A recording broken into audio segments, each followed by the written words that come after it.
Chapter 1. Attacked in a different world. In the tranquil embrace of an ancient forest, a colossal black centipede crawled ominously toward the figure lying on the ground. There, stretched out upon the earth, was a statuesque woman with long, lustrous black hair tied back in a ponytail. Her porcelain skin glowed ethereally, and she was clad in a sleek black tracksuit that accentuated her delicate waist to perfection. With a resounding crack, a massive claw descended, swiftly annihilating the centipede that dared to approach her. Nestled beside the woman was a gigantic Tyrannosaurus rex, occasionally leaning its massive head close to her face to sniff her before resuming its vigilant watch beside her. Suddenly, a gurgling sound emanated from the dinosaur's belly as it rose slowly, casting a glance at Xia Suli. It marked the trees nearby with its scent before confidently venturing forth in search of food. After a considerable duration, Xia Suli gradually opened her eyes. Surveying the unfamiliar surroundings, a look of bewilderment crossed her face. Where am I? The towering trees around her rose hundreds of meters into the sky, their sturdy trunks adorned with moss and intricate patterns, bearing witness to the passage of time. Twisted vines and thick moss enveloped the area, imparting a sense of tranquility and mystery. Xia Suli speculated that these majestic trees must be over 1,000 years old.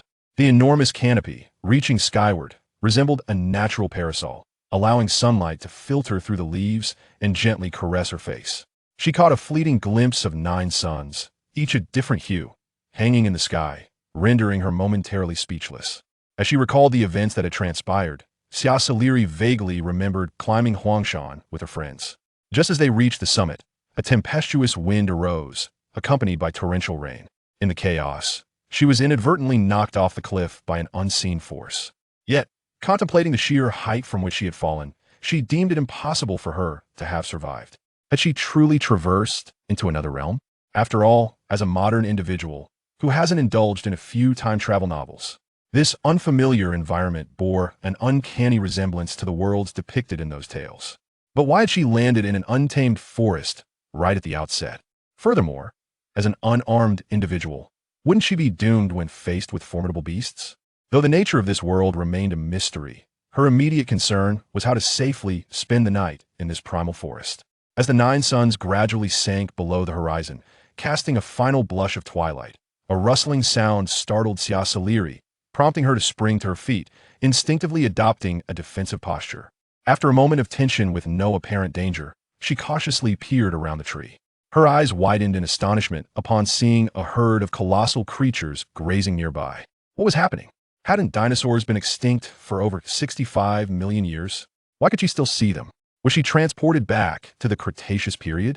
Faced with the stark reality of these dinosaurs, Xia Suli felt despondent. If she had indeed traveled back in time, how could an ordinary human without any extraordinary ability survive in a land teeming with dinosaurs? Even with her black belts in judo and taekwondo, she was powerless against such enormous beasts. Observing the scene before her, she felt a surge of relief that she had survived thus far without encountering any danger during her unconsciousness. She fervently prayed that no carnivorous dinosaurs would discover her presence. Unbeknownst to Xia Suli, her safe awakening from unconsciousness was due to the protective presence of the Tyrannosaurus rex, for this was its territory, and other carnivorous dinosaurs dared not approach. Just as she silently prayed, the grazing dinosaurs suddenly panicked and began fleeing in all directions. A deafening roar echoed through the air, sending chills down Xia Suli's spine as she instinctively took a few steps back. Yet, driven by an overwhelming curiosity, she peeked once more. What she beheld was a massive dinosaur with dagger-like teeth, its eyes glinting with ferocity, and its rough, brown skin exuding an aura of menacing exact match to the descriptions of a Tyrannosaurus rex found in books. This is bad, just when I fear danger. It turns out to be a Trex. Cold sweat broke out on Xia Suli's forehead. Suddenly, the Trex sniffed in her direction, its head tilting as excitement gleamed in its eyes, and it began bounding joyfully towards her. Xia Suli, already terrified, failed to notice the dinosaur's unusual demeanor. She hurriedly covered her mouth and instinctively ducked behind a nearby tree. The branches beside her rustled, and she caught a whiff of a pungent, metallic scent. This was not merely the wind, it was the Trex's breath. In this tense moment, her breathing became rapid, her heart pounding like a drum against her chest, her mind a blank slate. When the leaves finally stilled, she believed the Trex had departed and cautiously exhaled. Suddenly, a pair of icy, colossal eyes peered at her, revealing the treks that had been guarding her all along. Xia Suli widened her eyes, locking gazes with the creature, acutely aware of its warm, moist breath. Upon seeing her awaken, the Trex extended its foreclaw, attempting to touch her head. Xia Suli, mistaking its intentions for harm, quickly crouched down, scooping up a handful of mud and hurling it towards the dinosaur's eyes. Roar! The dirt struck the Trex, causing it to thrash about in pain, like a headless chicken. Seizing the moment while it was momentarily blinded, Xia Suli gathered her courage and bolted. As the Trex regained its senses, it let out a roar, aiming to scare off nearby carnivorous dinosaurs to protect her from any impending attack. After its roar, it began to follow the scent of Xia Suli's escape. Terrified, she dared not look back and ran with all her might. Faced with the specter of death, Xia Suli sprinted faster than she ever had before. However, how could her speed possibly match that of Trex? Soon, it caught up to her, its claws gripping her, and she was forcefully thrown to the ground. Feeling a searing pain in her back, she realized that had it not been for her backpack shielding her from some of the impact, she would have surely met her demise. Struggling to turn over, she clutched the tender grass beneath her, staring defiantly at the menacing Trex just inches away, her eyes filled with defiance. The injury to her back rendered her unable to run any longer. Roar! The Trex lowered its head, angrily bellowing at her, questioning why she had fled. This place was perilous. Unfortunately, Xia Suli could not comprehend the beast's language and remained oblivious to its protective intentions. Yet, upon noticing her bleeding, the Trex's expression shifted to panic. It never intended for her to be harmed, and it was merely trying to prevent her from running in such danger. Xia Suli gazed at the Trex before her. Was she truly destined to die like this? System. Shouldn't I have a system for traversing worlds? However, no response came to her. I must be the shortest-lived time traveler in history. Disheartened, she closed her eyes, awaiting her fate in silence. At that moment, a cold, black flying vessel glided through the sky above. On board was Grand Marshal Kanglin from the Blue Sea Empire, leading a fleet. Kanglin was Nskla's psychic war god, stationed at the Empire's borders, responsible for commanding the armored squad to exterminate interstellar beasts, which typically kept him from venturing to other planets. This time, he was dispatched to explore the primitive planet AS-001, rich in star ore. However, as the starship approached the designated development area, an alarm blared from the control panel. With a series of flashing red lights, a mechanical female voice echoed, "Alert! Alert! Class alert! A rare female life form has been detected on planet AS-001, and her life force is diminishing. Immediate action required. Proceed to the target location for rescue." This was the automatic alarm system of the flying vessel, activated whenever a female life sign was detected during operations or expeditions. Kanglin's pupils constricted in surprise. This was an undeveloped primitive planet, where it was unlikely for beastmen to choose to reside, especially given the formidable native dinosaurs. Moreover, females were exceedingly rare across planets, with most safeguarding their existence. How could a female appear here? Was the system malfunctioning? After a brief moment of contemplation, Kanglin commanded, "Proceed to investigate the coordinates indicated by the warship." "Yes, Grand Marshal." Just as Xia Suli awaited her demise, a tremendous sound of engines roaring reverberated nearby, and a colossal object descended slowly into the clearing before her, startling the creatures of the forest into a frantic retreat. The Tyrannosaurus Rex gazed upon the familiar colossal object before it, aware that this was the flying vessel of the beastmen, the very contraption that had claimed its mother's life. As it looked at the injured Xia Suli, a mixture of guilt and reluctance washed over it, prompting a final lingering glance before it turned and retreated into the depths of the dense forest. Initially, it had merely wished to play alongside her, yet it never anticipated her profound fear of its presence, nor that it would inadvertently harm her. Now, with the arrival of the beastmen, she, as a female of their kind, should be able to find salvation. After leaving, the Tyrannosaurus Rex returned to its lair, only to find its claws stained with Xia Suli's blood. Compelled by an inexplicable urge, it licked the blood, and suddenly, a sharp pain coursed through its head, causing it to collapse in agony, as if a fierce and potent energy surged within its being. Having already attained a semblance of intelligence, the Tyrannosaurus Rex underwent a profound transformation due to the accidental ingestion of Xia Suli's blood. However, Xia Suli remained blissfully unaware of these developments. Chapter 2. His Highness the Prince and the Grand Marshal. Upon the flying vessel's descent and stabilization, the hatch opened, and a cadre of soldiers clad in black battle armor, wielding large energy rifles, emerged in an orderly fashion. After the soldiers formed two lines, a tall, strikingly handsome man donned in a stylish blue-black battle suit stepped out from the vessel, his countenance stark and cold. The surface of his armor emitted a faint blue glow, rendering him an image of both aloofness and allure. Unfortunately, the bloodied Xia Suli, in her dazed state, barely caught a glimpse of his face before succumbing to unconsciousness. At that moment, a peculiar red floral pattern appeared on her forehead. Seeing this, Kanglin swiftly darted to her side, momentarily astonished by the presence of a female on planet A001. Without delay, he scooped up the injured Xia Suli and hurried back aboard the flying vessel. This female's life force is critically low. We must return to the base immediately, Kanglin commanded urgently. The soldiers, too astonished by the emergence of a female, scrambled back to their seats upon hearing the Grand Marshal's warning of her perilous condition, preparing for the return journey.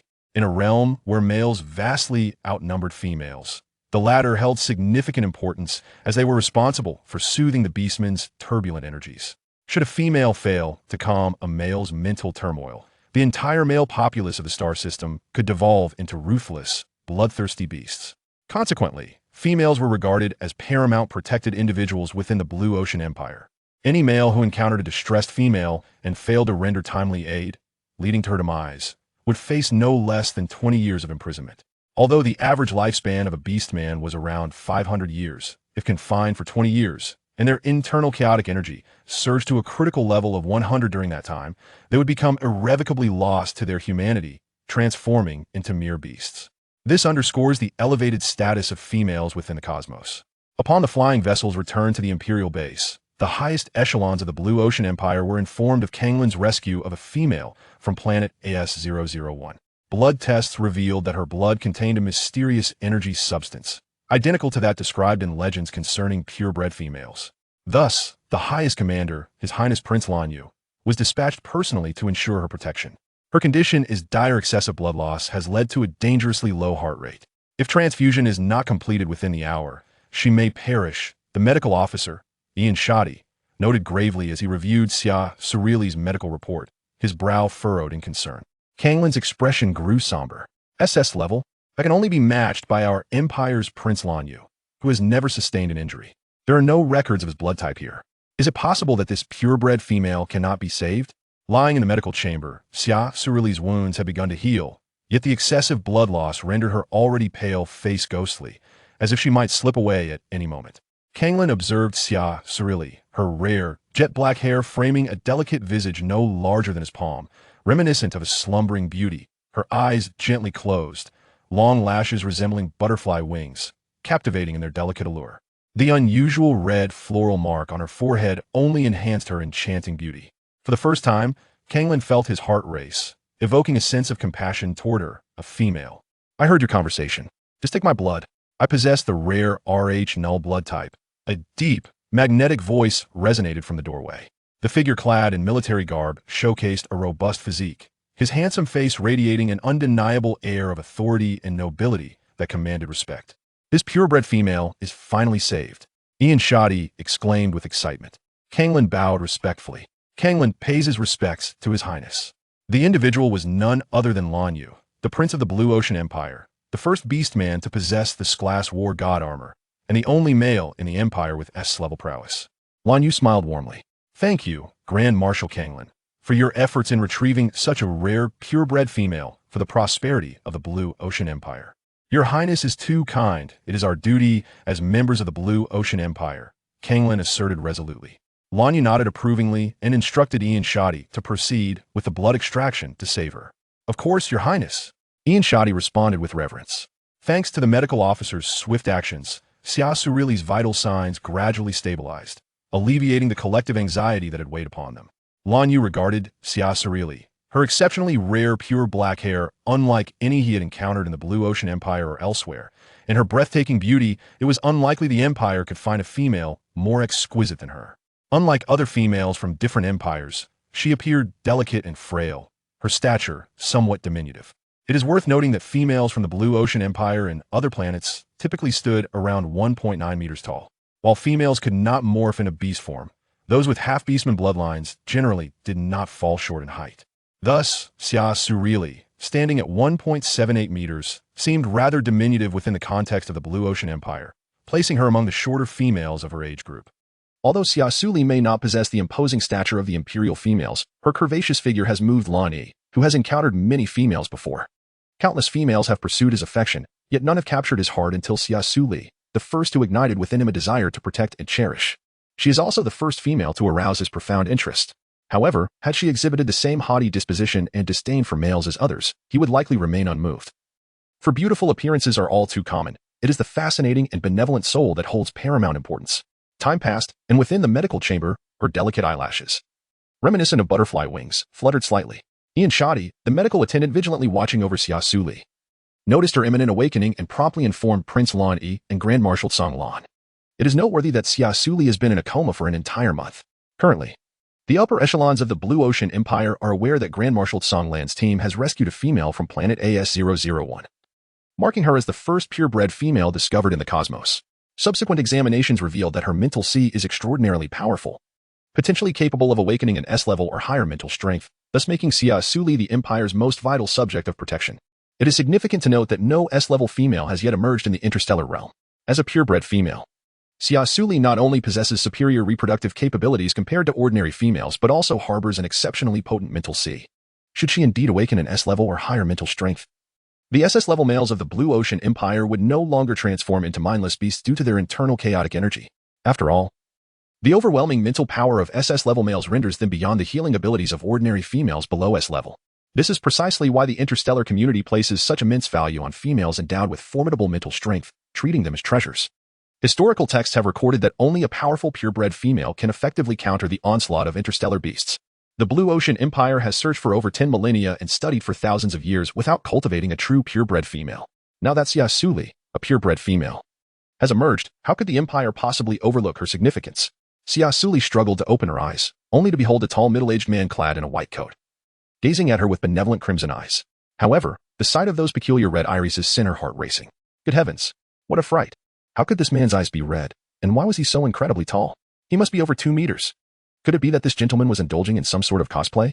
Anyone would be startled upon encountering a pair of red eyes upon awakening, for it is not the norm for a human to possess such unusual pupils. Ian Shadi bowed respectfully at a 45-degree angle, raising his right hand to his chest with a smile. Esteemed little female, you have finally awakened. If you feel any discomfort, please do not hesitate to inform me. As he observed Xia Suli's wary and perplexed expression, he hastily added, Esteemed little female, I understand your confusion, but rest assured, I mean you no harm. Upon seeing that he did not appear to be a nefarious individual, Xia Suli, filled with curiosity, inquired softly, May I ask how long I have been unconscious? And where exactly am I? Hearing her gentle and melodious voice, Ian Shadi could scarcely contain his excitement. She was such an adorable young female. It was worth noting that he and his beloved wife had longed for a female offspring, yet fate had not favored them. Clearing his throat, he replied, Ahem. Esteemed young lady, you have been in a state of unconsciousness for an entire month. Although this is a border defense hospital, it is indeed the finest medical facility in our Blue Ocean Empire, so you need not worry about your safety. Xia Suli was astonished to discover that she had been unconscious for such an extended period. However, what left her even more bewildered was the mention of the so-called Blue Ocean Empire, a nation she had never before encountered. Even in her studies of foreign history, there had been no mention of a country by that name. Chapter 3. Becoming a rare purebred female, Xia Suli raised her hand to touch the transparent hatch. Gazing at her entire being immersed in the azure liquid, her face adorned with curiosity, where could this possibly be? Ian Shadi smiled as he pressed a button, causing the medical chamber to open automatically. This is the medical chamber. The blue liquid is a restorative potion, and I am your medical practitioner, Ian Shadi. Xia Suli sat up, her white dress smeared with a sticky blue potion clinging to her body. Feeling somewhat uncomfortable, she said, Thank you, Ian Shadi. You need not use formalities with me. My name is Xia Suli. May I inquire if there is a bathroom? I wish to bathe and change into clean clothes. Certainly. I shall escort you upstairs at once. Fresh garments have already been placed in the dressing room upstairs, Ian Shadi replied with unwavering respect. All right, I appreciate your assistance. Xia Suli responded, puzzled by his excessive courtesy, and could only express her gratitude. Although she was unaware of the reasons behind Ian Shadi's politeness, she chose not to dwell on it, assuming he was merely fulfilling someone else's request. Ian Shadi himself was pleasantly surprised by the amiable demeanor of Xia Suli. A noble purebred female, in contrast to others of her kind, she was remarkably agreeable. When Xia Suli descended the stairs after her shower, she encountered Ian Shadi engaged in polite conversation with 2 strikingly handsome gentlemen. One, with silver hair and violet eyes, was clad in a tailored navy suit that accentuated his exquisite features. His deep-set and chiseled visage reminiscent of a nobleman stepped straight out of a painting. The other, a man with short white hair and blue eyes, wore a black suit with a slightly open collar, which highlighted his tall and imposing figure, exuding an aura of calm authority. These two were none other than Lonnie and Song Lan. However, what astonished Xia Suli was not merely their unparalleled beauty, but their towering heights and the intensity of their gazes, which were truly overwhelming. She had thought Ian Shadi's 2-meter stature was impressive. Yet these two unfamiliar yet handsome men surpassed him by half a head. Lonnie and Song Lan were likewise captivated by the sight of Xia Suli as she gracefully descended the staircase, her lustrous black hair cascading down, her eyes shining like stars, and her deep gaze revealing wisdom. Her delicate nose and luscious red lips drew one into the enchantment of her beauty. Clad in an exquisite white dress, the silk skirt elegantly enveloped her curvaceous figure, radiating an air of understated elegance and nobility. In that moment, both men's eyes were filled with possessiveness. How could they not be moved by such a captivating little female? Ian Shadi smiled. Esteemed young female, please allow me to introduce these two male beastmen beside me. Certainly, Xia Suli replied softly with a nod and a smile. Lonnie extended his right hand to his chest, smiling gently. Greetings, esteemed young female. I am Lonnie, the crown prince of the Blue Ocean Empire. It is a pleasure to see you restored to health. Song Lan bowed slightly, extending his right hand to his chest as well, respectfully greeting. Hello, esteemed young female. I am Song Lan, the Grand Marshal of the Blue Ocean Empire. Lonnie, being a prince of the Blue Ocean Empire and an SS-ranked male, was not required to bow as Song Lan did. Hello, I am Xia Suli. It is a pleasure to meet you both, she said with a slight smile. Upon hearing her voice, which flowed like autumn leaves in the breeze, calm and free, Lonnie and Song Lan were enchanted by every syllable that exuded composure and elegance. Xia Suli? What a lovely and unique name, Lonnie remarked with keen interest as he gazed at her. Xia Suli smiled gracefully and said, Thank you for your kind words.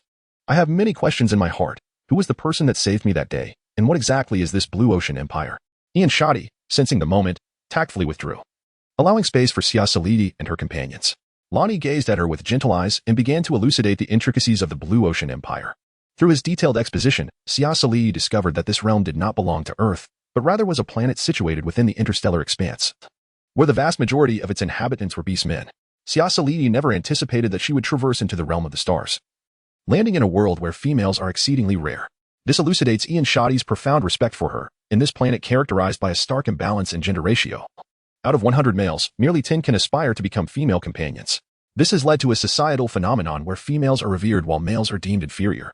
Although advanced synthetic female robots exist to cater to the needs of unattached males, these cold machines lack the spiritual essence required to genuinely substitute for females, failing to quell the tumultuous energy that resides within the males. Consequently, the entire planet prioritizes the protection of females, advocating for a marriage system that allows one female to be shared among multiple males, thereby ensuring the continuity of the beastmen lineage while also tempering the violent impulses harbored by the males. Thus, safeguarding the females has become the foremost duty of all males, with any form of harm towards them leading to severe repercussions. Offenders face imprisonment, and in grave cases, may lose their citizenship, resulting in expulsion from the Blue Sea Empire. Losing one's planetary citizenship relegates an individual to the status of an interstellar refugee, devoid of protection or favor on any other world. Even should they fall victim to the violence of beastmen from other planets, no entity would intervene on their behalf. This is precisely why esteemed high-ranking males like Lonnie and Song Lan, despite their elevated positions, must approach her with the utmost deference. After hearing this, Xia Suli was profoundly shocked.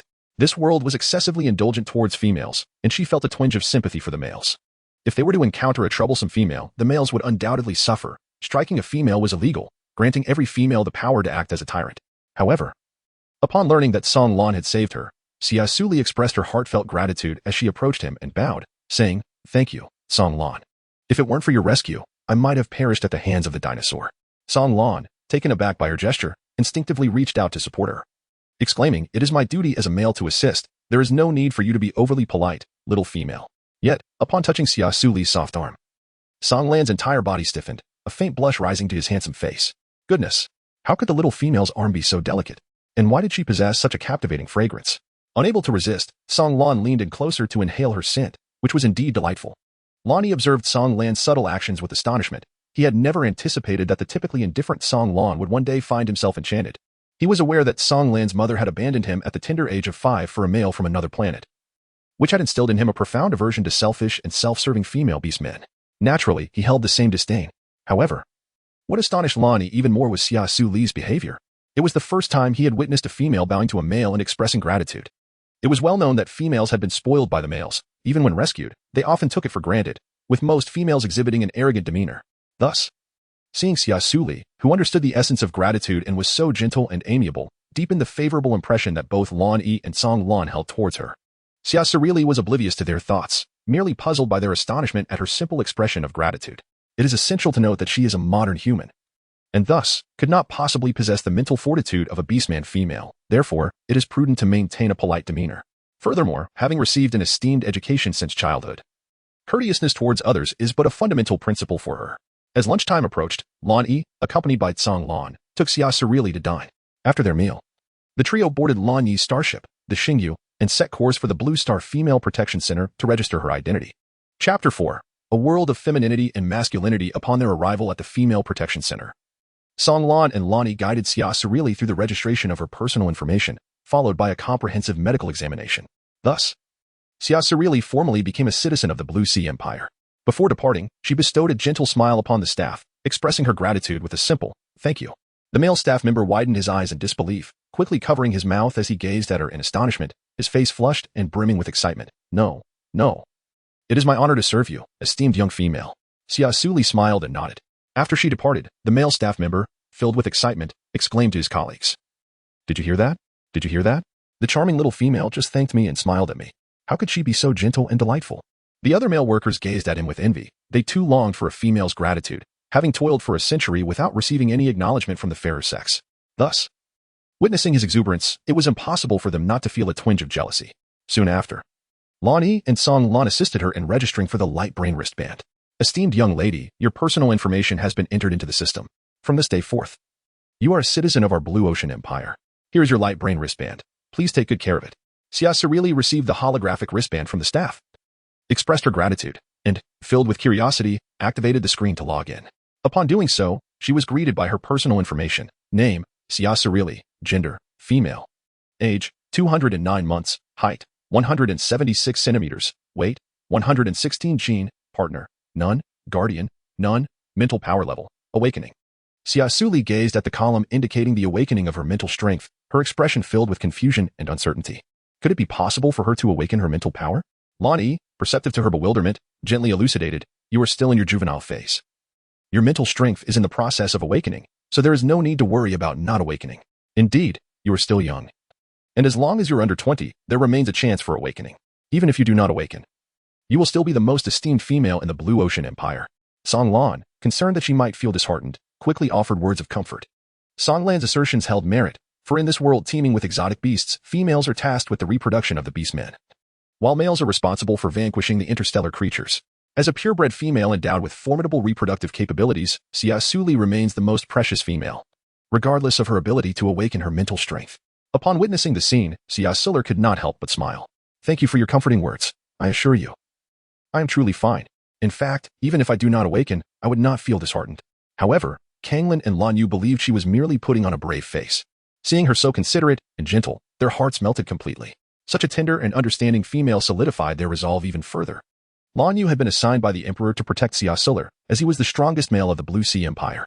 Only he could suppress the ambitions of other planets, and the Emperor had intended for him to serve as her guardian. Initially, he was indifferent to this responsibility, but now he willingly embraced it, wishing only to safeguard the pure, kind, and gentle soul that she was. From the moment Kanglin laid eyes on Xia Suli, he felt a particular interest in her, and through their interactions, he discovered that he had completely fallen for her gentle and understanding nature. At that moment, a staff member spoke up, "Esteemed young female, considering you are a minor without a mate or guardian, according to the Empire's regulations for the protection of underage females, you currently require 3 guardians to ensure your future safety." Xia Suli furrowed her brows in contemplation. "Must it be a guardian? I am capable of taking care of myself." The staff, perceiving her displeasure, quickly clarified, "Rest assured, should you find your guardian unfit as a companion upon reaching adulthood, the guardianship can indeed be dissolved." Upon hearing this, Xia Suli's gaze instinctively drifted to the 2 figures behind her. Song Lan and Lan Yi, one who had rescued her from the clutches of a dinosaur, and the other who had selflessly donated blood to save her. Both were her benefactors, and thus, the idea of them becoming her guardians was something she could accept. However, the notion of having them as her partners was a consideration she was not yet ready to entertain, as her thoughts were still anchored in the traditional belief of monogamy. The mere thought of having 3 partners was beyond her comprehension. Meanwhile, the 2 men felt a surge of excitement at her glance, embarrassed by their expectant gazes. Xia Suli hesitated before speaking. "About you too." Before she could finish her sentence, Lan Yi comprehended her intent and gently replied, I would be honored to be your guardian, though I wonder if I am worthy of such a privilege. Song Lan, standing beside him, promptly stepped forward. His expression resolute as he looked at her. I am willing to become your guardian, and I hope you grant me this opportunity. I promise to protect you diligently. Xia Suli's face flushed slightly as she nodded, overwhelmed by a sense of embarrassment and shame. Would they truly think she desired them as partners? Fearing they might misconstrue her intentions, she hastily clarified, I believe that becoming each other's partners requires time to understand one another, followed by mutual affection. Therefore, I do not wish to choose a partner lightly. Song Lan gazed at her with unwavering determination. Very well, but I am willing to wait for you. Lonnie chuckled softly, little female, there is no need for you to feel pressured. Even if you choose not to have us as your partners upon reaching adulthood, we shall respect your decision. With that, Lonnie gently took her hand and lowered his head to kiss her delicate, fair hand. His inherent gentleness warmed her heart, making her less sensitive to his touch. Song Lan too displayed a hint of a tender smile as he grasped her other hand and leaned down to kiss it. His typically cool demeanor often deterred others from approaching him, so this rare display of warmth made Xia Suli's eyes sparkle with surprise. She had not anticipated that the icy beauty, Song Lan, could possess such an enchanting smile. Moved by the sincerity of the two, she suggested, from now on, let us consider ourselves family. There is no need for formal titles. You may call me by my name. Upon hearing this, those around them displayed expressions of disbelief. Their gazes filled with excitement and envy as they looked at Song Lan and Lonnie. Truly, they were the esteemed prince and grand marshal. Fortunate enough to encounter such a gentle and endearing female, how enviable. Observing the scene, the staff proceeded with the registration process, stating, Greetings, esteemed female. During your minor years, you require 3 guardians for your protection. Thus, please identify your next guardian within this month. Otherwise, our system will automatically assign a 3rd guardian to you after 1 month. Since you have never registered any imperial identity, we shall transfer the benefits and subsidies entitled to you as a female over the past 17 years to your light brain. Our imperial welfare system has been in place since the birth of female offspring, with each female receiving a monthly allowance of 100,000 star coins, totaling 1.2 million star coins annually. Over 17 years, this amounts to 204 million star coins. This has already been calculated. And I will now send the specific details and amounts to your light brain. You may review it, and if all is in order, you may accept your rightful star coins. Thank you. I understand, Xia Suli replied politely. Upon opening her light brain, she was greeted by an extensive list of various subsidy items sent by the staff. Xia Suli meticulously confirmed the details, and soon the holographic interface displayed a substantial influx of star coins. Listening to the mechanical male voice announcing the deposit, her expression remained inscrutable. Despite her parents' early divorce and having been raised by her grandparents, she was accustomed to a life of affluence, as her modern celebrity parents provided a monthly allowance exceeding 1 million. Furthermore, her grandfather was a university professor, and her grandmother held the position of director at a prestigious traditional medicine institute in the capital, ensuring she was never short of funds. Consequently, this new son did not astonish her. After all, the inheritance left by her grandparents and years of financial support from her parents had already elevated her worth to billions. Her current concern lay in finding a 3rd guardian. She was not inclined to settle for a random match, yet she believed a month would suffice to find someone suitable. Chapter 5, The Empire's Most Powerful as Female? Having completed these tasks, the trio exited the Female Protection Center. Lonnie gazed gently at Xia Suli and said, Little Suli, we will take you out for dinner first. Afterward, we shall explore Starshine City. It appears you lack clothing and accessories, so do take the time to select items that resonate with your taste. All right, thank you, Lonnie. Xia Suli did not refuse. After all, from this day forward, they would become her guardians and, in a sense, her family. Thus, she accepted their kindness, contemplating that once she acquired wealth in the future, she would reciprocate by gifting them other treasures. No need to be polite with me, she mused. Lonnie gazed at the petite Xia Suli, who was so obedient and understanding, and reached out to affectionately stroke her head. Having never experienced such a gesture from any male other than her grandfather, Xia Suli instinctively recoiled.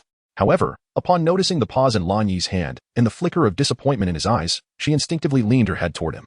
As she felt the softness of his palm, Lan Yi beamed with sincerity, realizing how incredibly smooth this young female's hair was. Yet, reflecting on Xia Suli's quick reaction moments earlier, he perceived that she was not as simple as her appearance suggested, igniting his anticipation for her future endeavors. Song Lan, observing the intimacy between the two, could not help but display a hint of envy and melancholy. As the mightiest male of the Blue Sea Empire, he now shared the role of Xia Suli's guardian with Lan Yi, and it was evident that he would find it challenging to compete for her affection in the days to come. Xia Suli noticed the forlorn expression in Kanglin's eyes and, believing he too wished to touch her head, stepped before him and lifted her chin. Kanglin, would you like to pet me as well? She inquired. Kanglin was momentarily taken aback, but soon a smile of unrecognized happiness graced his lips. Imitating Lan Yu, he raised his hand and gently stroked her hair. Upon the contact with Xia Suli's soft strands, his heart raced, and a warmth flooded his ears and cheeks. Having turned his head away and with his towering height, Xia Suli remained blissfully unaware of his shyness. However, Lan Yu, standing aside, perceived everything with clarity. He said nothing, for having grown up alongside Kanglin. He understood that the latter had completely fallen for Xia Suli. Yet, he too felt a profound attraction towards her, for the uniquely special Xia Suli possessed an irresistible allure. Shortly after, the trio made their way to the renowned upscale restaurant, Xinglan Bei, for lunch. Upon taking her first bite, Xia Suli frowned.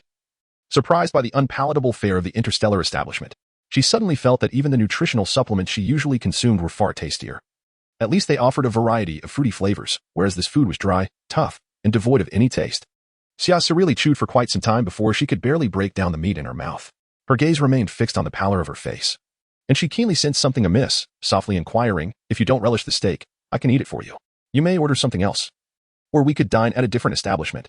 Lan Yu observed her struggle with the steak and, intrigued, pondered aloud, "Is it too tough for you? Perhaps I should ask the waiter to bring you some beast milk. After all, you are still quite young, and consuming more beast milk would be beneficial for you." Faced with Lan Yi's patronizing demeanor, Xia Suli felt somewhat embarrassed, replying, "Actually, I'm not that young anymore. A glass of strawberry-flavored nutrient solution will suffice." Though her voice was soft, it was distinctly audible to the beastmen, unaware that her bashful demeanor appeared irresistibly charming and alluring to the males present. Since she had entered the restaurant, all the single males had been captivated by her beauty and graceful figure. Had it not been for Lan Yu and Song Lan's esteemed status, they would have eagerly approached her to showcase their masculine allure. Song Lan and Lan Yu noted that the nearby males were casting glances in Xia Suli's direction, their expressions icy as they silently proclaimed their territorial claim. The furtive glances of the single males quickly averted, fearful of incurring the wrath of either individual. After all, one was the invincible SS-level war god of the Blue Sea Empire, while the other was a decisive S-level war god on the battlefield. Neither was someone they could afford to offend. Upon receiving the strawberry-flavored nutrient solution from the waiter, Xia Suli began to sip it delicately. Just then, a sudden gasp echoed nearby. "Oh my, is that goddess Luya at the entrance? What brings her here? She's so beautiful, truly the most stunning female of the Blue Sea Empire." Indeed, it was goddess Luya, who had awakened her S-level psychic power during the coming-of-age ceremony yesterday, making her the strongest female of our Blue Sea Empire. S-level psychic power, how impressive. I wish to become her mate. Dream on. With your B-level status, how dare you aspire to be the mate of an S-level female? Luya, reveling in the praises from the males, felt a wave of joy. However, upon noticing Lan Yu behind her, her initial surprise morphed into displeasure, fueled by jealousy at the sight of Xia Suli's beauty beside him. Xia Suli listened intently to the bustling discussions around her, setting down her nutritional supplement. Her curiosity piqued as she gazed toward the front where Luya stood. The woman, towering at nearly 2 meters, wore a fitted knitted dress that accentuated her voluptuous figure, exuding an air of pride and confidence. This was the Empire's strongest S-class female. Truly extraordinary, her height was striking. It was the first time Xia Suli had seen a female since her awakening, and she could not help but scrutinize her with fascination. While not breathtakingly beautiful, Luya was certainly a beauty, though her gaze directed at Xia Suli was rife with hostility. Lan Yu noticed the newcomer and furrowed his brow. A hint of annoyance flickering in his eyes, it was his boorish cousin. Luya approached Lan Yu assertively. "Cousin E, I have now attained S-class psychic power. And Li mentioned that only a high-ranking female like myself can help you suppress the violent energy within you. Furthermore, I can bear your first offspring. So will you become my first partner?" Upon finishing her declaration, she lifted her chin arrogantly, as if bestowing a great gift upon him. She was aware of her status as the Empire's strongest female and assumed Lan Yu would not dare refuse her invitation. "I decline," Lan Yu replied. A gentle smile gracing his lips, yet his eyes held an unsettling depth that made it difficult for anyone to meet his gaze. Upon hearing his unwavering refusal, Luya's smile froze, shock overtaking her features before she erupted in indignation. "What? I am the most esteemed female of Blue Sea Empire. The only one to awaken S-class psychic power. Countless males wish to be my partner, and you dare reject me?" Luya's shrill voice pierced Xia Suli's ears, prompting her to furrow her delicate brows. However, considering Luya was Lan Yi's cousin, she refrained from interjecting. The male beastmen in the dining hall, witnessing Lan Yi's rejection of Luya's invitation, displayed expressions of disbelief. Could it be true? Prince Lan Yi had refused to be the partner of the goddess Luya? Had he lost his mind? It was known that after Luya's awakening of S-class psychic power yesterday, males from across the galaxy had queued to request her as a partner. Yet he had dismissed her without a moment's hesitation. It was utterly inconceivable, even if the petite female beside Lan Yi was more beautiful than Luya. She would likely never awaken a psychic power stronger than Luya's. Sighing, they pondered Lan Yi's reasoning, regardless of how lovely the petite female might be. Could one truly gamble their future life? After all, a lower-ranked female could not quell the violent energy of a higher-ranked male.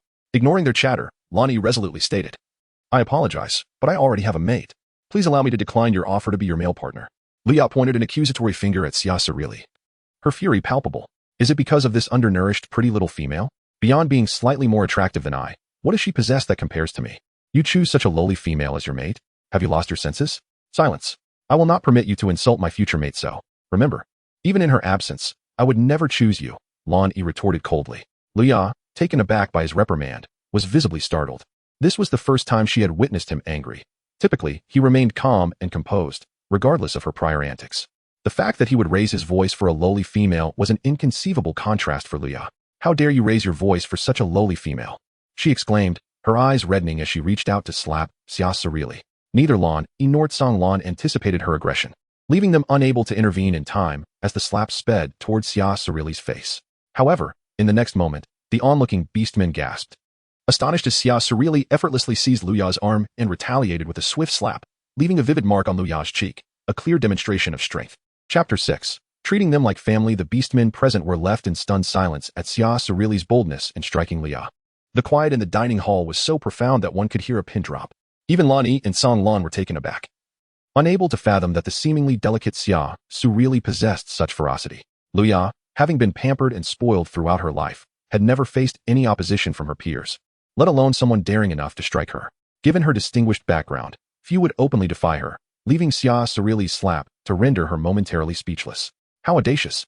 Xia Suli, visibly displeased, rubbed her palm, pouting her alluring red lips in dissatisfaction. She had never anticipated that the orc female would possess such a thick skin. The slap had rendered her hand numb. Previously, as Luya incessantly referred to her as an inferior female, Xia Suli found herself increasingly irked. Were it not for the fact that Luya was the cousin of Lan Yi, she would have long ago sought to teach her a lesson after being insulted.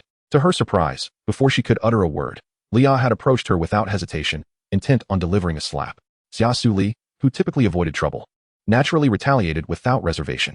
It is worth noting that her grandfather had hired 5 of the most renowned instructors to teach her taekwondo and judo when she was merely 5 years old, to ensure that she could defend herself against any form of bullying as she grew older. Furthermore, given the numerous reports of school violence in the news, her grandparents were deeply concerned about their precious granddaughter being victimized, thus prompting her early training in self-defense. She had even earned a black belt in national taekwondo and judo competitions. Had it not been for her grandmother's concern over her prolonged training, she would likely have been selected for the national team by now.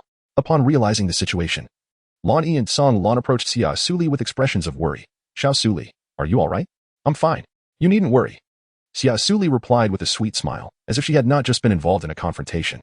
Lan Yi confronted Luya, his face filled with anger. Luya, have you had enough? Even if I were to meet a violent demise, I would never choose you. Luya, taken aback, widened her eyes in disbelief, unable to comprehend Lan Yi's heartlessness. Song Lan leaned down, noticing the redness of Xia Suli's delicate palm, and looked at her with concern. Your hand is all red. And you still claim it doesn't hurt. Next time, don't use your hand. Use this. With that, Song Lan unexpectedly produced a metal rod from somewhere and placed it directly into her hand. Xia Suli's lips twitched as she raised her gaze to the serious expression on Song Lan's face, finding herself torn between exasperation and amusement. One could hardly predict the outcome if that iron rod were to come crashing down. Luya looked at Song Lan in disbelief, recalling how she once pursued him. Now, in a bid to support Xia Suli, he was allowing her to strike him with an iron rod. The sight of the rod in Xia Suli's hands made Luya's eyes roll back, and she fainted from sheer indignation. Meanwhile, the beastmen who had been secretly guarding Luya finally reacted, rushing forward to carry her away, casting a fierce glare at Xia Suli as they departed. Had it not been for the male's inability to harm a female and their disadvantage against Lan Yi and Song Lan, they would certainly have sought vengeance for Luya. After all, should Luya be moved by their actions, they might have aspired to be her mates. Unfortunately, upon Luya's awakening, they found themselves not only unable to win her affection but also imprisoned by her for failing to protect her from harm. As they watched Luya being carried away, the beastmen came to a startling realization, gazing at Xia Suli with astonishment. How formidable this young female was. She dared to strike even the S-rank female, Luya. Truly, she was magnificent. It had long been rumored that Luya was unruly, and now they witnessed a female capable of subduing her. Indeed, she exuded an aura of confidence and coolness. Who would have thought that such a petite figure could possess such fierce explosive power? I find her utterly captivating. How outrageous. Are you a masochist? How can you admire such a fierce female? She is so intimidating that I can't dare to like her. If she can strike an S-rank female, wouldn't she also resort to violence against males in the future? Exactly. She is far too violent. No matter how attractive she may be, I wouldn't dare to become her mate. Amidst the nearby clamor of disputes, Song Lan and Lan Yi hurriedly led Xia Suli away from the restaurant, wishing to shield her tender heart from any harm. As for the beastmen's accusations, Xia Suli remained indifferent. After all, the mouths of others were beyond her control, and she had grown accustomed to the discontent that arose when she earned her black belt title in the modern era. This dramatic scene was captured by an observant individual using a holographic wristband and subsequently shared across the interstellar network, catapulting Xia Suli to fame and garnering the attention of countless beastmen. Online, while some praised her, others condemned her. However, at that moment, Xia Suli was blissfully unaware as she strolled through the market. Observing her unaffected demeanor while shopping, Lan Yi and Song Lan exchanged relieved smiles, pleased to see that she had not been shaken by Luya's antics. Xia Suli donned a vibrant red-fitted dress, which perfectly accentuated her graceful figure. Seated in the VIP lounge, awaiting the arrival of Song Lan and Lan Yi, the two were momentarily transfixed as Xia Suli emerged from the changing room. She was breathtakingly beautiful. Xia Suli approached the two with a hint of shyness, inquiring, "Does this look truly beautiful? Is it perhaps too ostentatious?" It is worth noting that she had never ventured out shopping for clothes with a man, nor had she ever donned such revealing attire. Lan Yi stepped forward, gently taking her hand. "This dress suits you perfectly, so there is no need for shyness. Be bold and choose what you love." Song Lan gazed at her fair skin. His handsome face slightly flushed as he turned away. "You look splendid in that dress." Upon witnessing Song Lan's bashful demeanor, Xia Suli could hardly contain her amusement, remarking, "Song Lan, how is it that you are so easily embarrassed? I am truly intrigued to discover what your beast form might be." At the mention of her inquiry, a glimmer of joy illuminated Song Lan's eyes as he eagerly responded, "I belong to the Silver Wolf tribe. Little Suli, do you find my beast form appealing?" Xia Suli rested her chin on her hand, contemplating. Wolf clan? Wolves. Their archetype must be quite similar to that of dogs. I have heard that the wolf clan embodies a profound loyalty and love. Subsequently, Xia Suli smiled and spoke, "I quite like them." Upon hearing her express her fondness, a gentle smile graced the handsome face of Song Lan. It is noteworthy that the wolf clan is not highly favored among the multitude of females, as their stature is comparatively smaller than that of other colossal beastmen. Even in their frenzied forms, they appear diminutive when juxtaposed with other large beastmen. Due to their smaller size, it becomes challenging to capture the attention of females amidst the array of frenzied beast forms. Thus, the females tend to favor the imposing figures of bears, tigers, and lions, those majestic male beasts. Lan Yi, upon hearing Xia Suli's admiration for Song Lan's beast form, felt a surge of jealousy. Did little Suli not appreciate my white tiger form? Xia Suli gazed at the jealous Lan Yi and quickly clarified, "Not at all. Well, the white tiger exudes an air of majesty. Its fur must feel incredibly soft. Although I have never touched a tiger, I believe the texture would be quite remarkable." Upon receiving the compliment, Lan Yi finally revealed a contented smile. Xia Suli gazed at the two individuals who genuinely cared for her, and an authentic smile graced her lips. In truth, being in this place did not seem so bad after all. For the first time, she experienced the sensation of being protected by others, and she found no aversion in it.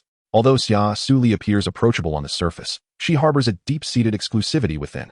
After her parents divorced when she was merely 2 years old and each established new families, she never received their affection, despite the indulgence of her grandparents. Friends and classmates who were familiar with her would privately label her as an orphan, devoid of parental love. Were it not for her affluent lineage, would they have ever considered her as a friend? Human nature is indeed so pragmatic. This reality is precisely why she was able to accept her transmigration to another realm with equanimity. Ever since her grandparents passed away, that world held no one she cherished. Thus leaving it was, in fact, a liberation for her. In this moment, Xia Suli began to embrace Song Lan and Lan Yi in her heart, already regarding them as her family. Chapter 7. The onslaught of spatial beasts. After their shopping excursion, the trio returned to the villa located in the safety zone, where the environment was picturesque, adorned with lush greenery and flourishing flora, starkly contrasting with the clamor of the outside world. This villa now belonged to Xia Suli. It was not only a warm and cozy abode, but also one of the safest sanctuaries in the Blue Sea Empire. The events of the day at the dining hall propelled Xia Suli to instant fame on the interstellar network, creating quite a stir. Numerous beastmen were captivated by her ethereal beauty and distinctive aura, leading to an influx of followers to her account. However, a significant portion of them were discontented detractors, alongside admirers enchanted by her looks, including a multitude of unattached males. Faced with this unforeseen turn of events, Lan Yi cast a glance of slight apology towards Xia Suli and softly said, "Little Suli, please wait at home while we attend to matters concerning the interstellar network.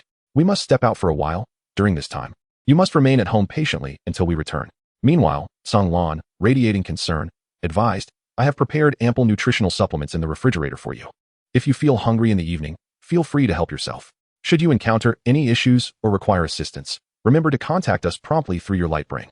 Xia Suli smiled faintly, her tone firm yet gentle. "Rest assured, I am no child. I know how to take care of myself. You should hurry and attend to your important matters. I will patiently await your return." The simplicity of her words felt like a warm current flowing through the hearts of the two, enveloping them in comfort. However, as they departed with solemn expressions, an inexplicable unease surged within Xia Suli. She sensed that this outing was anything but ordinary. The though she could not pinpoint the exact reason. In this conflicting emotional state, she could only silently pray for a smooth outcome and eagerly anticipate their safe return. Upon returning to the military base, Lonnie and Song Lan swiftly donned a strikingly advanced set of battle armor, their expressions grave as they entered the monitoring station. What has transpired? Is it another assault by the alien beasts? Song Lan inquired, his demeanor serious. A male orc clad in silver armor replied anxiously, indeed, Grand Marshal. The system has detected a multitude of spatial rifts in the southern region of the Huanhai Sea.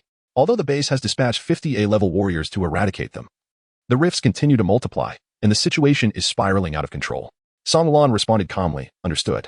You continue to monitor the spatial rifts. We will handle the rest. At your command, Grand Marshal, the soldier replied, refocusing on the tracking and monitoring tasks. Meanwhile, Lan Yi's expression grew increasingly tense. He understood that this incursion by the alien beast was no trivial matter. He turned at Song Lan and said, It seems that the alien beasts are not here for a mere visit. We must act swiftly. Agreed, Song Lan acknowledged, and they prepared to confront this unknown challenge. Navigating the starry ship, they streaked across the sky like meteors, eventually landing in the southern region of the Huanhai Sea. Looking up, they beheld a myriad of intricate spatial rifts, woven together like an immense spider's web enveloping the area. These rifts brimmed with unknown perils, concealing the terrifying presence of alien beasts. Should these creatures break free from their confines, the Blue Ocean Empire would undoubtedly plunge into an unprecedented battle. At that moment, the 50 A-level warriors noticed the unexpected guests, their faces lighting up with ecstatic expressions. Heavens! It is the Grand Marshal and Prince Lan Yi. With them here, we shall surely overcome this crisis. Cheers erupted from the crowd, filled with confidence in their leaders. It is worth noting that Song Lan's Black God armor is a product of advanced technology developed from the study of formidable alien beasts. It typically adheres to the skin and can manifest a protective suit at the user's command during battle, possessing immense power capable of tearing through the void and combating any formidable foe. Meanwhile, Lan Yi's purple god armor, acquired after defeating the master of the alien beasts, is said to harbor boundless energy, potent enough to annihilate all adversaries. This armor rivals the capabilities of various war god armors, offering exceptional defensive prowess, reducing material attacks by 10%. Moreover, the purple god armor possesses a unique ability that allows the user to enter a berserk state, doubling their strength. However, this comes at the risk of uncontrollable surges of energy, potentially transforming them into a mindless beast. While everyone believed that progress was proceeding smoothly, the spatial rifts in the sky suddenly tore open without warning. In an instant, countless alien beasts surged forth like a tidal wave, their speed catching everyone off guard. The onlookers barely had time to react, with some being devoured by the monstrous creatures. Witnessing this scene, Song Lan felt a surge of urgency. He shouted, All A-level warriors, come with me to confront the alien beasts. The rest should assist in evacuating the civilians to ensure their safe retreat. His voice echoed like thunder, imbued with determination and resolve. Lan Yi swiftly ascended into the air, resembling a wraith, wielding an exquisitely crafted sword that emanated a mysterious aura. As he swung the sword, brilliant flashes of light danced, each stroke infused with boundless power and skill. The alien beasts, undeterred, lunged at Lan Yi, breathing fire as they approached. In that moment, the sky was illuminated by dazzling purple light, painting the world in a dreamlike hue. These purple rays intertwined, forming an immense net of light that ensnared the beasts. Soon after, a series of thunderous booms resounded as countless alien corpses rained down from the sky, some mangled and others bloodied, the scene gruesomely harrowing. The onlookers felt a surge of reverence at this sight, emboldening them to charge forward and engage in a life-and-death struggle with the remaining beasts. Unbeknownst to them, Xia Suli lay on the sofa, idly scrolling through private messages on her holographic device. 3 days had passed when an urgent notification abruptly interrupted her thoughts. Upon checking, she discovered a video call request from Song Lan. Pressing the answer button, the screen revealed Song Lan's somewhat weary visage, a hint of sorrow etched across his brow. Seeing such a sight, Xia Suli's heart tightened, an ominous premonition washing over her. Song Lan, what has happened? Where's Lan Yi? Why don't I see him? She inquired, concern and confusion lacing her voice. Faced with Xia Suli's questioning gaze, Song Lan's eyes flickered, as if attempting to evade something. He stammered, he has a matter to attend to and may take some time to return. Yet how could such a flimsy excuse deceive the astute Xia Suli? She saw through Song Lan's deception, her expression growing increasingly grave. Song Lan, do not lie to me. Tell me, what has happened to Lan Yi? Realizing he could no longer conceal the truth, Song Lan sighed in resignation and disclosed the reality of the situation. Xia Suli's eyes widened in disbelief. She could hardly fathom that Lan Yi had succumbed to the frenzied transformation. Once she regained her composure, she insisted on visiting the military base to see him. Thus, Song Lan had no choice but to dispatch someone to pilot the spacecraft to her villa. Chapter 8. to rescue the frenzied Lani upon receiving Xia Suli. Song Lan guided her through the numerous layers of defenses at the military base, ultimately arriving at a heavily guarded area. Her heart raced in tandem with her quickening steps, filled with unease and uncertainty. When she beheld the immense black cage, she was rendered nearly speechless by astonishment. The black cage loomed large, resembling a small fortress of iron, standing resolutely in a corner of the base. Under the moonlight, the cage emanated a chilling radiance, exuding an air of inviolable authority. Within the confines of the cage, a massive white tiger was roaring in agony, its voice resonating like thunder, striking terror into the hearts of all who heard it. Xia Suli approached cautiously, observing the white tiger whose eyes blazed with a fierce crimson glow, as if ignited by an inferno. An ominous aura enveloped its entire being. Its limbs were ensnared by four massive, black iron chains, each intricately adorned with complex runes that flickered with a somber luminescence, evidently a manifestation of some formidable power meant to subdue the tiger's feral state. The creature roared and writhed in a futile attempt to break free from its shackles. Each struggle resonated with a piercing sound of metal grinding against metal, evoking a profound sense of anguish and sorrow for its plight. Xia Suli gazed at Kanglin, her voice trembling as she inquired, Is this truly Lanyu? She could scarcely believe that the once gentle man she knew had transformed into this frenzied figure. Kanglin solemnly nodded, his tone grave as he replied, Indeed, this is Lanyu. In his quest to eliminate the lord-level beast that posed a threat to the entire southern region of Hainan, he willingly succumbed to a berserk state, thereby acquiring immense power.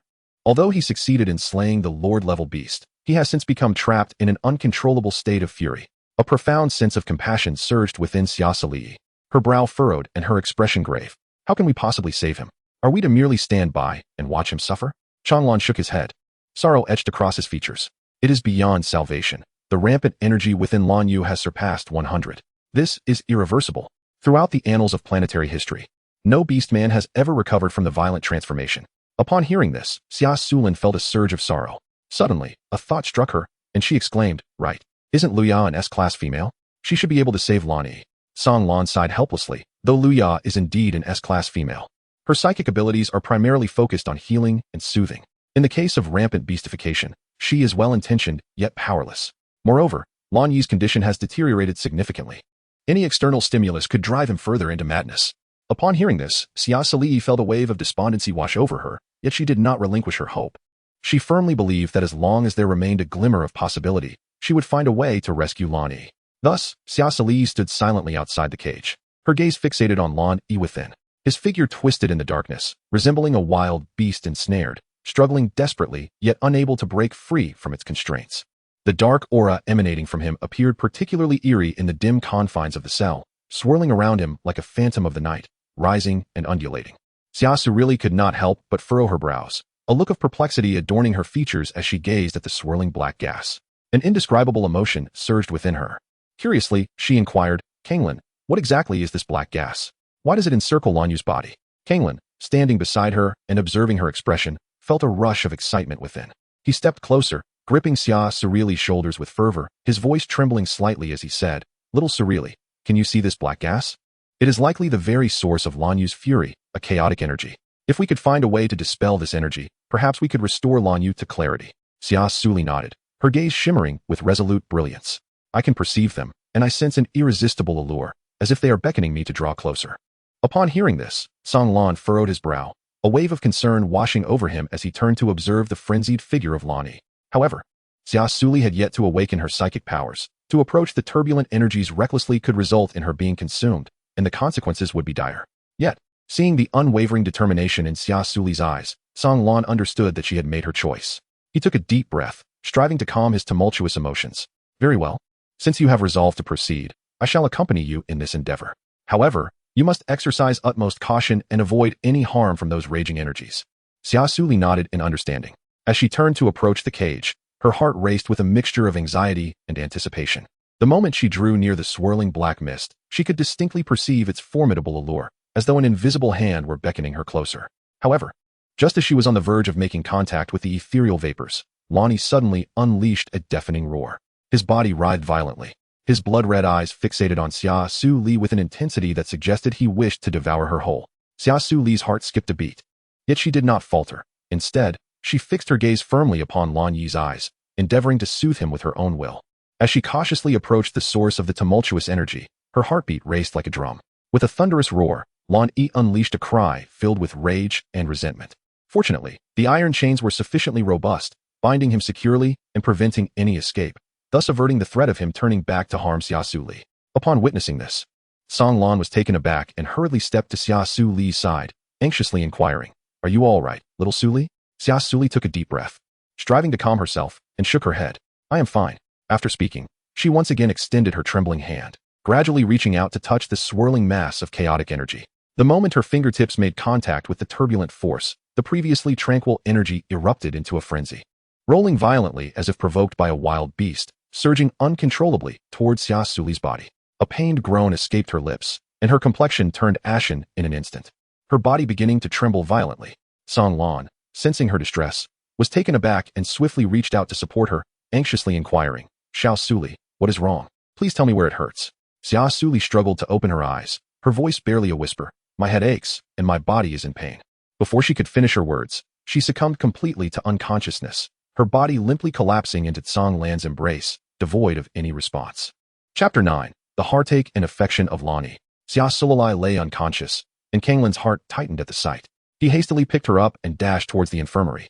Calling out urgently, "Instructor Ian, please save her." She collapsed suddenly after absorbing the violent energy. Inside the infirmary, Ian Shoddy was tending to other patients when he heard Kanglin's cries. He looked up to see Kanglin cradling an unconscious female in his arms. A sense of dread washed over him. Absorbed violent energy? He mused silently. However, he did not linger on his thoughts and quickly instructed Kanglin to place Xia Suli in the medical pod. He swiftly connected her to various monitoring devices to assess her condition. Upon observing that her heart rate and bodily functions appeared normal, Ian breathed a sigh of relief. Yet, his expression turned grave when he examined Xia Suli's mental power readings. "She has awakened her mental power ahead of time," Ian murmured. "But why is her awakened power only at the lowest D rank?" Kanglin, incredulous, replied, "Awakening mental power? How can that be? Suli is only 17, just a year shy of adulthood. It's impossible for her to awaken so early." Ian frowned deeply and replied, "This is the first time I have encountered such a situation. Could it be that absorbing that violent energy caused her to awaken prematurely?" After a moment of contemplation, he continued, "Nevertheless, awakening a D-rank mental power is not entirely a misfortune. Although the rank is low, she has indeed awakened." Kanglin nodded but remained filled with concern, silently praying for Xia Suli to regain consciousness soon. Meanwhile, in the cage, the massive beast form of Lan Yi was gradually shrinking, transforming into a human shape. His upper body was well-defined, showcasing a sculpted physique, with chiseled abs that would make any female's heart race. Observing the shackles binding his hands and feet in the familiar cage, a flicker of confusion crossed his eyes. He gazed down at the chains and the surrounding environment, his mind swirling with questions. How had he fallen into a frenzy only to suddenly regain his senses? Lan Yi struggled to recall the events leading up to this moment, but his mind was a blank slate. The guards outside the cage were taken aback upon witnessing Lan Yi revert to his orc form, a mixture of astonishment and bewilderment washing over them. They had not anticipated that he, who had been in a frenzied state, would miraculously return to normalcy. Despite their curiosity, the well-trained guards did not neglect their duties. Understanding the gravity of the situation, they immediately relayed the news of Lan Yi's recovery to their superiors through secure communication, detailing his current state while emphasizing the urgency and uniqueness of the situation. They hurriedly opened the cage door, bowing respectfully as they announced, "Your Highness, you have awakened." Lan Yi looked up at them, his expression calm as he inquired, "What transpired in the cage today?" The guards nodded and recounted the events that had occurred. Upon learning that the last female he had encountered was Xia Suli, and that she had been rushed to the infirmary by Kanglin after falling unconscious, a flash of panic crossed Lan Yi's eyes. He quickly made his way to the infirmary, his heart racing with concern. "You mustn't be in danger, little one." When Lan Yi arrived at the infirmary, Kanglin was visibly startled to see him. "You've regained your senses from the frenzy. It seems Xia Suli can indeed absorb violent energy," Kanglin exclaimed, astonished. Lan Yi, perplexed, asked, "Kanglin, what exactly happened? Why has my violent energy dropped to 60? Kanglin, taken aback, responded, "Xia Suli can absorb 40 units of violent energy. No wonder she complained of pain before collapsing. She must have taken in too much at once." Lan Yi's brow furrowed deeply, guilt welling within him as he realized that Xia Suli had fallen unconscious while trying to save him. After Kanglin shared all the details, Lan Yi was still astonished by Xia Suli's awakening of her absorption abilities, a phenomenon unheard of among orcs. This not only challenged the established notions in the Blue Sea Empire, but also altered the very existence of interstellar females. Should other orc factions learn of this, the Blue Sea Empire would face relentless turmoil. Therefore, it was imperative to keep this information confidential. Lan Yi's demeanor turned serious, and in a low voice, he instructed, Kanglin. Instructor Ian, to ensure the safety of our little one, I wish for no more than the three of us to know of Xia Suli's awakening of absorption abilities. After a moment of contemplation, he added, as for the information in the central system, let it be modified to indicate that she has awakened a healing mental power capable of diminishing the violent energy levels within males. Upon hearing this, Kanglin's face displayed unwavering resolve. Rest assured, as Xia Suli's guardian, I will never allow any harm to come to her. Ian Shoddy placed a hand over his heart and solemnly vowed, as a member of the Blue Sea Empire, I bear the responsibility of protecting females. Here, I swear by the beast goddess name that I shall never reveal Xia Suli's awakening of her absorption abilities. Hearing these words, Lan Yi's eyes gleamed with satisfaction. He was well aware of Songlan's character and harbored absolute faith that he would never harm Xia Suli. However, he could not extend the same level of trust towards Ian Shoddy. Yet, witnessing Ian Shoddy swear by the beast goddess name, Lan Yi felt a significant alleviation of his doubts. In this world, taking an oath by the beast god signifies the establishment of a formidable covenant. Any breach of such a vow would invoke severe retribution from the beast god. Thus, Lan Yi could finally breathe a bit easier. After resolving this matter, Lan Yi cast his gaze down upon the slumbering Xia Suli. Her delicate and pallid visage appeared as fragile as petals in the wind, stirring a wave of tenderness within him. With her eyes tightly shut, she had lost the vivacity and brilliance she once possessed. Lan Yi gazed at her in silence, a tumult of complex emotions surging within him. He had never anticipated that Xia Suli would pay such a hefty price to save him. Her bravery and resolve left him profoundly shaken, dissolving all his defenses against her.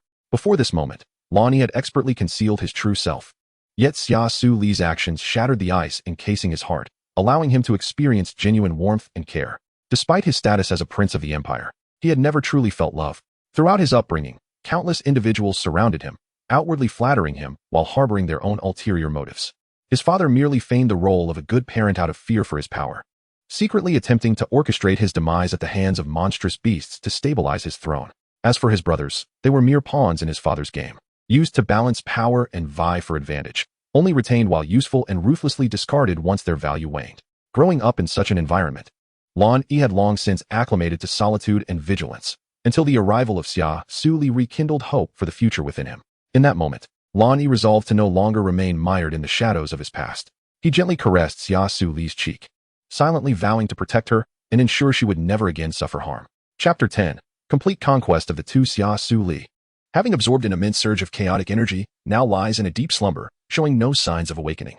Songlan gazes at Lan Yi, who steadfastly remains by her side, refusing to budge even an inch, and a wave of emotion surges within him. He gently pats Lan Yi's shoulder, speaking in a soothing tone. The little one is in excellent health in all aspects. There is no need for you to worry excessively. You have only recently emerged from your own chaotic state and have vigilantly watched over her for 10 full days. If this continues, your body will surely not withstand it. You should return and rest well. I will keep watch here, and all will be well. Yet, Lan Yi bows his head, his gaze fixed intently on the still slumbering Xia Suli, his expression devoid of emotion as he slowly shakes his head in refusal. No, I am truly fine. My concern lies more with the situation regarding my father. Songlan responds, I have already spoken with the orcs from that day. They will cooperate with us in this performance. Additionally, I have placed a decoy in the cage that closely resembles you. At present, the Emperor and the high-ranking officials of the Empire remain in the dark, completely unaware that you have already awakened from your chaotic state. Lan Yi gazes at him with gratitude. You have worked hard these past few days, Song, until the little one awakens. It is imperative that no one learns of my awakening, to prevent any suspicion falling upon her. Songlan nods decisively. Rest assured, this matter pertains to her safety, and I will exercise the utmost caution. Moreover, we are already a family. A sincere smile blossoms on Lan Yi's face. Indeed, we are a family. Meanwhile, the slumbering Xia Suqing finds herself ensnared in an endless abyss of darkness, with no recollection of how long she has wandered here. Just as despair begins to take hold, a brilliant light suddenly shines in the distance, instantly capturing her attention. A wave of exhilaration surges within her, and without hesitation, she races toward the radiant beam. At last, she can escape this dreadful place. She has no idea how long she has been trapped here, nor whether Lan Yi is safe. Xia Suli reflects inwardly, her steps quickening, yearning to flee this bizarre realm. Suddenly, she opens her eyes and is met with the sight of Lan Yi, seated with closed eyes in quiet contemplation, a hint of weariness etched upon his brow. Xia Suli gazed at him, a flicker of surprise crossing her eyes. It was truly a relief that he was unharmed. However, upon witnessing his haggard appearance, she felt a pang of sympathy and gently tugged at the hem of his shirt. Lan Yu, you should lie down on the bed, she urged. Lan Yu abruptly opened his eyes, and upon seeing Xia Suli, who had just awakened, He reached out and enveloped her in his arms. Little one, you must never engage in such foolishness again. What would I do if something happened to you? His voice was somewhat subdued, tinged with a husky tremor, as if he were suppressing a torrent of unspoken emotions. Xia Suli felt his body trembling slightly as he held her, seemingly struggling to contain a torrent of emotions. She thought that Lan Yi must be extremely worried about her, perhaps even fearful for her safety, which stirred a warm current within her, accompanied by a tinge of guilt. Gradually, she raised her hands and embraced Lan Yi in return, softly whispering, I'm sorry, Lan Yi, for causing you worry. It won't happen again. Upon feeling the warmth and softness of her hands on his back, Lan Yi's body quivered slightly before he tightened his hold on Xia Suli, as if he were trying to meld her into himself. In that moment, his heart raced fiercely. As if it might leap from his chest, he realized that his feelings for Xia Suli had become increasingly inescapable. At that instant, all he wished for was to truly sense her presence, to feel her warmth, to breathe in her essence. As Tsang Lan dealt with all matters and prepared to visit the infirmary to see Xia Suli, he caught sight of the two embracing by the bedside. A flicker of surprise crossed his eyes, which soon lowered, enveloped by an inexplicable sense of despondency. Xia Suli immediately spotted Tsang Lan standing at the door, her delicate face flushing with a faint hue of crimson. Feeling a twinge of embarrassment, she gently patted Lan Yi's back. Lan Yi, could you please loosen your grip? Tsang Lan is right at the entrance. Upon hearing that Tsang Lan had arrived, Lan Yi reluctantly released her. Tsang Lan forced a smile, one that was more sorrowful than a frown. Am I interrupting you? If so, I can step away for a moment. With that, he turned to leave. As Xia Suli observed his intention to depart, she hurriedly called out, Kanglin, please don't leave, you haven't disturbed us. Lan Yi stood up and, seemingly lost in his own thoughts, remarked, the little one has just awakened and is likely famished, so I shall prepare something for her to eat. I will also take a moment to attend to my own needs. Therefore, Kanglin, I would appreciate it if you could stay and keep her company. After sharing a gentle smile with Xia Suli, he exited the infirmary, giving Kanglin's shoulder an encouraging pat before leaving. Kanglin, fully aware of Lan Yi's intentions, felt his handsome face flush a deep crimson as he nervously settled into the chair beside Xia Suli. Are you all right? He inquired. Seeing Kanglin in such a state, Xia Suli beamed a sweet smile and replied, I am perfectly fine now. I apologize for causing you worry, Kanglin. That is a relief, Kanglin responded, straightening his posture in the chair, his face adorned with a contented smile. Xia Suli was acutely aware that Kanglin was not particularly eloquent, yet his care for her was meticulous and profound. Like Lan Yi, he was one of the first to make her feel the warmth of home in this foreign world, prompting her to generously display her smile in their presence. Playfully, she suggested, shall we embrace to celebrate my awakening? Upon hearing her request for a hug, Kanglin's handsome face flushed a deep crimson. He had never embraced any female, not even his own mother. Noticing Kanglin's hesitation to reach out, Xia Suli, feeling somewhat disheartened, asked, do you not like it? Then we shall not embrace. In a swift motion, Kanglin stepped forward and enveloped her in a tight embrace, softly murmuring, I do not dislike it, it merely feels like a dream. Xia Suli smiled as she embraced him tightly. Thank you, Kanglin. Although you were not the first person I saw upon awakening, you must have been very worried about me, right? Kanglin greedily held her close, not wishing to conceal his affection for her any longer. Indeed, I was deeply concerned, fearing you might remain in slumber indefinitely, and even more so, that something unfortunate might befall you. I truly feel a profound happiness now, Kanglin. It is your presence, along with Lan Yi's, that has rekindled my boundless aspirations and anticipation for the future. The brilliance in Xia Suli's eyes sparkled with light. I, too, feel an immense happiness, Kanglin replied, his gaze tenderly resting upon Xia Suli. Meanwhile, outside the infirmary, Lan Yu quietly leaned against the wall, listening to the conversation unfolding within. A faint smile graced his lips as he listened. Gradually, he turned away, departing with a light step, as if he wished not to interrupt the warm and beautiful atmosphere inside. Chapter 11. Awakening of D-Class Mental Power after Xia Suli left Song Lan's embrace. A faint blush adorned both their faces, reflecting an air of bewilderment. It is worth noting that Song Lan, a solitary male for 28 years, was experiencing such intimate closeness with a female for the very first time. His heart raced as if a fawn were frolicking within him. Meanwhile, although Xia Suli indulged in the pleasures of modern life, her personal life remained as pure as unblemished parchment, untouched by even the gentlest caress of a male hand, let alone a romantic relationship. Thus, the unspoken tension between these two inexperienced souls enveloped the atmosphere in a mysterious tranquility, as if time itself had come to a standstill. The awkward silence was finally shattered when Lan Yi returned with food. Observing the shy and awkward demeanor of the two, a smile involuntarily crept upon his lips, and he gently remarked, it's time for breakfast. Song Lan, carry Xiao Li over to the table. Don't just stand there in a daze. Oh, all right. Without hesitation, Song Lan swept Xia Suli into his arms and strode purposefully towards the dining table, unprepared for the sudden lift. Xia Suli instinctively clung tightly to Song Lan's neck. This embrace ignited a fresh blush upon Song Lan's handsome, stoic visage, akin to the glow of twilight caressing his features, while his ears flushed a deep crimson. His heart pounded as if it were attempting to escape the confines of his chest, the sound echoing in his ears like a resounding drum. What to do? The little one was so close, her scent reminiscent of blooming flowers, exuding an intoxicating fragrance that ensnared his senses. Why was his heart racing so rapidly? As if it might burst forth from his ribcage? Only when he gently placed her in a chair did Song Lan realize the emptiness in his arms. Snapping him back to reality, Lonnie handed Xia Suli a glass of beast milk, his voice resonating with a soothing timbre as he said, "Shaoli, this is beast milk. Your powers have been overexerted, and you need to replenish some elements. This calf milk is the most suitable for you. Additionally, I recall from our last meal at the restaurant that you seemed unable to chew the steak, so I had the kitchen substitute it with calf meat. This should be much easier for you to manage."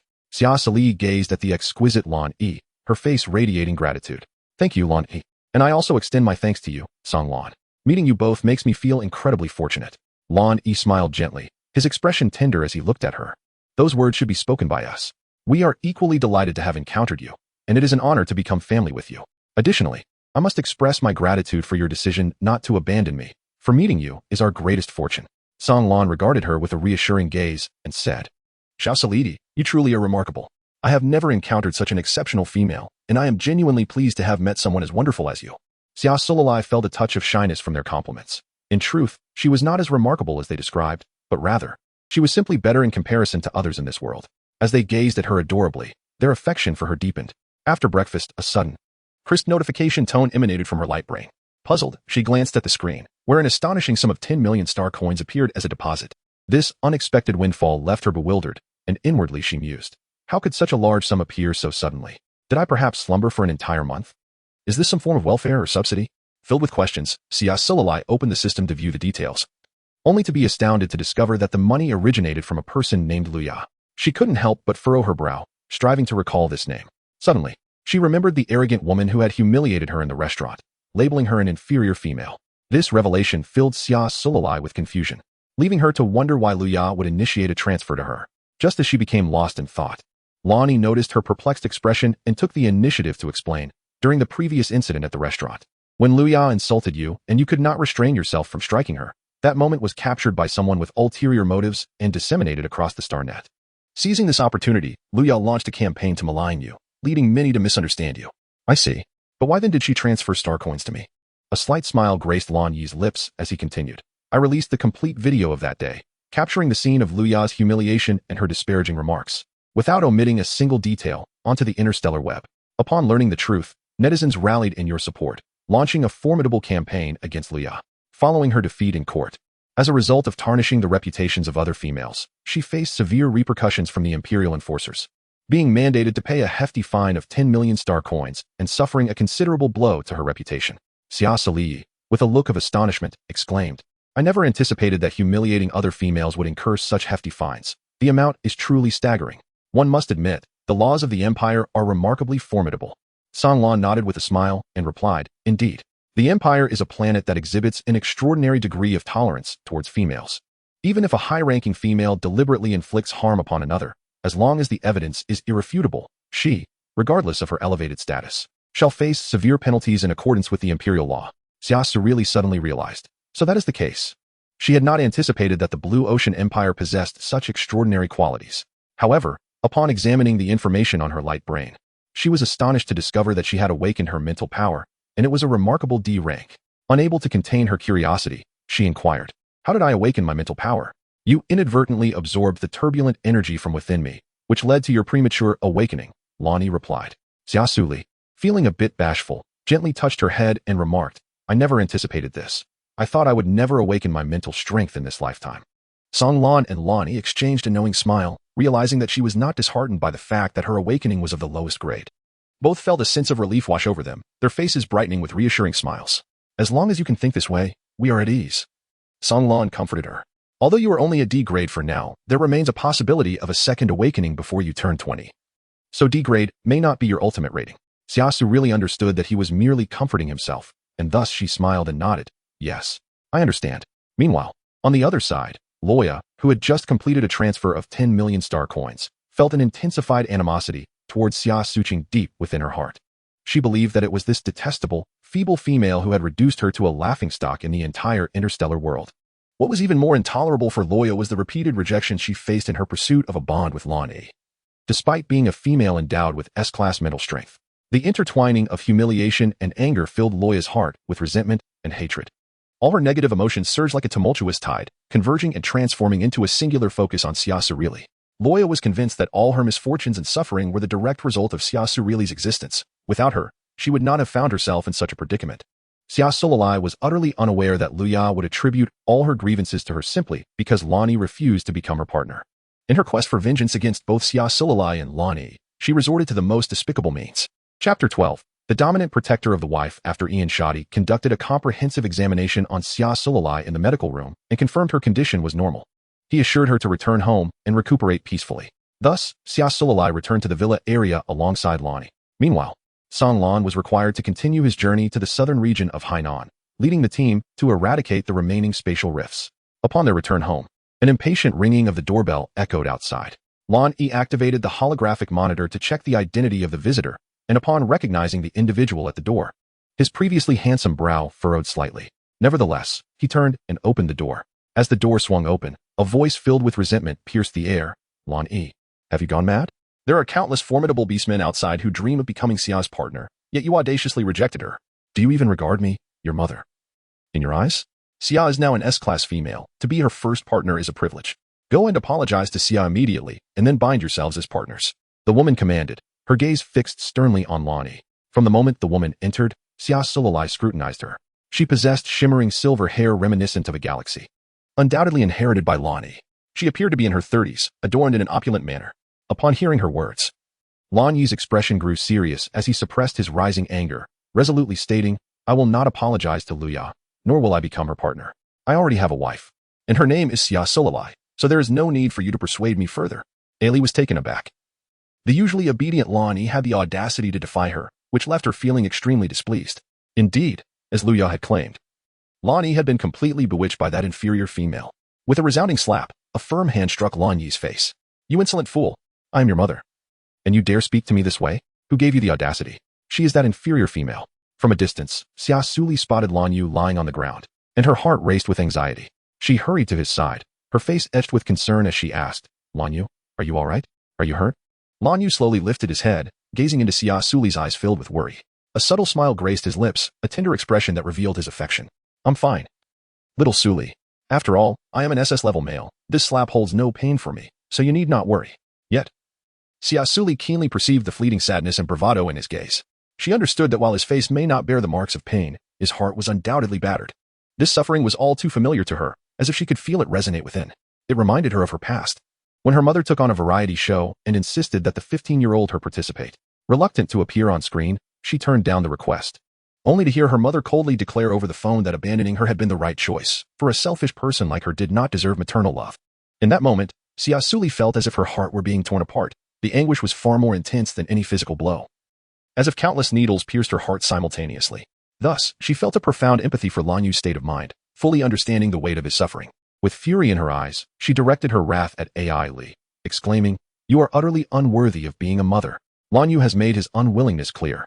Why do you continue to force him into a contract with a female he does not desire? Can you not respect his thoughts and wishes? Xia Suli became increasingly agitated, her voice rising in pitch. Just because you are his mother, the one who bore and raised him, do you believe you have the right to impose your personal will upon him? Do you not consider whether he willingly accepts it? Can you not be so selfish? Lan Yi is a sentient being with thoughts and feelings. He is not a heartless machine, nor a puppet for your whims. He is a living, breathing orc. As she spoke, tears welled in Xia Suli's eyes, her heart aching for Lan Yi, who suffered under such a domineering and unreasonable mother. She felt profound sorrow for him, for they both were unable to choose their own birth mothers. Lan Yi stood there, his expression a tapestry of complex emotions as he gazed at Su Qinglan, an indescribable feeling surging within him. He had never imagined someone could understand his innermost thoughts so deeply. At that moment, his eyes brimmed with gratitude and happiness. The sensation of being cherished and cared for was exquisite. He had always been the strong and independent one, yet now he felt an unprecedented warmth enveloping him. Taking a deep breath, he endeavored to calm his racing heart. However, when he looked back at Su Qinglan, he realized he could no longer conceal his inner joy. Though he had been struck, he smiled, a smile infused with gratitude, admiration, and profound love. In that instant, Lan Yi comprehended the true meaning of being moved at the heart. a feeling that would become one of the most treasured treasures of his life. Ellie regarded the frail, weak lower female before her, astonished that she dared to reprimand her. As the most esteemed female of the Blue Sea Empire, Ellie would not tolerate any orc speaking to her in such a manner. Without a moment's hesitation, she raised her hand to strike Xia Suli. Yet, just as her hand lifted, it was caught by Lan Yi, who stood beside her.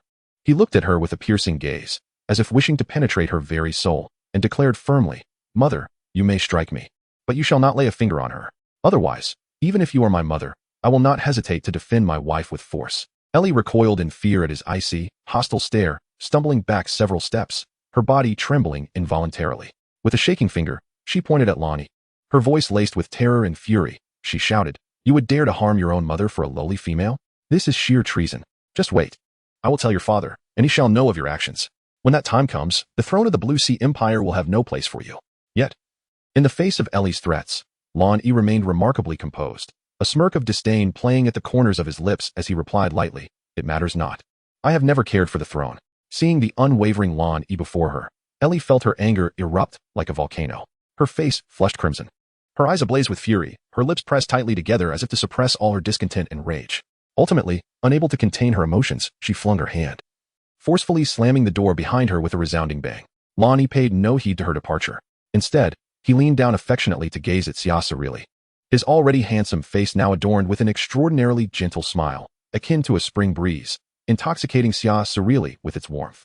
Chapter 13. The presence of those who matter. As Xia Suli found herself the object of Lan Yi's intense gaze, she could not help but feel a wave of shyness wash over her. She gently turned her head away, attempting to conceal the turmoil within her heart. However, reflecting on her earlier impassioned outburst, a twinge of regret surged within her. She hastily began to explain, "Lan Yi, I was overwhelmed with emotion just now. My mother used to pressure me in a similar manner, and witnessing you treated so by your mother made it difficult for me to rein in my feelings.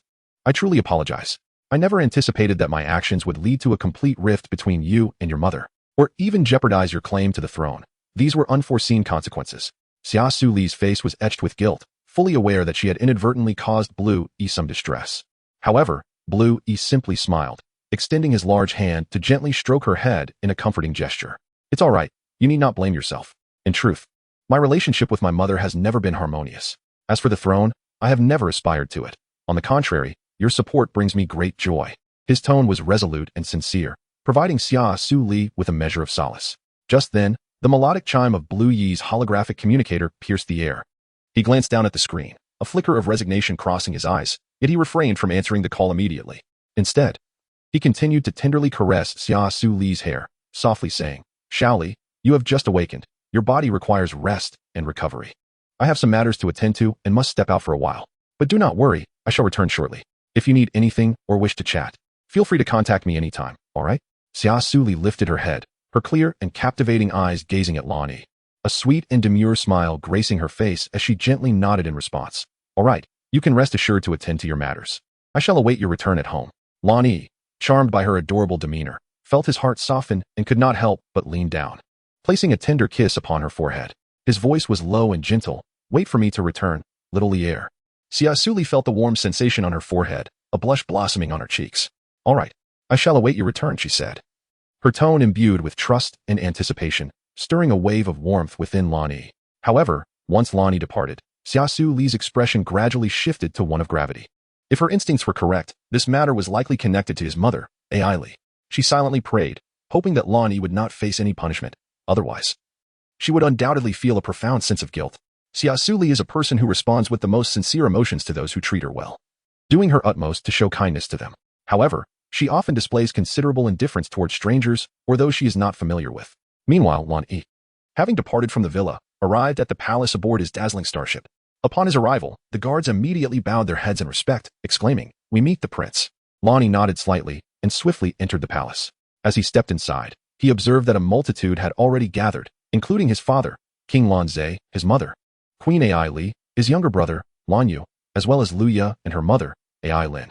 With steady strides, Lan Yi approached the imposing and solemn figure of his father, King Lan Zhe. He spoke slowly. "Lier pays his respects to father. I wonder what brings you to summon me." Lan Zhe's gaze was piercingly cold, as if it could penetrate the very soul, instilling a sense of dread.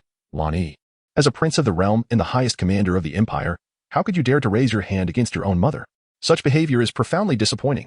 Has your elevated status rendered you so arrogant that you disregard your own mother? Beside him, Ailey feigned sorrow, tears streaming down her face like pearls from a broken string. I once thought that Ai merely disliked me as his mother, but I never imagined he would harbor such hatred. As a mother, I feel like I have failed. Upon witnessing this, Lanze hurriedly took her hand. His expression filled with concern. Li heir, this is not your fault. Our indulgence has led to his ruthless disposition. This is my error for having elevated him too high. Ai Lin, with anger visible on her face, looked at Lan Yi, her tone laced with reproach. Ai, you have indeed erred this time. Apologize to your mother at once. If you sincerely repent, she will surely forgive you. Oh dear, brother, this is your fault. No matter how much you may dislike mother, you cannot resort to violence against her. This is an act of treason. Furthermore, as the highest commander of the empire, you should be aware that striking a female is punishable by over 20 years in prison, Lan Yu remarked, a smirk of schadenfreude gracing his features. Luya, witnessing the collective condemnation directed at Lan Yi, felt a flicker of delight. This was the price he paid for refusing to become her partner, the male beastman she coveted. She would rather see destroyed than allow Xia Suli, whom she deemed inferior, to possess him. Lan Yi gazed at these so-called family members, his heart aching. He had always regarded them as kin, yet they viewed him merely as a tool to be exploited and discarded. Now that he had individuals who genuinely cared for him, he yearned to sever ties with these hypocritical relatives. I, Lan Yi, shall never apologize, for I have done nothing wrong. It was my mother who first attempted to strike my wife. What wrong is there in protecting her? His voice was resolute, imbued with an undeniable determination. Seeing this, Lanze feigned fury and stood up. Impudence. You wish to raise your hand against your own mother yet remain unrepentant. From this day forth, you are no longer a prince. A heart as cruel as yours is unworthy of ruling the Lan Hai Empire. Lan Yu, you shall announce my decree to all citizens of the empire. Henceforth, you, Lan Yu, shall be the sole prince and heir to the throne. Lan Yu beamed with delight, responding, yes, father. He then cast a triumphant glance at Lan Yi. Ignoring Lan Yu's gaze, Lan Yi merely smiled derisively, fully aware that this was all part of his father's scheme, driven by the fear that he might one day threaten his throne. Thus seizing the opportunity to strip him of his princely title, he coldly declared, this shall be the last time I address you as father and mother. I hope you will not regret it in the future. With that, he resolutely turned and left the palace, a place that now filled him with sorrow. Chapter 14. With over 100 million fans. After Lan Yi departed, Xia Suli returned to her room, her heart brimming with curiosity as she logged onto the interstellar network. Upon witnessing, to her astonishment, that her quantum brain account boasted over 100 million followers, her expression mirrored that of someone struck by lightning, her mouth agape in disbelief, unable to close for quite some time. My heavens, is this an absurdly large number of fans? It seems I haven't done anything particularly noteworthy. How could such a surge occur so suddenly? Xia Suli mused inwardly, her face adorned with incredulity. However, despite her astonishment, she swiftly regained her composure and began to examine the back-end data. To her shock, she discovered that there were indeed over 100 million individuals who had applied to be her guardians. Yet, what puzzled her even further was that these applicants had recently begun to withdraw their requests, leaving only a scant few thousand who had not rescinded their applications. Xia Suli pondered deeply, suspecting that the disinterest of others stemmed from her rather lackluster awakening of D-grade mental power. Even during the comforting words of Lan Yi and Song Lan, she sensed that her mental prowess might be far from ideal, perhaps even exceedingly low. Otherwise, why would they extend such reassurances? With this thought weighing on her heart, Xia Suli's mood grew increasingly somber. Yet her curiosity about the true extent of her mental capacity intensified. Thus, she delved into the interstellar web to unearth information regarding the classifications of mental power. After thorough exploration, she discovered that mental abilities are categorized into 7 distinct levels, ranging from D to C, B, A, S, SS, and the most formidable, SSS. According to the data, it is already quite exceptional for a female to attain A-grade mental power, as it suffices to somewhat pacify the turbulent energy of S-grade male beastmen. Females endowed with S-grade mental power are even more formidable, effortlessly subduing the raging energies of S-grade male beastmen. Moreover, they can also exert control over SS-grade male beastmen. Regrettably, as of now, no beastman in the entire interstellar realm has awakened to 3S mental power. For Xia Suli, who found herself at the lowest tier, her heart bore little sorrow or disappointment. After all, she recognized that she was not a true female beastman in the conventional sense. Merely awakening her abilities was already a source of immense joy. Shortly thereafter, Xia Suli gently accessed her private messages. The beastmen who had previously misunderstood her sent sincere apologies, with some even requesting her to initiate a live stream to convey their contrition in person. Reading their heartfelt words, a faint smile graced Xia Suli's lips. It appeared that the beastmen possessed the admirable quality of acknowledging their mistakes. After considerable reflection, Xia Suli concluded that a mere reply to private messages would not suffice to express her gratitude to the steadfast supporters among her fans. Consequently, she resolved to record a special video to convey her thanks to these delightful supporters. In the video, her melodious voice, akin to a gentle stream, articulated her heartfelt appreciation with sincerity and warmth, addressing all the beastmen who had rallied behind her. As soon as the video was released, all her followers received notifications about her latest post, prompting them to enter the interstellar web to view it. Eager fans wasted no time in clicking the link. Upon witnessing Xia Suli in a vibrant red dress, her exquisite features adorned with a gentle smile, many male beastmen could hardly contain their excitement, flooding the comments section. "Heavens, this little female is stunningly beautiful and so gentle," exclaimed one. "Such a captivating and demure little female. She outshines all others across the stars," declared another. "I hereby proclaim that Xia Suli is my ideal goddess from this day forth." A sudden wave of adoration washed over them. "This is the first time I've encountered such a tender female. How wonderful would it be to be her male partner?" Yet, a voice interjected, "Hold your horses. While we cannot deny her gentle demeanor, do remember she is merely a D-grade female. Thus, any male beastman with a grade above C is essentially disqualified from being her partner." "Oh, how disheartening. This exceptional little female is indeed D-grade. Does that mean I, as an A-grade, cannot be her companion?" lamented another. "Unless you wish to ultimately become a soulless beast, in which case, you could be her bonded mate." The male beastmen collectively expressed their regrets, recognizing that D-grade mental power was indeed too low. As powerful male beastmen, they typically commenced at a minimum of C-grade. Only a select few male beastmen awakened to S-grade mental power, and in the Blue Sea Empire, only Lan Yi possesses SS-grade capabilities. Xia Suli calmly observed the comments from the various beastmen, her heart remaining undisturbed. For her, the most pressing task at hand was to locate the final guardian. As for the matter of companionship, she would not entertain such thoughts for the time being. She was acutely aware that only by becoming stronger could she truly seize control of her own destiny 3 years hence. She had no desire for others to dictate the course of her life, nor would she resign herself to being merely a tool for the male beastmen's lineage. Thus, Xia Suli resolved to break free from the so-called fate of female beastmen through her own abilities, intending to demonstrate through her actions that female beastmen could also embody strength. When Lan Yi returned to the villa, he found Xia Suli engrossed in watching videos of beastmen slaying monstrous creatures. The gory scenes unfolded like a crimson tapestry. Yet Xia Suli exhibited no fear. Instead, she leisurely sipped her nutrient solution, captivated by the footage, utterly unaware of his return.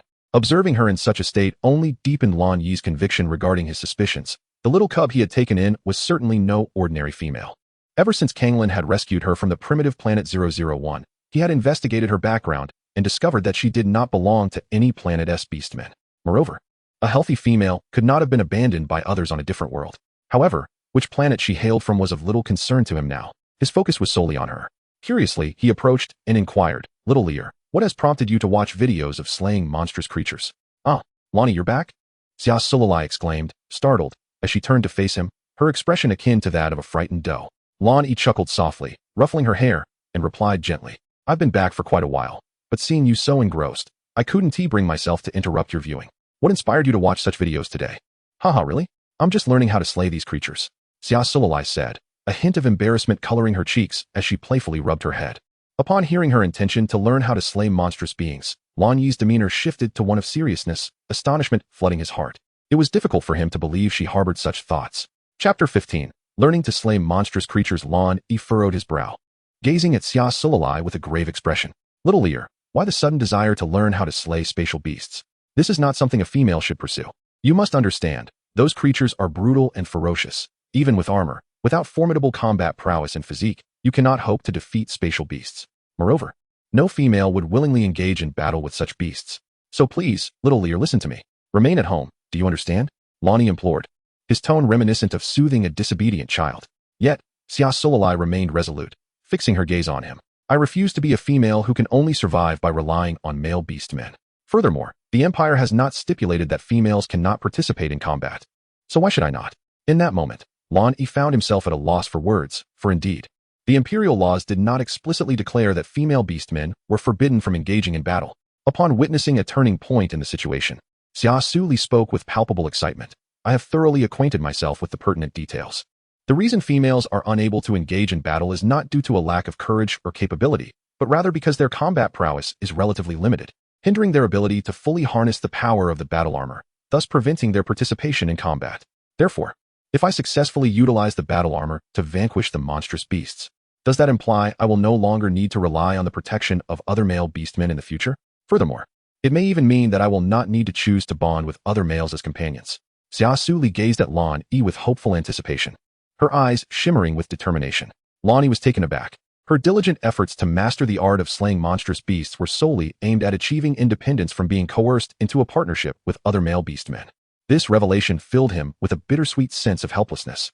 In truth, literally, you need not take such risks. Should you genuinely wish to abstain from forming bonds with other male companions in the future, I will do my utmost to assist you in petitioning the Imperial High Command for approval to refuse such partnerships upon reaching adulthood, Lan Yi replied gently, concern evident in his gaze. Xia Suli furrowed her brow. She was well aware that Lan Yi meant well, yet in the Blue Ocean Empire, and indeed on most planets, it was customary for females to bind themselves to no fewer than 10 male partners upon reaching adulthood. Should a female refuse to comply, the highest command center of the empire would forcibly compel her to establish partnerships, ensuring the continuation of the beastmen lineage. Consequently, the majority of female beastmen, upon reaching maturity, dutifully entered into bonds with a dozen or more male partners. Earlier, she had perused the information on Luya's holographic device and discovered that Luya had already formed 38 partnerships, each with males of A and S ranks, which filled her with immense admiration for Luya's formidable strength. Thus, she resolutely shook her head. There is no need, Lan Yi. I appreciate your good intentions, but no female in the Blue Ocean Empire has ever successfully refused to bond with male partners after coming of age. Therefore, as long as I possess combat abilities superior to those of other male beastmen, I should be able to demonstrate to the empire that I, Xia Suli, can protect myself without the need for male partners. Lan Yi gazed intently at her, his eyes reflecting an unwavering determination. At that moment, he acknowledged that he was profoundly moved by her conviction. Reluctant to shatter her beautiful reverie, he remained silent for a moment before finally nodding. Very well. Since you are so resolute, I shall take you to the combat armor training ground tomorrow morning. If you cannot harness more than 60% of the combat power of the armor, then this aspiration of yours may merely be a fleeting dream. Upon hearing these words, Xia Suli's face blossomed with a radiant smile. She excitedly rose to her feet and, without hesitation, leapt into Lan Yi's embrace, holding him tightly as she expressed her heartfelt gratitude. Thank you, Lan Yi. I understand that this is a tremendous challenge for me, but I firmly believe that I can achieve it. I truly do not wish to enter into a partnership lightly, and I am sincerely grateful for your understanding of my perspective. Feeling the warmth of Xia Suli's embrace, Lan Yi's heart grew heavy. He gently patted her back, offering reassurance. You need not thank me. After all, this dream can only be realized through your own efforts, breaking the long-standing notions of the empire. Yes, I will strive diligently, Xia Suli affirmed resolutely. Lan Yi chose not to elaborate further, softly reminding her to rest early so that he could escort her to the training grounds on time the following morning. With that, he turned and silently exited her room. Xia Suli closed the video on how to slay spatial beasts and promptly began her search on the interstellar network for information regarding the utilization of battle armor, immersing herself entirely in her reading. By the time she comprehensively grasped the myriad aspects of the battle armor, it was already quite late. Unable to stifle a considerable yawn, Xia Suli wearily returned to her bed. The following morning, before the sun had risen, Xia Suli awoke early to commence her morning routine. Her movements were swift and efficient, clearly indicative of her accustomedness to such an early rising lifestyle.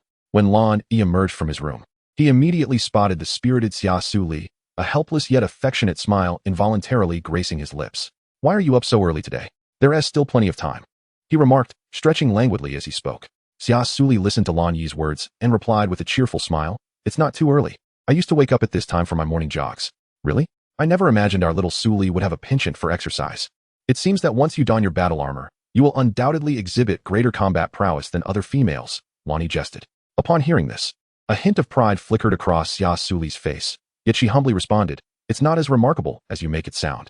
However, exercise does indeed help me maintain a good condition and stamina, enabling me to perform to the best of my abilities during training. With that, Xia Suli gently tucked the stray strands of hair from her forehead behind her ear. After completing this task, she opened the door, ready to embark on a new day of morning practice. Lan Yi stood quietly, his gaze following Xia Suli's retreating figure. A look of admiration and affection reflected in his eyes. He had initially thought that Xia Suli's early morning workouts were merely a whim, but it became evident that she approached this endeavor with utmost seriousness and dedication. This spirit of hers deeply impressed Lan Yi and sparked within him a compelling curiosity about the planet where Xia Suli had once lived. What kind of world could cultivate such a resilient and vibrant character as hers? Lan Yi found himself lost in contemplation. Chapter 16. The focus on S-class battle armor. After Xia Suli returned from her morning exercise, she took a refreshing shower and changed her clothes before heading towards the hall. As Lan Yi, who had just prepared breakfast, stepped out of the kitchen with a gentle smile gracing her lips, she softly remarked, "You must be hungry, little Lier. I have warmed a cup of beast milk for you and cooked a steak along with a gullet beast's egg. Once you finish your meal, we shall set off for the armor training ground." Xia Suli smiled gently as she gracefully pulled out a chair and seated herself. "Thank you, Lan Yi. You're welcome.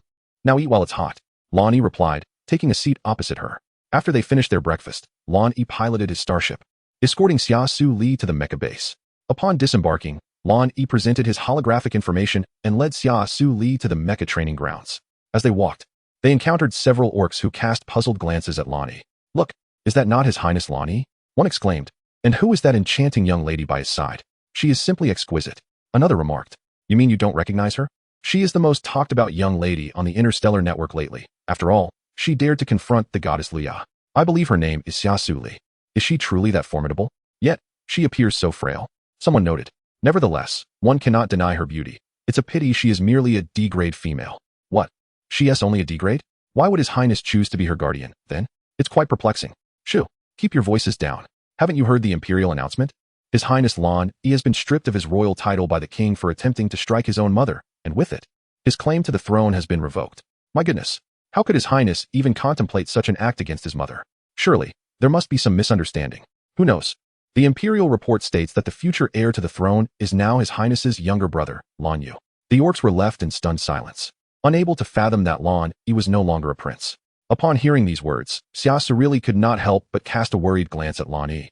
Realizing with a pang of anguish that he had indeed lost his qualification to reign as king, Lan Yi seemed to sense her turmoil and gently reassured her, saying, "Do not concern yourself with the opinions of others. I am truly fine. You need not pay heed to their words. In my heart, you are the one and only female." Xia Suli nodded gently, her expression tinged with guilt as she gazed at him. At last, they arrived at the entrance of the battle armor training camp. "Well then, let us proceed inside," Lan Yi said with a smile directed at Xia Suli. Xia Suli inhaled deeply, closely following Lan Yi into the battle armor training ground. The soldiers, who were testing their battle armors, paused in astonishment upon noticing Lan Yi entering with a seemingly delicate female companion. Despite their hearts brimming with doubt and concern, the soldiers promptly saluted Lan Yi in unison, exclaiming, "We greet you, Commander Lan." Simultaneously, myriad questions flooded their minds. One soldier murmured, "What on earth is happening? Why would His Highness bring such a fragile female to such a perilous place?" Another echoed, "Indeed, this young female appears so frail. What purpose does she serve here? This arena is hardly suited for someone of her delicate stature." Soon after, a worried soldier added, "What if we accidentally harm this young female during training? She seems exceedingly vulnerable." In an instant, the gazes of the beastmen were fixated on Xia Suli, filled with confusion. Yet, due to Lan Yi's presence, they felt restrained from voicing their concerns further. Lan Yi waved his hand, speaking in a calm yet authoritative tone, "Continue your training. Pay us no mind." His voice conveyed an undeniable authority that silenced any further objections, compelling the soldiers to comply. Subsequently, Lan Yi grasped Xia Suli's hand tightly, guiding her to the array of battle armors. His eyes sparkled with anticipation and tenderness, as if unveiling a mysterious and exhilarating realm. "Little Li, behold this," Lan Yi softly remarked, gesturing toward the dazzlingly arranged battle armors on the platform ahead. Xia Suli followed his and gazed in the direction he indicated, her attention instantly captivated by the resplendent gleam of the armors. Her eyes widened, and an indescribable sense of awe surged within her. These armors varied in design. Some boasted bold, angular lines that exuded a formidable presence, while others were exquisitely crafted, showcasing intricate details that radiated opulence and finesse. Each piece of armor seemed to possess its own unique narrative, evoking an irresistible curiosity to delve deeper into their stories. Xia Suli approached the armor platform with a graceful gait, meticulously examining each exhibit. Her fingers gently traced the surface of the armor, absorbing its cold and unyielding texture. As she gazed upon the armor before her, she envisioned herself adorned in these magnificent pieces, fighting alongside Lan Yi and Song Lan. In that fleeting moment, Xia Suli appeared to forget the world around her, wholly immersed in her adoration for the armors. She endeavored to feel the power and allure radiating from each piece, seeking a connection that resonated with her spirit. Meanwhile, Lan Yi stood quietly beside her, watching with a smile that reflected both affection and admiration. Soon, Xia Suli's attention was captivated by a suit of armor that gleamed in a deep shade of violet black. It emanated a mysterious and alluring glow, as if beckoning her closer. Compelled, she reached out, her fingers gliding over the armor's frigid surface, savoring its unique texture and intricate patterns. With each touch, an extraordinary sensation surged within her, leading her to believe that an enchanting bond was forming between herself and this armor, as if it had been crafted specifically for her. She scrutinized every detail of the armor, discovering exquisite engravings and runes that seemed to encapsulate boundless power and wisdom. Observing her rapt attention, Lan Yi remarked, "Indeed, your discerning eye is exceptional, Xia Liar. This is no ordinary armor. It is an S-class suit forged from the hide of a mutated Dragon King beast, sculpted and polished by the Empire's finest artisans through countless hours of meticulous craftsmanship. Despite its formidable strength, few can truly harness its full potential. Even the most battle-hardened orc warriors find it challenging to invoke even 10% of its combat prowess." Lan Yi sighed softly and continued, "Even with my own capabilities, I could only unleash about 50% of its power. Consequently, this armor remains here, overlooked, for mastering it requires not only extraordinary strength, but also exceptional talent and skill." As Xia Suli listened to Lan Yi's introduction, her heart brimmed with curiosity and yearning for the battle armor. She then cast her gaze downwards towards the price tag beside the armor, which astonishingly displayed a staggering figure of 1 trillion star coins. This numeral caused her to widen her eyes in disbelief. Such an exorbitant price was beyond the reach of an ordinary person, especially considering that her own worth was scarcely 200 million star coins. Chapter 17. A heartfelt confession after jealousy. Xia Suli could not help but swallow hard. Startled by the astonishing price, Lan Yi, witnessing this scene, gently tousled her hair and smiled, saying, "You need not worry about the cost of the battle armor. As your guardian, I can certainly afford these star coins. You should only consider whether you possess the capability to wield it.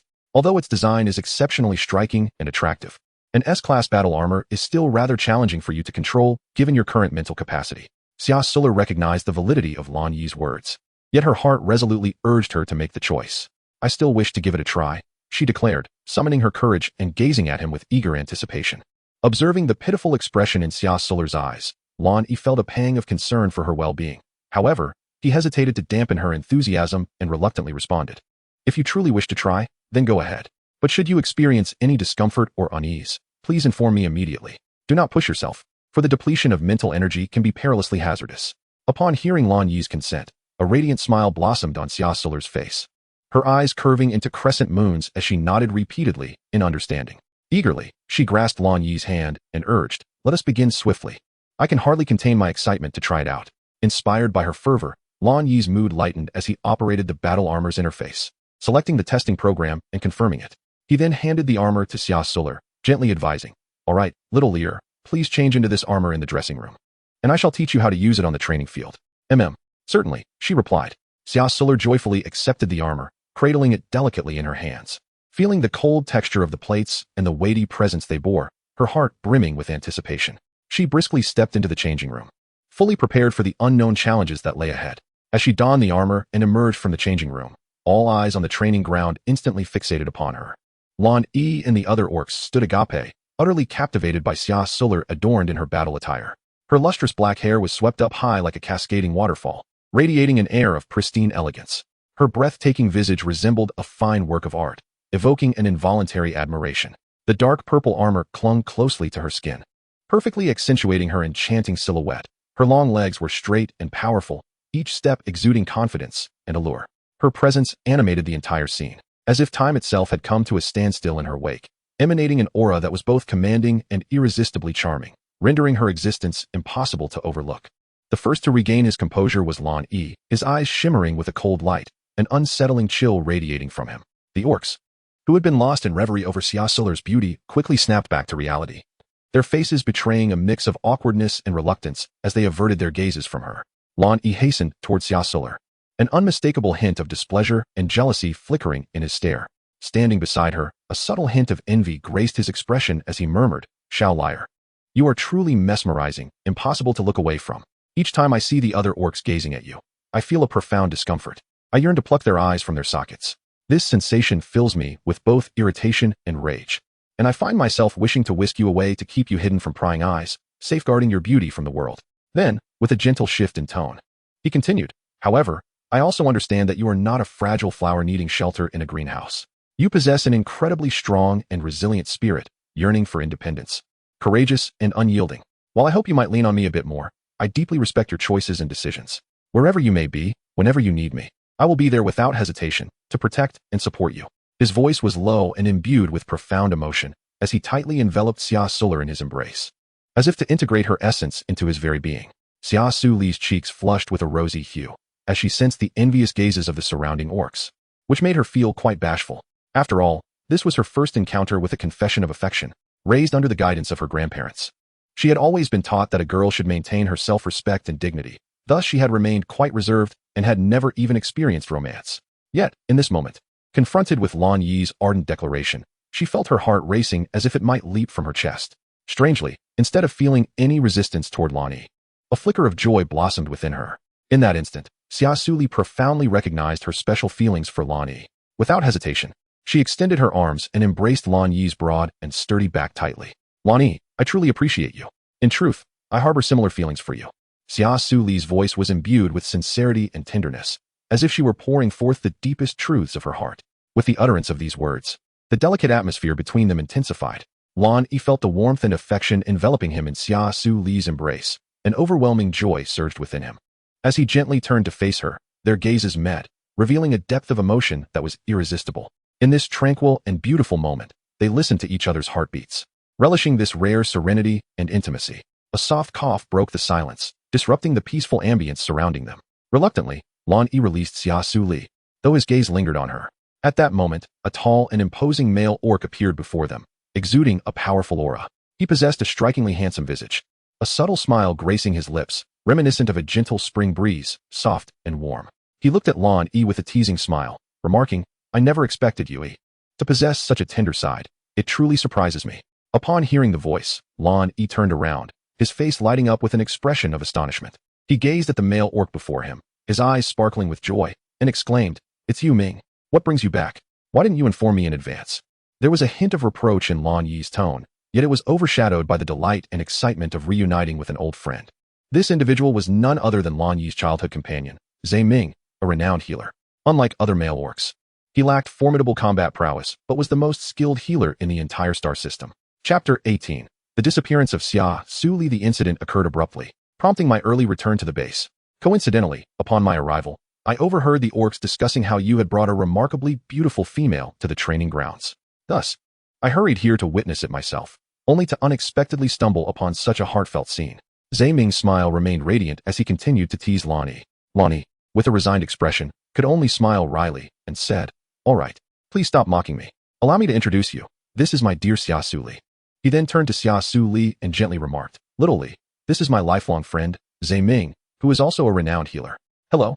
It is a pleasure to meet you. My name is Xia Suli. Xia Suli greeted politely with a smile, her gaze meticulously assessing the androgynous male orc before her, a hint of astonishment glimmering in her eyes. This male orc's beauty was nothing short of breathtaking.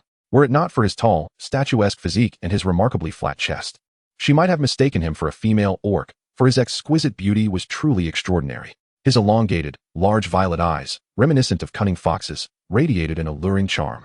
His handsome visage surpassed that of the average female. His finely chiseled features seemed the handiwork of a master sculptor, with each contour perfectly defined, further enhanced by his sleek, lustrous white hair, which captivated the beholder's attention. Xia Suli could not help but muse to herself that if such beauty were to manifest in a woman, it would undoubtedly incite an insatiable frenzy of admiration and pursuit from countless admirers. As Xia Suli appraised Zhe Ming, he too was observing her. However, upon witnessing Xia Suli's visage, a glimmer of astonishment flickered in Zhe Ming's eyes. It was no wonder that Lan Yi held her in such high regard. She indeed surpassed the ordinary female in beauty. The tenderness and grace that radiated from her brows and eyes were qualities seldom found in typical women. Thus, Zhe Ming placed his right hand over his heart, a gentle smile gracing his lips as he spoke in a deep, magnetic voice. Greetings, esteemed young lady. I am truly delighted to make your acquaintance. Lan Yi frequently mentions you in our video calls, extolling your virtues.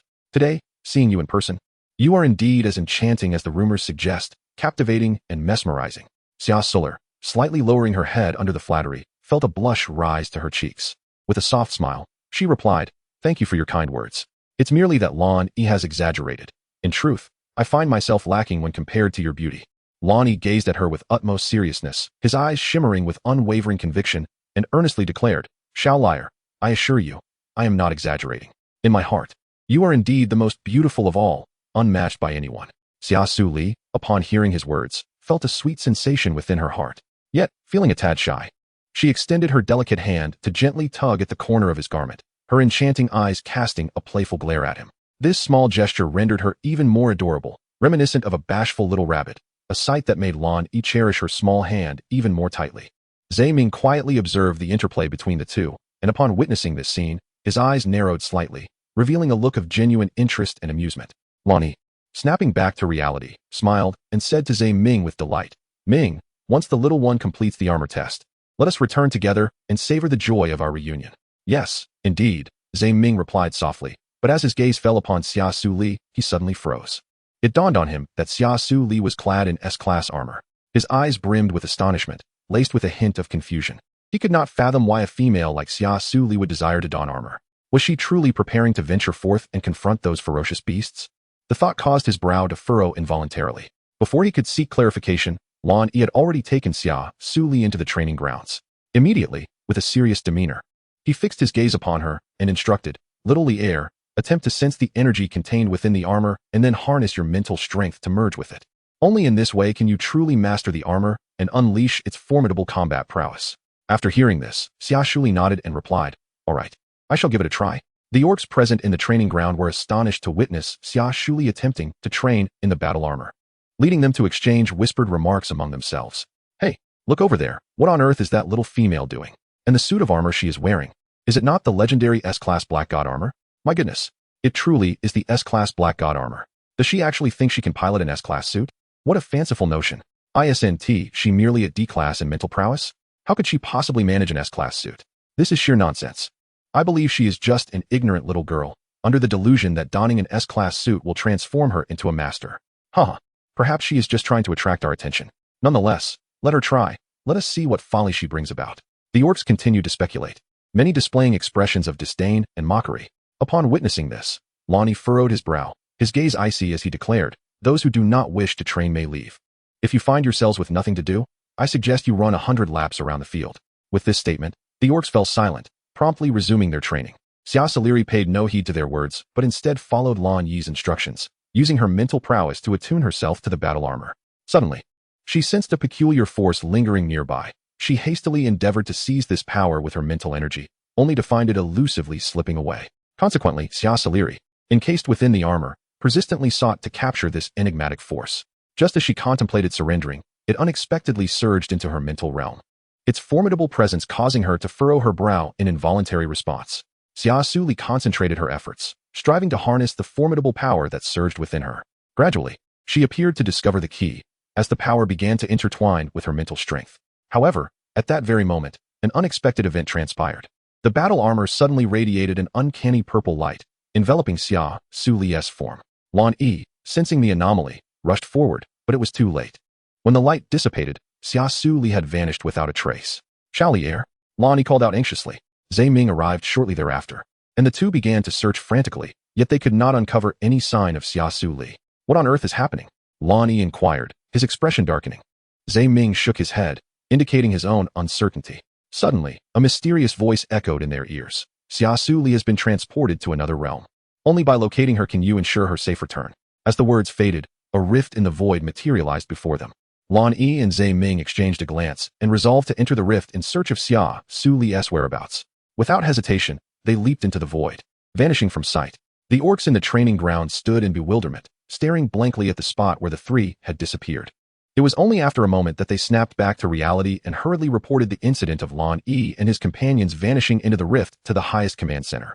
Chapter 19. Return to modern Earth, the destruction of the planet. Xia Suli widened her eyes, gazing at the dim world before her, surrounded by the ruins formed by towering skyscrapers that had collapsed to the ground. These structures, once symbols of human civilization's prosperity, now lay in fragments, seemingly narrating tales of past glory and destruction.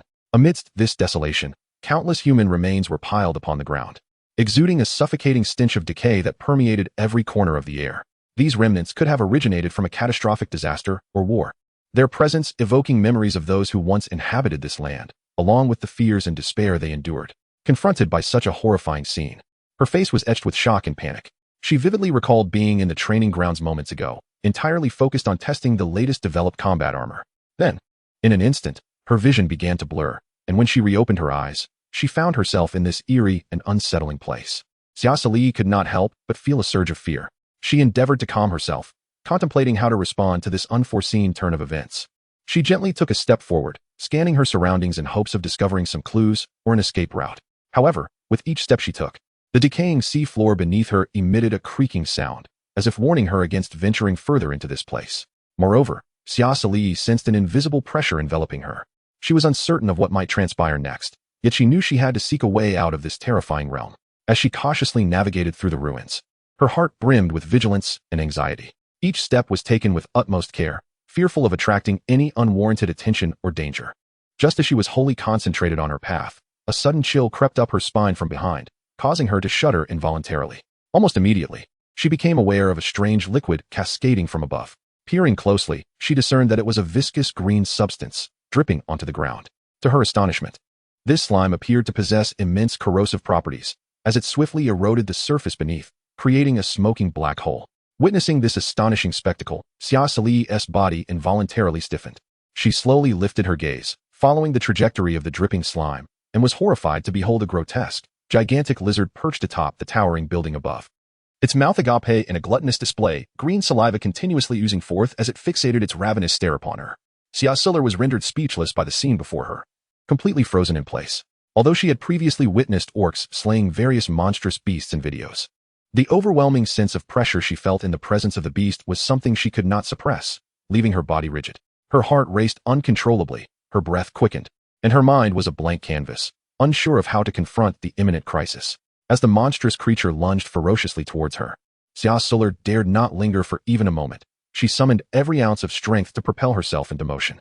Just as the fearsome beast was mere meters away, an unexpected turn of events occurred. Xia Suli soared into the air like a rocket, leaping several dozen meters high. The suddenness of this occurrence caught her completely off guard, and as she found herself suspended in midair, she felt her body slipping from her control, plummeting rapidly. In this dire moment, she instinctively reached out, desperately grasping the nearby railing of a tall building, using that force to ascend to the rooftop. The mutated lizard roared in a fit of rage and frustration, quickly advancing towards Xia Suli atop the building.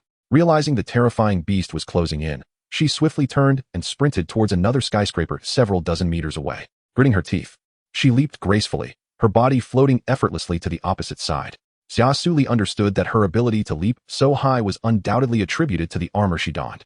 Thus, harnessing the power of the armor, she sprinted for quite some time, eventually shaking off the mutated lizard. It was only upon regaining her composure that she realized she had unknowingly arrived before a familiar teaching building. Gazing at the place that held so many memories, Xia Suli's eyes widened in astonishment, her face a canvas of shock. Slowly, she turned around, scrutinizing her surroundings with great care.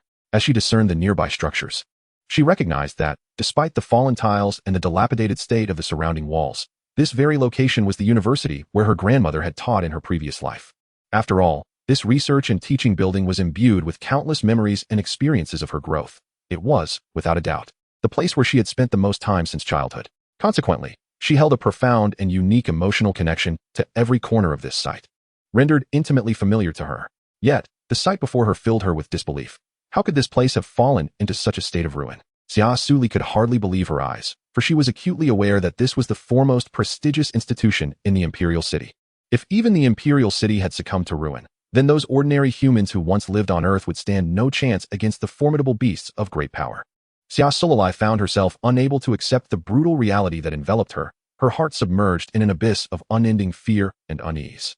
In a bid to ascertain whether this was indeed the familiar imperial university of her past, she stepped into the teaching building, her heart heavy with trepidation. As she entered, her eyes were met with the sight of numerous fallen sea corpses scattered across the ground, along with various colossal claw marks etched into the floor and walls. These horrific scenes stirred within her an overwhelming wave of nausea, as though a tempest raged violently within her stomach. She could profoundly sense the ferocious assaults unleashed by the otherworldly beasts upon humanity, with countless lives extinguished in this calamity. At that moment, her heart brimmed with complexity and anguish. Although no one she held dear remained on Earth, the thought of her fellow beings potentially meeting a gruesome fate at the hands of these creatures ignited an uncontrollable fury within her. Gazing upon the once familiar surroundings, Xia Suli slowly approached the door of the research room, her gaze lingering on the various photographs that hung on the wall, now blurred and indistinct. Despite their haziness, she could still make out the figure that evoked in her a profound sense of warmth. In that faded, yellowed photograph, her grandmother and her students beamed with radiant smiles, as if time had never dared to pass. Xia Suli gazed intently at the photographs, her trembling hand reaching out in an attempt to touch the familiar visage. Tears welled in her eyes, ultimately cascading down her cheeks. "Grandmother," Xia Suli whispered, her voice imbued with profound longing and sorrow. Yet, before her words could fully escape her lips, an immense force surged towards her. A colossal figure charged at her with the speed of a mountain, leaving her no time to react. Xia Suli's eyes widened in terror, and she realized it was too late to evade. With a resounding bang, her body was propelled like a kite severed from its string, soaring through the air in an arc before crashing heavily against the unforgiving wall, producing a dull thud. In that instant, time appeared to stand still. Chapter 20. Those who dare to harm her shall perish. Xia Suli felt as though her internal organs were being torn apart. An excruciating pain radiating throughout her entire being, as if countless steel needles were simultaneously piercing her body. Her breath grew rapid and labored, and the world before her began to blur, enveloped in a thick fog. After what felt like an eternity, she gradually regained her senses, summoning every ounce of strength to struggle and rise from the ground. Her fingers dug deeply into the earth, her nails embedding painfully into the soil. Yet she remained oblivious to the discomfort. She refused to succumb to death at the hands of the monstrous creature. Recalling every word spoken by Lonnie during their training sessions, as well as the knowledge she had acquired from the luminous brain system the previous night, those phrases and insights echoed in her mind, becoming increasingly vivid. At that moment, Xia Suli suddenly sensed a warm force surging from within her, akin to a hot spring flowing gently through a crystalline stream, nourishing her battered body. As this force coursed through her, she felt her battle armor merging with her mental energy. She could distinctly perceive every texture and circuit within the armor, as if they had seamlessly melded with her being, igniting within her a profound sense of confidence. Xia Suli gradually rose to her feet, her originally pallid complexion slowly regaining its composure. With unwavering determination, she fixed her gaze upon the colossal, mutated lizard before her, the fear within her heart steadily dissipating. Not far away, the mutated lizard, with its golden slit-like pupils, scrutinized Xia Suli intently, regarding her as a curious morsel. It seemed in no rush to launch an attack, relishing the thrill of this standoff much like a cat toying with a mouse. Just as the mutated lizard appeared to grow weary of the game, it opened its mouth wide, extending its long tongue towards Xia Suli. Fortunately, she was well prepared. With a graceful leap, she deftly evaded the sudden onslaught. As the lizard's tongue adhered firmly to the ground, she seized an exceptional opportunity, swiftly bending down to grasp a rusted steel bar lying on the ground, and without hesitation, hurled it forcefully towards the lizard's mouth. The steel bar soared through the air, accurately piercing the lizard's maw with a resounding thud. The mutated lizard let out a pained roar, its body trembling involuntarily. Taking advantage of the moment, Xia Suli resolutely continued her assault, seizing a steel rod in each hand as her weapons. With agility, she leaped atop the colossal head of the lizard and plunged one of the rods forcefully into its eye, gripping it tightly. Simultaneously, her other hand wielded the second rod, relentlessly stabbing at the creature's vital points. In excruciating agony, the lizard began to thrash wildly, attempting to dislodge Xia Suli from its head by crashing into surrounding obstacles. Yet, Xia Suli's left hand remained firmly clenched around the steel, showing no sign of relinquishing her grip. Time seemed to stretch indefinitely, and the number of strikes was indeterminate.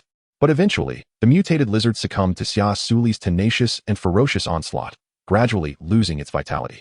With a deafening crash, the enormous creature collapsed to the ground, stirring up a cloud of dust.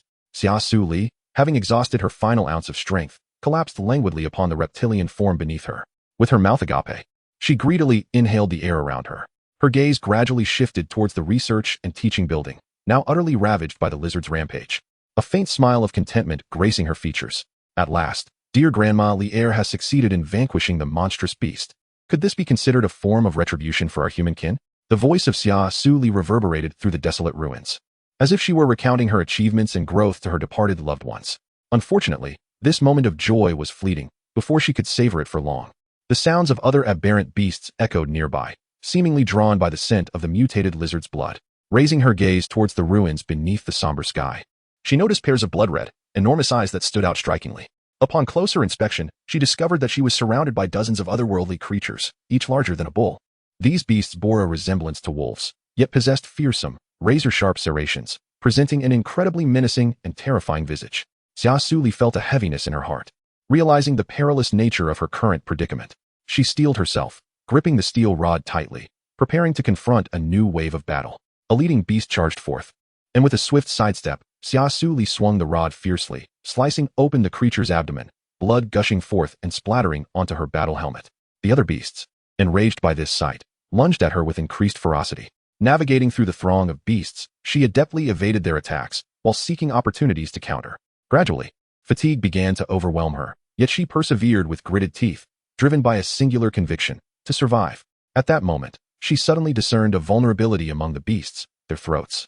Xia Suli seized the moment, leaping with great vigor to plunge the steel rod into the throat of a monstrous beast. The creature let out a horrific scream before collapsing to the ground, causing the remaining beasts to momentarily halt their assault. Seizing the opportunity, Xia Suli took a deep breath and recalibrated her stance. Yet, the battle was far from over, as the remaining beasts swiftly closed in once more. Xia Suli could no longer recall the duration of her battle against the monstrous creatures. As she came to a halt, her body was marred by grotesque and terrifying wounds, from which blood continuously seeped. Her legs seemed to have been sapped of all strength, leaving her to kneel weakly on one knee. Her body slightly hunched forward as if she could collapse at any moment. The hands that gripped the steel rod were now trembling uncontrollably, revealing her exhaustion and helplessness. Suddenly, a gentle breeze swept by, carrying with it a hint of a familiar scent. A flicker of emotion surged within Xia Suli as she struggled to lift her head, only to behold two figures descending from the heavens. It was Lan Yi, accompanied by his steadfast friend, Zhe Ming, clad in striking battle armor and wielding long swords. The duo gracefully descended into the throngs of beasts, their blades glinting with a chilling brilliance, causing the monstrous creatures to fall before them. "Lan Yi, you've come," Xia Suli exclaimed with great effort. Upon hearing her voice, Lan Yi turned abruptly, as if struck by a bolt of lightning, his gaze brimming with profound concern. He swiftly vanquished the beasts surrounding Xia Suli, arriving at her side like a tempest, gingerly lifting her up. "I am sorry for our tardiness, Shaoli. How are you faring?" Lan Yi's face was etched with worry, his anxiety palpable. "I am fine. I can still fight," Xia Suli replied through gritted teeth, her resolve unwavering despite her pain. "Do not fret. We shall handle this. You are gravely injured, and your immediate priority is to recuperate. We will avenge you," Zhe Ming whispered softly, his voice as soothing as a gentle spring breeze.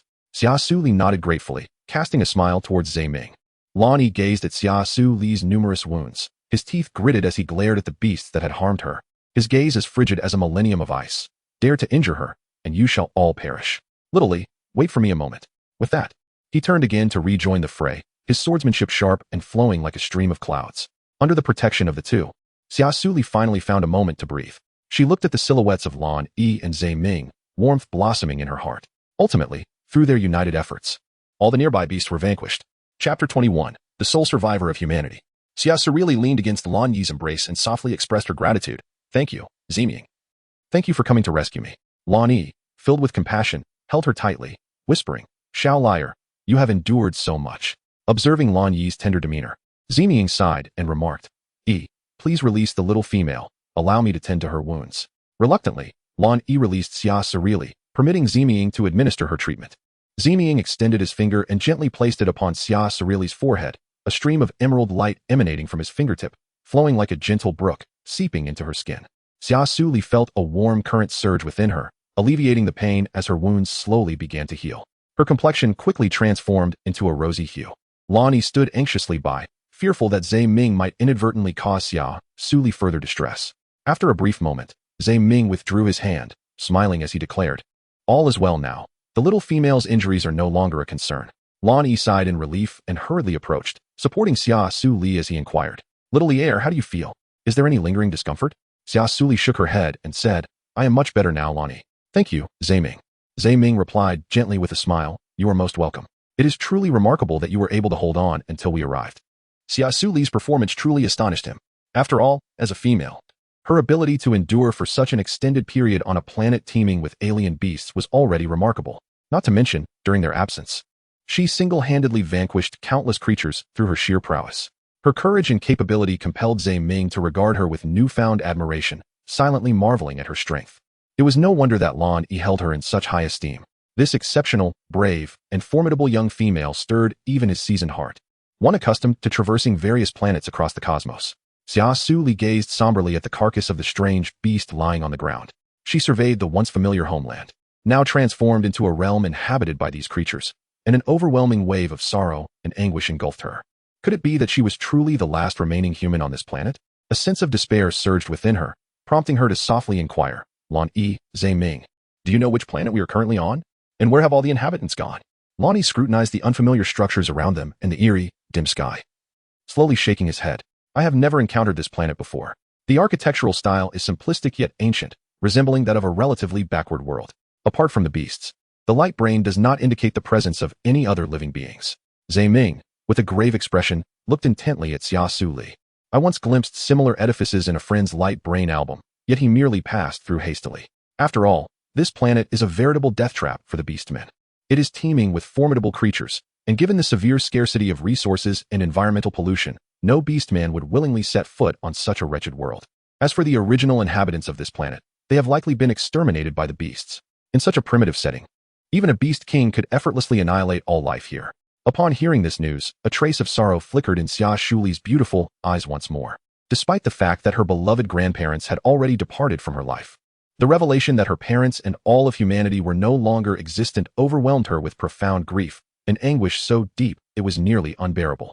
The two observers beheld the endless sorrow that enveloped her delicate visage, as if the entire world had crumbled in that singular moment. Tears welled in her eyes, yet stubbornly refused to cascade down her cheeks, as if fearing that once they fell, she would shatter completely. Lan Yi and Zhe Ming, witnessing her profound sadness, were filled with confusion and incomprehension. They struggled to understand why this young female was so deeply affected by the news. They endeavored to console her, yet found themselves at a loss for words, ultimately choosing to remain silently by her side, hoping that time would gently mend the wounds within her heart. After a while, Lan Yi, filled with compassion, gently embraced her shoulder and reassured, "Little Li, please do not be so sorrowful. Such events are indeed unavoidable. It is not only the inhabitants of this planet who have suffered devastating attacks from the alien beasts. Throughout the cosmos, countless other worlds endure similarly tragic fates. Thus, it is imperative that you find a way to accept this reality." Xia Suli lowered her head slightly, seizing the moment when their attention wavered to swiftly wipe away the tears spilling from the corners of her eyes. Despite her utmost efforts to conceal the profound sorrow within, the realization that she was the last remaining human on this planet stirred waves of anguish and heartache that she could not suppress. Zhe Ming, noticing Xia Suli's actions, could not help but inquire with a hint of curiosity in his voice, "Little female, it seems you possess a deep affection for this planet. Might it be that you are acquainted with this humble world?" Xia Suli was acutely aware that there was no longer any need to conceal the truth from them. She raised her head and spoke softly, "Indeed. At first, I too found it hard to believe that this was the very planet I once called home. It was only upon encountering familiar sights that I gradually realized this was the place where I had spent a full 17 years of my life." Her voice quivered slightly, and she fell once more into a reverie tinged with profound sorrow. "When I departed, everything here was in order, yet now, in the span of merely a few months, my kin have vanished." Lan Yi and Zhe Ming exchanged astonished glances, their eyes reflecting disbelief. They could scarcely fathom the words they had just heard, let alone the notion that Xia Suli was a native of this planet. Yet, gazing upon her expression, one of genuine grief, they could not help but accept the truth of her origins. Zhe Ming hastened to offer comfort, saying, "Little female, you must find solace in this. However, our immediate priority is to vacate this place. The magnetic field here has rendered our light brain systems inoperative, akin to a spell cast upon us, rendering our spacecraft unusable. We must await the reopening of the spatial rift to traverse it once more and hope to escape." Lan Yi's expression turned grave. "Then let us swiftly seek a suitable refuge. The stench of blood is overwhelming, and it is likely that nearby beasts will soon converge upon this location. We must depart at once." "Indeed, let us leave without delay," Zhe Ming concurred. As Lan Yi mentioned the notion of a sanctuary, Xia Suli was instantly reminded of her villa in the imperial city, a place distanced from the bustling metropolis, presumably devoid of many beasts. Thus, guided by her memories, she led Lan Yi and Zhe Ming towards the villa where she once resided. Just as the group departed, a colossal mutated beast descended upon the area, sniffing the air. Following the scent, it arrived at the site of Xia Suli's injury. Upon discovering the corpse of its companion, it unleashed a furious roar that echoed throughout the city, capturing the attention of other beasts, which began to converge in response.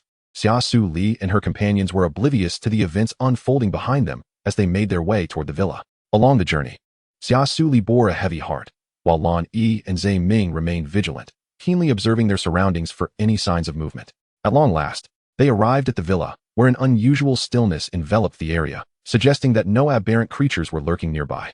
Xia Suli gazed upon the dilapidated villa, gently pushing the door open to step inside. Everything remained as it was when she departed, albeit in a more worn state. She made her way to her room, quietly settling on the edge of the bed, her mind swirling with countless thoughts. Lan Yi and Zhe Ming stood vigil outside the door, granting her the privacy she so desperately needed. Chapter 22. Encounter with the mutation Beast King. After a considerable time, Xia Suli emerged from her room. Her eyes still slightly reddened, but her demeanor restored to tranquility. for she was acutely aware that she was the sole survivor on Earth. Yet a more pressing mission lay before her, the urgent need to elevate her strength and fortitude. Only by doing so could she wage war against those loathsome beasts, avenging her fallen kin and delivering retribution for humanity. This, perhaps, was the final act she could offer her fellow beings, a solemn tribute to those who had perished. Upon witnessing her recovery, Lan Yi and Zhe Ming exchanged relieved smiles, having harbored concerns that Xia Suli might struggle to emerge from her grief. After all, confronting the reality of her kin being slaughtered by beasts, with her as the only survivor on the planet, was an excruciating burden to bear. Although they had not personally experienced such loss, they frequently witnessed the harrowing attacks on beastman districts within the empire, where countless lives were extinguished. Therefore, they could empathize deeply with Xia Suli's anguish over her lost family. Lan Yi regarded her with profound compassion and softly remarked, "Xia Li, you must be famished. Here are some nutritional supplements. Please take a sip for now. Once we safely return to the Blue Sea Empire, we shall ensure you receive the nourishment you deserve." With that, he extended the nutritional supplement toward her. Xia Suli smiled gently as she graciously accepted the nutritional supplement, expressing her gratitude with heartfelt thanks. "Thank you, Lan Yi. It is truly no trouble. Having this nutritional supplement is already a significant blessing. After all, the outside world is fraught with perilous beasts, and finding other sustenance is nearly impossible. In comparison, this is indeed quite a remarkable source of nourishment." Zhe Ming gazed at the resilient Xia Suli before him, a surge of indescribable emotions swelling within him. Despite enduring the profound anguish of losing her kin, she remained steadfast and resolute. Her indomitable spirit commanded his deep admiration and ignited a burgeoning curiosity about her. This was the first time he had witnessed such formidable femininity. Beneath her seemingly delicate and fragile exterior lay an incredibly tenacious heart, one that surpassed many ordinary male beastmen. It is worth noting that among the numerous male beastmen he had encountered, many faltered in fear upon their initial confrontation with the monstrous beasts on the battlefield. Yet this petite female, donning armor for the first time, was able to single-handedly vanquish a beast. In fact, from the moment he arrived at her side, Zhe Ming had observed the mutated lizard she had slain not far away. This alone was sufficient evidence of her considerable strength and keen reflexes. Consequently, Zhe Ming found himself increasingly captivated by Xia Suli, yearning to delve deeper into her essence. Xia Suli seemed to sense Zhe Ming's intense gaze, and she instinctively turned her head in his direction. As their eyes met, she noticed the slight narrowing of Zhe Ming's elongated, profound eyes, accompanied by a barely perceptible, tender smile at the corners of his lips. He appeared both enigmatic and captivating, reminiscent of a cunning fox, evoking an irresistible allure. Xia Suli smiled and nodded. After all, he was the one who had saved her. At that moment, a deafening roar suddenly erupted from above the villa, followed by a brilliant blue energy that shot down like a bolt of lightning. Lan Yi reacted with remarkable swiftness. Without hesitation, he scooped up Xia Suli and swiftly evaded to the side. "Are you all right, little Leah?" Lan Yi inquired anxiously, his eyes brimming with concern. Xia Suli nestled closely in his warm embrace, gently shaking her head, clearly still in shock from the sudden assault. Seeing her safe and sound, Lan Yi let out a slight sigh of relief, then turned towards the ruins and called out loudly, "Ming, are you all right?" Moments later, Zhe Ming slowly rose from the chaotic debris, brushing off the shimmering blue armor that adorned him, seemingly displeased with the dust that had settled upon it. He then replied, "I'm fine, Yi. What about you all? Are you hurt? We are unscathed. Let South leave this place for now." Lan Yi responded succinctly. As soon as he finished speaking, he lifted Xia Suli once more and soared out from the collapsed villa. Once she regained her composure, Xia Suli looked down at the ruins that had once been her grandparents' home, now reduced to a desolate wasteland, her heart swelling with boundless sorrow and fury. These abhorrent beasts had not only ruthlessly slaughtered all her kin, but had also obliterated her last cherished haven beyond recognition. If she could not eradicate these vile creatures, she would feel unworthy of her humanity. Anger raged within Xia Suli, her teeth clenched as she silently vowed to annihilate every last one of these detestable beasts. As the three of them burst forth from the villa, they were met with the sight of a dim, foreboding sky and a colossal mutated beast towering several dozen meters high, ominously suspended in midair.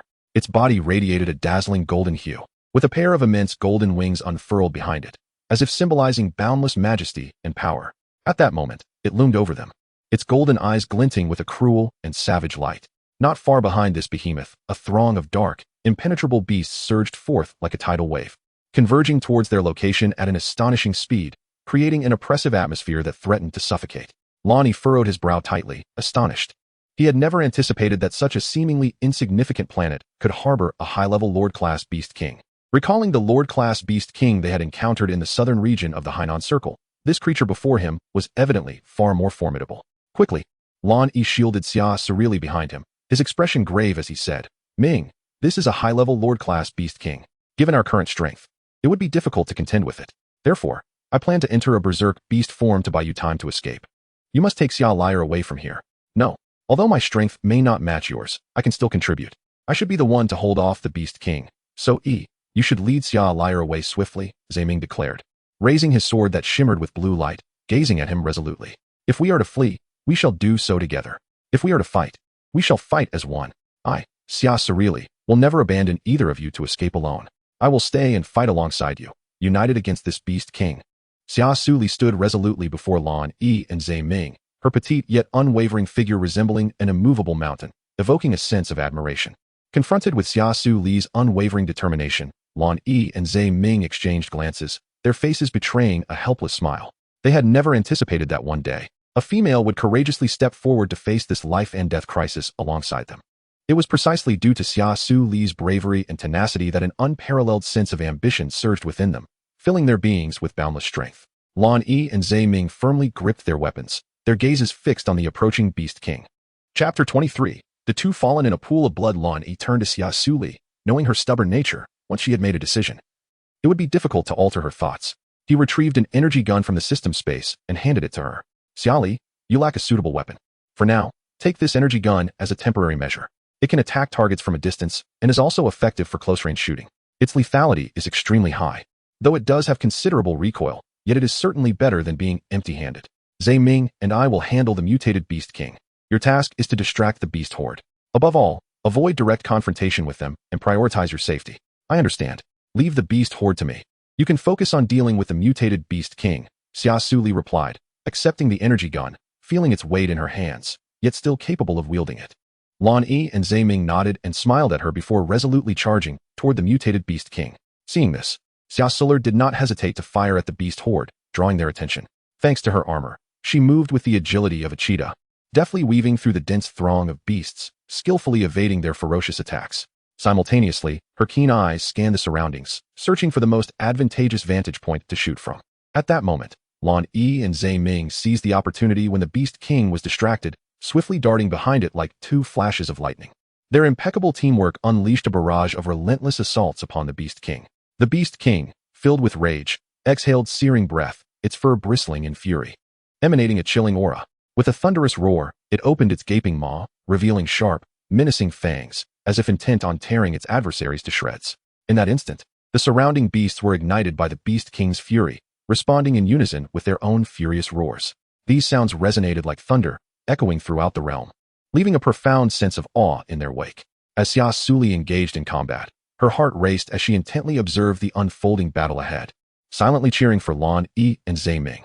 Fully aware of the significance of this confrontation, she remained wholly absorbed in her struggle against the monstrous beasts. Just as she, akin to a war deity, felled numerous creatures, the scales of victory began to tip in their favor. Suddenly, a commotion erupted within the pack, and forthwith, a colossal shadow surged forth like lightning. In the blink of an eye, a gigantic beast loomed ominously before Xia Suli. Its form resembled a small mountain, cloaked in a thick layer of ebony fur that shimmered with an enigmatic, dark luminescence. Its razor-sharp fangs protruded menacingly from a cavernous maw, exuding a chilling aura. The creature's enormous eyes radiated a fierce and savage glare, as though intent on devouring her whole. Fixated on Xia Suli, the beast charged at her with unrestrained ferocity, its speed rendering her momentarily paralyzed. Faced with such an unexpected onslaught, Xia Suli's expression shifted. The suddenness of the attack left her no time to evade, compelling her to raise her energy gun and unleash a barrage of fire upon the beast. The tremendous recoil from the weapon caused her to stagger backward several paces. Yet the creature showed no signs of relenting in its assault. As the beast's razor-sharp claws threatened to close in on her, Lan Yi and Zhe Ming, filled with urgency, swiftly intervened. United in purpose, they valiantly vanquished the ferocious creature. Xia Suli, are you injured? Lan Yi exclaimed, rushing to her side. Concern edged across his features as he helped her to her feet. Do not worry, I am unharmed, Xia Suli replied softly, shaking her head to indicate her well-being.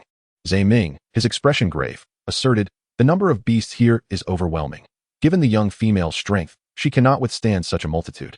We must devise a means to break free before the Beast King descends into frenzy. How about we divert their attention, allowing the young female to escape first, and then we can slip away amidst the chaos?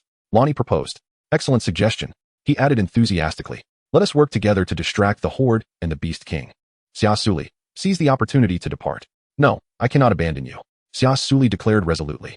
Xia Suli, this is an order. We cannot allow you to take any more risks. You must leave first, and we shall follow in your wake, Lan Yi insisted, his demeanor stern. Before Xia Suli could utter another word, Lan Yi and Zhe Ming had already charged towards the beast horde. They deliberately created a tremendous commotion, effectively capturing the attention of both the beast pack and the beast king. Xia Suli understood clearly that if she insisted on staying, she would undoubtedly become a burden to them. Reluctantly, she fled in the opposite direction. After her departure, Lan Yi and Zhe Ming exchanged a tacit glance, their lips curling into faint, appreciative smiles. In truth, they were acutely aware that they could not escape the gaze of the beast king. Therefore, they had to create an opportunity for Xia Suli to escape, even if it meant sacrificing their own lives. With little Li having left, I am free from any lingering concerns. Having spoken, Lan Yi's figure flickered, instantly transforming into the frenzied form of a white tiger, akin to a meteor blazing with fierce flames. As he lunged towards the mutated beast king, Zhe Ming decisively retrieved a vial of shimmering green potion from the spatial system, consuming it without the slightest hesitation. In an instant, his body erupted with dazzling radiance, morphing into a large, frenzied white fox, swiftly charging toward the mutated beast king. Having fled for quite some time, Xia Suli, noticing that the two had not followed, realized she had been deceived and promptly retraced her steps. If it required sacrificing others for a sliver of survival, she would rather perish. Suddenly, she heard a deafening roar ahead and hurried towards it, yet saw no trace of them. A nauseating scent of blood filled the air, causing her to cover her mouth and nose tightly, struggling to suppress the rising wave of nausea within her, though the acrid odor permeated her senses, relentlessly irritating her nerves. She furrowed her brow. In this atmosphere thick with the scent of death, she felt so small and fragile, as if she could be engulfed by darkness at any moment. Each step she took felt laborious, as if her legs were burdened by an invisible weight, yet her concern for them compelled her to move forward resolutely. With wide eyes, she anxiously scanned her surroundings, not allowing any corner to escape her scrutiny for signs of their presence. As time ticked away, at last, through her relentless efforts, her gaze pierced through the obstacles, fixing upon two diminutive figures in the distance. She beheld a white tiger and a white fox, their bodies marred with ghastly wounds. Blood staining their once pristine white fur, helplessly collapsed beside the massive corpse of the mutated beast king. Xia Suli was engulfed in sorrow, tears blurring her vision. She bravely suppressed her anguish, dragging her heavy footsteps as she slowly approached them. Chapter 24, Awakening of the Light Elemental Ability. Xia Suli stumbled forward, her steps unsteady as she approached Lan Yi and Zhe Ming, each movement appearing to require immense effort. Her eyes widened as she gazed upon the two figures before her, a tiger and a fox, both lifeless and with their eyes tightly shut. Calling out to Lan Yi and Zhe Ming, tears streamed down her face like a breached dam. Yet, regardless of how many times she cried out, both remained motionless, unresponsive to her pleas. Her heart ached with unbearable pain, unable to accept this cruel reality, and a profound sorrow rendered her nearly breathless. Finally, unable to contain her grief any longer, she rushed to Lan Yi's side, enveloping his massive form in a desperate embrace. Weeping uncontrollably, "Lan Yi, you must not die. We promised to return together to the Blue Ocean Empire. How can you break your word?" Xia Suli's voice trembled, laden with despair and helplessness. Pressing her face against his soft fur, she sought to capture his lingering essence, as if that might awaken him once more. Overwhelmed by sorrow, Xia Suli closed her eyes tightly, her delicate frame trembling slightly. Suddenly, a brilliant white light erupted from within her, radiating like a resplendent full moon, captivating yet blinding. This luminescence was not solely white, it intertwined with strands of golden light, sparkling like stars in the night sky. This mysterious and potent glow swiftly enveloped Lan Yi and Zhe Ming, tenderly caressing their injured bodies as if it possessed a life of its own. Before her eyes, their ghastly wounds began to heal at a visibly discernible pace. Under the enchantment of this miraculous light, Lan Yi and Zhe Ming gradually regained their vitality and strength. Their breaths became steady and robust, and even their once immobile limbs could now move freely. Sensing the rise and fall of Lan Yi's breath, Xia Suli opened her eyes in astonishment. When she beheld the unfolding miracle before her, she stood in stunned silence. Xia Suli gently caressed the fur of Lan Yi, feeling the fervent rhythm of his heartbeat with palpable excitement. At that moment, Lan Yi slowly opened his heavy eyelids, revealing a gaze that appeared somewhat weary and frail. With great effort, he turned his head, his eyes resting upon Xia Suli, and softly murmured, "Shao Lier, I am deeply sorry for causing you such worry and fear." Xia Suli hurriedly embraced his head, her voice choked with emotion as she declared, "From now on, you shall not leave me without my permission." "Very well, I promise you, I shall never depart from your side," Lan Yi replied. His gaze filled with affection as he nestled his head into her embrace, relishing the warmth she offered. Zhe Ming looked at Lan Yi with envy, yet as he recalled the radiant aura emanating from Xia Suli and the healing of their wounds, He found it hard to believe that she had awakened the most formidable light-based abilities of mental power. Had he not traversed numerous planets, he would not have understood that the most potent healing abilities stemmed from light-based mental energy. It had been 100,000 years since such a formidable power had graced the cosmos. Nevertheless, he gazed at her with immense gratitude, saying, "Thank you, dear female. Were it not for your intervention, Lani and I would have long since met our demise. You are our savior." Xia Suli gently wiped away the tears lingering at the corners of her eyes and offered him a warm smile. "As long as you are safe, that is all that matters." The three exchanged knowing smiles, their faces radiant with the joy of surviving a harrowing ordeal. Their smiles akin to the gentle warmth of the winter sun, comforting and luminous. Through this life and death trial, the bonds among them had grown profoundly deeper. At that moment, a soft breeze brushed past, carrying with it a refreshing essence. Xia Suli looked up to behold a resplendent rainbow arching across the sky. "Surely, this must signify a beacon of hope," she murmured, her heart brimming with anticipation for the future. Lani and Ming slowly approached her side, standing shoulder to shoulder as they all gazed up at the vibrant arc against the somber sky, fully aware that this extraordinary adventure was only just beginning. Observing their imposing figures, reminiscent of towering mountains, Xia Suli inquired with a hint of puzzlement, "Lani, Ming, why do you not transform into your beast forms?" Upon hearing her question, the two exchanged a silent glance. Ming finally spoke, his voice calm, yet serious. "Our wounds have largely healed. Yet our bodies remain infused with raging energy, its intensity still soaring at 100. Fortunately, this volatile energy has not led us to complete chaos, which is indeed a blessing. However, we find ourselves in an awkward predicament. Although our physical forms have mostly recovered, we cannot revert to our beast forms as freely as before. Nevertheless, dear female, you need not worry. While we are unable to transform into our beast forms at present, in this form, we are at our strongest, thus allowing us to better protect you." Xia Suli, upon hearing Ming's words, gazed anxiously at the two individuals before her, her beautiful eyes filled with sorrow and trepidation. She was acutely aware of the mysterious and formidable source of power that resided within the male orcs, their tumultuous energy, which typically lay dormant deep within them and seldom broke free. Yet, should this chaotic energy surpass a critical threshold of 100, they would lose the ability to transform into their orc forms. Although they would not become mindless beasts, she was uncertain whether she could alleviate the tumultuous energy within them, allowing them to revert to their orcish shape. "Do not worry, Xiao Liar. We are truly fine.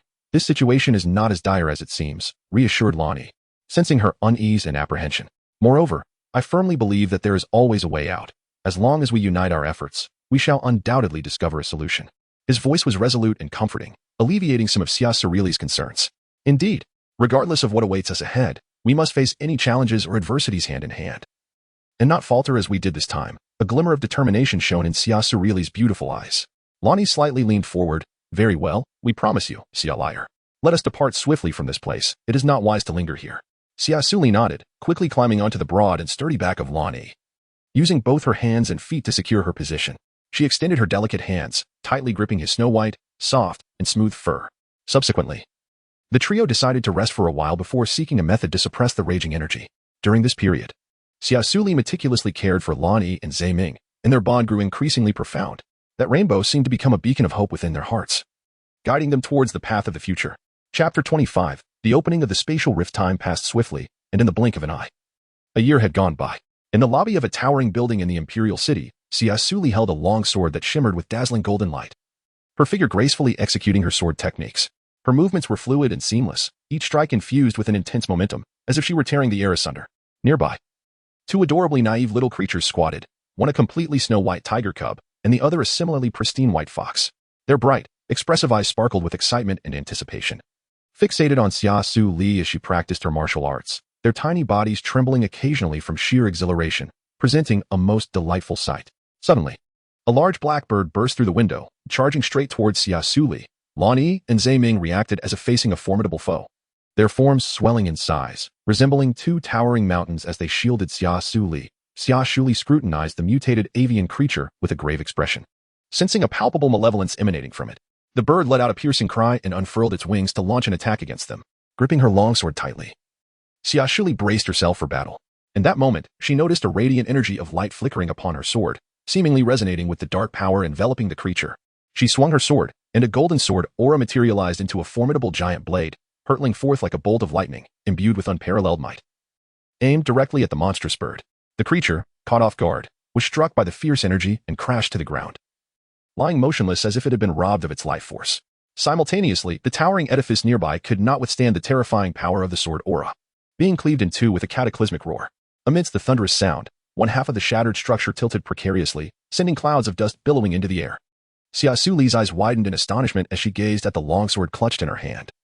Barely able to fathom that the extraordinary events unfolding before her were indeed the result of her own actions, Lonnie and Zaiming exchanged glances, each detecting a glimmer of surprise in the other's expression. They had never anticipated that in the mere span of a year, Xia Suli would master the divine punishment of the light element. With a swift transformation, Lonnie morphed into a small white tiger. Eagerly leaping into Xia Suli's embrace, Xia Suli instinctively embraced him, her hands gently caressing his delicate hair, which felt remarkably soothing. Lan Yi's face was alight with uncontainable excitement. Xiaoli air is truly impressive. The S battle armor has now unleashed 80 of its combat power. At this rate, it won't be long before it fully reveals its 100 potential. Zaiming, unwilling to be outdone, swiftly transformed into an adorable white fox. Shamelessly leaping into Xia Suli's embrace.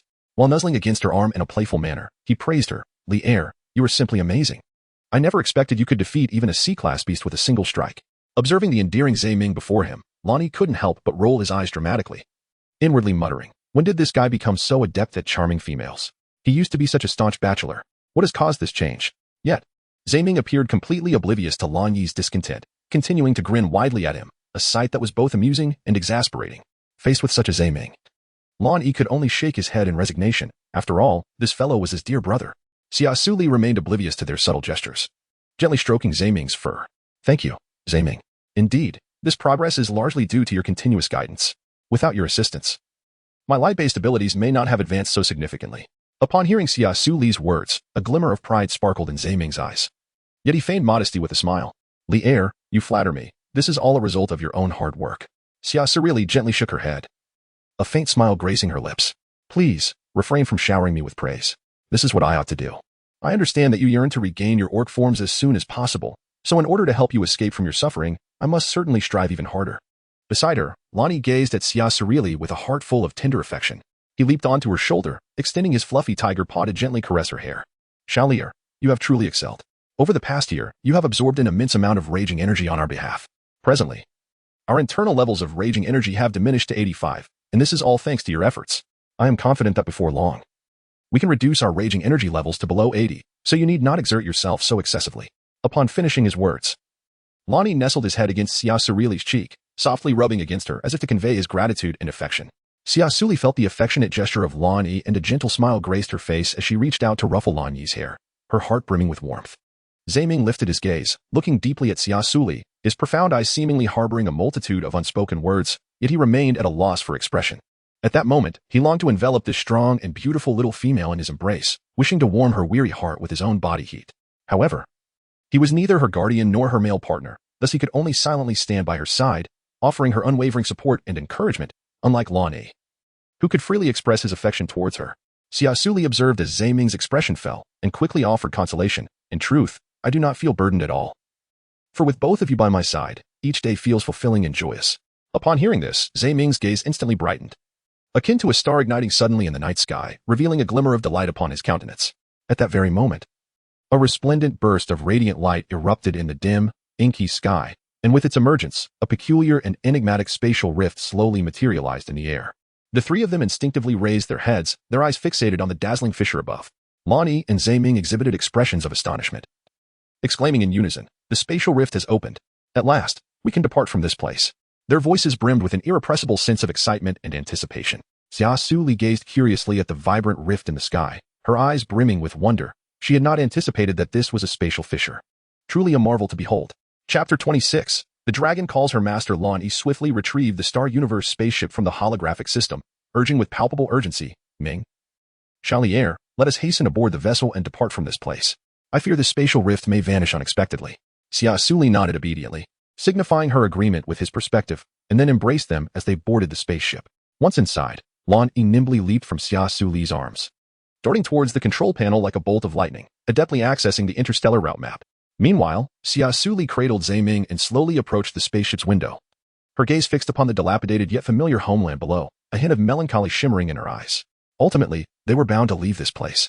Reflecting on the year spent on Earth, the three of them had fought side by side, vanquishing the ferocious alien beasts. Throughout this year, Xia Suli had undergone rigorous training under Lan Yi and Zaiming, mastering the precise manipulation of her battle armor and the use of light-based abilities. It was through this dedication that she had managed to evoke an impressive 80 combat power from her D-grade mental strength in just a year. This journey had undoubtedly been a significant growth and challenge for her. Despite the eradication of the alien beasts on Earth, the lost humanity could never return. And the once familiar Earth had transformed into an inhospitable realm. Li'er, do not be sorrowful. Should you ever long for our homeland, we can always return to visit. Zaiming observed Xia Suli's despondency and gently offered her solace. Xia Suli gently shook her head, saying, Zaiming, I am fine. After a year, I have come to terms with everything. Perhaps once I leave this place, I shall never return. Yet, my heart holds no regrets. With these words, a hint of relief graced her face. Zaiming replied softly, that is good to hear. Whenever you wish to return, we shall be here for you. Yes, that sounds lovely. Xia Suli responded with a smile. After preparing everything, Lonnie turned to them, announcing, I have located the nearest planet. Let us proceed there. However, given the speed of this spacecraft, it will take approximately a month to reach our destination. Xia Suli nodded slightly. Very well, let us proceed there. A month later, the Starry Universe spacecraft traversed through layers of cosmic dust and interstellar medium, gradually descending onto the surface of a mysterious and unfamiliar planet. The cabin door of the spacecraft opened slowly, and 3 figures stepped out in succession. Xia Suli's eyes sparkled with curiosity and anticipation for the unknown planet. As they set foot on this land, a refreshing breeze enveloped them. The scene before them left them perplexed. In stark contrast to the blue sea empire they were accustomed to, this planet appeared significantly less advanced. There were no towering skyscrapers or bustling cities. Instead, they were greeted by vast grasslands, undulating mountains, and ancient forests. Lonnie activated the holographic system, a glimmer of contemplation illuminating his gaze as he slowly spoke. No wonder there are no traces of beastfolk's existence on this planet. It turns out we have arrived at planet AS-001. This is also the mysterious place where Kanglin discovered Xiao Liar a year ago. A look of astonishment spread across Xia Suli's face as her eyes widened in disbelief. Is this truly the land where dinosaurs roam freely? She mused, overwhelmed by the unexpected opportunity to return. Her voice resonated with a blend of nostalgia and wonder. Meanwhile, Zaiming, brimming with curiosity, inquired, Liar, as a human from Earth, how did you come to find yourself on planet AS-001? Surely, there must be a compelling reason behind this. His gaze revealed a mixture of intrigue and confusion, as if he were striving to comprehend this seemingly implausible occurrence. Xia Suli took a deep breath, resolving to reveal her truth. She slowly recounted her experience of traversing time and space, her voice tinged with a sense of nostalgia and helplessness. The two listened intently as she explained how she had accidentally fallen from a cliff, lost consciousness, and was then abruptly swept into a rift in time and space. Arriving at the distant AS-001 planet, the astonishment etched on their faces deepened, as they struggled to fathom the concept that an ordinary human from Earth could traverse such a rift and arrive in the vast interstellar expanse. Even clad in their battle armor, they could not imagine navigating through time and space without sustaining harm. It was utterly unfathomable. To them, such an ability was extraordinary. Xia Suli must be harboring some unknown secret or possessing a unique power. Zaiming furrowed his brow, contemplating thoughtfully as he spoke. Li'er, your journey may not be a mere coincidence. Perhaps you carry an important mission or possess the ability to alter our world. Lonnie nodded in agreement, affirming, indeed. Regardless of what the future holds, I shall ensure your safety. Xia Suli cast a grateful glance at her companions, a wave of warmth surging within her. Despite being in a foreign land without her family, their support and companionship made her feel far from alone. Her presence was akin to a radiant beacon, illuminating a corner of this enigmatic realm. Deep within a shadowy cave, a colossal dragon lay in serene repose. Its form was striking, embodying the majesty and strength of a dragon while exuding an ancient and mysterious aura. As Xia Suli entered, the air shimmered with subtle vibrations, prompting the once slumbering dragon to slowly open its tightly shut eyes. A flicker of indescribable joy crossed its gaze, as if it had long awaited the arrival of light in the darkness. In an instant, the dragon unfurled its magnificent wings, unleashing a tempest as it surged towards Xia Suli with astonishing speed. Its powerful physique was awe-inspiring, each beat of its wings generating a formidable gust that threatened to rend the very fabric of space. Meanwhile, the trio's light-brain system blared an urgent alarm. Warning. An S-rank beast king is rapidly approaching. Host, please evacuate immediately. The system incessantly reiterated this warning, its tone increasingly frantic and loud, urging them to flee. Upon hearing the barrage of alerts, Lan Yi and Zaiming realized they had no time to escape. Without hesitation, they activated their unique abilities, transforming their bodies into immense forms, resolutely positioning themselves in front of Xia Suli. As the enormous dragon drew near, Xia Suli felt an overwhelming pressure, akin to a colossal mountain bearing down upon her, rendering her nearly breathless. Yet, in the face of such terrifying force, she exhibited neither retreat nor fear. On the contrary, her enchanting eyes sparkled with determination and curiosity for the unknown, bravely welcoming the arrival of this mysterious being. From the warnings, Xia Suli sensed the dragon's elation and its heartfelt call. Although she could not comprehend why it referred to her as its master, she was certain it meant her no harm. Chapter 27. The contract with the S-rank winged dragon beast Lani and Zhe Ming stared at the winged dragon with tense expressions, a glimmer of astonishment flickering in their eyes. They had never encountered such a powerful and extraordinary beast before. Even more astonishing was the revelation from the light brain system that this was an S-rank primordial beast. An S-rank designation signified an existence surpassing that of Lord-level beast kings, a level of power that left them utterly speechless. Prior to this, they had not even had the opportunity to witness an S-rank beast, let alone a primordial one. The only high Lord-level beast they had encountered on Earth was merely A-rank, rendering it insignificant in comparison to the primordial dragon before them. Faced with such a formidable adversary, Lani and Zhe Ming were filled with awe, yet simultaneously their inner warrior spirits ignited. They understood that this would be an unprecedented challenge if they could triumph. They might reap unforeseen rewards, but failure would mean death. Lani took a deep breath to steady himself and whispered to Zhe Ming, "We must give it our all and not waver." Zhe Ming nodded in agreement. They launched their assault together. Lani opened his mouth to unleash his ultimate technique, Thunder Judgment, as dazzling purple lightning cascaded from the heavens, swiftly striking toward the winged dragon. Zhe Ming conjured a massive green energy sphere, hurling it at the dragon like a meteor before wrapping it in vines. However, the dragon merely flapped its wings, effortlessly breaking free from the vines and dismissing their attack with another gentle sweep of its wings. It then opened its mouth, unleashing a powerful torrent of black dragon breath aimed directly at Lani and Zhe Ming. They swiftly dodged, but the residual force of the dragon breath knocked them back several steps. Realizing their current strength was insufficient to contend with the winged dragon, they exchanged glances and resolved to adjust their strategy. As the dragon prepared to unleash a cloud of poisonous mist, Xia Suli stepped forward, positioning herself before her companions. Her voice rang out like a resounding bell, commanding, "Cease. No more fighting." Upon hearing her voice, the dragon's massive form shuddered, its previously fierce and savage gaze softening. Its enormous wings began to beat gently, each flap generating a gust that caused the surrounding trees and flowers to sway violently. With each beat, the dragon's body gradually descended, finally landing gracefully on the ground. As the dragon settled, a remarkable transformation unfolded. A brilliant light enveloped it, and its form began to change. Its colossal size diminished, dragon scales fading away to reveal exquisite attire. Its dragon head morphed into a handsome visage, deep, mysterious eyes reflecting an aura of enigma, its limbs elongated and strengthened, allowing it to stand gracefully before Xia Suli like a human. In that moment, the fearsome dragon had transformed into a strikingly handsome man radiating potent energy. His presence carried an intangible weight that inspired awe, as he gazed at Xia Suli with a gentleness that starkly contrasted his prior ferocity. "Master." The dragon called to her in a deep, magnetic voice, obediently acknowledging her. Xia Suli couldn't help but feel a wave of shyness. After all, she was merely a modern human. Being addressed in such a manner by an extraordinarily handsome man made her feel somewhat embarrassed. She slightly turned her head, attempting to conceal her awkwardness. After clearing her throat, Xia Suli softly said, "Though I am uncertain as to why you refer to me as your master, I implore you not to harm my family." The dragon seemed to comprehend her words, adorably tilting its head to one side, its clear gaze resting upon Lani and Zhe Ming. Even without uttering a word, it obediently nodded, signifying its agreement. Xia Suli gazed at the adorable and docile orc before her, his eyes resembling bright black gemstones, exuding an aura of innocent radiance. With each blink, it seemed as if he conveyed a sense of warmth and goodwill to Xia Suli. Xia Suli could not help but recall the imposing and terrifying image of the dragon upon its initial appearance. However, it now seemed that this was merely its way of safeguarding itself. At this moment, the dragon resembled an innocent and endearing child, evoking an irresistible desire to nurture and cherish it. This striking contrast left Xia Suli utterly astonished. She had never imagined that such a colossal and formidable dragon could reveal such a pure and benevolent side. At that moment, Zhe Ming, pointing at the beastman transformed from the dragon, inquired with a face full of skepticism, "Li heir, what on earth is happening? Why does it obey your commands?" Xia Suli let out a resigned sigh, expressing her bewilderment.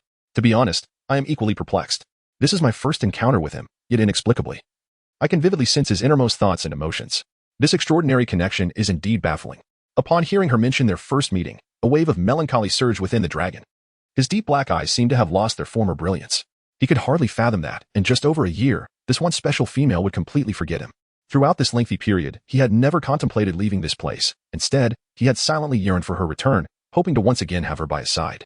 After all, he had mistakenly consumed her blood, forging a bond of master and servant, which awakened the ancient dragon lineage dormant within him and enabled his evolution into a formidable dual-winged dragon beast. This serendipitous fate filled him with gratitude towards her, while also planting a profound affection deep within his heart. He was no longer merely a dinosaur.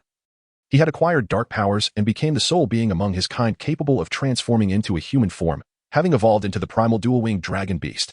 This transformation brought him excitement, yet also left him feeling somewhat lost, as the person before him had already forgotten him. which filled him with sorrow.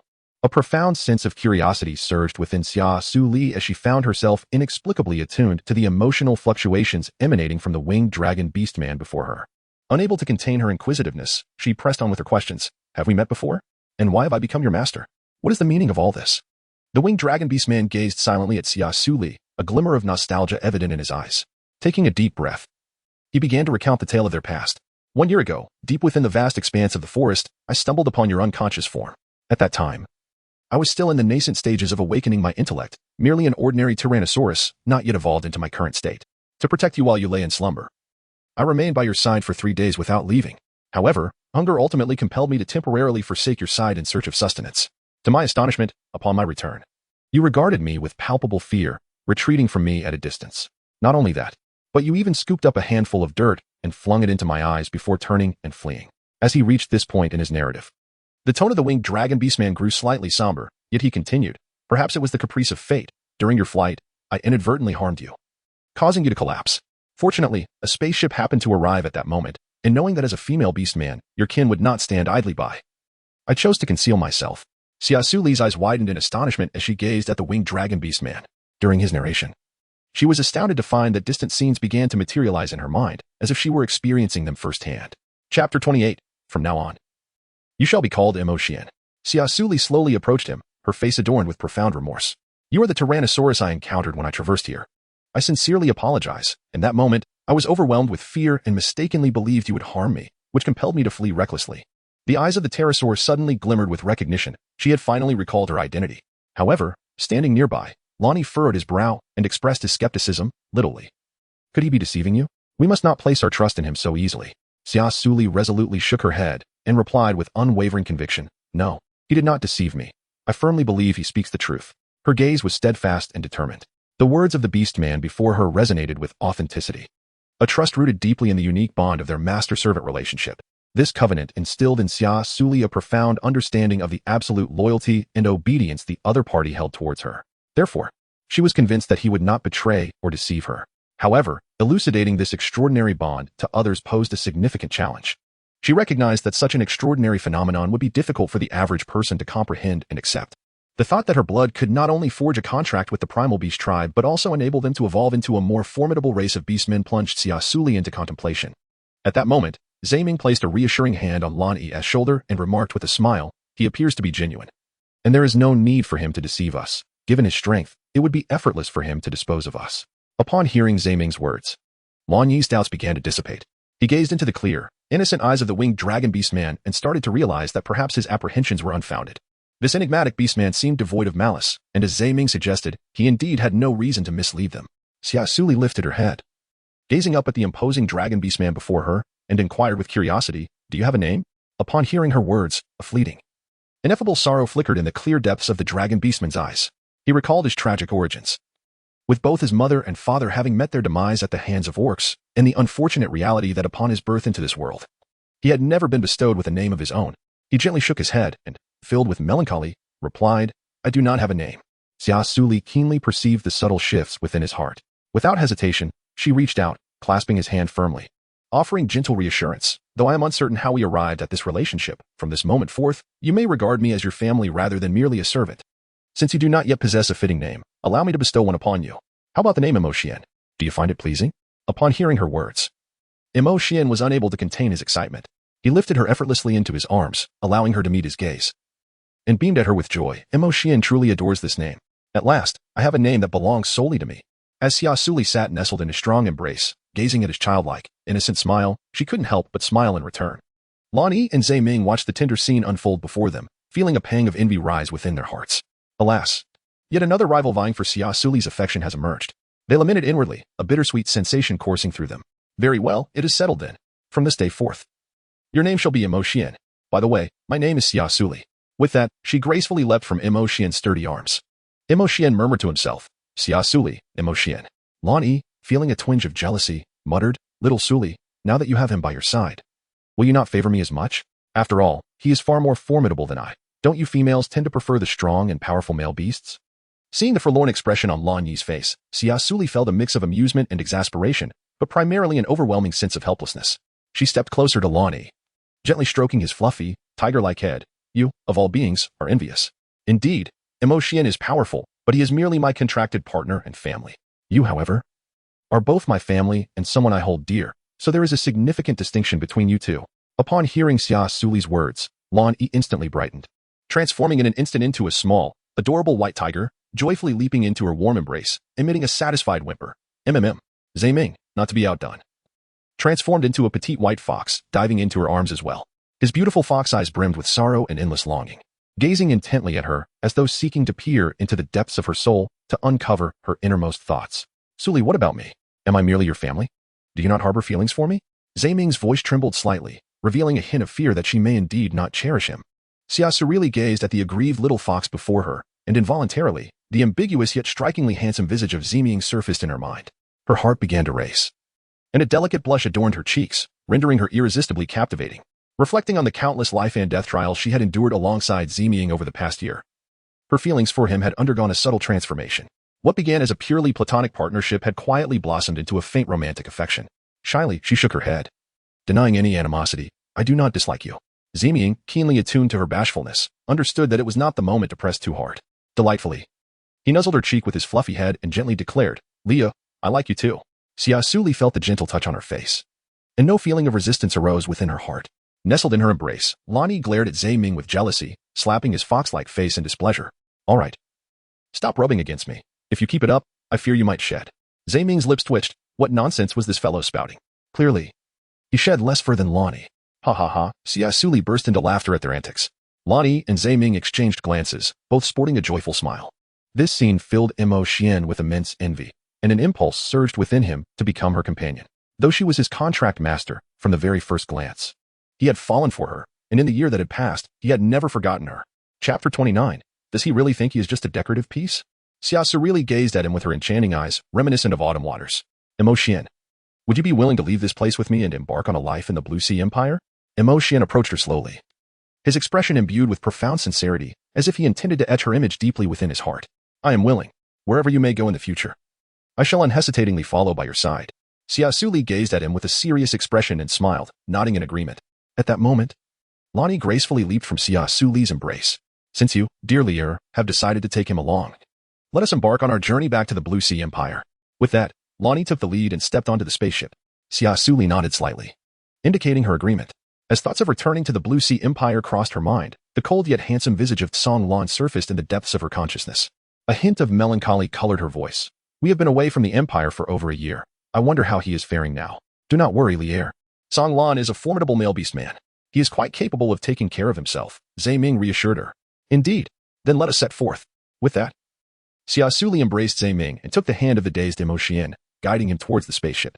Mo Xian lowered his head, his gaze resting on the delicate hand of Xia Suli, which he held tightly. A wave of warmth surged within him. He had not anticipated that the little female's hand would be so soft. No wonder she had been injured and bled when he had merely brushed against her. She truly was fragile. However, the enchanting floral scent emanating from her was delightful, prompting Mo Xian to lean in closer, yearning to inhale her fragrance. Just as he inclined his head, Zaiming, cradled in Xia Suli's arms, disdainfully pushed him away with a paw, casting him a disapproving glare. How dare he take advantage of the air in his presence? Did he truly think him a mere ornament? Mo Xian rubbed his nose, sensing that this fox harbored considerable animosity towards him. Yet he was at a loss as to why. Nevertheless, he bore no resentment. After all, Xia Suli had instructed him not to harm them, and thus he resolved to be obedient, striving not to provoke the little female. Once aboard the Star Universe spaceship, the four of them traversed the vast expanse of the cosmos, embarking on their journey back to the Blue Sea Empire. Once on the ship, Mo Xian was filled with curiosity about his surroundings, akin to an innocent child, his eyes sparkling with a thirst for knowledge as he gazed around. This naive and carefree demeanor gradually eased the wariness of Lan Yi and Zaiming. They began to realize that Mo Xian might not be as dangerous or hostile as they had initially assumed. After observing him, Mo Xian dutifully found a corner to sit. At that moment, Xia Suli approached him, offering a cup of water. Mo Xian joyfully accepted the cup, feeling a warmth bloom within him once more.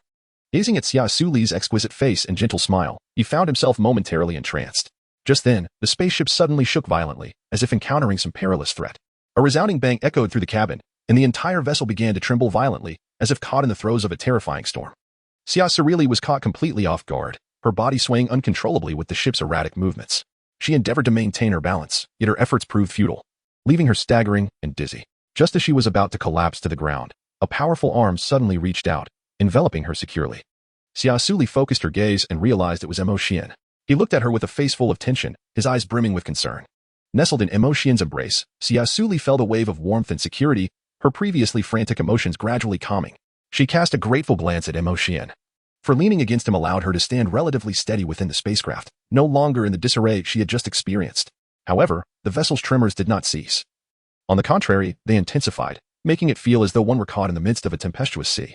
Xia Suli couldn't help but feel a sense of worry. What on earth is happening? Xian gently reassured her, "Do not fear, I shall protect you." Xia Suli could sense his thoughts, though she understood that he would indeed protect her, and she responded with a grateful smile. Once the spaceship stabilized, Ming leaped from her embrace and, after cautiously surveying their surroundings, he hopped onto the control panel to assess the situation. "Oh no, there is an asteroid belt ahead," Lonnie shouted loudly. Upon hearing this, Ming's heart raced. As someone accustomed to traversing various planets, he was aware of the peril posed by asteroid belts. A collision could spell disaster for their vessel. "I will maneuver the spaceship to evade the asteroid belt." Ming swiftly operated the controls, turning the ship and promptly activating the defense system while recalibrating their course. His actions were deft and practiced, and soon they had navigated away from the impending danger.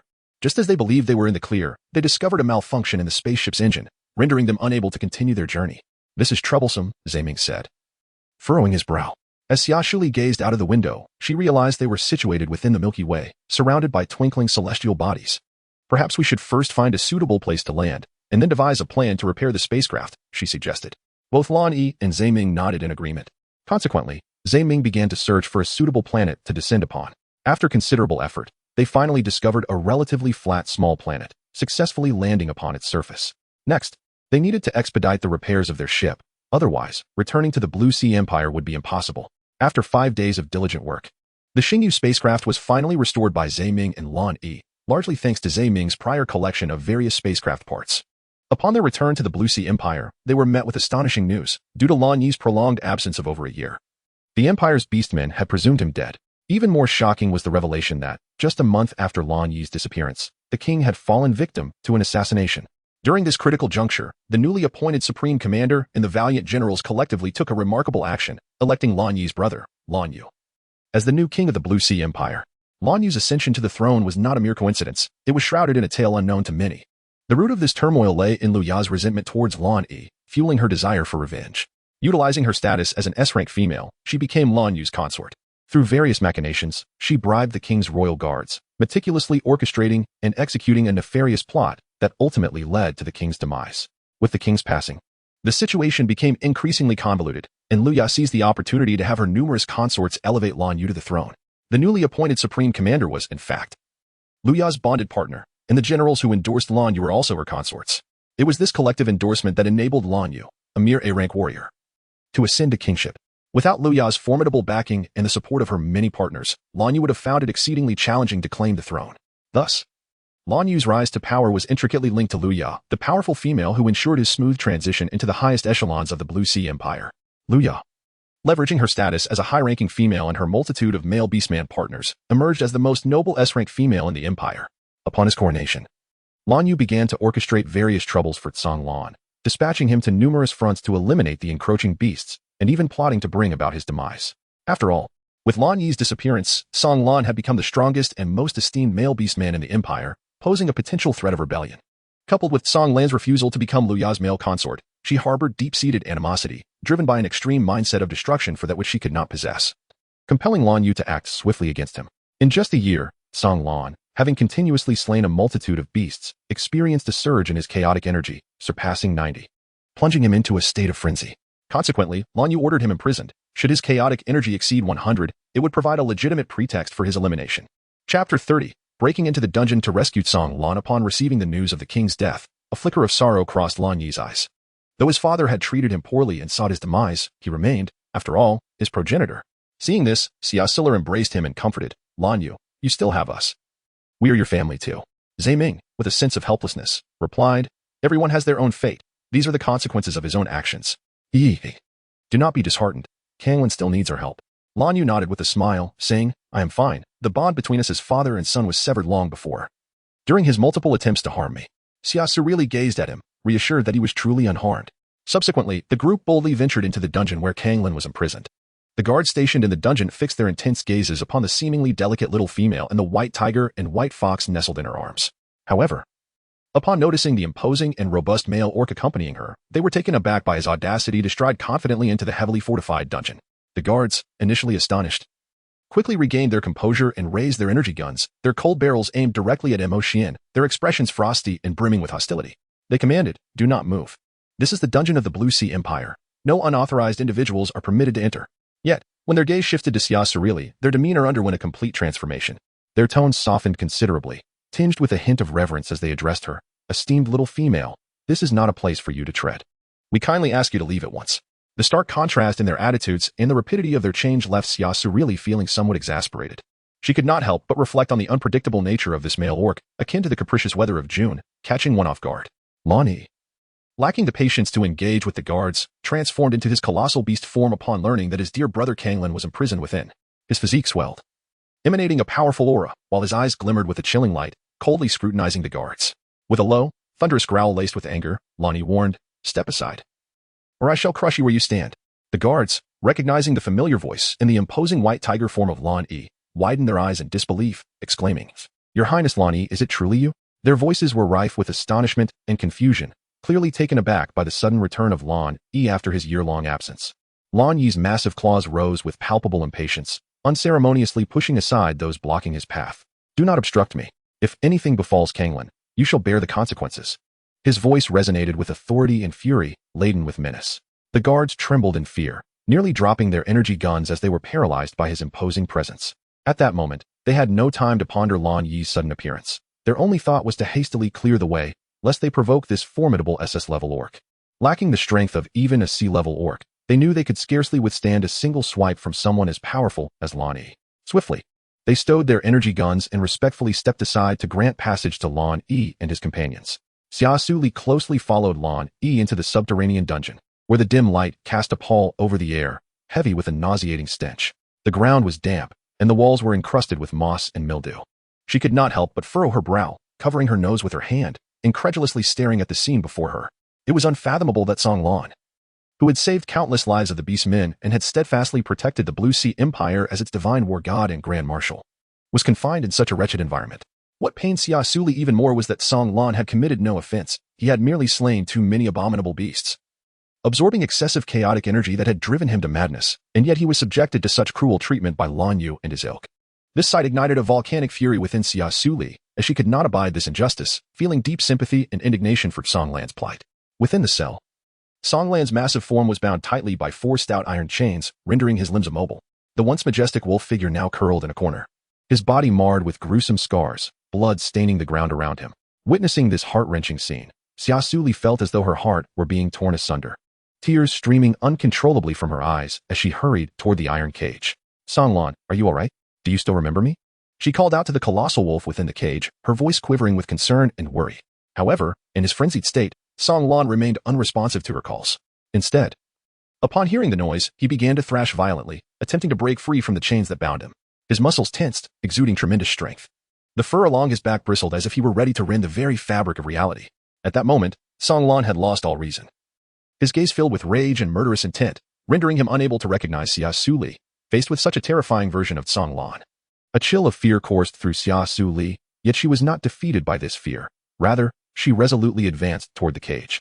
She understood that the Song Lan before her was no longer the gentle and kind soul she once knew, but a beast utterly consumed by madness. Nevertheless, it was her knowledge of his past kindness and gentleness that compelled her to seek a way to help him. Just as Xia Suli prepared to approach the cage, Xian surged forward, blocking her path. His eyes were filled with concern and trepidation as he gravely warned, "Master, he has become a frenzied beast, stripped of all emotion and reason. If you approach recklessly, you may encounter grave danger." Xia Suli cast a grateful glance at Xian, saying, "I understand your concern for my safety, yet I firmly believe that Song Lan still harbors a flicker of rationality deep within. If I can awaken his memories, perhaps I can restore his clarity." With that, Xia Suli bypassed Xian and continued her advance towards the iron cage. Xian, perplexed, turned to his companions. Lani and Zaiming, filled with confusion and apprehension. He could not fathom why they had not intervened to halt Xia Suli's reckless endeavor. After all, she was toying with her own life. However, in response to Xian's doubts, Zaiming appeared remarkably composed. He waved his claw gently and spoke with a tranquil tone. "Do not worry. Li Er is no ordinary female. If she dares to take this risk, she must possess her own confidence. Moreover, based on my understanding of her, she is undoubtedly intent on healing Song Lan. Beside them, Lonnie nodded in agreement, adding, "Indeed, Little Lier is an exceptionally formidable female.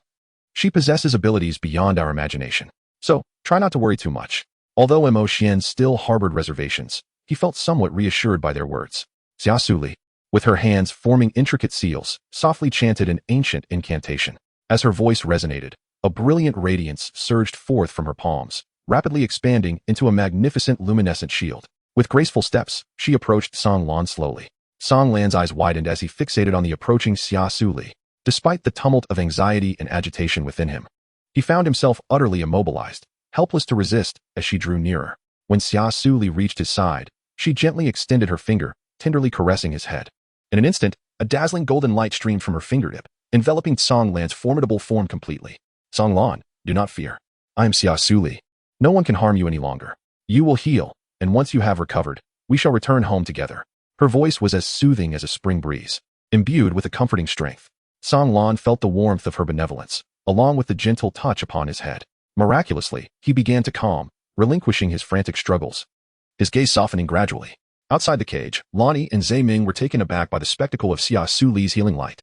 Chapter 31. The two ensnared in madness as Xia Suli endeavored to absorb the violent energy within Song Lan. A cacophony erupted from outside the cage. A group of towering male beastmen emerged, surrounding a striking female beastman as they made their way toward the dungeon. Luya, observing the various frenzied beastmen within the cage, wrinkled her nose in distaste and covered her nose, exclaiming, "It reeks terribly. And why hasn't Song Lan reached a fury level of 100 yet? After enduring such torment, he still persists. What a nuisance." Beside her, a male beastman quickly flattered her, saying, "Do not let such worthless beasts anger you, Yia. I shall ensure that he suffers greatly, allowing you to vent your frustrations."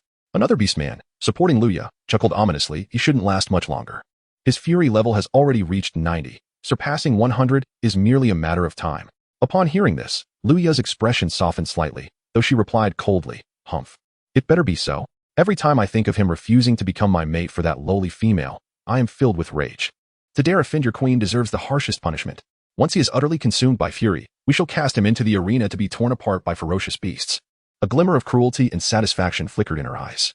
At that moment, Xia Suli, focused intently on absorbing the violent energy within Song Lan, remained undisturbed by Lu Ya's words. She was wholly engrossed in a fierce contest against the chaotic energy within Song Lan. From a distance, Lan Yi and Zhe Ming overheard their conversation, their eyes brimming with indignation. They were utterly shocked by Lu Ya's mercilessness. Song Lan had once saved her life, yet now she repaid his kindness with such treachery. Within the cage, Mo Xian was taken aback by the revelation. He could scarcely fathom the cruelty with which these beastmen treated their kin, remembering that his own parents had met a tragic end at the hands of the beastmen. His disdain for them intensified. Were it not for the existence of a few kind-hearted beastmen, he would harbor even greater hatred for their kind. As Luya and her entourage approached Song Lan's cell, she noticed the guard stationed nearby. A flicker of confusion arose within her. Why were the guards gathered here? The guards, upon noticing Luya and her companions, hurried forward and respectfully saluted, saying, "We greet the king, queen, and commander." Lonnie raised his hand, inquiring, "What are you doing standing here? How is Song Lan?" The lead guard bowed, his demeanor frantic, and replied, "Reporting to the king, Song Lan is as he always was. But Blue Yi has returned." Upon hearing this, both Lan Yi and Lu Ya's eyes widened in disbelief, exclaiming, "What? Blue Yi is alive?" Lan Yi and Zhe Ming instructed Mo Xian to watch over Xia Suli as they stepped out of the cage. The sight of the familiar white tiger and white fox sparked astonishment and incredulity among the onlookers. Blue Yi's cold gaze pierced through the crowd, as if he could see into their very souls. He fixed his gaze intently on Lu Ya and Lan Yi, his eyes filled with profound disappointment and rage. These two, one his brother, the other his cousin, had sacrificed their kin for their selfish desires, even plotting to harm their own kind. Such actions were utterly unconscionable. Blue Yi spoke with palpable disappointment. "Lan Yi, you would conspire with outsiders to murder your own father for the sake of becoming king? What face do you have to claim the throne of the Blue Sea Empire?" He then turned his gaze to Luya, his voice tinged with sorrow. "Luya, I once believed your behavior was merely a sign of youthful folly. Yet I never imagined you could be so ruthless. Father treated you as his own daughter, showering you with affection, yet you repay his kindness with betrayal, conspiring to bring about his demise." Finally, his gaze fell upon Song Lan within the cage. A tumult of complex emotions surging within him. Song Lan has always prioritized our empire, willing to sacrifice his life to protect it. Even when you two were abducted by the alien beasts, it was Song Lan who risked everything to save you. Without him, you would have perished 10 years ago. Yet you show no gratitude. seeking to end his life. What right do you, ungrateful beasts, have to exist in this world? Lonnie was consumed by an overwhelming sense of resentment and fury, his eyes wide as he glared at Blue E, roaring, "Silence, Blue E. What right do you have to condemn us? You, blessed with exceptional talent and the admiration and fear of the people, have always looked down upon us. How can you possibly understand the plight of one like me, an A-class individual? Even my name was bestowed upon me by you, and everyone compares me to you. Countless times I've wished for your demise, yet you persist in appearing unharmed. People like you should have long since vanished from this world. As for him, even if he is my father, so what? He is merely a selfish man who has never acknowledged me, let alone loved me. Therefore, he does not deserve to be my father. His death is nothing less than just retribution." Facing Blue Yi's accusations, Luya felt a surge of anger and sorrow. She could not believe that the one she loved could speak of her in such a manner. From a young age, she had been cherished, with countless male beastmen vying for her companionship. Yet Blue E had consistently rejected her, a slight she could not bear. Her beautiful eyes now glinted with madness. Fixated on Blue E, she gritted her teeth and declared, "I, Luya, am the strongest female of the Blue Sea Empire. Yet you and Kanglan persistently refused to become my fated partners. What could possibly be the reason? Is it solely due to that accursed D-class female? What extraordinary qualities does she possess that have captivated your heart so profoundly?" As her agitation mounted, her voice involuntarily rose, continuing to shout in fury, "The male I, Luya, cannot attain, then that inferior female, Xia Suli, should not even dare to dream of possessing him. Therefore, even if it leads to your demise, I shall never allow her to succeed." Observing the two ensnared in their madness, Lan Yu understood that they were beyond redemption. Chapter 32. I care not who you are. I shall strike regardless. In the confines of her cage, Xia Suli, limited by her own abilities, could only exert herself to devour a mere third of the rampant energy within Kanglan. Fortunately, the level of chaotic energy within him had diminished to below 80, allowing him to revert to his beastman form. However, due to the exhaustive drain on her mental faculties, Xia Suli felt a wave of dizziness and an overwhelming fatigue enveloping her. Just as she stumbled and threatened to fall, Missouri Xian darted over like a bolt of lightning, extending his strong arms to envelop her delicate and supple waist with unwavering strength. Xia Suli found herself ensnared in his embrace, utterly unprepared for the intensity of the moment. Her body pressed against his broad, sturdy chest, allowing her to vividly perceive the contours of his powerful muscles and the fervent warmth radiating from him. The rhythmic beating of his heart echoed in her ears, evoking a sense of disarray and bashfulness within her. She attempted to wriggle free, yearning to escape his grasp, yet Emo Xian's arms clamped around her like iron shackles, preventing any retreat.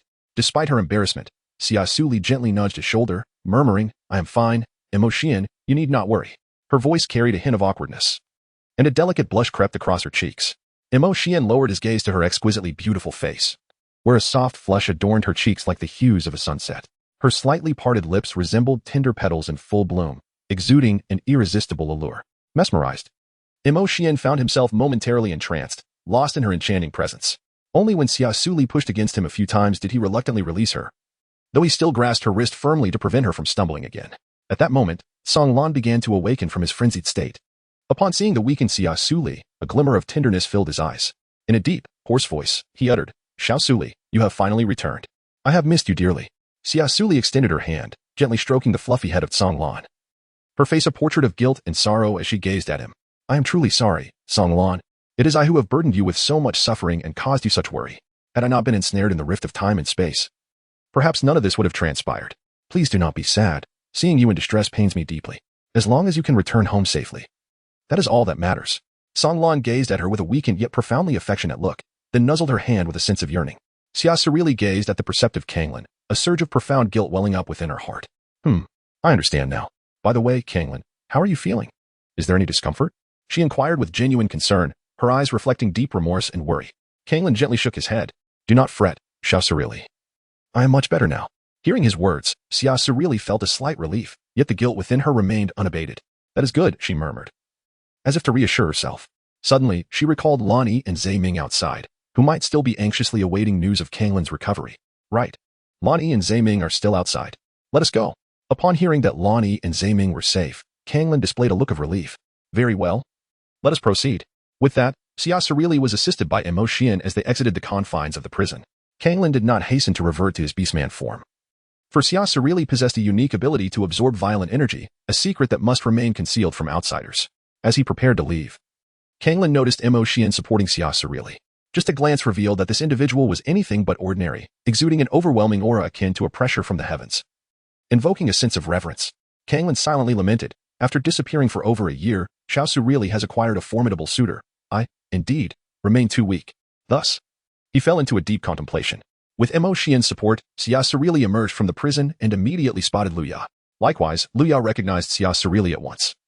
But when she saw the powerful aura emanating from Mo Xian beside her, a flicker of astonishment crossed her eyes. She could hardly fathom that the seemingly ordinary lower-ranking female could enchant such a strong and handsome higher-ranking male. This realization intensified the displeasure brewing within Luya, prompting her to murmur resentfully, "Why does this lower-ranking female possess a beastman more powerful than my own mate? Are all these higher-ranking males blind?" The more she pondered, the more unjust it seemed, and her jealousy and resentment towards Xia Suli deepened. Sensing Luya's hostile glare, Xia Suli felt an unbidden surge of anger. She returned the icy stare, yet upon reflecting on how Luya had cruelly tormented Kanglin merely for rejecting her as a mate, her heart brimmed with fury. She was acutely aware of the strict regulations governing the male beastmen, who were forbidden from harming their female counterparts. This provided Xia Suli the perfect opportunity to avenge Kanglin. Thus, she broke free from Mo Xian's grasp and strode decisively towards Luya. Standing before Luya, Xia Suli raised her hand and, without hesitation, struck her several sharp slaps. Each slap resonated with the anger and dissatisfaction festering deep within her. As she delivered the blows, she proclaimed loudly, "This first slap is a lesson for you, ungrateful wretch. On behalf of Kanglin, he saved your life, yet you repay kindness with malice. Thus, you deserve this." Following this, Xia Suli raised her hand again and dealt Luya a second slap. This second slap is for Lani. To harm one's own kin is utterly deranged. With that, she swung her hand once more, delivering a third slap, her voice fierce. "And this final slap is simply because I personally detest females like you." With the resounding impact of those 3 slaps, the atmosphere around them instantly turned tense. Luya stood there, stunned, her eyes wide with disbelief as she gazed at Xia Suli. Meanwhile, the surrounding guards exchanged whispers, shocked by the scene unfolding before them. Regaining her composure, Luya, filled with rage and humiliation, shouted, "Xia Suli, I am the queen of the Blue Sea Empire, an S-rank, high female. How dare you strike me?" Xia Suli gazed at her with an icy stare. Devoid of any fear, her tone resolute. "I care not who you are. I shall strike without hesitation. Song Lan and Lani are my kin. And anyone who dares to bully my loved one shall not go unchallenged." Witnessing her unwavering defense of her male orc stirred the hearts of all present, eliciting envious glances directed towards Lani and Song Lan. They silently lamented the fortune of having such a brave and steadfast female as a partner. Even the male companion of Luya cast an appreciative glance at Xia Suli, as they had assumed that Luya, being a queen with S-class strength, would instill fear in all. Yet, before them stood this seemingly delicate female, brimming with immense courage to confront a stronger female. Evoking a sense of admiration for Xia Suli, Chapter 33, Chaos unfolds amidst the pandemonium of the orc crowd. A rather inconspicuous male orc, ordinary in appearance, was intently observing Xia Suli with his narrow, sharp eyes, lost in thought. He had not anticipated encountering such a remarkable female here. Her unique aura and breathtaking beauty were truly captivating. It seemed this visit was indeed worthwhile. A subtle smile graced his lips, though it swiftly faded to a neutral expression. Beneath his calm facade, however, a meticulously crafted scheme was quietly brewing. Luya, feeling aggrieved, threw herself into the arms of a male orc. "Cardi, she struck me. As my male partner and the father of my child, you must stand up for me." Cardi looked down at Luya in his embrace, tightening his hold around her waist. "Do not worry, Yaya. I shall advocate for you." He then turned his serious gaze towards Xia Suli, young female. "I am the supreme commander of the Blue Ocean Empire. In light of your assault on my wife, we shall take you into custody." Without hesitation, Lani and his companions swiftly advanced, encircling her protectively, forming an unyielding barrier. Xia Suli gazed at the 4 steadfast individuals standing before her, resolutely intent on safeguarding her. A warm surge of emotion welled up within her. She had never imagined that the sensation of being protected could be so exquisite and comforting. Meanwhile, Colt was warily scrutinizing Lani and the others, his gaze betraying unmistakable apprehension. He was acutely aware that should a conflict arise, their current strength would be wholly inadequate to rival Lani and his companions. However, the thought that despite his inferiority in power, he still held the position of the highest commander here, instilled within him a peculiar confidence. He chuckled derisively and addressed Lani. "Do you still consider yourself the illustrious Prince Lani and supreme commander of a year ago? In reality, you are now merely an unremarkable beastman. What right do you have to compare yourself to me?" After this, he smugly activated his holographic interface, swiftly executing a series of commands. Raising his head, he looked at Lani and his companions with an expression of triumph, his eyes glinting with self-satisfaction. "Since you were so obstinate as to oppose the Empire, await the arrival of my 100,000-strong army. I shall see how you maintain your bravado then." A cold smile crept onto Lan Yi's lips as he gazed indifferently at Colt, as if observing a clown. "Very well. We shall wait and see what tricks you have up your sleeve." Simultaneously, Zaiming slightly raised the corners of his mouth, his eyes glinting with a mischievous smile. His voice carried a hint of mockery as he teased, Lan, Since they are so eager for battle, why not indulge them? It has been a while since we showcased our strength together. A little competition to see who can defeat more foes would be quite exhilarating. Song Lan nodded in agreement. Indeed, I feel rather stiff after just recovering. This is the perfect opportunity to stretch my muscles and practice on them. His eyes radiated a fierce desire for battle. Lan Yu looked at Lonnie with disdain, sneering, "Oh, my dear elder brother, no matter how extraordinary your abilities may be. Do you truly believe you stand a chance against this 100,000 ferocious army? Colt is the supreme commander now, overseeing all the warriors and generals of the empire. Your blatant defiance of orders is tantamount to seeking your own demise. I suggest you surrender sooner rather than later and apologize to Luya. Perhaps you might suffer less for it." Luya raised her proud head, her face brimming with arrogance and triumph. "Lan Yu, why concern yourself with such trivial matters? Since they refuse to allow their females to be taken and openly defy the supreme commander, they must taste the bitterness of their choices." She shot a provocative glance at Lonnie and his companions. 10 minutes later, the area outside the dungeon square was teeming with soldiers, armed with various weapons. Their expressions grave and tense. The leading commander approached Colt with measured steps, a hint of reverence and respect on his face. "Commander, I have brought forth 100,000 troops. Please give your orders. Who dares to openly challenge the laws of our empire?" Colt slightly raised his head, scanning the commander, and nodded. "Commander, there is no need for alarm. They are merely a handful of jesters. I trust you will quell this farce with ease." The commander, perplexed by Colt's words, pondered why such a grand show of force was necessary if they were merely jesters. Nonetheless, he straightened his posture and proclaimed, "Rest assured, Commander. I shall exert every effort to uphold the dignity and honor of the empire." He then turned to the soldiers behind him, shouting, "Brothers, heed my command. Let us teach those ignorant fools a lesson." The soldiers responded in unison, preparing for battle. In an instant, Lonnie and his companions transformed into colossal beasts, launching an assault on Colt. The suddenness of the attack left Colt and his men utterly unprepared, causing them to stumble backward in disarray. Luya, in a panic, screamed and fled. "You are my male partners. Stop them and protect me. I am the Empire's strongest female. If I am harmed, you shall all face imprisonment." Hearing her words, the male partners, though dissatisfied, rushed to shield Luya. Unfortunately, they were no match for Lan Yi and his companions and quickly fell to the ground. Lan Yu, fully aware of Lan Yi's prowess, terrified of death, had already retreated behind the commander. The commander now assessed the colossal beast before him, astonished to recognize Lan Yi in the beast form of Grand Marshal Song Lan. How could they be here? Was the rumor false? Had Lan Yi not perished? And Grand Marshal Song Lan not gone berserk? In his moment of astonishment, Lan Yi charged toward him, leaving no time for contemplation as the commander raised his weapon to defend himself. Yet, after a few exchanges, he was quickly bested. Lan Yi, gazing at his former subordinates, had no desire to fight them, but circumstances left him no choice. After defeating the commander, Lan Yi and Song Lan advanced toward Colt and Luya. Other soldiers, witnessing this, surged forward to obstruct him, but they were as fragile as paper against him, falling easily. Chaos erupted in the scene, while Emo Xuanzi stood like a mountain beside Xia Suli, unwaveringly defending her. Any beastman daring to approach was sent flying as if struck by cannon fire. Chapter 34.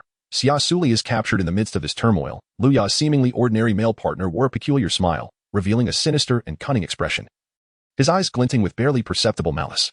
He slowly approached several soldiers, lowering his voice to discreetly share a few words. Upon hearing him, the soldiers' expressions darkened, and they cast angry glances at Emo Xuan. Then, the beastman repeated this tactic, whispering to other soldiers. Soon, all the male beastmen were incited, directing hostile glares at Emo Xuan, as if he were a heinous criminal deserving of no mercy. Subsequently, the enraged soldiers launched a fierce assault on Emo Xuan. They brandished their weapons and charged at him with unrestrained fury, each attack fueled by boundless hatred and anger. Emo Xuan, confronted with this sudden upheaval, furrowed his brow, tightly holding Xia Suli as he dodged the onslaught of fierce attacks. Confusion and bewilderment filled his heart. He could not fathom what had incited such wrath from these beastmen to unleash such a fierce assault against him. The soldiers were incensed, for they had been informed by an unremarkable orc that Emo Xuan was the architect of the current insurrection. To make matters worse, Emo Xuan had taken captive a delicate female. These young male orcs, having been raised with the duty to protect their females, found themselves unable to tolerate such an affront. Consequently, they charged at Emo Xuan with reckless abandon, consumed by fury. However, Emo Xuan was still unable to proficiently wield his orc form to launch a counterattack. Faced with these ferocious and aggressive male orcs, his only recourse was to evade and defend against the onslaught from all directions, all the while ensuring the safety of the vulnerable Xia Suli in his arms. To compound his predicament, Lan Yi and the others had forbidden him from delivering lethal blows to these male orcs, which undeniably placed Emo Xuan in a quandary and rendered his situation exceedingly arduous. Xia Suli sensed the anxiety and unease within Emo Xuan. With a compassionate tone, she said, "Emo Xuan, please set me down. After all, I am a female. They are unlikely to harm me easily. However, you are different. They will attack you mercilessly. By carrying me, you would find yourself nearly defenseless. It would be wiser to place me aside for now, and once you have triumphed over them, You can return to retrieve me. Upon hearing her words, Xian found her suggestion quite reasonable. Without further hesitation, he tightened his embrace around Xia Suli and leaped gracefully, landing steadily on the eaves of the building. He then gently set her down. My master, please wait here for me. I shall return to escort you as soon as I have vanquished them, Xian declared. His gaze unwavering as it locked onto Xia Suli. Xia Suli nodded with a smile. Very well, please ensure your safety. Those orcs are merely following orders. Your task is to defeat them without taking their lives. Understood, my master. I shall return swiftly, replied Xian as he surged towards the warriors beneath the eaves. With no concerns weighing upon him, Xian's assaults were both straightforward and ferocious, leaving the orcs little time to react before they were felled to the ground. Like a wraith, he glided through the throng, and wherever he passed, orcs fell one after another. The orcs stared in astonishment at the scene before them, unable to fathom that this seemingly unremarkable orc possessed such formidable strength. Some began to retreat, realizing that they were no match for Xian. Yet, a few remained defiant, convinced that united, they could overcome him. However, Xian offered them no respite. With a swift movement, he struck again, this time with even greater ferocity, sending the remaining orcs flying. Amidst the chaos of battle, a ghostly figure stealthily approached her. Xia Suli, having weakened her body to save Songlan, sensed danger but had no time to react before a peculiar fragrance enveloped her, rendering her dizzy and plunging her into darkness. Her owner, Xian, cried out in desperation. He had been intermittently glancing back at Xia Suli, so upon witnessing this alarming scene, he immediately turned back. However, as he collapsed to the ground, the beastman rushed forward, clinging to his legs to prevent him from reaching Xia Suli. Get away. Xian roared in fury, his immense strength sending the surrounding beastmen flying. Yet, he was still a moment too late. A shadow swiftly lifted Xia Suli and boarded a black flying ship. Just as the cabin door closed, Lonnie and the others heard Xian's furious roar, which halted everyone in their tracks. Drawing their gazes towards the source of the sound, there stood an unremarkable male beastman, holding tightly the unconscious Xia Suli and Luya in either arm.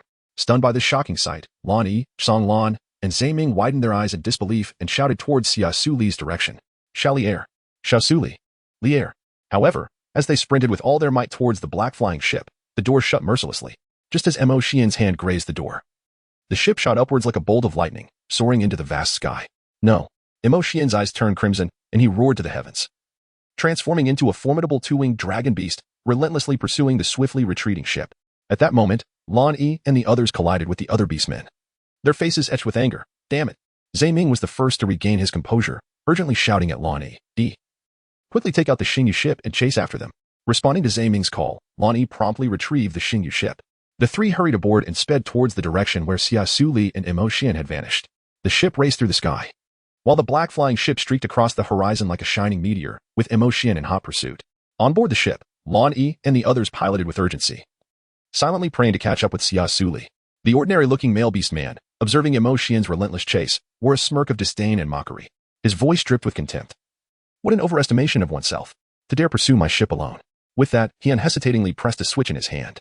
Instantly, countless dazzling energy beams erupted from various parts of the ship, forming a torrential rain of energy cannon fire directed at Xian.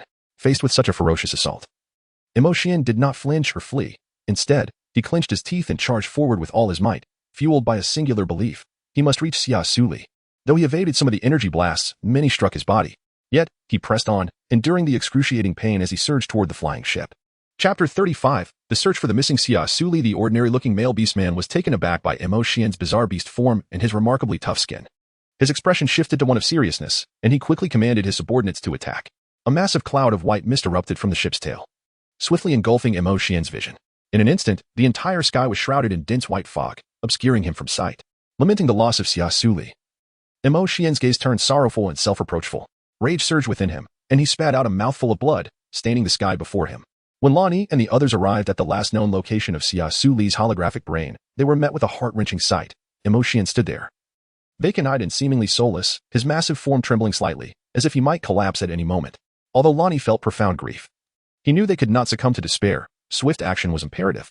Without hesitation, he opened the cabin door and called out to Xian to come inside. However, Xian appeared oblivious to his cries, standing motionless, unresponsive to Lan Yi's desperate calls. Seeing this, Songlan transformed into his beast form, donned his battle armor, and flew to Xian's side with astonishing speed, shouting in anger, "How long will you continue this foolishness? What good is wallowing in sorrow and guilt here? Do you think you can traverse the universe alone? You're wasting everyone's precious time." With a stern tone, Songlan added, "If you don't get into the ship with us, you might as well give up. If you don't want Xia Suli to fall into greater danger, return to the ship with me immediately, and we will search for her together." With that, Songlan turned and flew back into the ship. Xian was roused by Songlan's words, gradually regaining his senses. He silently transformed into his beast form and trudged into the ship. Zaiming and Lonnie watched him, filled with guilt and sorrow, yet they bore no resentment. After all, they shared an undeniable responsibility for Xia Suli's abduction. It would be unjust to place all the blame on him. Had they not urged Xian to show mercy to those warriors, perhaps he would not have been forced into such a passive defensive stance had they remained vigilant. They might have prevented Xia Suli from being taken while in such a weakened state. Ultimately, all these errors stemmed from their own actions. At that moment, the four aboard the ship were enveloped in a heavy atmosphere of guilt and introspection. However, they did not allow this negativity to linger. Instead, they quickly adjusted their mindsets and began to discuss potential escape routes for the beastman. The urgent priority was to locate Xia Suli, while other matters could wait. After a prolonged silence, Xian slowly lifted his head, his voice hoarse. The male beastman who abducted our master must possess strength above S rank. And he has been shadowing us from the start, closely following that female named Luyo. This statement struck like a lightning bolt, igniting a flicker of hope in the hearts of Lan Yi, Songlan, and Zaiming. Zaiming exclaimed with excitement. Then our most urgent task is to return immediately and investigate the true identity of this mysterious beastman. After all, he not only took Li Air but also Luya. I believe Lan Yu and Colt will surely possess some crucial information. Lonnie nodded in agreement. Indeed. Currently, this is the only course of action available to us. Although the situation remains unclear, it is certain that the elaborate abduction will not pose immediate harm to Xia Li'er. Thus, we have ample time to investigate the truth. As long as we can uncover the origins, background, and motives of the adversary, we can execute a more targeted rescue operation to successfully free Xia Li'er. Upon concluding this thought, the gazes of the four individuals converged, each sensing the unwavering conviction and determination swelling within their hearts. Cardi and Lan Yu stared in astonishment at the direction in which the abducted Luya had vanished, only to awaken from their stupor as urgency took hold, hastily dispatching their subordinates to pursue her, just as they were preparing to take matters into their own hands. The spacecraft carrying Lan Yi and his companions suddenly appeared before them. Songlan approached Cardi with swift strides, his expression grave. If you sincerely wish for your wife Luya to return safely, you must comply with our arrangements.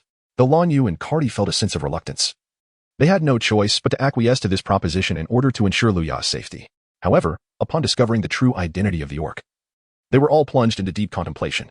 They had never anticipated that this orc was not Luya's legitimate partner, Rook, but rather an imposter donning a highly realistic mask that mimicked Rook. Even more shocking was the revelation that the genuine A-grade orc, Lut, had perished at home many days prior, and this enigmatic orc was not even from their empire. This revelation further complicated Lan Yi and his companions' investigation. Fortunately, they conducted a thorough search of all unfamiliar orcs who had recently entered the empire and reviewed all recent footage, ultimately uncovering some information about the male orc. Testing revealed that there were no records of this individual's citizenship across the interstellar planets, confirming that he was a stateless drifter. This news filled Lan Yi and his companions with concern, as stateless drifters were typically savage, with many having brutally harmed females before being exiled from their planets. However, a glimmer of hope emerged as they learned that these drifters often lurked on various planets, hunting female orcs to sell them across the galaxy for substantial profit. Therefore, with the knowledge that Xia Suli was not in mortal danger, their anxious hearts found a measure of solace, providing them with a clear goal and renewed motivation to continue their search. After deliberation, Lan Yi and Songlan formed one team, while Xian and Zaiming constituted another, splitting into two groups to navigate the auction venues and black markets across various planets in search of Xia Suli. Lan Yi and Songlan first arrived at a bustling planet, where the auction was grand in scale, showcasing a plethora of rare items. They meticulously scoured every corner, leaving no potential lead unexamined. Meanwhile, Xian and Zaiming reached a more remote planet, where the black market lay hidden amidst a desolate desert, prompting them to begin their search. Chapter 36. Stay back, or you shall face death on a certain spacecraft. Xia Suli, in a daze, seemed to hear heavy breathing and intermittent cries. Struggling to open her eyes, she attempted to discern her surroundings. When she finally managed to fully awaken, she was met with a scene that left her utterly shocked. Not far from her, Luya was being violently restrained by a tall, muscular male orc, engaging in unspeakable acts, while Luya's face contorted in pain as she struggled and cried out. Witnessing this horrifying sight caused Xia Suli's stomach to churn, a wave of intense nausea washing over her. Yet, her physical condition was dire. She felt utterly weak, unable to harness her abilities or mental strength, and this sense of helplessness filled her with panic. Several hours later, the male orc, having derived satisfaction from his actions, rose from Luya with a look of fulfillment. Carelessly donning his clothes, he cast a glance at the unconscious Xia Suli lying on the ground before turning to leave, leaving behind a scene of chaos. Xia Suli opened her eyes, witnessing the unfolding events with a sense of powerlessness. Her heart brimmed with indignation, fueled by her own perceived weakness. Yet, she felt no sympathy for Luya's plight, for she understood that in this ruthless world, pity for one's adversary only served to render oneself more vulnerable. The thought that her inability to regain strength swiftly could lead her to a fate akin to Lu Ya's filled her with unease. However, as time passed, Xia Suli gradually regained her vitality and slowly sat up. She surveyed her surroundings, contemplating her next course of action. Despite harboring no compassion for Lu Ya, she recognized that inaction might very well lead her to a similar destiny. Resolute, she decided to locate the control room of the airship, in hopes of establishing contact with the outside world or devising an escape plan. Yet, to her dismay, she discovered that her holographic wristband was inexplicably missing. Just as she prepared to rise in search of it, the sound of approaching footsteps reached her ears. Xia Suli anxiously gazed towards the entrance, where a rather ordinary-looking male orc emerged, accompanied by the imposing orc who had previously coerced Lu Ya. Upon noticing that Xia Suli had regained consciousness and vitality, a flicker of surprise crossed the ordinary orc's visage. Beside him, the other male orc gazed at his companion with unabashed admiration, exclaiming, "Boss Kyle is truly remarkable. Not only has he captured a valuable S-rank female, but he has also brought back such a beautiful little female." With that, he approached her with a lewd grin. To him, Xia Suli, despite her restored strength, was merely an exquisitely beautiful but utterly non-threatening D-rank female. As he drew closer, Xia Suli's expression turned grave. Swiftly and decisively, she grasped a knife from the dining table, pressing it firmly against her delicate neck. With unwavering resolve, she warned him, "Do not come near me. Otherwise, I shall end my life before your very eyes." The moment her words fell, she pressed the blade against her skin, the sharp edge slicing through her soft, porcelain-like flesh. The male orc halted abruptly, glancing towards the orc named Kyle. "Boss Kyle, what should we do?" Kyle narrowed his eyes, a cold and cruel smile creeping across his lips. "Ah, you are quite the brave and intriguing little female. Dare to threaten your own life? However, you have indeed wagered wisely. A female as lovely and fascinating as you should not be allowed to perish so easily."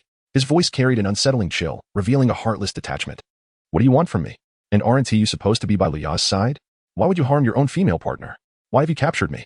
Xia Suli demanded. Kyle regarded her with keen interest, a hint of curiosity and admiration glimmering in his gaze. Well, I did not expect you to be so perceptive. Indeed, this face belongs to Lu Ya's male partner, but I am not him." He then extended his hand, effortlessly peeling away the realistic mask that adorned his face and tossing it aside. As the mask fell away, it revealed a visage marked by grotesque scars, a testament to countless trials of life and death. Despite the disfigurement, there existed a wild beauty about him, with deep blue eyes that seemed to conceal boundless secrets, a prominent nose, and refined features that hinted at his former handsomeness. Simultaneously, he exuded an aura of extreme danger, undeniably a formidable presence. To Kyle's astonishment, Xia Suli did not flinch or express revulsion. Instead, she scrutinized him intently. He had anticipated that his true face would terrify her, as it had with other females.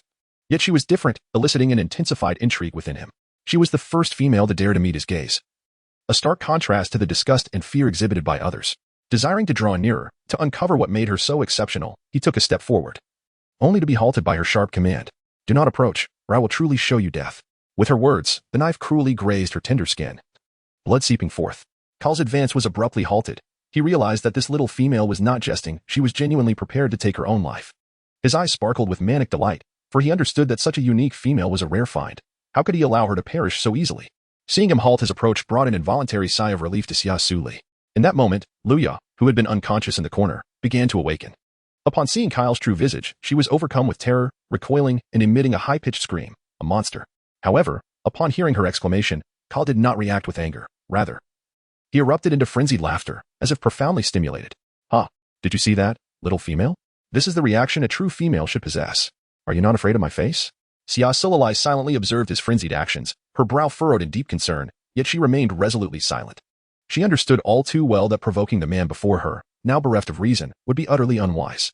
Noticing Xia Suli's lack of response and her absence of fear, Kyle suddenly strode forward, enveloping Lu Ya in a tight embrace. In his grasp, Lu Ya began to struggle fiercely, her cries growing increasingly desperate. "Let me go, you repugnant, grotesque beast. I am the strongest female, and you, a filthy, lowly male, have no right to treat me this way. Release me," Lu Ya yelled, exerting every ounce of strength to break free from Kyle Raid's hold, her voice hoarse with rage. Alas, her struggles and invectives proved futile, only serving to further infuriate Kyle Raid. Chapter 37. The brutal Kyle Raid. Xia Suli watched helplessly as Lu Ya provocatively taunted the madman, her heart tightening with anxiety for her. Meanwhile, the male orc behind Kyle Raid, upon hearing Lu Ya's reckless insults directed at his leader, displayed a look of fear, his massive frame trembling involuntarily. As expected, a flicker of rage and murderous intent flashed in Kyle's eyes. Without hesitation, he forcefully shoved Lu Ya to the ground and then brought his foot down heavily upon her abdomen. A blood-curdling scream escaped Lu Ya's lips, her body contorting in excruciating agony as blood gushed from beneath her, instantly staining the floor in a horrifying sea of crimson. She curled into a ball, clutching her belly tightly, tears streaming down her face as she murmured, "Not my child." Yet, consumed by madness, Kyle seemed oblivious, showing no intention of halting his assault. His fury remained unabated as he continued to kick Lu Ya mercilessly, each strike infused with boundless hatred. It was only when Lu Ya finally lost consciousness, collapsing into a pool of scarlet blood, that he gradually ceased his brutal onslaught. Unable to bear the sight any longer, Xia Suli bent over and retched violently. The actions of the male orc were utterly abhorrent, plunging into the depths of insanity. Once his rage had subsided and reason began to return, Kyle's expression turned to one of frustration as he gazed at Lu Ya lying in her crimson pool. Muttering to himself, "Why did I lose control again? I mustn't kill her. She is an S-rank female, worth a fortune in star coins. Enough for us to squander for half a lifetime." The male orc beside him glanced at Lu Ya and, with a grin, reassured, "No worries, boss, she's still alive." Xia Suli had never encountered such a scene before. A flicker of fear finally surged within her. She gazed in terror at Kyle Raid, who appeared as a demon before her. His treatment of females was as merciless as that of ants. At that moment, she realized that the rumor of female superiority was nothing more than an ethereal illusion. Kyle's gaze was icy and fraught with danger, fixated on Xia Suli. Observing the panic reflected in her eyes, a sardonic smile crept upon his lips, as if to mock her. Indeed, all females are alike. Before his words had fully escaped his lips, he reached out, ruthlessly grasping Lu Ya's long strands of hair, as though dragging a lifeless corpse towards the cabin. A gruesome trail of blood marked the floor, extending to the threshold of the cabin door. He forcefully pushed the door open and discarded Lu Ya inside as if she were mere refuse, then turned back, casting a gaze of utmost indifference upon Xia Suli.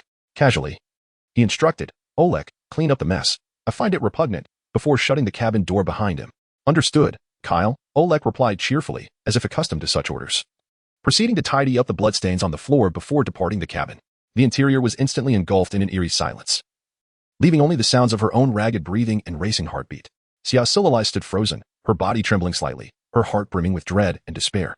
Visions of Lan Yu, Zeiming, Song Lan, and Emotion flickered in her mind. At that moment, she comprehended that not all male beastmen possessed the gentleness they did. Would she ever have the chance to see them again? Perhaps she never would, despite her overwhelming fear. She had gleaned from Kyle Raid's words that he intended to sell Lu Ya for star coins, leaving her with the grim prospect of either being sold herself or being brutally slain by this capricious lunatic. Xia Suli curled up in the corner. Yet the pervasive scent of blood kept her senses taut. Uncertain of the substance that had incapacitated her, she found herself unable to wield her mental powers or abilities. Without the capacity to summon her battle armor or utilize her light-based powers, all hope felt severed, plunging her into despair. Time trickled by, and she lost track of how long she had been confined. Starving and exhausted, both her body and spirit had reached their limits. Suddenly, the long-closed hatch creaked open, accompanied by a heavy mechanical sound. Instinctively, Xia Suli lifted her head, her gaze fixated on the entrance. From the shadows emerged Kyle Raid, his movements slow and burdened. Tension coursed through her as she gripped the dining knife, unhesitatingly pressing its sharp edge against her throat, the blade glinting ominously. Kyle observed her defiance, a faint smirk playing on his lips, revealing a hint of cold amusement. He appeared unfazed by the scene before him, casually tossing a few vials of nutrient solution in her direction before turning away, leaving behind a figure cloaked in indifference. Xia Suli gazed at the nutritional supplements on the ground, a tumult of complex emotions surging within her. She understood that these supplements represented her only hope for survival. Yet, the thought of potential hidden substances within them caused her to recoil as if electrified, for the memory of Lu Ya's fate loomed vividly in her mind, serving as a constant reminder to remain ever vigilant. The following day, Kyle emerged once more from the control room, his gaze landing on the 2 vials of potion still positioned before her, a flicker of surprise crossing his features at the determination exhibited by this small female. Nevertheless, he chose to disregard it, coldly discarding several bottles of nutritional supplements along with a bottle of water before turning to depart. Despite the absence of harm from Kyle Raid, Xia Suli maintained her guard. Though hunger and thirst gnawed at her, she was resolute in her refusal to end up like Lu Ya, preferring starvation or dehydration over such a fate. Days passed, and the nutritional supplements and water remained untouched, leading Xia Suli into a state of confusion and exhaustion. Oleg observed the frail figure slumped in the corner, still clutching the dining knife tightly despite her weakened state. He glanced helplessly at Kyle Raid. "Boss, what should we do? This little female hasn't eaten in 5 days. Might she perish before we even reach the empire of Manlong?" Kyle furrowed his brow, taken aback by the resilience of this small female who had endured 5 days without sustenance. If she continued to abstain from food, her life would truly be in jeopardy. The mere thought of her demise stirred a tempest within him. He had never been one to show tenderness towards the delicate, nor would he mourn any female who met her end before him. Yet, witnessing Xia Suli in such a state inexplicably irritated him, prompting him to exclaim, "Return, Oleg. If she wishes to perish, let her do so." "Oh, but, boss." Oleg complied, retreating into the control room, while Kyle prepared to leave as well. Upon their departure, Xia Suli could not help but exhale a sigh of relief. Chapter 38. Let go of me, you bastard. Just as Xia Suli lowered her guard, Kyle Rate suddenly returned with alarming speed, his large hand clamping down upon her small hand that gripped the dining knife like an iron vice. Xia Suli winced under his grip, unable to suppress a soft sound that escaped her lips, reminiscent of a kitten's mewl, causing Kyle to nearly loosen his hold. Regaining his composure, Kyle swiftly extended his left hand, yanking the fork from her grasp before discarding it at Oleg's feet behind him. Let go of me, you bastard. Xia Suli's voice was feeble, as if it might dissipate into the air at any moment. Her other hand, unbound, struck repeatedly at Kyle-haired figure. Yet, her fist merely grazed his iron-like physique, akin to a kitten playfully scratching, inflicting no pain whatsoever. Contrarily, this subtle intimacy ignited a fire of desire within Kyle. A sensation that he found profoundly unsettling. Do not move, or I shall kill you, he threatened, his gaze icy as he fixated on the defiant female before him. She was the most obstinate, and the first to leave him feeling utterly helpless. In the face of Kyle's menacing threat, Xia Suli did not yield. Her eyes widened as she met his gaze fearlessly. Growing increasingly infuriated, she lowered her head and fiercely bit down on the back of Kyle's hand. A wave of pain surged through him, prompting a low groan to escape his lips. He could scarcely fathom that this seemingly delicate female possessed such fierce tenacity. Witnessing this, Oleg rushed forward to separate them, only to be met with Kyle's frigid glare, causing him to awkwardly chuckle. Boss. I just remembered there are some matters I need to clarify with the brothers. I think I'll head back to the control room, he stammered. Hastily retrieving the fork and retreating, closing the door behind him with a sense of relief. Leaning against the door, he patted his chest lightly, internally grateful that was close. He almost disrupted the boss's plans. Who would have thought the boss favored such a stubborn female? Kyle remained silent, his gaze fixed on Xia Suli, who was now utterly famished and on the verge of fainting, yet still clung tenaciously to his hand. After biting for an extended duration, a wave of dizziness washed over her, and, unable to endure any longer, she instinctively released her grip. Upon seeing the bloodied marks left on Kyle-haired's hand, a flicker of satisfaction blossomed within her. Even if death awaited her, she felt a modicum of relief. Having gone 5 consecutive days without sleep, water, or sustenance, her body had grown exceedingly frail, and ultimately, she succumbed, her eyes fluttering shut as she fell backward. Observing this, Kyle swiftly grasped her hand, pulling her forcefully back into his embrace. Xia Suli's delicate form collapsed heavily into his embrace, as if she had lost all her strength. He gazed down at her, noticing her exquisite face devoid of color, pale to the point of evoking sorrow, as if she could depart at any moment. Damn that Kyle. He couldn't help but curse under his breath. He then seized a nutrient supplement beside him, roughly pinching her cheeks to pour it into her slightly parted lips. His motives for saving her were certainly not born of compassion. He simply did not wish for her to perish aboard his ship. Nor did he want to lose the opportunity to profit from her existence. This was the truth, Kyle mused inwardly. After force-feeding several bottles of the nutrient solution, he placed her on the floor, preparing to leave. However, as he stood, his gaze lingered on the small figure lying below, and he found himself unable to move his feet. This unusual reaction filled him with rage, prompting him to clench his fists and strike the wall with force. The resulting crash startled Oleg in the control room, who rushed to open the hatch and exclaimed anxiously, "What's wrong, boss? Did the ship collide with an asteroid?" Kyle turned sharply, his eyes icy and penetrating, as if they could pierce through the very soul. His voice was as frigid as ancient ice. "Get her to the medical bay immediately. And remember, do not lay a finger on her. She is not some lowly female."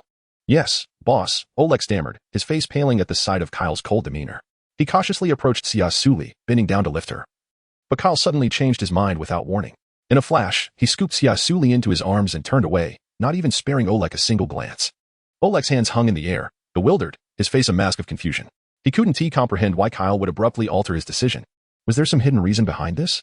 Or perhaps he harbored feelings for Xia Suli that were beyond the ordinary. Countless questions flooded his mind. Yet he could not discern the answers. Kyle paid no heed to Oleg's puzzled expression, focusing intently on gently placing Xia Suli into the medical bay. At that moment, just a wall away, another female, Luya, lay watching through the transparent glass of the medical ship. As she witnessed Kyle-haired cradling Xia Suli with such tender care, a flicker of shock and fury crossed her eyes. Luya could not fathom why this brutal orc was so cruel to her yet displayed such meticulous concern for Xia Suli. After all, she was the rare, high-ranking female. Yet, he treated Xia Suli, an inferior female, with greater kindness. This stark disparity ignited a tempest within Luya, her gaze turned wild and menacing, as if she wished to consume the world whole. She could not accept such cruel favoritism, and her anger blazed fiercely. Luya vowed silently that she would ensure all male orcs recognized her as the female deserving of attention and respect. Xia Suli had to die. All this misfortune stemmed from her. If not for Xia Suli's existence, how could she have been captured and subjected to inhumane torment? How could her child have been taken from her? Luya unjustly blamed Xia Suli for her loss, while the unconscious Xia Suli remained blissfully unaware of it all. Chapter 39. Such meager skills, and yet you dare to escape? Oleg regarded Xia Suli in the medical bay, his face etched with confusion as he turned to Kyle. "Boss, why has this little female awakened yet? Is she on the brink of death?" No, if she were truly dying, her vital signs would indicate a problem. Yet everything seems normal. Why then has she been in a coma for 10 days without waking? As Oleg's incessant chatter reached his ears, Kyle's agitation grew. The very fact that Xia Suli remained unconscious was driving him to the brink. His volatile energy was nearing the threshold of 80. And had he not employed suppressants to contain it, he would have surely succumbed to a violent state. He shot Oleg a displeased glare, his scarred face revealing his irritation. His eyes chillingly cold.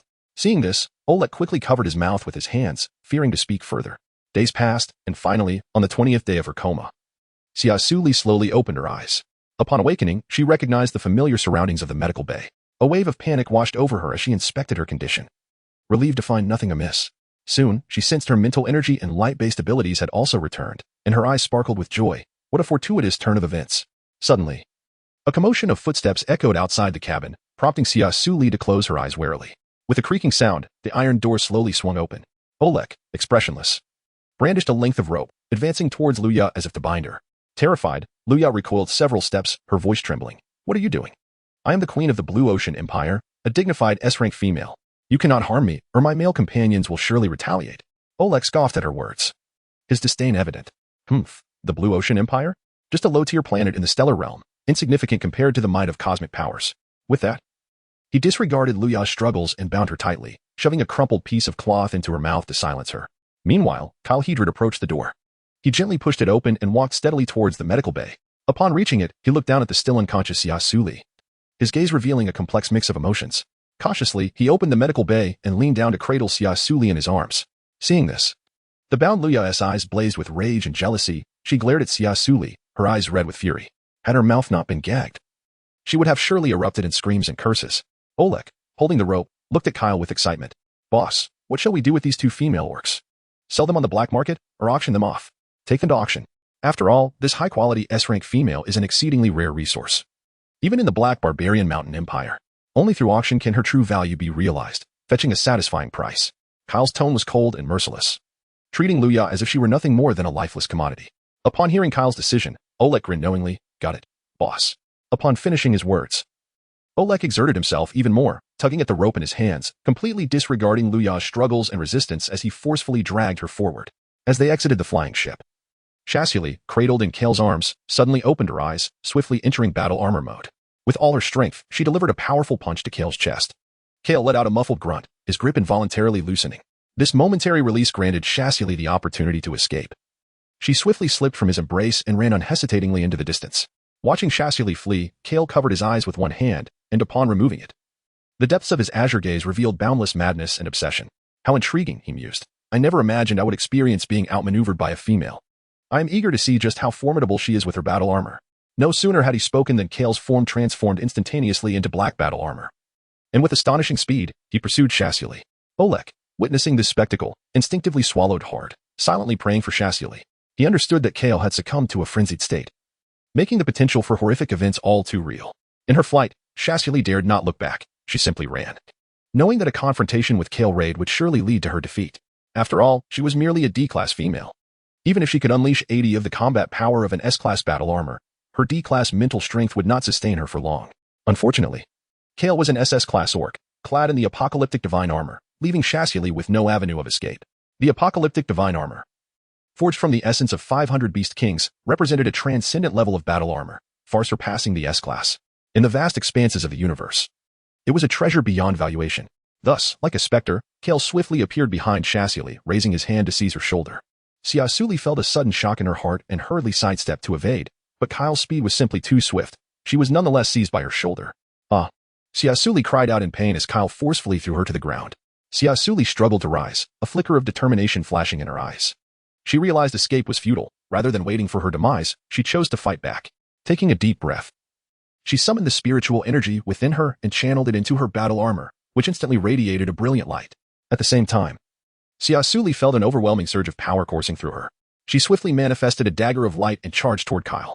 A subtle smirk played at the corners of Kyle's mouth, revealing a hint of amusement as he deftly sidestepped Xia Suli's attack. He then extended his foot, tripping her and sending her crashing to the ground once more. With such meager skills, you dare to attempt escape? You truly disappoint me, Kyle mocked. Xia Suli gritted her teeth and rose once more, unwilling to concede defeat so easily. She summoned all her strength to launch another assault. Yet Kyle effortlessly evaded and neutralized her every move. Gradually, her breath became labored, her mental energy nearing its depletion. In stark contrast, Kyle remained composed and unperturbed, as if untouched by the fray. Yield. You are no match for me, though I must concede, you are the bravest female I have ever encountered, Kyle remarked coldly, gazing down at her with indifference. Breathless, Xia Suli raised her gaze and glared furiously at Kyle, fully aware that escape was no longer an option. At that moment, she suddenly perceived a flaw in his defense. Without a moment's hesitation, she charged forward, expending the last vestiges of her strength as her dagger aimed fiercely at Kyle's back. Kyle sensed the imminent danger, yet it was too late to evade the strike. He could only brace himself for the blow. With a thud, Xia Suli's weapon struck against Kyle's armor, failing to penetrate his flesh. He turned to face her, astonishment etched upon his features. I never expected you could land a hit on me. Quite clever of you to discern my vulnerability here. Xia Suli smiled. Fully aware that her strike had not inflicted significant harm upon Kyle, it had served to demonstrate that she was not entirely without means of resistance. I will not give up, she declared resolutely. Kyle regarded her, a flicker of admiration mingled with madness gleaming in his eyes. Very well, little female.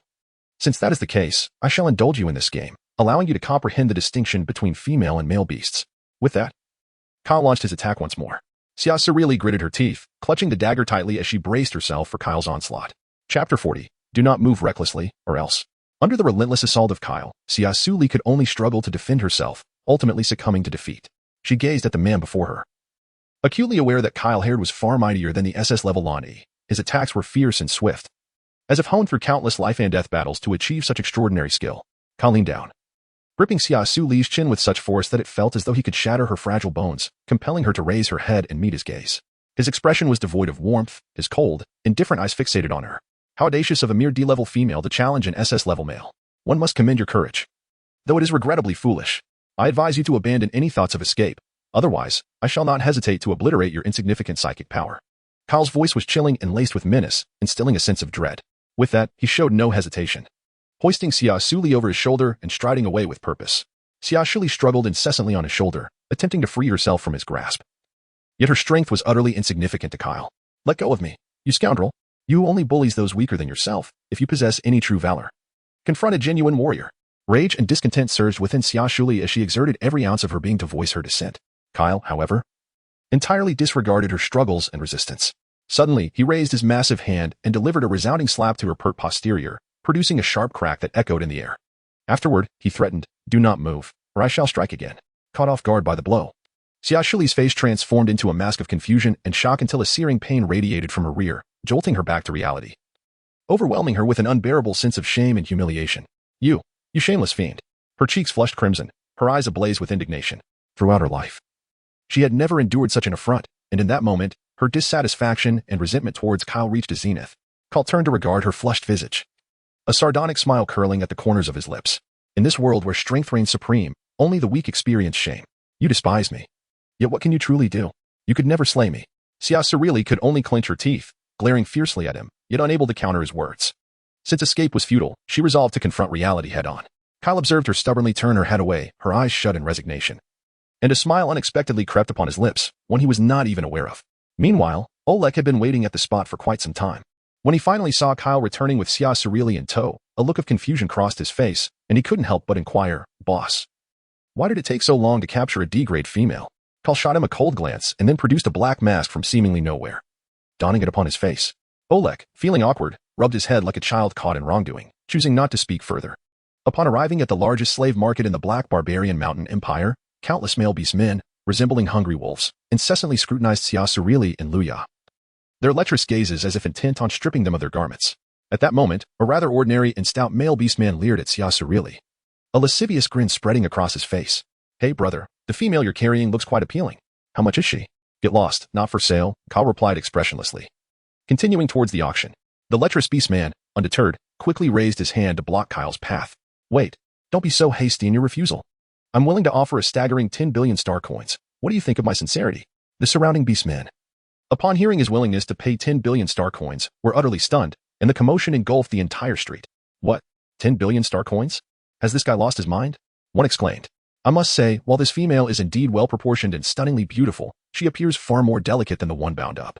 Indeed, the masked beastman's female is breathtaking, yet she seems too petite. It's questionable whether she could even bear offspring. TSK, if I had 10 billion star coins, I would have long since purchased 5 C-grade females or 1 A-grade high-class female. I cannot fathom why you would spend such a hefty sum on a fragile beauty. It perplexes me. Perhaps this exquisite little female possesses some extraordinary skill. A nearby passerby displayed a lascivious grin as he spoke, his eyes roving over Xia Suli. The other beastmen around, seeing this, erupted in raucous laughter, their mirth interspersed with various unsavory remarks. After all, this was the largest slave market in the Black Barbarian Mountain Empire, where countless beastmen flocked daily, either to acquire their desired females or to sell those in their possession. Occasionally, male slave beastmen would be put up for sale, but in contrast, females were evidently more sought after and easier to transact. Xia Suli gazed at the orcs who scrutinized her with predatory intent, as if she were a defenseless fish, entirely at their mercy, poised for slaughter. The sensation of being so brazenly examined filled her with both embarrassment and indignation. Driven by an instinctive sense of shame, she buried her head deep into the broad, sturdy shoulder of Kyle. Taken aback by this sudden act of intimacy, Kyle's body momentarily stiffened. He quickly regained his composure and directed a piercing glare at the squat, portly orc, coldly uttering a single word, scram. As the terse yet emphatic word left his lips, a chilling aura emanated from Kyle, instilling fear in those around him. The nearby orcs instinctively recoiled a few steps, for the destitute were not to be trifled with, each bore the stains of a female's blood on their hands. And in the face of such formidable presence, they dared not provoke him lightly. The squat orc could only mutter a few curses under his breath before hastily retreating. For when one's life was at stake, preserving his own existence took precedence above all else. Xia Suli gradually sensed the diminishing gazes surrounding her and slowly lifted her head. Upon locking eyes with Kyle, she could not help but let out a cold snort before swiftly turning her head away, refusing to look at him any longer. She firmly believed that Kyle's actions were not motivated by any concern for her. After all, someone like him, a capricious and brutal trafficker, would possess no sense of empathy.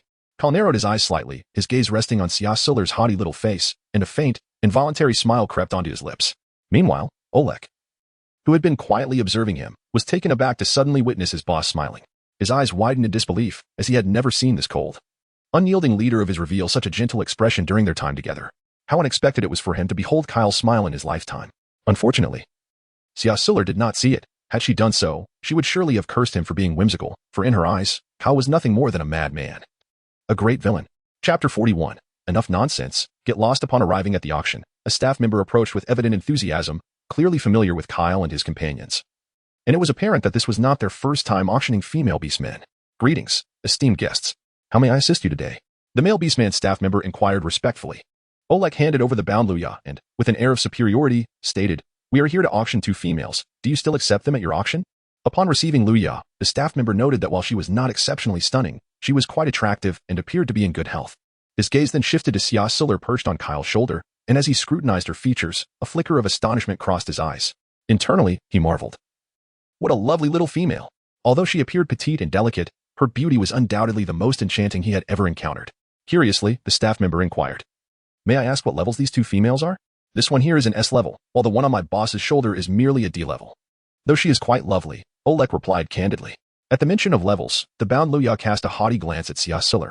Observing this display, Xia Suli could not help but roll her eyes. Even when sold, Luya still felt the need to compare levels. Truly a clever fool. S-level female? The staff member was utterly astonished. Nearby beastmen, also present to auction slaves, shared in the shock. What? An S-level female? Where is she? The crowd's gaze collectively shifted towards Xia Suli and her companions. Realizing he had misspoken, the staff member quickly adopted a serious expression and addressed Oleg. "Very well, esteemed guest. Please follow me." He then led Kyle and the others towards the auction storage area. At the entrance of the storage room stood 4 robust beastmen, guarding the premises. The staff member produced a key and unlocked the door, revealing numerous female beastmen confined within narrow, sturdy cages, unable to move freely. Each of their eyes was filled with profound fear and helplessness, as if they had lost all hope. Xia Suli gazed at the scene before her, a twinge of compassion swelling within her heart. However, this sentiment was fleeting, as she soon recognized her indistinguishability from the female beastfolk around her. What right did she have to pity others?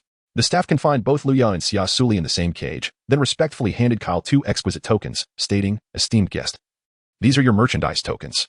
The 2 female beastfolk you possess will be showcased and auctioned at tonight's event." The staff continued, "Once your items are successfully auctioned, our auction house will retain 10% of the sale price as commission. The remaining amount will be transferred to your designated account via a light brain, so please rest assured." Kyle nodded slightly in understanding, taking the tokens and preparing to leave with Oleg. Before departing, he cast a glance at Xia Suli, but she responded with cold indifference, her eyes betraying a flicker of anger and frost. Kyle, with a self-deprecating smile, silently turned away, leaving the backstage area. Once they had exited, the staff closed the warehouse door, instructing the guards to remain vigilant before departing.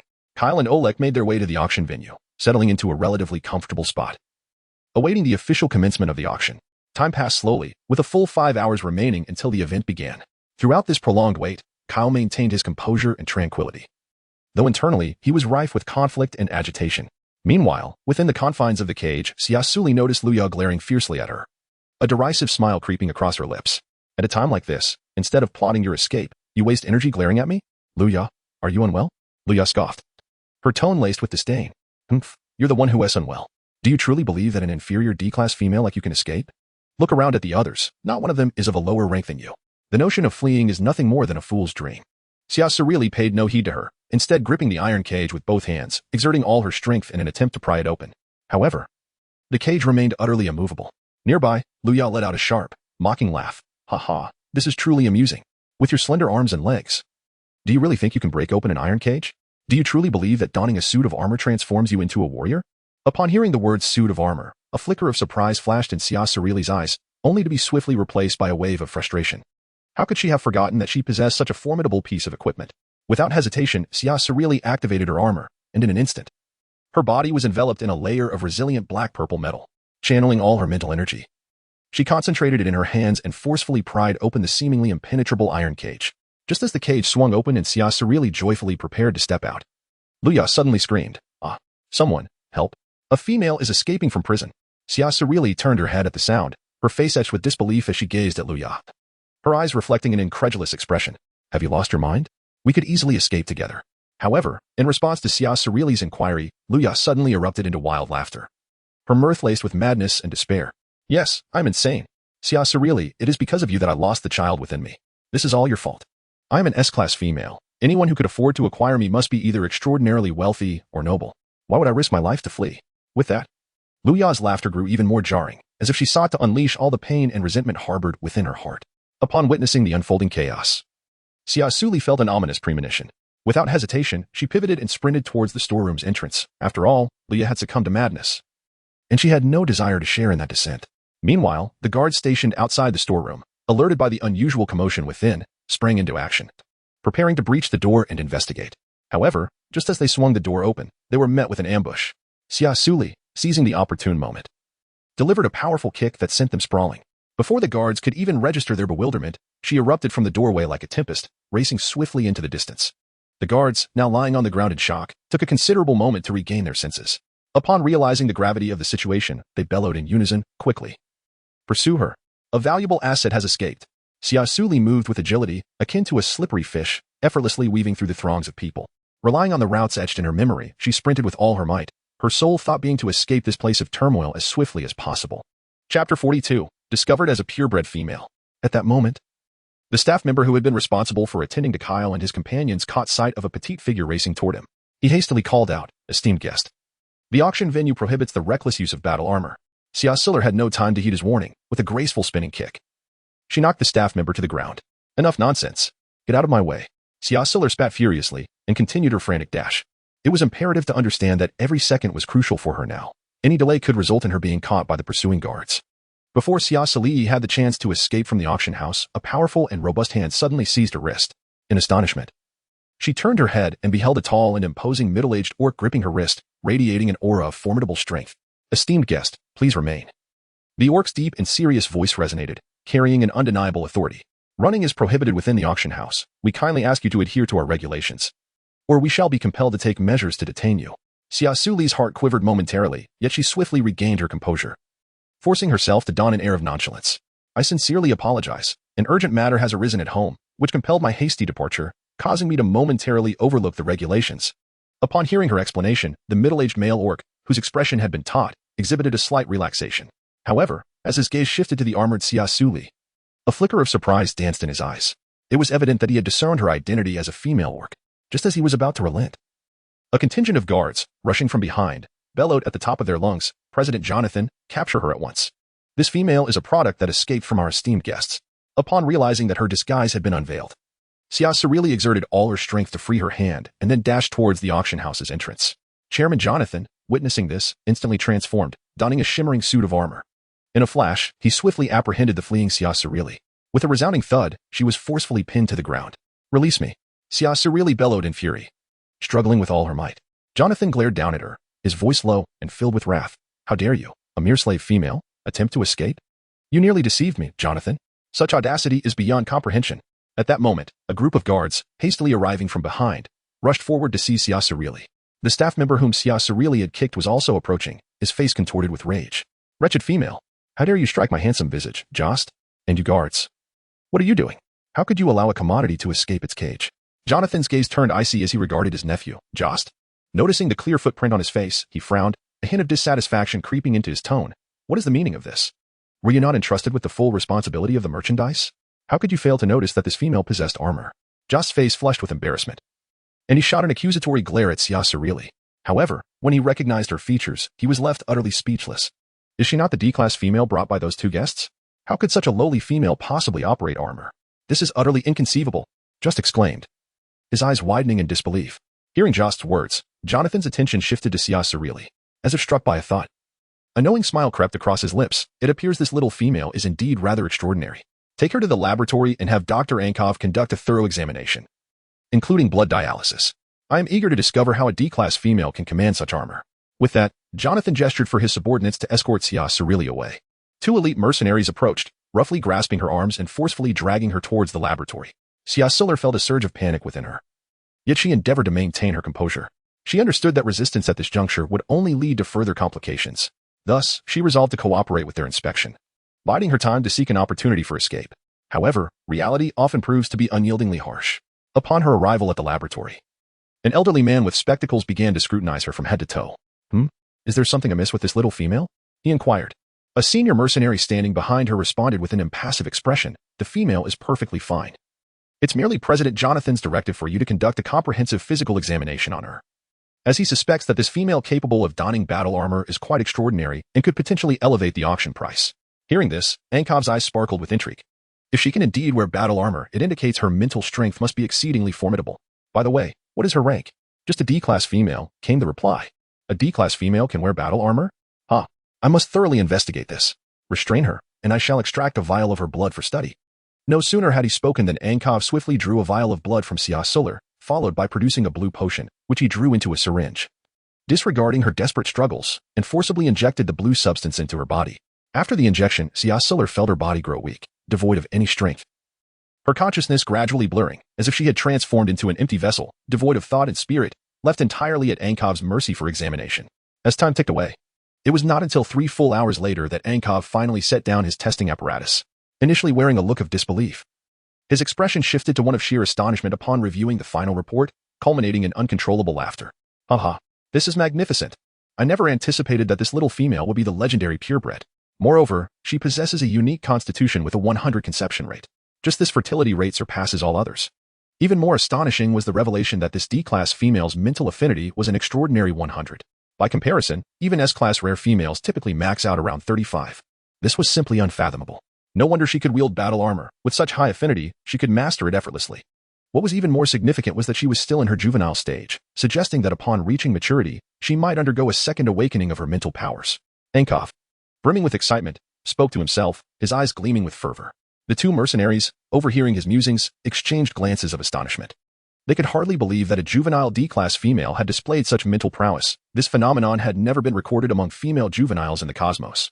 Thus, this discovery was nothing short of shocking. Upon learning of Xia Suli's condition, Jonathan decided to feature her as the highlight of the auction. Originally, the S-class Luya was slated to be the final act, but upon discovering Xia Suli's unique attributes and capabilities, he resolved to place her in that coveted position. After all, a female with a 100 conception rate, maximum mental affinity, and the status of a legendary purebred was unprecedented in a galactic sphere, underscoring Xia Suli's rarity and making her incomparable to any S-class female. Chapter 43. The Black Barbarian Mountain Auction commences. The most grandiose auction of the Black Barbarian Mountain Empire announced a breathtaking revelation. An adult S-class high-ranking female, alongside numerous stunning females, would be auctioned off tonight. All were cordially invited to attend the event. The news spread like a thunderclap, resonating across various cosmic realms. In an instant, countless formidable orcs surged towards the Black Barbarian Mountain Auction venue like a tidal wave. Although S-rank high females are not unique, they are indeed rare. Typically, such high-ranking females are under the stringent protection of powerful empires or illustrious families, which is why they have never graced the auction stage. Moreover, S-rank high females possess the remarkable ability to easily pacify S-rank and SS-rank male orcs, while simultaneously suppressing the raging energy within them, a feat unattainable by any female below S-rank. Crucially, the possession of an S-rank high female significantly increases the likelihood of producing powerful offspring for every thriving family or vast empire. The propagation of descendants and the continuation of their lineage is of utmost importance. After all, the inheritance of exceptional genes is one of the key factors ensuring their prosperity. Thus, high females naturally become the focal point of contention among various factions, as the superior genes they carry promise to nurture strong progeny, thereby offering long-term benefits and developmental potential for families or empires.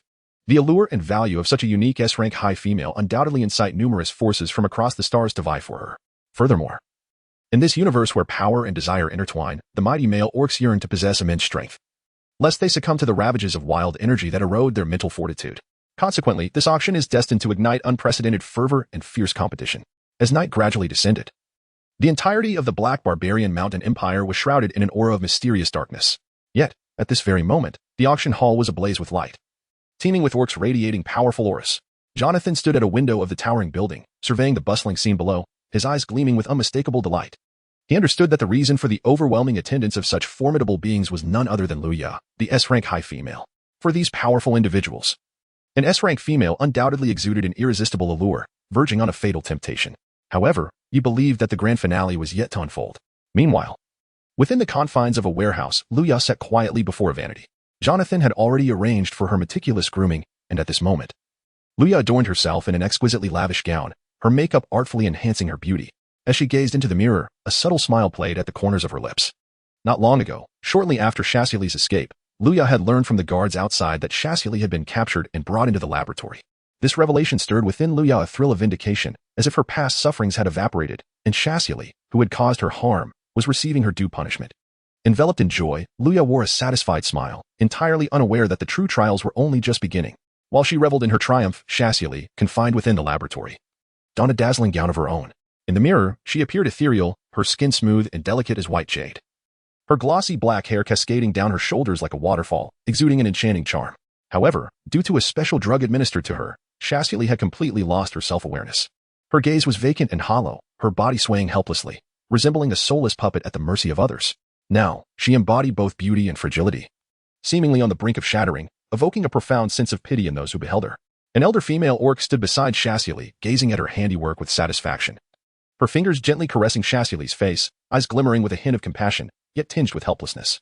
At precisely 7 o'clock, the spacious and brightly lit auction hall buzzed with anticipation, countless eyes fixated on the stage ahead.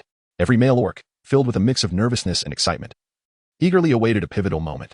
Suddenly, the previously dim auction stage was illuminated, and Jonathan, clad in an elegant black suit, emerged before the audience, a confident smile gracing his face as he approached the forefront. Upon reaching the center of the stage, he paused momentarily, adjusting his tie with a flourish. Clearing his throat, he announced, "Good evening, esteemed guests. Welcome to our auction, and thank you for traveling from afar to join us. I am Jonathan, the president of the Black Barbarian Mountain Auction. I believe tonight's event will offer you an unprecedented auction experience and delight, so please stay tuned." His voice, though deep, resonated with an irresistible charm that invigorated everyone present. The atmosphere in the hall was electric, yet Kyle was consumed by a sense of unease, a feeling of discontent gnawing at him. As the excitement in the room intensified, Jonathan's smile radiated even brighter. "All right, everyone, the auction is now officially underway. However, before we commence, allow me to present a brief warm-up. Let us invite our first item for auction, an adult B-rank female. She possesses an impressive mental affinity of 56, boasts robust health, and has yet to bear children." As Jonathan spoke, a graceful, alluring female stepped onto the stage, adorned in a splendid gown that emanated an air of noble elegance. The starting bid for this female was set at 100 million star coins, with each subsequent bid not to fall below 10 million. With a decisive strike of his gavel, Jonathan declared the auction officially open.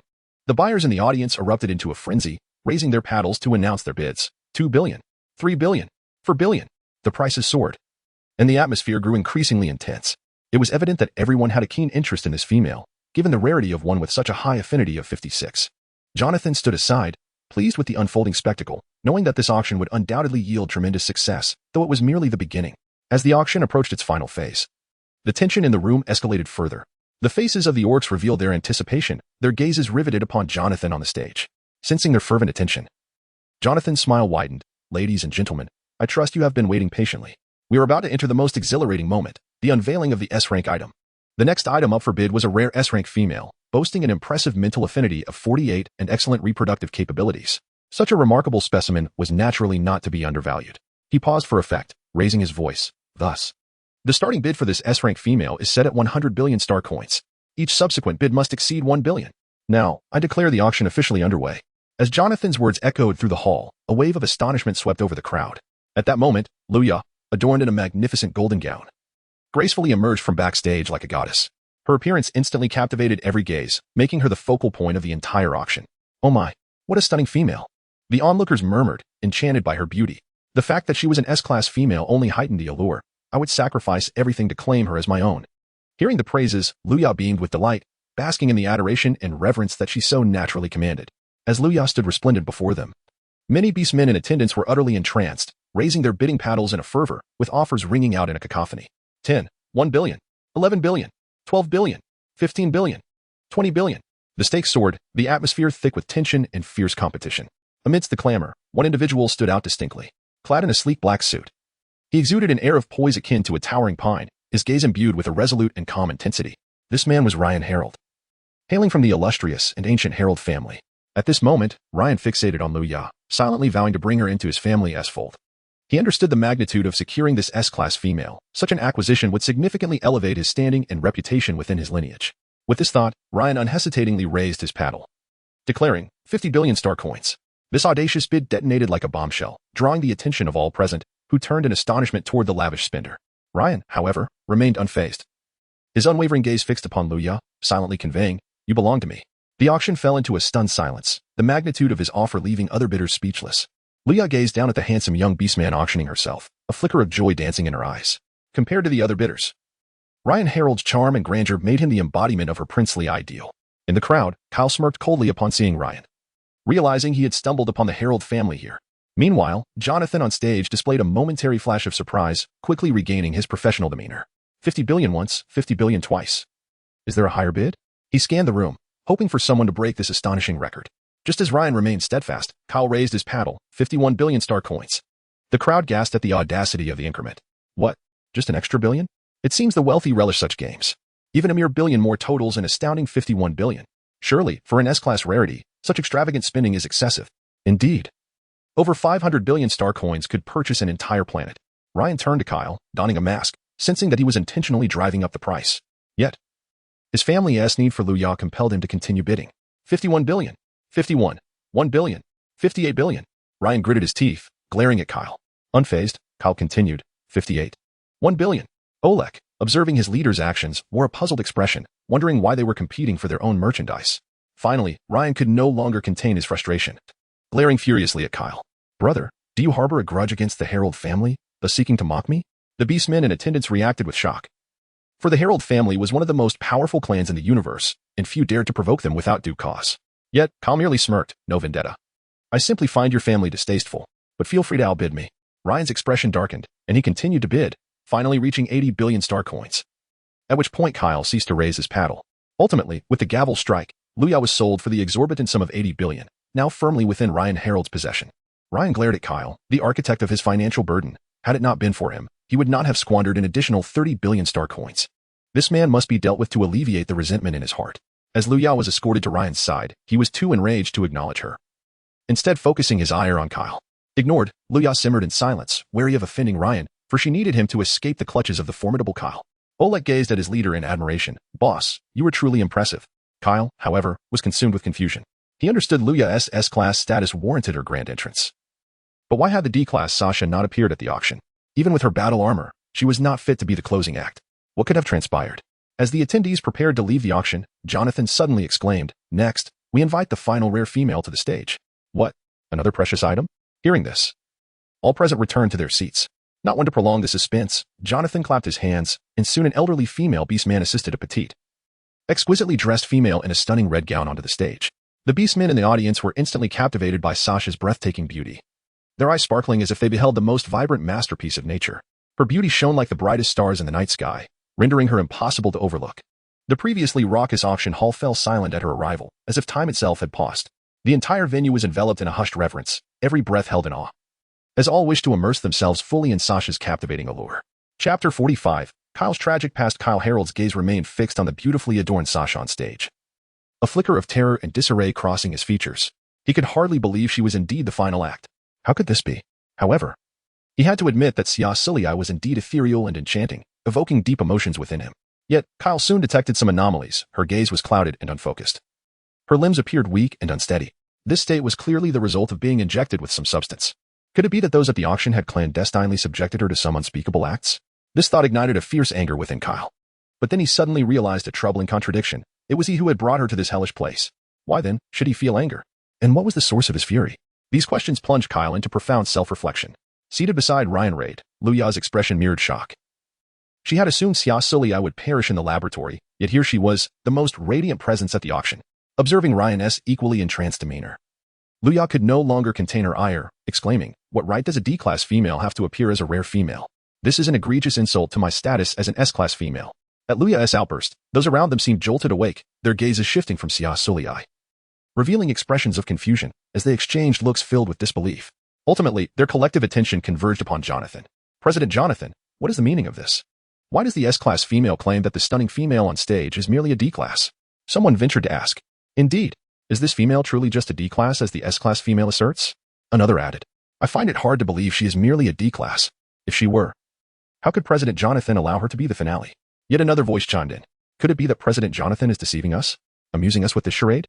After all, while this female is undeniably beautiful, a closer inspection reveals she is indeed smaller than most adult females, one person speculated. In a moment, the crowd buzzed with various conjectures and doubts. Facing their questioning, Jonathan exhibited remarkable composure, a subtle smile gracing his lips as he addressed the assembly, esteemed guests. There is no need for concern or impatience. As the premier auction house of the Black Barbarian Mountain Empire, we assure you that no deceit shall transpire. His voice, neither too loud nor too soft, resonated with a persuasive authority. Turning his gaze towards Xia Suli, a glimmer of pride shone in his eyes. This young female beside me is not only an authentic rare specimen, but her value far surpasses that of any S-class female. She is truly a singular entity. He continued. I shall present some relevant examination reports. With that, a massive screen materialized behind him, vividly displaying Xia Suli's various physical attributes and detailed test results. Kyle fixated on the screen, and as he absorbed the information, he was engulfed in profound shock, rendered nearly speechless. Complex emotions flickered in his once clear azure eyes, regret, frustration, and deep-seated guilt. He could never have imagined that Xia Suli was still in her juvenile phase. Previously, he had mistakenly believed that Lonnie and others were her male companions, assuming her petite stature was simply her natural form. The truth, however, was starkly different, leaving Kyle overwhelmed with self-reproach and remorse.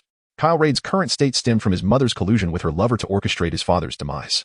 Even more infuriating was that after his father's death, 5-year-old Kyle discovered that his sister was not his father's child, but rather the offspring of his mother and her lover, indicating a premeditated plot against his father. Following his father's passing, his mother's lover ascended to the position of the new patriarch of the Raid family. Devoid of his father's protection, young Kyle was plunged into a harrowing existence. Without care or affection, his life became unbearably grim. Post 5 years of age, he frequently endured inhumane torment and bullying from his peers, who devised countless ways to inflict suffering upon him. Tragically, his biological mother turned a blind eye to his plight when he faced injustice and violence. She not only failed to offer solace but also meted out physical punishment and harsh words, even disfiguring him for resembling his father. His nominally maternal sister was even more unrestrained, ruthlessly tormenting the unfortunate Kyle as if it had become a form of entertainment in her daily life. This inhumane abuse inflicted irrevocable wounds upon Kyle's fragile psyche. It was precisely due to the struggle for survival in such a hostile environment that Kyle underwent a dramatic transformation. No longer the timid child he once was, he gradually morphed into a cold and ruthless individual, harboring profound animosity towards all females and beastmen. Eventually, upon reaching adulthood and awakening his SS-class mental prowess, he employed brutal methods to retaliate against those who had once tormented him, becoming increasingly ensnared in the exhilaration derived from such violence. Without hesitation, he exterminated every beastman who had ever bullied him, including his mother and the sister who had tormented him for so long. After vanquishing all who had wronged him, Kyle hastily fled the Raid family. Since departing, he had been declared a wanted fugitive by the new patriarch, plunging him into an endless life of evasion. Over 5 years, Kyle ascended to become a pinnacle force in the universe, occasionally capturing particularly vile and brutal females for sale at Black Barbarian Mountain. His abduction of Lu Ya occurred during a chance encounter in the Blue Sea Empire, where he witnessed her assaulting a more attractive juvenile female, compelling her male partner to intervene. The capture of Xia Suli was merely incidental, as in his eyes, he had seldom encountered any good females. Thus, he instinctively assumed that a female with multiple male companions must also be undesirable. Little did he know, the outcome would lead to a grave misunderstanding. Chapter 46, She. I must have thus. The realization that he had captured a juvenile female weighed heavily on Kyle's conscience. Despite his villainous nature, he adhered to his principles and boundaries, never intending to harm any juvenile, even female ones. His heart brimmed with guilt and regret, as if enveloped by an invisible burden that rendered him nearly breathless. Just as he succumbed to profound self-recrimination, Jonathan, brimming with excitement, proclaimed, "I believe everyone is astonished, as I was equally incredulous upon receiving this news. Yet, these examination reports are indisputable. Therefore, this juvenile female is not only an exceedingly rare purebred female, but astonishingly, she possesses 100% conception capacity. Although she is still young, she is already capable of conception." A wave of a rippled through the crowd, prompting Jonathan to gesture for silence before continuing. Moreover, this juvenile female has awakened D-class mental prowess before reaching maturity, and her mental affinity is an astounding level of 1. This is an unprecedented case in the annals of interstellar history. He paused for a moment, allowing the audience to digest this shocking revelation. Then raised his voice. "What does this signify? I believe everyone here is already aware that countless ancient legends have depicted purebred females, who, regardless of the strength of their male or counterparts, can bear offspring that surpass their progenitors in power." A wave of astonishment swept through the crowd as the orcs excitedly murmured among themselves, their eyes glimmering with greed and desire. With a smile, Jonathan surveyed the mesmerized orc audience, his voice resonating clearly throughout the venue. Although she currently possesses only D-level psychic energy, it is essential for everyone to understand that she remains in her juvenile stage. Once she matures, she is likely to undergo a second awakening of her psychic abilities. Given her astonishing affinity for psychic power, which has reached an astounding 100%, it is undeniable that she will awaken a formidable psychic strength that surpasses S-level. Jonathan paused briefly, allowing his words to provoke an even stronger response from the orcs before continuing. "I trust you are all aware of her extraordinary value. Hence, the starting price for this incredibly rare purebred female cub will be the same as that of the previous S-level female, commencing at 10 billion star coins. Each bid must not be less than 1 billion star coins, and I sincerely hope that none of you will miss this unique opportunity to acquire a purebred female." Before his words had fully settled, the orcs below eagerly shouted their bids. "I offer 30 billion. This purebred female cub is mine," bellowed a burly orc. 500 billion, exclaimed another orc, raising the bid by 200 billion, his excitement palpable. "I am an S-level male orc. If she bears my offspring, they will undoubtedly be S-level or above." Ryan Heller glared at Luya with clenched teeth, filled with regret. If he hadn't purchased her, he would have had the extra star coins to bid on this rare female cub. Huh, what a joke. You think 500 billion star coins can secure the only purebred female in the universe? That is sheer folly. Another orc stepped forward, a towering figure with a fierce gaze.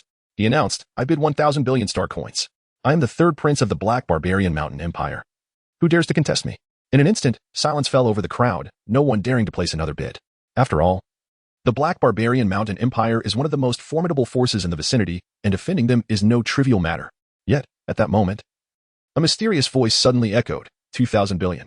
The crowd gasped in astonishment, turning to locate the source of the voice, only to see a male orc clad in a black robe and mask, his form shrouded in darkness, obscuring his features. How audacious to challenge the third prince of the Black Barbarian Mountain Empire. Who could this individual be? The orcs buzzed with speculation. Oleg gazed at his leader in bewilderment, tugging at his sleeve and whispering anxiously, "Boss, have we raised the price too high this time? With you bidding 2,000 billion star coins, how can others compete for a female?"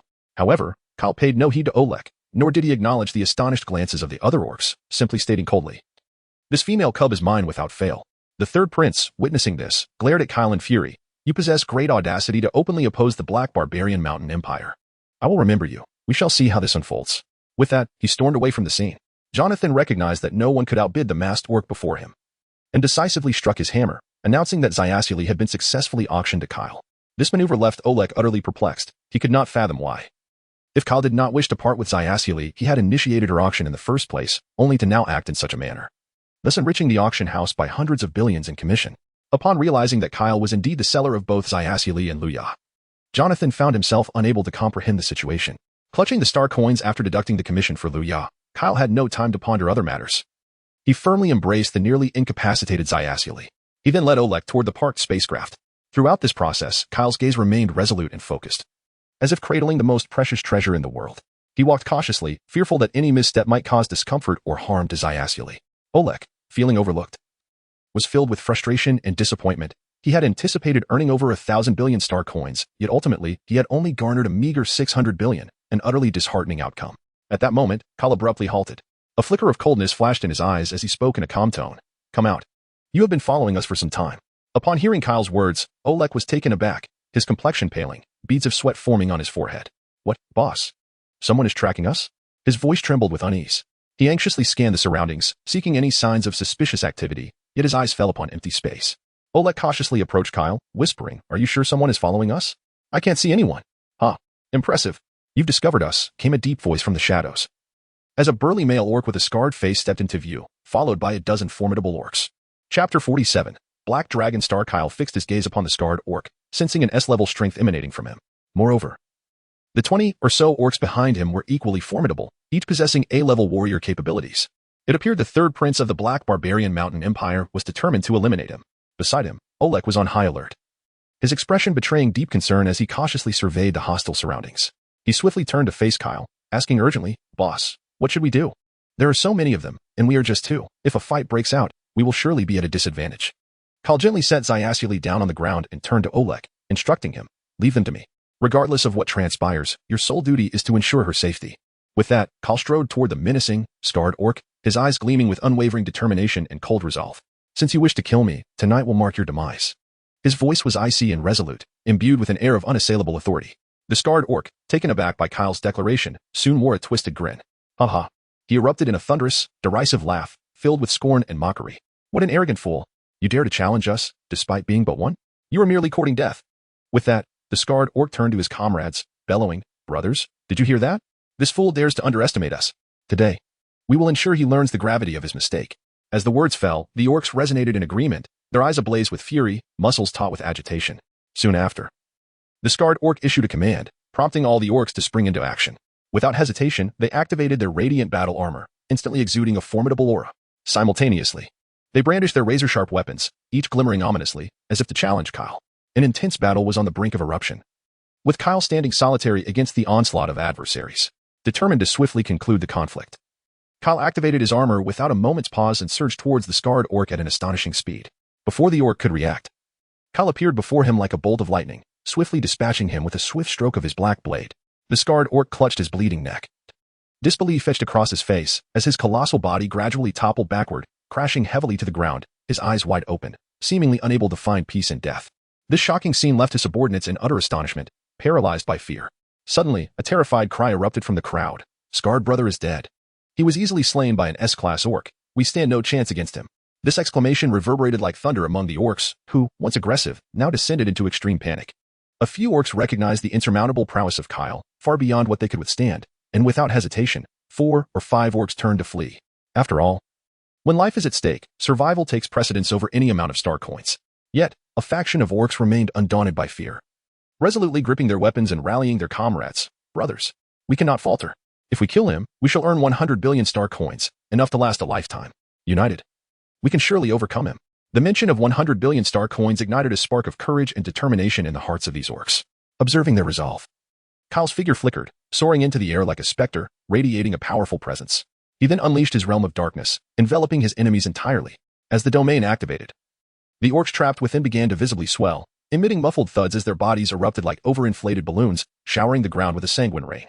The sight was so shocking and surreal that both Olek and the fleeing orcs stood frozen, their faces a canvas of astonishment. They never anticipated the sheer might of the masked figure before them. Faced with the carnage and remains strewn across the ground, they fled even faster. As if pursued by a pack of ravenous wolves, Olek gazed at Kyle with a burgeoning sense of reverence, realizing that his leader could effortlessly take on dozens. Having just completed his grim task, Kyle resembled a demon risen from the abyss, emanating an aura of dread. His movements were swift and decisive, as if everything lay within his control. Approaching Olek, he gently embraced Xia Suli, then silently strode towards the direction of the flying ship. Regaining his senses, Olek called out urgently, "Hey, boss, wait for me." His voice echoed with a hint of anxiety and concern. Kyle entered the flying ship, taking the pilot's seat, while Olek stood behind him. "Engage autopilot mode, destination, Black Dragon Star," Kyle instructed quietly. The ship powered up and swiftly departed the perilous area. "Boss, why not eliminate those fleeing orcs as well?" Olek inquired, puzzled. Kyle glanced at him. "There is no need to eradicate them completely. They were merely pawns, and I require them to relate tonight's events. I believe the third prince of the Black Barbarian Mountain Empire will reconsider his approach." Olek nodded, understanding his leader's foresight. Black Dragon Star, situated in the depths of the vast universe, was once an unremarkable entity. A year prior, Kyle had acquired it within the Cosmic Alliance, bestowing it with the name Black Dragon Star, thereby becoming its lord. This planet was inhabited by numerous orcs, most of whom were his subordinates, displaced wanderers without identity. To reside on Black Dragon Star, orcs needed to pay 1 million star coins for a fully furnished home. Those willing to part with 10 million star coins could acquire a luxurious villa. Orcs who contributed significantly could attain resident status, attracting many migrants eager to settle down and gain citizenship. Simultaneously, this policy enabled Black Dragonstar to amass considerable wealth, solidifying its standing in the cosmos. However, the majority of these migrants were relatively weak, struggling to sustain themselves. Nonetheless, Kyle resolutely chose to accept and shelter them, generously providing each individual with a modest dwelling.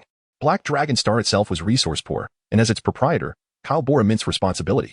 He needed to ensure not only his survival but also to find ways to support the ordinary orcs and his subordinates. Consequently, Kyle was compelled to adopt extreme measures to acquire resources. Although he was perceived externally as a trafficker of female beings and a notorious space pirate, in reality, his targets were limited to affluent ships and vessels. This was the only means by which he continuously sustained Black Dragonstar's operations and meet the basic living needs of all orcs. After several hours of arduous flight, the ship finally descended upon Black Dragonstar, coming to a precise halt on the palace's lawn. Inside the palace, all orcs bore witness to the scene, their faces alight with uncontainable excitement as they collectively rushed towards the flying ship. When they saw Kyle descending the staircase with Xia Suli in his arms, the atmosphere shifted dramatically, brimming with fervor. My goodness! Lord Kyle has truly returned.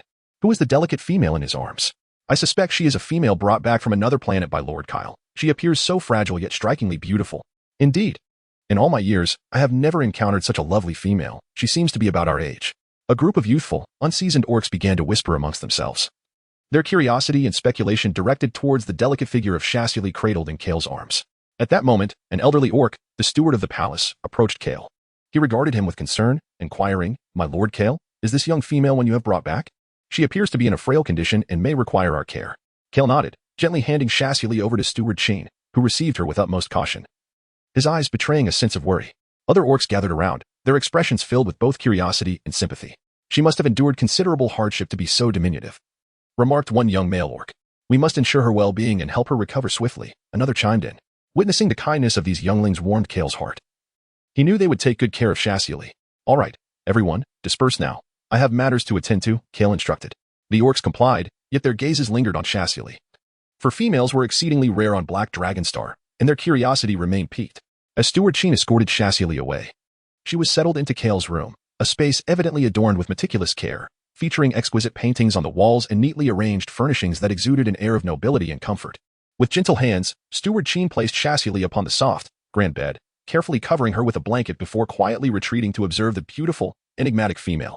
Shortly thereafter, an experienced elder healer entered the room, meticulously examining Xia Suli's physical condition with various specialized tools and skills, conducting a thorough diagnosis. After a comprehensive assessment, the healer nodded slightly, indicating that her health posed no significant concern. She had merely lost consciousness temporarily and required a night of restful recuperation to regain her strength. Upon receiving this news, Steward Sheen felt a wave of relief wash over him as he departed the room with the healer. As night deepened, Kale, having concluded all his duties, wearily entered his chamber, preparing to recline for rest. Suddenly, he felt a soft presence beneath his hand. Instinctively, he sprang from the bed, furrowing his brow. He flicked on the light, and in that illuminating moment, he realized that it was Xia Suli lying on his bed. A sense of relief flooded through him upon witnessing her safety. Kale's volatile energy was nearing a critical threshold of 80. His companions, concerned for his well-being, often placed females in his bed, hoping they might soothe his inner turmoil. Yet, they were unaware that only females of S rank or higher could influence his raging energy. Those beneath S rank were utterly incapable of providing solace. In truth, Kale harbored a profound aversion to female orcs and detested their touch upon his belongings. After being embraced by Luya aboard the flying vessel, he had bathed countless times, his skin raw from scrubbing, a testament to his disdain for females. However, in the presence of Xia Suli, he felt no repulsion. As if compelled by some mysterious force, he found himself inexplicably lying beside her. He could distinctly perceive her subtle, elegant fragrance, an aroma he had first noticed when she was captured in the Blue Ocean Empire, in essence unlike any other female possessed, hinting at her unique, personal scent. Turning slightly, Kale gazed at Xia Suli, who lay peacefully asleep in the warm glow of the lamp, her beauty accentuated by the soft light. His eyes were irresistibly drawn to her face, noting her fair, rosy skin, delicate, slightly blushing nose, and particularly her alluring cherry-red lips. Leaning closer, when their lips were but a centimeter apart, his heart raced uncontrollably, as if the world had momentarily frozen, stretching time into an eternity. He felt her gentle breath, a soft whisper against his cheek, stirring his emotions further. Just then, a gentle breeze tousled her hair, jolting Kale back to reality. He inhaled deeply, suppressing the surge of desire within him. He had never anticipated that he would one day find himself unable to control his longings in the presence of Xia Suli. Departing the room, Kale swiftly made his way to the icy pool in the back mountain. In the blink of an eye, his form vanished, replaced by an immense, magnificent black dragon. This dragon, colossal in size, resembled a small mountain, its ebony scales shimmering with a mysterious, profound light under the moon's luminous embrace. As though they were forged from the essence of darkness itself, Kale's grand physique glided effortlessly into the frigid waters of the icy pool, and in that instant, a refreshing sensation washed over him, dissipating the heated turmoil within. As the seconds turned to minutes, after lying submerged for hours, the heat within him gradually subsided, ultimately vanishing entirely. Only then did he feel satisfied enough to stretch his body and revert to his orc form, emerging slowly from the pool. Enveloped in the darkness illuminated by moonlight, his perfect abdominal contours and strong, elongated legs were faintly discernible, radiating an indescribable masculine allure. Each muscle was a testament to power and beauty, as if sculpted by nature's own hand, captivating all who beheld him. Chapter 49. I shall endeavor to change for you the following day. Xia Suli slowly opened her eyes. Upon encountering the entirely unfamiliar surroundings, she jolted in shock, quickly sitting upright. She recalled being forcibly administered a blue potion by an elderly orc before gradually drifting into unconsciousness. Anxiously, she lifted the covers, only to be astonished to find herself clad in a vibrant red gown. Fortunately, she felt no discomfort in her body, which eased her apprehension slightly as she cautiously descended from the bed. As Xia Suli carefully surveyed her surroundings, she gradually made her way to the balcony. Upon standing there, overlooking the enchanting garden below, she observed a group of delightful little beastfolk joyfully frolicking amidst their playful antics. Qin Luo suddenly noticed Xia Suli on the second-floor balcony and enthusiastically shouted, "Everyone, come quickly. The little female that Lord Kyle brought back has awakened." Upon hearing Qin Luo's exclamation, the other little beastfolk paused their activities and turned their gazes towards the balcony. Indeed, they beheld the beautiful figure standing there. "Wow, that stunning female has truly awakened," one exclaimed. "Oh, her eyes are black. What a unique gaze," another remarked. "Goodness, she is simply exquisite. Could she be the Lord's mate? Otherwise, why would she reside in the same chamber as him?" Xia Suli found herself somewhat bewildered by the enthusiasm of the little orcs. She attempted to respond with a smile, yet her heart remained laden with uncertainty and unease. Suddenly, a gentle knock at the door shattered the tranquility, followed by the deep, aged voice from outside. "Esteemed young lady, are you quite well? I am Qin Kai, the steward of the Lord. You may address me as Steward Qin or Grandfather Qin." Upon hearing the sound, Xia Suli gently turned and extended her hand to open the door. Her gaze fell upon the kindly old orc standing outside, whose warm smile radiated benevolence. "Greetings, Grandpa Qin. I sincerely appreciate your concern. May I inquire as to where exactly I am? And how did I come to be here?" Butler Qin offered a subtle smile, his tone gentle. "You are presently on the Black Dragon planet, which is also the domain of our esteemed Lord. As for your presence here, it is because you were personally brought back by our Lord. Regarding the specific details, I fear you will have to wait until the Lord returns to inquire directly. However, before that, might I ask if you feel any hunger? Would you care for some food first?" Xia Suli listened attentively to the words of Steward Qin and nodded silently. In truth, after enduring a period of turmoil, she felt her stomach beginning to rumble, signaling her profound hunger. Observing her condition, Steward Qin promptly instructed his subordinates to prepare a sumptuous feast for Xia Suli and personally guided her to the dining hall. As they walked, Xia Suli curiously scanned her surroundings, attempting to glean clues to unravel the mysteries that plagued her mind, yet she found no further useful information. Upon gazing at the array of dishes before her, Xia Suli could not help but swallow hard. She cast a grateful glance at Steward Qin before indulging in the lavish meal. Although the cuisine did not rival that of the modern world, it was, without a doubt, a significant improvement compared to what she had experienced in the Blue Ocean Empire. At that moment, a faint sound of footsteps echoed from outside the door. A tall and handsome figure slowly entered the room, his steady and powerful strides exuding a distinct charisma. His long black hair cascaded like a waterfall behind him, gently swaying in the breeze, and his emerald green eyes sparkled with a brilliant gleam. What was even more striking was the exquisitely crafted black dragon mask adorning his face, imparting an air of mystery. Upon seeing this figure, Qin Luo and the others reverently parted to make way, collectively exclaiming, "Lord Kyle." Their voices were imbued with respect and trepidation, as if this personage named Kyle wielded unparalleled authority. However, upon hearing the name Kyle, Xia Suli's eyes flashed with a mixture of shock and panic. The spoon she held tightly slipped from her grasp, clattering against the bowl with a resonant sound. Her expression morphed into one of profound astonishment. Disbelief etched across her features as she slowly raised her gaze to meet Kyle's. In that fleeting moment, time appeared to stand still. Xia Suli's eyes reflected a tumult of emotions, surprise at Kyle's sudden appearance intertwined with an apprehension of fate. Her heart raced, and her breath quickened, while Kyle stood silently, his inscrutable gaze beneath the mask rendering his true thoughts unfathomable. The entire scene descended into a tense and eerie atmosphere. Xia Suli was utterly unprepared for the grim fate that awaited her, as she was treated as a mere commodity and delivered to the auction by Kyle. Even though he wore a mask at that moment, she would never forget the chilling hue of his icy blue eyes. Thus, there was no doubt that he was indeed the ruthless Kyle Red. In Xia Suli's eyes, sparks of hatred flickered as she abruptly stood up. Her face contorted with rage as she glared at Kyle. She could not possibly believe that he had changed his mind out of sudden compassion and decided against selling her. "How could it be you? Had you not already auctioned me off?" Now you have brought me here. What are your true intentions? Noticing the tension in the atmosphere, Butler Qin discreetly led Qin Luo and the others out of the hall, ensuring to leave ample space for the two of them. Kao remained silent, advancing towards her. And a flicker of fear crossed Xia Suli's gaze as she instinctively took a few steps back. After all, the image of Kyle in a fit of madness was indelibly etched in her mind. How could she easily forget? Kyle grasped Xia Suli's hand, preventing her from retreating further. I will not harm you. You need not fear me. Xia Suli struggled, yet she could not break free from Kyle's grasp. Let me go, you lunatic, she exclaimed. Not until you promise to stop avoiding me, Kyle replied, his tone resolute. Xia Suli ceased her struggles and gazed directly into Kyle's eyes. You are truly perplexing. It was you who took me to be auctioned, and now you have suddenly brought me here. What on earth do you intend to do? Kyle took a deep breath and confessed, I may have developed feelings for you. Xia Suli's eyes widened in disbelief. What? Kyle gazed earnestly at her and confessed. I believe I have developed feelings for you, which is why I regret my initial decision and ultimately chose to bring you back. Xia Suli furrowed her brow and said, Don't jest with me. I have no penchant for masochism, thus it is impossible for me to harbor feelings for you. Kyle's gaze dimmed, devoid of its usual luster. I'm not jesting. I shall endeavor to transform the person I am now. With that, Kyle released Xia Suli's hand and turned to exit the room, leaving her standing alone, contemplating the events that had just transpired. Chapter 50. The Destruction of the Blue Ocean Empire. Xia Suli gazed at the departing Kyle, a profound sense of perplexity swelling within her. She could not fathom why this man had so inexplicably declared his feelings to her. Regarding Kyle's confession, she felt nothing. For her heart was solely preoccupied with the safety of Lonnie and the others. After all, when she had left, they were still in their feral beast forms. And without her healing, they would be unable to transform into their human forms. Therefore, she must leave at once and return to the Blue Sea Empire. Butler Qin stood at the doorway, observing Kyle as he emerged, and softly inquired, My lord, are you truly intent on keeping this young female by your side? Kyle halted. Turning back to him, Grandfather Qin, please take care of her for me. With that, he turned and departed, as she watched Kyle's figure fade into the distance.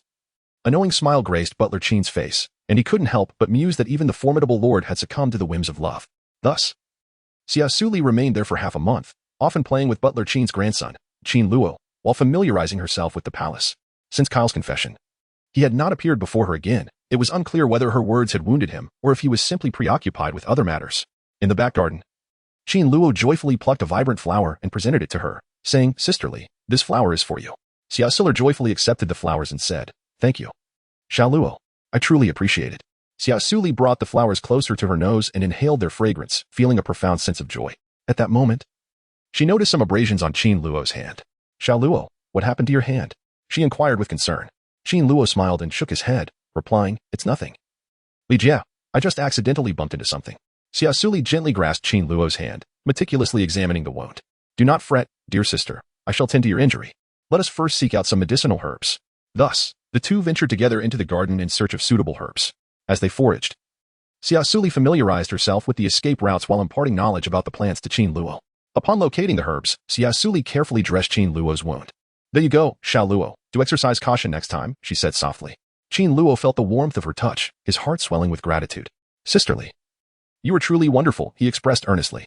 Then, as if struck by a thought, his large eyes sparkled with curiosity as he inquired, Sisterly. Do you have feelings for Lord Kyle? Will you both become companions? Xia Suli halted her movements, her face devoid of expression. Yet her eyes betrayed a hint of helplessness and sorrow. Memories of Lonnie and the others flooded her mind. She gently shook her head and spoke in a calm voice. I harbor no affection for him, nor will I ever become his partner. In truth, I despise him for bringing me to this unfamiliar place, far removed from all that I cherished and those I hold dear. Therefore, I apologize, Xia Luo. But I cannot love someone who has caused me pain. You are still young. With time, you will come to understand. Upon hearing this, Qin Luo's eyes flickered with sadness. He reached out with his small hand and grasped the hem of Xia Suli's garment, his voice tinged with sympathy, Sisterly. Although I cannot comprehend why Lord Kyle would act in such a manner, I can sense your anguish. If you have any burdens weighing on your heart, you can confide in me. I shall remain by your side, steadfastly supporting your choices. Xia Suli gazed upon Qin Luotian's innocent visage. A wave of warmth surging within her heart. She crouched down gently, caressing Qin Luotian's head, and with a smile, she said, Thank you, little Luo. Your concern brings me great comfort. Rest assured, I shall face everything with strength. Qin Luotian nodded, eyes brimming with determination. Yes, sisterly, you must persevere. I believe you will surely find your own happiness. No matter what happens, little Luo will always stand by your side. Moved by emotion, Xia Suli embraced Qin Luo. In this unfamiliar world, Qin Luo's companionship became a source of solace for her spirit. Despite the uncertainty that lay ahead, she found comfort in knowing that she was not alone. As the days passed, the bond between Xia Suli and Qin Luo grew ever closer. Yet, deep within her heart. Her longing and concern for Lonnie and the others intensified. Upon learning from Qin Luo that Kyle was not on Black Dragon Planet, Xia Suli resolved to escape. She quietly gathered some essentials, preparing to act under the cover of night. As darkness enveloped the land, Xia Suli set forth on her escape, skillfully navigating the palace and evading the guards thanks to her familiarity with the layout. Just as she was about to leave, a figure blocked her path. Peering closer, she realized it was Kyle Raid. "Where do you think you were going at this hour?" Kyle's voice was tinged with a raspy quality. "I am returning to the Blue Sea Empire," Xia Suli replied, her gaze resolute. Kyle regarded her with a complex expression, as if he had a multitude of words to share. Yet, in the end, it coalesced into a single statement: "You cannot go back." Upon hearing these words, Xia Suli felt a surge of fury ignite within her. With her eyes widened in indignation, she glared at Kyle, her voice laced with determination. "You have no authority to obstruct me. If you truly have feelings for me, you should grant me my freedom instead of imprisoning me within this palace and unjustly depriving me of my liberty. Genuine affection would never manifest as such confinement. Therefore, what you claim to feel is not love at all." Kyle silently endured Xia Suli's reprimand. His lips moved slightly, yet no sound escaped. After a moment of silence, he finally spoke slowly. "The Blue Sea Empire was destroyed a fortnight ago, rendering your return futile. It has become a desolate wasteland.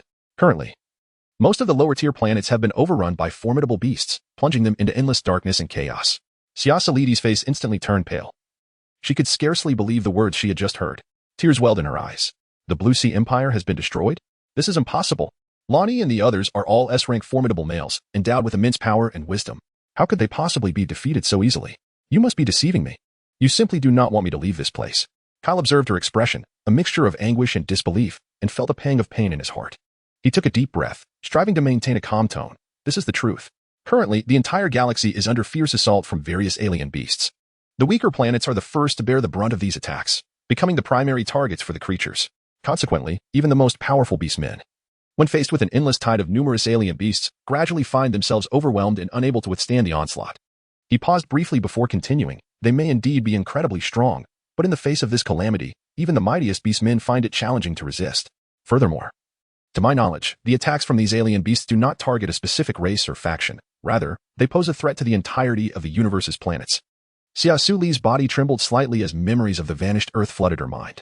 The newfound sense of belonging and happiness had once again slipped away, and the beautiful recollections with Lonnie and the others surged forth like a tidal wave, causing her heart to ache profoundly.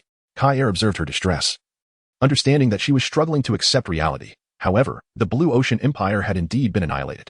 In an effort to delve deeper into Xia Suli's past, he had specifically traveled to the Blue Ocean Empire to investigate her identity, only to arrive and find the Empire had succumbed to the invasion of otherworldly beasts, leaving him with no choice but to return the way he came. Chapter 51. "I will respect your choice after a considerable time." Xia Suli gradually regained her composure, her heart settling into a semblance of tranquility. She lifted her gaze and steadfastly locked eyes with Kai, as if seeking to peer beyond him into the vastness of the unknown. "Even if what you say is true, I firmly believe that Lonnie and the others are still alive, and I am confident they will find me." Kai silently regarded Xia Suli. Despite their brief acquaintance, he had come to deeply appreciate her unique character, which stood in stark contrast to that of other females. And it was precisely this distinction that captivated him. "Very well, I respect your perspective, yet the current situation is exceedingly dire. Every planet is besieged by the onslaught of otherworldly beasts. Furthermore, given your exceptional status, all the beastmen across the planets are acutely aware of you. Hence, I recommend that you remain here for the time being. Should they manage to locate you, I will not hesitate to allow you to depart with them." Xia Suli was taken aback by Kyle's unexpected kindness.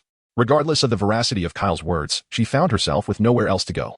Taking this into consideration, she resolved to remain here for the time being. After all, apart from Kyle and Oleg, she held no animosity towards the others in the palace. "Very well. I accept your proposal," Xia Suli replied. A fleeting glimmer of joy flickered in Kyle's eyes, yet he swiftly regained his composure. He gazed at Xia Suli with a gentle demeanor, saying, "For now, I must impose upon you to stay in my palace, with my people here to protect you. The orcs from other planets should refrain from brazenly attempting to capture you." Thank you." Though it was but a simple pair of words, the emotions encapsulated within were rather intricate. The corners of Kyle's mouth lifted into a faint smile. He understood that he could not hasten matters, for the impression he had previously left on Xia Suli was not particularly favorable. He did not harbor expectations of her immediately embracing him, but he was willing to gradually effect changes, striving to become the orc deserving of her affection. The following morning, Qin Luo's face radiated with excitement as she bounded towards Xia Suli like a jubilant little bird. Sister Lear! Sister Lear!" Qin Luo exclaimed, panting, her eyes sparkling with delight. "What is it, little Luo? Why the rush to find your sister?" Xia Suli inquired gently. Qin Luo took a moment to catch her breath, her gaze brimming with enthusiasm as she replied, Sisterlier, Grandpa said you were willing to stay on Black Dragon Star. Is that true? So you all know now, Xia Suli said, somewhat embarrassed, as she looked at Qin Luo. Qin Luo lowered her head, a look of guilt washing over her. Sister Leo, I am truly sorry. When you bid me farewell last night, I felt very sad. Grandpa noticed my sorrow and asked what was wrong. I didn't think much of it at the time and told him you were leaving, but I assure you, I never mentioned that you planned to depart Black Dragon Star last night. Xia Suli gazed into Qin Luo's earnest eyes, which held a hint of remorse, and gently ruffled his hair with a sense of helplessness. It's all right, little Luo. I bear you no ill will. Qin Luo joyfully leaped into her embrace, a radiant smile illuminating his face. Sisterly, you are truly wonderful. I am genuinely overjoyed that you could stay. Although I do not quite understand why Sisterly harbors dislike for Lord Kale, I sincerely hope that you do not hold any animosity towards him. Upon hearing these words, Xia Suli could not help but feel a surge of curiosity and asked, Xiao Luo, it seems you hold a deep affection for Kyle. In your heart, how do you perceive him as a person? Qin Luo, leaving her warm embrace, looked at her with great excitement and replied, Sisterlier, Lord Kyle is the orc whom I admire and revere the most. He is the most formidable orc I have ever encountered. Although Lord Kyle is a powerful male orc, he not only welcomes the abandoned male cubs of the Starry Realm, but also never despises those orcs who are weaker in strength. He even provides them with housing. Grandfather told me that if it were not for Lord Kyle taking in us wanderers and refugees, we would have long since become prey to the whims of other powerful orcs. Moreover, Lord Kyle works tirelessly every day to earn money, and all of his efforts are dedicated to ensuring that the orcs of Black Dragon Star can survive. Without Lord Kyle, my grandfather, Xiao Luo, and the other orcs who roam about would likely be forced to live on a planet filled with refuse, constantly on edge against the threat of monstrous attacks. However, now we not only reside on a safe planet but also have an abundance of food. Everything here is a blessing bestowed upon us by Lord Kyle. So, Sister Lear, please do not harbor any more dislike for him. He truly is a good person. Qin Luo gazed at her with hopeful anticipation. Xia Suli gazed into Qin Luo's earnest eyes, her heart stirred with emotion. She gently caressed Qin Luo's head and smiled. Xiao Luo, I understand your gratitude towards Kale. He has indeed done much for you. However, my perception of him will require time to evolve. Nevertheless, I promise you that I will endeavor to understand him better. Upon hearing this, Qin Luo leaped with joy, exclaiming, That's wonderful. Sister Leo, I believe you will surely discover even more of Lord Kale's virtues. At that moment, Kale entered the room. Observing the harmonious atmosphere between Qin Luo and Xia Suli, a warm feeling blossomed within him. He approached Xia Suli and said, Since you have decided to remain on Black Dragon Star, allow me to show you around. Xia Suli nodded, eager to better understand this planet. Thus, Kale led Xia Suli and Qin Luo out of the palace. They traversed bustling streets, admiring a myriad of peculiar buildings, absorbing the unique allure of this world. Throughout this journey, Xia Suli's comprehension of Kyle deepened incrementally. She gradually recognized that Kyle possessed not only astonishing strength but also extraordinary wisdom and a commendable sense of responsibility. Across every corner of this planet, the orcs seemed to harbor profound respect for Kyle, tinged with a hint of reverence that was undeniably genuine. More importantly, the orcs residing on Black Dragon Star did not exhibit the brutal demeanor described by Lonnie. On the contrary, despite their diverse origins and tumultuous experiences, they formed a community filled with warmth and goodwill. Perhaps it was time for her to set aside past prejudices and misunderstandings, to regard Kyle Raid with a fresh perspective. After all, everyone has the potential to change and deserves a second chance. Reflecting on this, a wave of warmth surged within Xia Suli, prompting her to resolve to approach Kyle with a more objective and rational attitude from that moment onward. Chapter 52. Never let anything go wrong in a distant star system. Lonnie, Zaiming, Songlan, and Emotian gathered within an empire. They had not anticipated that not only would they fail to uncover Xia Suli's whereabouts, but their own empire had also met a devastating demise. This harsh reality was difficult for Lonnie and the others to accept. Unlike the rest, Emotian felt little sorrow over the fall of the Blue Sea Empire. His greater concern lay with Xia Suli's safety, and he was troubled by her current location. A grave expression flickered across Songlan's features, his previously cold and handsome visage now weighed down with seriousness. We have meticulously searched all surrounding empires, yet we have found no trace of Xia Suli, coupled with the rampant invasions by the alien beasts, leaving behind nothing but ruins. Our quest to find her has become increasingly arduous. His words betrayed an endless anxiety and worry, as if a colossal stone pressed upon his heart, making it difficult to breathe. Lonnie furrowed his brow tightly, his tone grave. The situation is indeed quite precarious. Not only can we not locate Xia Suli, but our own survival is also under immense threat. Zaiming sighed in resignation. The most pressing matter is to find a safe haven to rest, and then collectively strategize how to search for her. Emotian cast his gaze into the distance.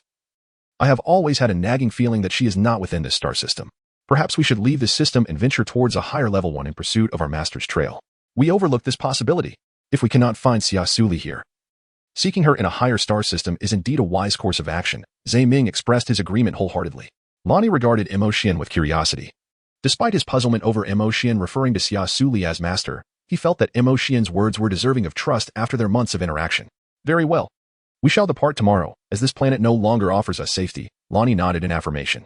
The following day, the group prepared their belongings and embarked on their journey to a more advanced star system. Along the way, they traversed multiple star systems, facing countless hardships and life-threatening crises. Yet, through their exceptional prowess, indomitable will, and harmonious cooperation, they repeatedly turned peril into safety. After months of arduous travel, they finally arrived at the cosmic star system of the Star Luo Empire. This vast and enigmatic empire boasted unimaginable technological prowess and cultural depth. Here, they diligently sought news of Xia Suli, leaving no stone unturned. Their perseverance bore fruit when they learned that Xia Suli had previously attended an auction in the Black Barbarian Mountain Empire, a revelation that filled them with excitement. Thus, they hastened toward the Black Barbarian Mountain Empire, their hearts brimming with anticipation and urgency. Meanwhile, Xia Suli was wholly engrossed in the training room, practicing her skills and operating the battle armor, while Qin Luo and his companions eagerly observed, occasionally mimicking her movements. Suddenly, a thunderous roar erupted from outside. The unexpected sound startled Xia Suli, causing her to halt her actions and warily glance toward the door. For the roar was all too familiar, it unmistakably belonged to the alien beasts. As the roar echoed, the entire training room fell into a tense atmosphere. Xia Suli's expression grew grave. She knew this meant the alien beasts might be encroaching upon their location. Qin Luo and the others were equally terrified, huddling together, their eyes filled with fear and unease. Xia Suli grasped the silver longsword gifted by Kyle with unwavering determination and composure. She leaned down gently to reassure Qin Luo and the other children, saying, "Little Luo, you all must stay here and not wander off. I will step outside to assess the situation, so do not worry about me." Fear enveloped Qin Luo's expression as he clutched Xia Suli's hand tightly, his voice trembling. "No, please don't go. Sisterly, the beasts are terrifying. My father was devoured by them." Tears welled in his eyes, reflecting a profound terror of the monstrous creatures.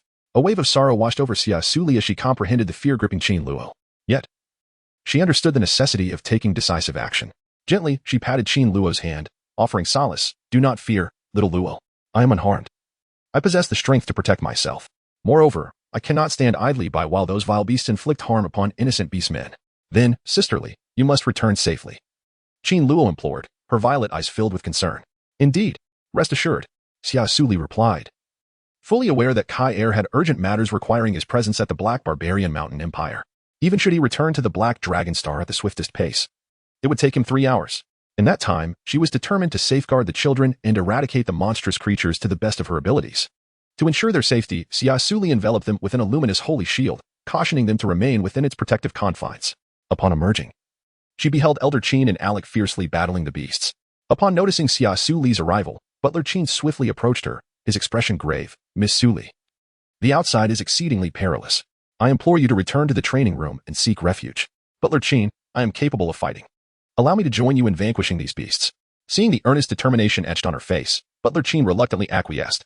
Xia Suli, with unwavering resolve, gripped her longsword and charged towards a colossal beast. She deftly evaded its ferocious strikes and leaped into the air, delivering a powerful swing aimed at the creature's neck. Yet, the beast's rugged hide proved resilient, and her blow failed to inflict a fatal wound. Enraged, the beast roared fiercely and lunged at Xia Suli. In a critical moment, a golden radiance flashed as she conjured a light shield to deflect the beast's assault. Unperturbed, she launched a relentless barrage of strikes, each infused with strength and lethal intent. Although the beast was formidable, it could scarcely withstand such an onslaught.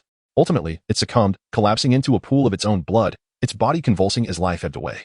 Standing nearby, Steward Qin observed the unfolding scene with quiet astonishment, a subtle smile gracing his lips as admiration for Xia Suli blossomed within him. It became evident that she was not merely a beautiful female, but a person of extraordinary prowess. Her performance convinced him that she was indeed worthy of being the Lord's companion. He recalled the Lord's previous remarks about Xia Suli. Describing her as a strong and exceptional female, it seemed the Lord's discerning judgment was well-founded. Meanwhile, far away in the Black Barbarian Mountain Empire, Kyle received immediate news of the beast assault on Black Dragon Mountain and hastily piloted his ship back, fervently hoping that Xia Suli and the others remained unharmed. Chapter 53. Setting aside perspectives and opinions. Xia Suli furrowed her brows tightly. After a prolonged and intense battle, the number of monstrous beasts had not diminished. Instead, they proliferated. It was then she realized that the fissures in the ground resembled an endless black hole, continuously spewing forth these creatures. Faced with such a multitude of beasts, the strength of the Black Dragon Star's inhabitants was utterly insufficient to eradicate them, as their power was not formidable enough. Moreover, the only powerful ally, Kyle, was absent. Even with the S-grade prowess of Butler Chin and Olek, they were incapable of safeguarding all the beastmen in the face of such overwhelming numbers. Witnessing the dire situation, Butler Chin's expression grew grave, as if shrouded by a thick veil of gloom. He surveyed the countless fallen and wounded beastmen and understood that they could not hold out until their lord's return. He then called out to Olek, "Olek, you must lead Miss Suli and the children back to the underground refuge. We will hold the line here." "No, Grandfather Chin. It is I who should remain here as a rearguard. You must take Miss Suli and the young ones to safety. I believe if we can just endure until Big Brother Kai returns, we will vanquish these vile beasts," Olek declared resolutely. With a serious demeanor, Butler Chin reprimanded him. "Nonsense. I have lived long enough and am ready to face my end." However, Olek attempted to protest, only to be interrupted by Butler Chin's firm command. "There are no objections. This is an order. Quickly, take them away." Olek's expression turned anxious. He knew that if he remained, the weak young ones would surely perish. "Grandfather Chin, take care." With that, Olek clenched his fists, casting a determined glance at Butler Chin before sprinting towards the training room without hesitation. Meanwhile, Butler Chin led the other beastmen fearlessly into the surging tide of monstrous beasts. Their figures stood tall amidst the chaos, resembling an indomitable fortress, resolutely guarding their homeland and loved ones behind them. Once Olek safely escorted Chin Luo and the others to the refuge, he returned to Xia Suli's side. "Miss Suli, please come with me to the refuge for your safety." "I do not require it," she replied, gripping her longsword tightly. Her form moved like a specter, weaving swiftly through the throng of beasts. Each swing of her sword was imbued with a fierce momentum, causing the creatures to fall lifelessly in her wake. The sight inspired a surge of admiration among the beastmen, particularly given that Xia Suli was merely a female yet wielded such prowess. In a world where strength reigned supreme, females were often regarded as symbols of fragility. However, Xia Suli had proven that they too could fight with valor. Motivated by her example, the beastmen raised their weapons, launching a fierce counterattack against the monstrous horde. Their battle cries resonated throughout the battlefield, intertwining with the roars of the beasts, creating a heart-stirring symphony of conflict. In this fierce struggle, Xia Suli exhibited extraordinary courage and masterful swordsmanship. Her presence instilled hope for victory among the beastmen and solidified their resolve to defend their homeland. Nevertheless, the sheer number of beasts began to exhaust their strength. As Xia Suli engaged in combat, she keenly observed the battlefield, realizing that if things continued this way, everyone would inevitably be dragged to their demise by the otherworldly beasts. Suddenly, her gaze was captivated by a particular beast within the horde, one that had remained largely motionless throughout the chaos. The thought of capture the leader to subdue the minions flickered through her mind, prompting her to charge decisively towards the commanding beast. The beast's leader, astutely aware of Xia Suli's intent, opened its gaping maw and unleashed a torrent of pitch-black flames. Xia Suli nimbly sidestepped, her longsword slicing through the air with the swiftness of lightning, aiming directly for the eye of the beast leader. The creature emitted a piercing howl of agony, thrashing its body in a desperate struggle. Seizing the opportunity, Xia Suli gracefully leapt onto its back, her sword mercilessly plunging into its skull. As the blade drove deeper, the beast leader's thrashing intensified, yet Xia Suli held the hilt with unwavering determination, showing no signs of relinquishing her grip. With a final, anguished cry, the enormous creature collapsed to the ground, and witnessing this, the remaining beasts lost their will to fight and began to scatter in all directions. "We have triumphed." The orcs erupted in cheers. But Xia Suli understood that this victory was but a fleeting moment. Everyone hastily organized the battlefield, preparing for the next wave of assault. She called out, prompting the orcs to spring into action, clearing away the fallen. Steward Chin approached Xia Suli with a smile, his voice brimming with admiration. "Miss Suli, had it not been for your astuteness and bravery in the face of such an unexpected beast onslaught, we might not have withstood this assault." Upon hearing these words, Xia Suli's lips curved slightly upward, revealing a modest smile.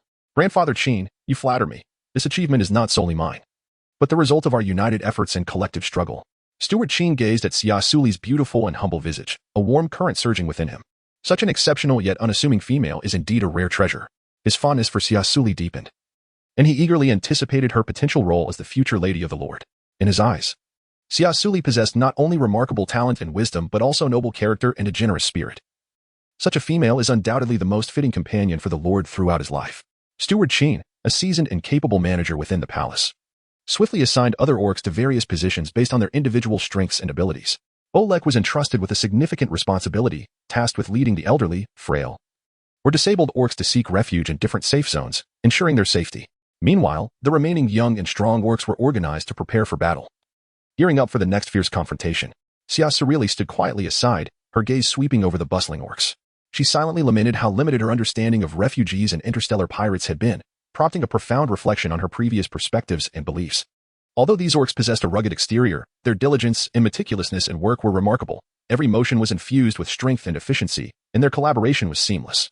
In that moment, Xia Suli realized that this might be the authentic orc world, a unique collective embodying a distinct culture and way of life. Those orcs who had been exiled were not necessarily irredeemable criminals. Perhaps they were merely victims of circumstance. Chapter 54. The oncoming threat. Just as everyone had nearly completed their preparations, the once tranquil sky was suddenly torn apart by an extraordinarily brilliant rift in space, appearing without warning.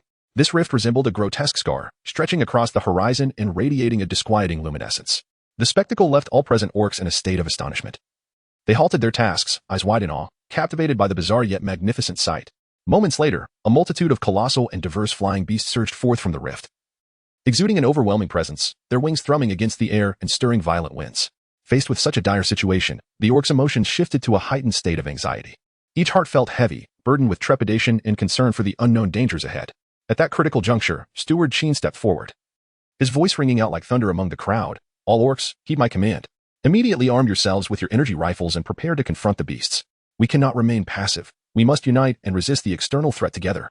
His words ignited a fierce courage and fighting spirit within the orcs. Responding to his call, they swiftly raised their energy rifles, their gazes resolute as they focused on the beast above. Fortunately, Kyle had anticipated this potential threat and had procured a substantial number of energy rifles in advance, fearing an ambush. Now, these weapons would prove invaluable. In an instant, the beast surged toward the orcs like a relentless tide. Steward Sheen led the charge, firing alongside the orcs.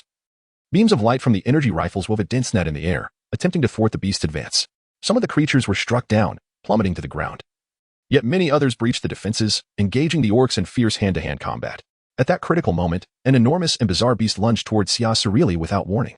Xia Suli swiftly sidestepped, narrowly avoiding a fatal injury. However, her arm was still grazed by the creature's razor-sharp claws, causing blood to flow profusely. Observing this, Oleg seized the moment to swing his longsword, delivering a powerful strike that severed the beast's head with ferocity. Miss Suli, are you all right? Oleg inquired anxiously, his expression marred by worry and unease.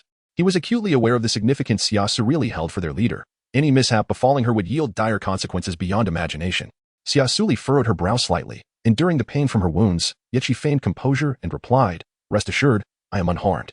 As she spoke, she gently placed her right hand upon her injured arm, concentrating her energy to manifest her light-based abilities. A soft radiance emanated from her hand, gradually enveloping the wound. Under the influence of her luminous powers, the injury began to heal at a visible pace, the once horrific scar fading away, replaced by fresh, unblemished skin. Seeing that she was indeed unscathed, Oleg's heart finally settled, his admiration for her deepening as he realized her mental fortitude was of a healing nature. Fortunately, everyone was equipped with energy guns, and the beasts were being forced back, just as victory seemed imminent. A colossal creature adorned with golden wings emerged from the rift in space. Its eyes, glimmering with golden light, coldly surveyed the orcs below. Suddenly, it appeared to sense something, its golden gaze locking onto Xia Suli, revealing a hint of insatiable greed.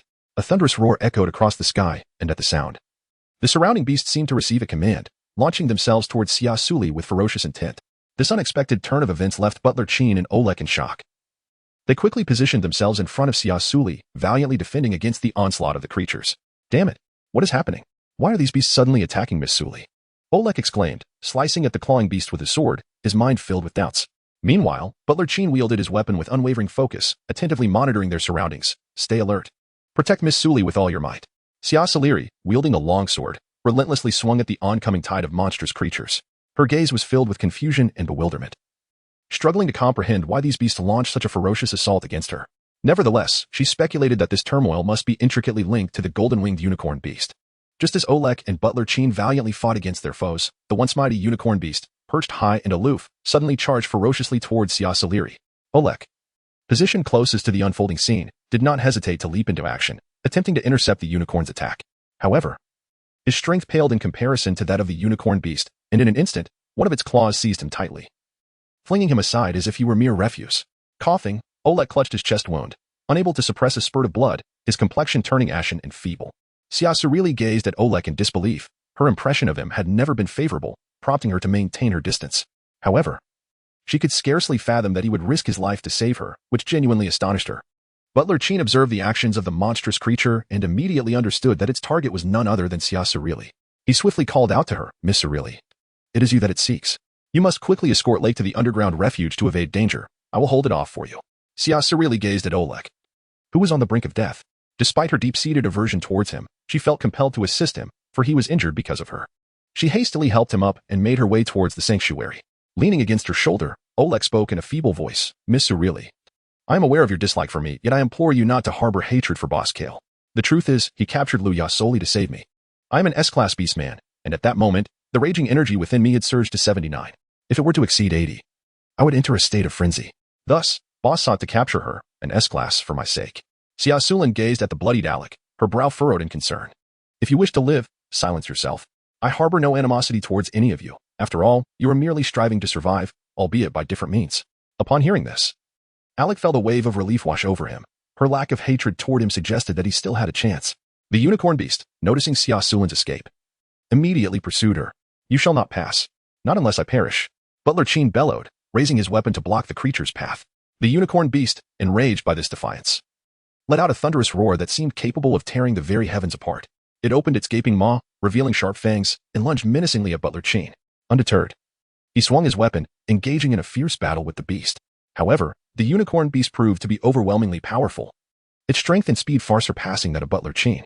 Despite his utmost efforts, after several exchanges, he was ultimately overpowered and fell to the ground, gravely injured. As the unicorn beast charged towards them, Alec instinctively shoved Xia Suli aside, only to be swiftly kicked away by her in return. Sending both of them rolling in opposite directions, Alec clutched his wound, coughing violently. That kick nearly caused him to retch. And he couldn't help but wonder if Xia Suli harbored some resentment, as her kick had been rather forceful. Chapter 55. You truly deserve this. Xia Suli gazed intently at the approaching unicorn behemoth. Despite her overwhelming fatigue, she resolutely rose to her feet, her eyes betraying no hint of fear. The behemoth, towering above her, regarded her with a glimmer of delight, astonished that such a diminutive female beastman could exhibit such formidable strength, which piqued its interest in Xia Suli. Without warning, the colossal creature extended its razor-sharp claws, lunging at her with ferocious speed. Xia Suli reacted swiftly, wielding her sword with determination, striking fiercely at the beast. Observing this scene, Olek and Butler Chin, despite their own grievous wounds, selflessly stepped forward to shield her from the behemoth's assault. However, their severe injuries had greatly diminished their abilities, and they were ultimately sent sprawling aside by a powerful sweep of the unicorn's massive wings, collapsing to the ground. Unable to move. At this moment, Xia Suli's mental fortitude had been pushed to its limits. She felt a wave of dizziness wash over her but gritted her teeth. Kneeling on one knee, using her sword to brace herself, striving not to succumb. As the unicorn behemoth once more extended its sharp claws towards her, seeking to capture her, Kyle descended from the heavens like a bolt of lightning. Clad in resplendent black armor that accentuated his tall, imposing figure, he swiftly summoned a gleaming black sword, piercing the behemoth's back with thunderous force. The unicorn emitted a howl of agony, its colossal wings thrashing as it lunged toward Kyle with fierce intent. His gaze was icy and unflinching as he raised his weapon once more, meeting the beast's onslaught with unwavering resolve. When their tremendous powers collided, it unleashed a cataclysmic explosion, sending shockwaves reverberating like a raging torrent, propelling Xia Suli away. As she was about to crash heavily to the ground, Kyle, without hesitation, soared forward, catching her securely with a strong, steady hand. Xia Suli's delicate figure nestled closely against Kyle's broad and sturdy embrace, an indescribable sense of security surged within her, inexplicably granting her a measure of peace. Kyle's deep azure eyes brimmed with profound compassion and regret. I am sorry, I have come too late. His voice seemed imbued with a magical quality, soothing Xia Suli's previously anxious heart, gradually restoring her calm. Suddenly, she felt a sharp pain in her throat, as if flames were engulfing her, compelling her to cough violently several times. With each cough, crimson blood trickled slowly from her pale lips, casting her originally exquisite visage into an even more haggard and fragile state. Witnessing this, Kyle's heart ached intensely. Without hesitation, he tightened his embrace, pulling Xia Suli closer, as if to envelop her injured body in the warmth of his own. At this moment, Xia Suli, exhausted from the overuse of her mental energy and severely injured, felt her consciousness fading. Weakly, she slowly closed her eyes and sank into Kyle's broad embrace. The little one, Kyle, cried out in terror, his voice laced with worry and urgency. In an instant, a dense black aura enveloped Kyle, and his once clear azure eyes were now filled with a frenzied desire for vengeance. He held Xia Suli tightly, like a frenzied beast, recklessly launching a fierce and relentless assault against the massive unicorn beast before him. Each strike was imbued with cataclysmic power, as if he sought to obliterate all injustice and evil in the world. Beside them, Butler Chin and Olek watched Kyle, who had succumbed to madness, their faces betraying their concern. They understood all too well that the violent energy within Kyle was spiraling out of control, nearing the critical threshold of 80%. Should he exceed this limit, the consequences would be dire. Yet, faced with the current situation, they felt powerless, silently praying that Kyle could conquer the demons within and emerge unscathed from this crisis. The unicorn beast, with widened eyes, gazed at the rampaging beastman, a flicker of fear creeping into its heart. It realized that Kyle was no ordinary foe, and that it must summon all its strength to confront this fierce battle. As time passed, the clash intensified, culminating in the unicorn beast being repelled with a roar filled with resentment and fury. It cast a forlorn glance at Xia Suli before leading the remaining surviving beasts into a spatial rift, vanishing without a trace. Kyle, still cradling Xia Suli, descended to the ground, his violent energy reaching its zenith and uncontrollably surging forth. Observing this, Butler Chin, disregarding his own injuries, rushed towards Kyle. He swiftly retrieved a syringe from his light brain space and injected a suppressive serum into Kyle's body. "My lord, please hold on," Butler Chin urged anxiously. However, Kyle shook his head. "Grandpa Chin, it is already futile. Please take good care of her." With that, he gently handed Xia Suli to Butler Chin and, with great difficulty, staggered towards the underground cage. In the last vestiges of his consciousness, he confined himself within the cage, determined to prevent any harm to others should he lose control. 3 days later, Xia Suli emerged from the medical chamber. Upon seeing Oleg fully recovered, she couldn't help but envy his remarkable regenerative abilities as a beastman.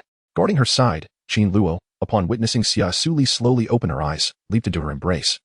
His voice trembling with tears, "Sisterly air, you finally woke up." Seeing the distressed Qin Luo, Xia Suli felt a pang of sorrow and quickly enveloped him in a tight embrace. "Do not cry, little Luo. I am awake now. You should be happy." "I was so scared, sisterly air. I thought you would never wake up like Lord Kyle." Qin Luo sobbed, clutching the hem of Xia Suli's garment tightly. Upon hearing that Kyle might never awaken again, Xia Suli's body trembled slightly, disbelief filling her beautiful eyes. She hastily released Qin Luo's grip and firmly grasped his shoulders, urgently demanding, "What happened to him? Tell me now." Qin Luo sniffled, struggling to suppress his inner anguish, but tears still brimmed in his eyes. He looked up at Xia Suli, his lips moving, yet unsure of how to articulate his thoughts, fearful that his words might deepen her sorrow. Oleg, witnessing this scene, felt a pang in his heart. He stepped forward and gently patted Qin Luo's shoulder, his own expression reflecting sadness and guilt. Taking a deep breath, he spoke slowly. "Kyle is currently in a state of frenzy." He paused, his voice becoming somber, as if bearing a weighty burden. Chapter 56, entangled around her ankle. Observing the sorrowful expressions of the two, Xia Suli's thoughts drifted back to the moment Kyle descended from the heavens to save her. She suddenly realized that her aversion towards him had diminished significantly. Although she could not claim to like him, he had indeed saved her life, and thus, she felt no desire to owe him a debt of gratitude. With this in mind, Xia Suli spoke softly, "Take me to see him. Perhaps my mental energy can save him." "Really?" Oleg exclaimed, his eyes widening in disbelief, filled with anticipation and hope. After all, he and Grandpa Chin had attempted to reach Kyle multiple times, yet to no avail. Now, hearing Xia Suli's words felt like a glimmer of hope. They understood that having a female willing to attempt to heal Kyle could signify a significant turning point, especially since Xia Suli possessed unique healing abilities that might indeed aid Kyle in overcoming his crisis. Qin Luo looked at her with equal hope, his large eyes gleaming with admiration as he exclaimed, "Sisterly air, you will surely awaken Lord Kyle. Little Luo believes in you." Xia Suli said little, merely offering a gentle smile as she reached out to tenderly ruffle his small head. She then signaled to Oleg to lead her to the location where Kyle was imprisoned. As they approached the cage not far from Kyle's confinement, an overwhelming sense of oppression enveloped them. Xia Suli fixed her gaze upon a colossal cage, within which coiled a serpent of terrifying proportions. Its scales, as dark as ink, shimmered under the bright lights, radiating an enigmatic glow. The serpent's head was strikingly large, adorned with a pair of sharp, formidable black horns, giving the impression that it was on the verge of transforming from serpent to dragon, evoking awe and admiration. Though it lay coiled and still at that moment, it emanated an unsettling aura that sent chills down the spine. She had not anticipated that Kyle's beast form was that of a serpent. If he were to evolve again, he would surely become a dragon, which explained his formidable strength. At that moment, she observed Kyle gazing at Butler Chin, who was leading a female towards the cage. As they approached within a meter of the enclosure, Kyle suddenly opened his enormous azure eyes, his gaze icy and piercing as it locked onto the female beastman. Just that one glance sent the female into a panic, causing her to scream in terror and involuntarily retreat several steps, clearly shaken by the sight before her. Desperately shaking her head, she exclaimed, I don't want to go in. He will eat me." Butler Chin, witnessing the female's trembling fear, displayed a look of disappointment in his eyes. With a wave of his hand, the two beastmen behind him promptly escorted her away. "Grandfather, my brother Lake and I have brought Sister Lear to see Lord Kyle," Qin Luo called out exuberantly. Butler Chin slowly turned around, a gentle and reassuring smile gradually appearing on his face. "Ah, you have come," he replied softly. Xia Suli nodded gently, acknowledging, "Hello, Grandpa Chin. How is Miss Suli's health?" Butler Chin inquired with genuine concern. "Thank you for your concern, Grandpa Chin. I am perfectly fine now. I heard about Kyle's predicament, so I came specifically to visit," Xia Suli replied, moving closer to Butler Chin, her gaze fixed on the serpent confined within the cage. Before the fearsome beast, she exhibited no sign of trepidation, rather, curiosity glimmered in her eyes. Butler Chin observed her composure and calmness, a sense of admiration and satisfaction flickering in his gaze. Truly, she was the one favored by the Lord, possessing remarkable fortitude. Upon seeing Xia Suli, Kyle, who had appeared dull and lifeless, suddenly brightened, his once dim azure eyes sparkling as they locked onto her, as if striving to convey an unspoken message. Oleg, noticing Kyle's unusual behavior, exclaimed, "Grandpa Chin, look. The boss has been staring at Miss Suli. Could he be hinting that she possesses a means to rescue him?" Upon hearing Oleg's words, Chin Luo quickly leaned closer to the cage for a better look. When he confirmed that Kyle was indeed fixated on Xia Suli as Oleg suggested, excitement spread across his face. It's true. Lord Kyle seems to have a fondness for Sister Lear. Butler Chin, standing nearby, also noted this development. He furrowed his brow, deep in thought. After a moment, he spoke. Let us not rejoice too soon. Although the leader's demeanor shows signs of recovery, we cannot allow Miss Suli to take such a considerable risk based on this alone. They all nodded in agreement, well aware that any hasty action during such a critical moment could lead to unforeseen consequences. Grandpa Chin, please allow me to enter and try, Xia Suli implored. Butler Chin, his expression resolute, firmly declined. Miss Suli, you absolutely must not. Should the leader unintentionally harm you, he would be consumed by regret once he regains his senses. It's all right, Grandpa Chin. I believe he would not hurt me. In fact, it feels as though he is quite fond of me. With that, she stepped forward, and Kyle's tail emerged from the cage, wrapping around her slender leg, the tip of the serpent occasionally brushing against her. Butler Chin and Oleg stared in astonishment at the unfolding scene. Chin Luo's eyes widened in excitement as he exclaimed, "Oh my! Lord Kyle's tail is wrapped around Sister Leah's leg. I want to touch Lord Kyle's majestic tail." Before he could finish his sentence, he eagerly reached out towards Kyle's tail. However, Kyle's tail suddenly lashed out, swinging towards him. Fortunately, Butler Chin reacted swiftly, pulling him away just in time to avert an accident. Startled, Chin Luo's face turned pale, and he dared not approach Kyle again. Xia Suli never anticipated that Kyle had truly lost his sanity. Otherwise, he would not have attacked Chin Luo. Upon witnessing this scene, Butler Chin gazed at Xia Suli with a look of eager anticipation. "Miss Suli, I entrust the leader to you, for he currently desires only your intimate company. Well, I shall give it a try. However, I kindly ask you, Grandfather Chin, to step outside for a moment. I do not wish to be seen by others." "Certainly. The password for the cage door is 886. Should anything arise, Miss Suli, simply call out to us, and we will rush in to assist you at the earliest opportunity." With that, Butler Chin took Chin Luo's hand and headed towards the cage door. Oleg bowed deeply to Xia Suli, his face brimming with gratitude. "Thank you, Miss Suli. Please ensure your safety. We will stand guard at the entrance." Xia Suli nodded slightly. After their departure, she pressed the code to unlock the prison door and stepped inside. To prevent any chance of escape, she deftly closed the door behind her and slowly approached Kyle's imposing figure. Chapter 57. Do not do this. Spare me, please. After Xia Suli entered the room, Kyle's enormous tail swiftly coiled around her delicate body, beginning at her ankle and descending gracefully until it enveloped her chest. It only ceased its embrace upon reaching that point. Subsequently, Kyle retracted his serpentine tail and drew Xia Suli closer to him. His grand and imposing dragon head dipped slightly, and the crimson tongue that flickered from his mouth danced curiously before her, seemingly captivated by the aura she radiated. Gently, he nuzzled her cheek with his cold yet soft snout, an action that simultaneously instilled a sense of fear in Xia Suli while rendering her too timid to resist, lest she provoke him. As she attempted to reach out and caress Kyle, he abruptly tightened his tail, swiftly ensnaring her hands as well. This unexpected force elicited a soft gasp from Xia Suli. Even though Kyle had succumbed to a primal state, a vestige of instinctual protectiveness remained within him. He did not intend to harm Xia Suli. Rather, his reaction stemmed from her proximity. However, upon hearing her discomfort, Kyle instinctively loosened his grip. Understanding the necessity of gentleness to avoid inadvertently injuring the fragile creature he had come to cherish. With an air of apology, Kyle began to sway his tail, affectionately brushing against Xia Suli, which rendered her entire being tinged with an irresistible itch, provoking uncontrollable laughter. Crucially, her hands remained bound, leaving her powerless to halt his playful antics. At times, his tail would even venture to graze her particularly sensitive areas, inciting a mix of embarrassment and indignation within her. As Kyle continued to tease her, a rosy hue blossomed upon her exquisitely refined visage, her eyes glistening with tears of mirth as she gazed imploringly at him, gasping, "Haha. Please stop. I can't take it anymore. I'm about to die from laughter." Upon hearing her bashful plea, Kyle finally ceased his tail's playful movements, his azure eyes fixed intently upon her, brimming with desire. When Xia Suli caught sight of that gaze, a mix of shyness and ire compelled her to slap his scaled body. "You naughty beast, even in this frenzied state, you remain so mischievous." Yet, her hand met his hardened scales with a resounding impact, akin to striking steel, causing her hand to throb painfully. A wave of dissatisfaction washed over her, and she shot him an irritated glare. Kyle tilted his serpentine head in confusion, unable to fathom why the little female seemed upset after striking him. Approaching her hand with curiosity, he noticed her palm had turned a vivid red. A flicker of concern crossed his eyes, and he cautiously extended his tongue, tenderly licking her palm as if to alleviate her discomfort. However, the sensation of his moist, gentle touch startled Xia Suli, prompting her to retract her hand in alarm. Observing her sudden withdrawal, Kyle's azure eyes filled with a sense of hurt, and he slowly retreated his head, akin to a child who had misbehaved, appearing profoundly aggrieved. Witnessing his pitiful demeanor, Xia Suli cleared her throat, attempting to ease the tension. Ahem, please don't be so sudden. I actually don't dislike you. Just let me down gently. Will you? Upon hearing her declaration of no ill will, Kyle transformed into an obedient creature, delicately lowering her to the ground.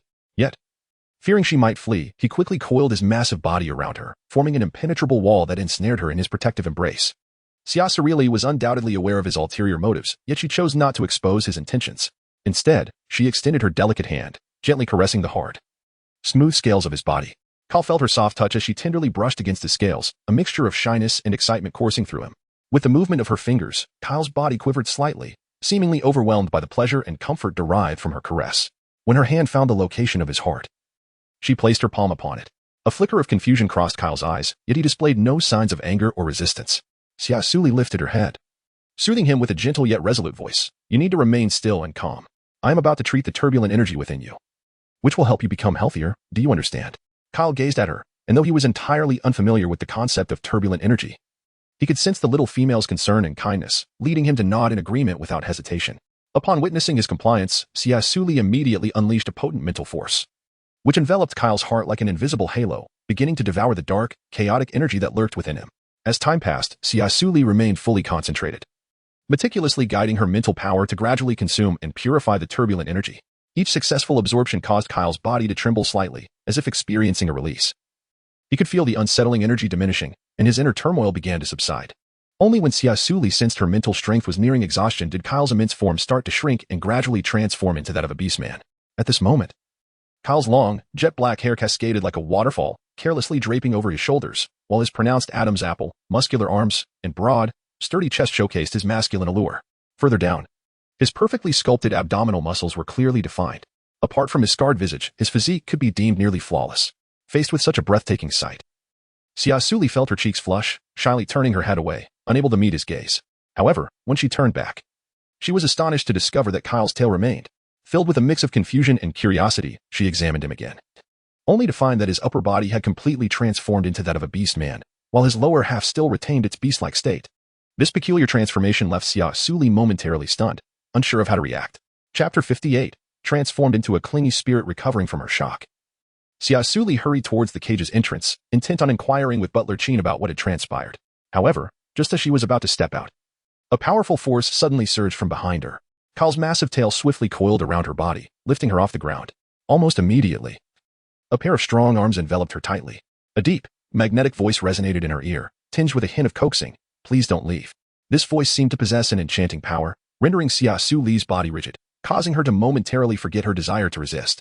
She found herself pressed against Kyle's broad, solid chest, enveloped by his potent presence and warm body heat. His embrace was so tight that it felt as if he wished to meld her into himself.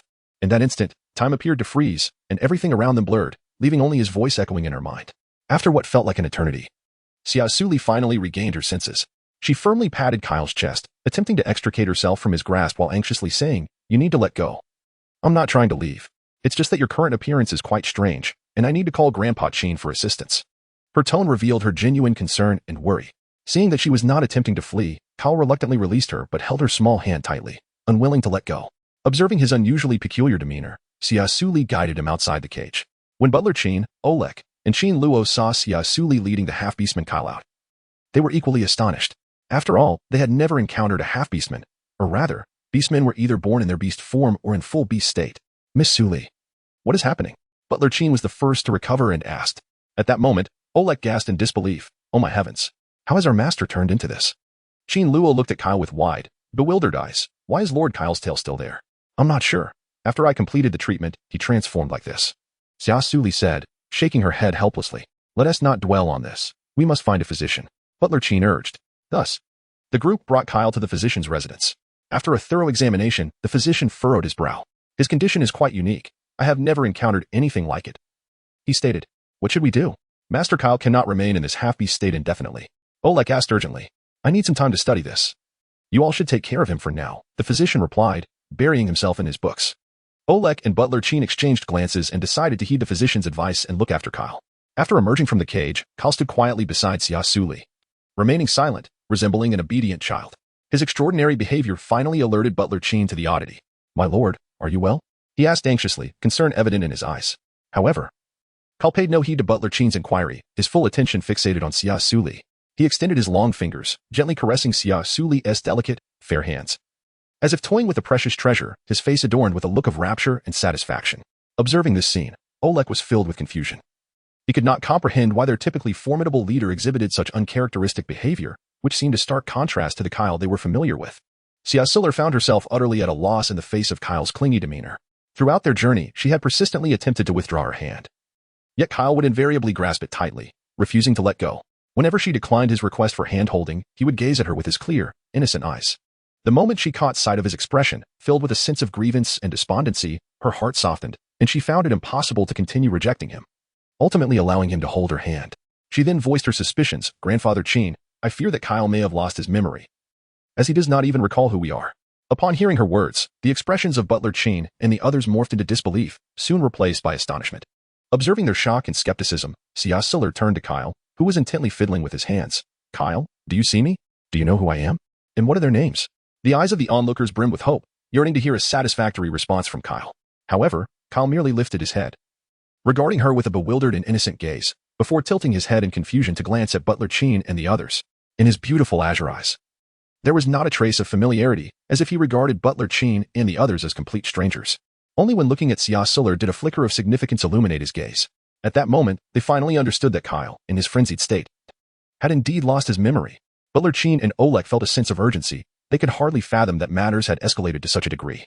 In the ensuing days, as Kyle remained steadfastly by her side, Xia Suli felt increasingly helpless. Wherever she went, Kyle followed closely, as if terrified of losing her. Confronted with this situation, Xia Suli had no choice but to allow him to stay by her side and endeavor to care for him. A week later, when Kyle returned for a follow-up examination, the physician observed the leader's growing dependence on Xia Suli and could not help but sigh in resignation. Looking into his confused yet pure eyes, a wave of compassion welled up in his heart. Reflecting on the once formidable and commanding leader, now reduced to such a state, was indeed poignant. After a thorough examination, a hint of relief appeared on the physician's face as he exhaled softly. Rest assured, the leader's physical condition seems stable after assessment. The violent energy within him has successfully diminished to 60, which is a positive sign. Pausing for a moment, the physician furrowed his brow. However, it is perplexing that the leader remains unable to transform into a complete beast form. Based on my deductions and analyses, this may likely stem from prolonged overuse of suppressants. At this juncture, the physician's tone grew somber. As for aiding the leader in recovering his lost memories and returning to his beastly state, this will be a far more intricate and formidable task. We must approach this from multiple angles, engaging in thorough discussions and trials. Butler Chen's expression turned grave. This is the only course of action. However, this matter must remain confidential, should it fall into the hands of those with ulterior motives. It could undoubtedly incite turmoil. We can only announce that the leader has gone on a distant journey. As for the days to come, we must rely on Miss Suli to take care of the leader, as he has only allowed you near him. Butler Chen looked at her with an apologetic demeanor. Xia Suli had no choice but to acquiesce. When she raised her gaze to the clingy Kyle, she sensed that her future would be quite challenging. Chapter 59. The texture feels remarkable. After a meticulous examination, Butler Chen and Oleg finally breathed a sigh of relief, escorting them back to the palace. Subsequently, the two hurriedly attended to other trivial matters. Xia Suli leisurely strolled along the path, hand in hand with Kyle. Meanwhile, in the garden, Chen Luo was idly toying with the vibrant butterflies on the lawn. Just as he began to feel the pangs of boredom, his eyes suddenly caught sight of Xia Suli and Kyle approaching in the distance, and his heart surged with joy as he dashed towards them. Sister Lear, you have finally returned. I was on the verge of losing my mind from boredom. He began to chatter incessantly. What happened? Isn't the back garden and the palace already restored? Why haven't your friends come to play with you? Xia Suli inquired with curiosity. Sigh, don't even mention it. They are far too timid. The last time Lord Kyle appeared in his half-beast form, it frightened them terribly. They haven't dared to come to the palace to play with me these past few days, Chen Luo lamented with a resigned sigh, his small face etched with sorrow. Xia Suli could not help but reminisce about the events of a few days prior, when she was frolicking in the backyard with the little ones. Upon awakening, Kyle, failing to catch sight of her immediately, succumbed to an emotional tempest, descending into a fit of rage that resulted in the destruction of the house. This astonishing spectacle left the little ones in the backyard utterly terrified, causing them to scatter in all directions. Is that so? Then I shall play with you. But we require some equipment. Xia Suli's enigmatic smile hinted at her intentions, leaving others perplexed as to her next move. Kyle and Chen Luo exchanged glances, their eyes brimming with curiosity and confusion. They were uncertain of the mysterious plan Xia Suli was concocting, yet they found themselves irresistibly drawn to her intrigue. With deft hands, Xia Suli skillfully manipulated a few materials, and in the blink of an eye, 2 rudimentary kites materialized in her grasp. Though the kites were simple in design, They emanated an exquisite charm. Observing their wide-eyed curiosity, Xia Suli smiled and took hold of one kite, preparing to launch it. As a gentle breeze swept through, the kite gradually ascended, soaring to heights of over 10 meters in the sky. This enchanting scene left Kyle and Qin Luo utterly spellbound. Qin Luo, brimming with excitement, dashed to Xia Suli's side like a jubilant little bird and eagerly exclaimed, "Sister Lear, I want to play too. Please let me have a turn." Witnessing his exuberance, Xia Suli smiled gently and handed the kite string to Qin Luo. He cautiously accepted the string, feeling the force from the heavens above, and began to release it slowly, striving to send the kite soaring higher and farther into the sky. Meanwhile, Kyle observed Qin Luo's delight and could not help but feel a twinge of envy flicker in his gaze. Upon witnessing the scene, Xia Suli promptly released her second kite into the sky and called out to Kyle, who was standing nearby, "Don't just stand there. Come and give it a try." Kyle, glancing at the delicate string in Xia Suli's hand, displayed a hint of apprehension on his face, voicing his concern, "I'm afraid I might snap the line." Observing his timidity, Xia Suli, without hesitation, placed the spool into his palm and, gently grasping his hand, guided him through the process with meticulous care. Meanwhile, Kyle's gaze was entirely captivated by Xia Suli, who was fervently instructing him. Her exquisitely beautiful face, no larger than a palm, was etched in his memory. In that fleeting moment, his heart was irrevocably ensnared by her charm. Standing aside, Qin Luo couldn't help but burst into laughter at Kyle's ineptitude, exclaiming, "Ha! Lord Kyle is so clumsy. I'm far more skilled. I learned it in a heartbeat." Kyle furrowed his brow slightly, a flicker of discontent dancing in his eyes as he fixed his gaze on Qin Luo, silently muttering, "This little rascal is rather unappealing. In comparison, the little female is far more endearing." Thus, he lowered his head, redirecting his focus back to her. As Xia Suli observed Kyle's expression of discontent, she hurriedly offered gentle reassurance. "It's all right, Kyle. Just relax your hand a little more. Otherwise, the string will break. Come, learn from me. Yes, just like that. Splendid. You are doing wonderfully." Upon hearing her words of praise, a genuine and radiant smile blossomed on Kyle's face, his joy akin to the warm sun of spring, resonating deeply within the hearts of those around him.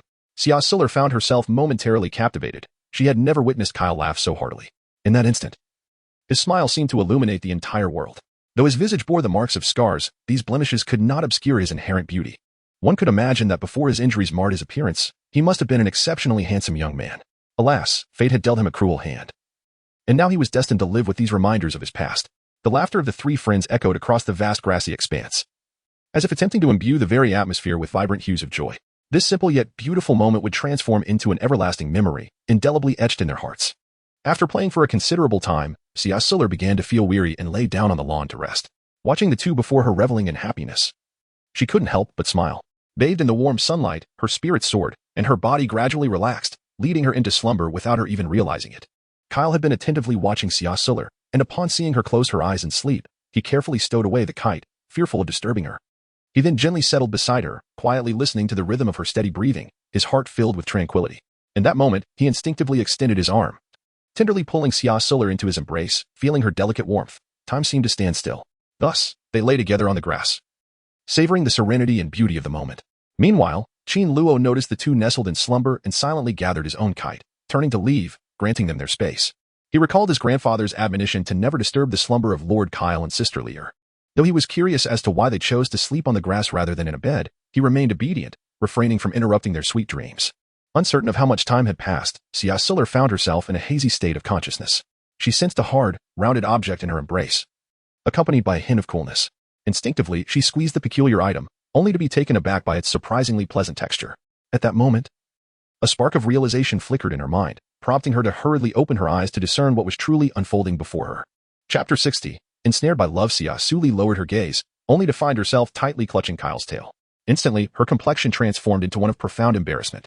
Her heart began to race uncontrollably, and a delicate flush crept across her cheeks. How could she have lost her composure so completely? Unbeknownst to her, she had grasped Kyle's tail. What rendered her even more mortified was the fact that Kyle was gazing at her with an expression brimming with emotion, his deep-set eyes revealing an ineffable sentiment, thereby enveloping the atmosphere in an unmistakable air of intimacy. The little creature, Kyle, murmured softly, his voice tinged with a raspy gentleness. As he held Xia Suli closely, his eyes dreamy and filled with longing. Xia Suli's heart raced like a startled fawn, and she endeavored to shatter the awkward atmosphere. Yet her tongue seemed tangled, rendering her speech hesitant and incoherent. Suddenly, a spark of inspiration struck her, and she exclaimed, "Oh dear, the day is getting late, and I find myself quite hungry. Kyle, shall we return for dinner?" Having uttered these words, she hastily extricated herself from Kyle's embrace and, somewhat flustered, made her way toward the house. Kyle appeared to harbor lingering desires, yet he followed Xia Suli inside. although they ostensibly restored a semblance of calm. The subtle tension between them lingered, an inescapable presence in their minds. After dinner, Xia Suli ascended to the living room on the second floor, with Kyle trailing closely behind. Observing his obedient demeanor, Xia Suli commanded, "Kyle, lie down on the sofa." Kyle's azure gaze met hers, his enormous tail swaying obediently, and with a gentle flick.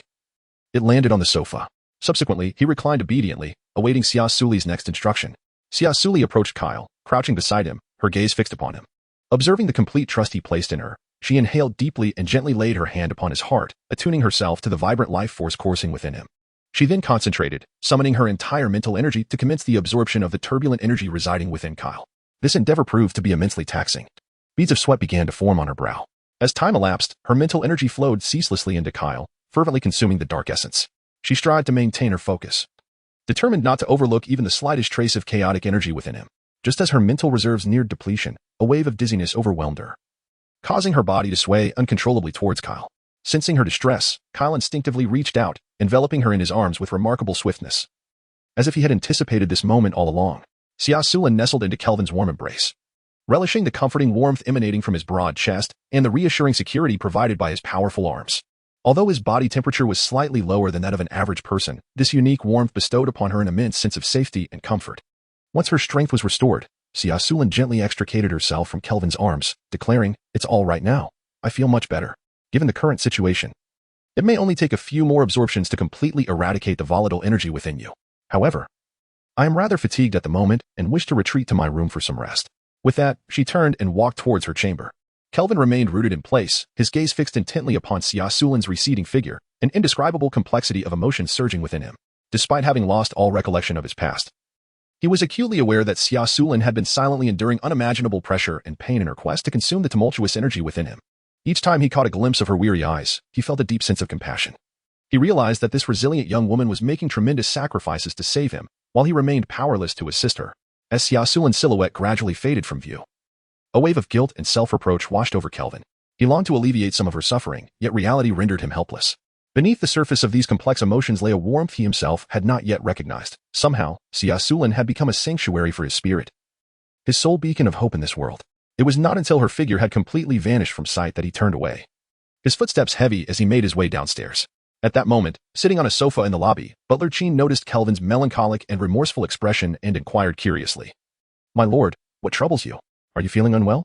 Kelvin cast a silent glance at Butler Cheen before taking a seat beside him, his eyes betraying a hint of despondency as he softly uttered, "Grandfather Cheen, I wish to know what type of person I was before. What kind of individual is that young woman? How did we come to know each other?" Witnessing Kelvin's melancholia over this matter, Butler Cheen promptly patted his shoulder and began recounting his past.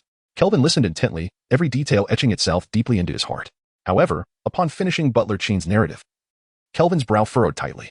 He was utterly astonished to learn how he had treated Xia Suli in the past, a profound sense of guilt rising within him, leaving him in anguish and regret. Observing his demeanor, Butler Cheen could not help but reflect on the depth of Kelvin's feelings for Xia Suli. Even in the absence of memory, perhaps the Lord truly did love her dearly. Thus, Butler Cheen gently reassured him, "My lord, if you genuinely care for Miss Suli, simply treat her with sincerity.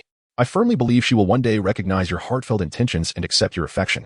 Upon hearing these words, a glimmer of determination shone in Kelvin's eyes as he nodded vigorously. "Yes, I understand. Thank you for your guidance, Grandfather Cheen. I shall return to my room now." With that, he eagerly turned and ascended the stairs. Watching Kelvin hastily depart, Butler Cheen smiled wryly. It seemed the Lord had fallen deeply in love, even beginning to comprehend how to cherish the young woman. Indeed, the power of love was remarkable, capable of transforming his typically cold and resolute demeanor into one of urgency and tenderness. As Kelvin ascended the staircase to the second floor, his heart raced, each step taken with utmost caution, as if fearing to awaken something precious. Finally, he arrived at the door of his room, gently grasping the handle and slowly pushing it open. Upon entering, he beheld Xia Suli, clad in a pristine white nightgown, peacefully resting upon the expansive bed.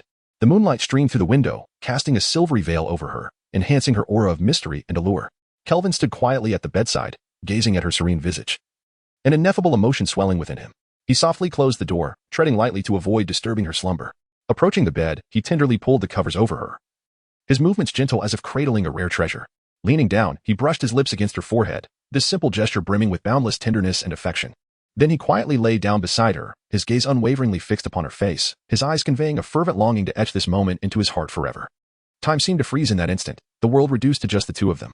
Kelvin reveled in this tranquility and beauty, cherishing the closeness he shared with Xia Suli, wishing that time would remain suspended so he could remain by her side eternally. Chapter 61. As long as you were happy that night, the silvery moonlight poured into the room, casting a soft and tranquil glow. The two lay entwined in slumber, immersed in sweet dreams, sleeping soundly. When the first rays of morning sunlight filtered into the room, Xia Suli stirred awake, blinking her eyes to adjust to the light, only to find Kelvin curled up beside her, peacefully asleep. With a resigned sigh, she noted that this was not the first occurrence. Kelvin had a habit of stealthily climbing into her bed while she slept. Xia Suli could only cautiously shift her body, attempting to extricate herself from Kai Er's tail with gentle movements, fearful of awakening him. At last, she successfully freed herself from his embrace and stealthily descended from the bed. The moment she stepped away from the bedside, Kai Er's eyes slowly opened, a slight smile gracing his lips. In truth, he had been awake for quite some time, nearly feigning sleep. He sensed that Xia Suli's aversion towards him had diminished significantly, which undoubtedly marked a promising beginning for him. As days passed, the turbulent energy within Kai Er gradually dissipated, consumed entirely by Xia Suli. This substantial absorption of chaotic energy greatly enhanced her mental prowess and light-based abilities. Consequently, her overall strength surged beyond its previous limits, filling her with immense excitement at this unexpected gain. It seemed that devouring chaotic energy could indeed facilitate her advancement. However, she felt the need to experiment further with others. Although Kai Er had yet to fully revert to his complete beastman form, his memories were slowly returning. He clearly recalled his past and understood his feelings for Xia Suli. Nevertheless, he chose to conceal this for the time being, as he wished to avoid imposing any pressure or distress upon her. He hoped to allow their relationship to evolve naturally over time. One morning, sunlight filtered through the wispy clouds, illuminating the training room floor. As was her custom, Xia Suli arrived early, ready to commence another day of training. Unlike previous days, however, she seemed disinclined to repeat the monotonous drills. Her gaze drifted beyond the training grounds, landing on Kai Er in the distance, her eyes glimmering with mischief and excitement.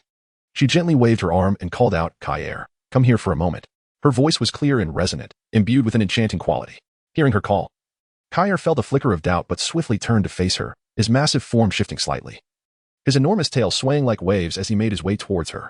As Kai Er approached, Xia Suli took a deep breath, her gaze resolute as she proclaimed, "Kai Er, starting today, I wish to try a new training approach, combat training.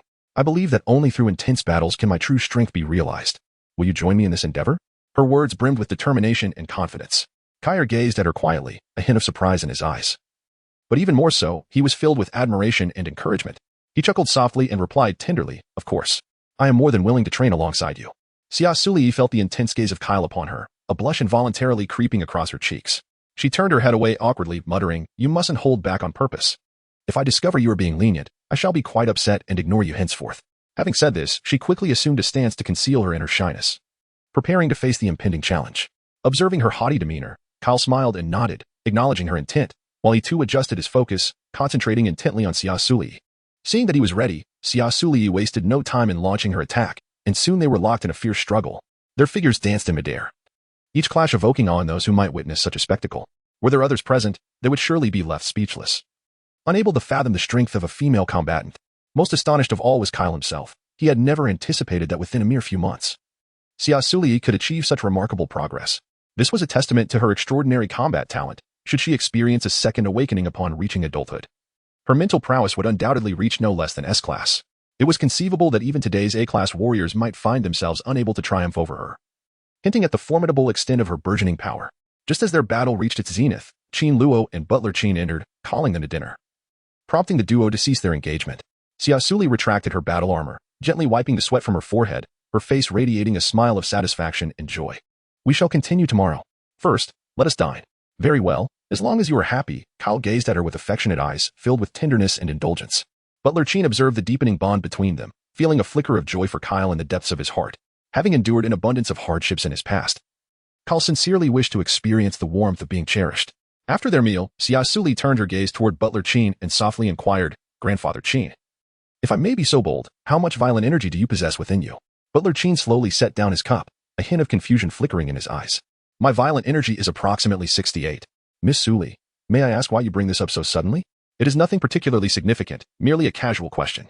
However, Grandfather Qin, do you require my assistance in healing the violent energy within you?" At that moment, Oleg, who was dining, was taken aback by her candid inquiry, choking slightly before breaking into a fit of coughs. Sitting beside him, Qin Luo looked at Oleg with a face full of concern and asked, "Brother Oleg, what is wrong? Are you unwell?" "Cough, cough, it's nothing serious," Oleg replied, a hint of embarrassment coloring his cheeks as he responded somewhat awkwardly to Qin Luo's concern. Kyle's lips twitched involuntarily, inwardly musing about whether this young lad comprehended the gravity of his words. Butler Qin, on the other hand, looked at Xia Suli in sheer terror, his weathered face etched with shock and fear. He hastily waved his hands, shaking his head fervently. No need, Miss Suli. You need only focus on treating the Lord.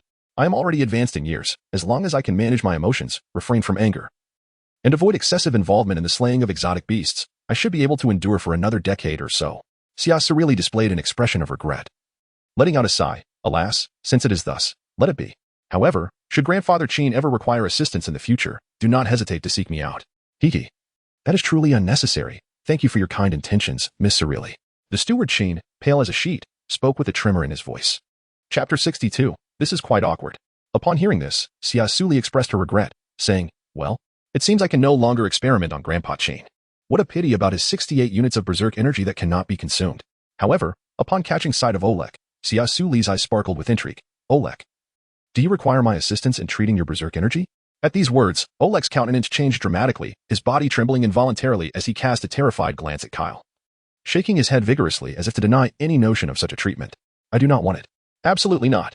Witnessing their peculiar behavior, Xia Suli was engulfed in confusion and uncertainty, unable to fathom why they were so reluctant to allow her to alleviate their berserk energy. Was there some hidden truth behind their refusal? Ultimately, Kyle could no longer contain his frustration. He abruptly stood up and strode towards Xia Suli, enveloping her in a firm embrace despite her struggles and protests. Unwavering, he carried her towards the second floor. Downstairs, Oleg observed this scene and breathed a sigh of relief, silently congratulating himself for not acquiescing to Xia Suli's earlier request, for he had narrowly escaped a predicament that could have led to his demise. He was no longer willing to entertain any inappropriate thoughts about her, as he wished to live for several more years. Upon reaching the living room on the second floor, Kyle gently placed Xia Suli on the sofa and let out a weary sigh. Such remarks must not be uttered again, lest they lead to misunderstandings. Misunderstandings? What misunderstandings? Xia Suli blinked her large eyes, looking at Kyle in utter bewilderment. Kyle couldn't help but find her innocence amusing, reaching out to gently ruffle her hair. You're usually quite astute, yet at this moment, you seem rather perplexed. Consider this. If others overheard your statement, might they misconstrue your intentions towards Butler Qin or Oleg? After all, they are unaware that your method of treatment differs from that of other females, who merely diminish the berserk energy within male beasts through mating.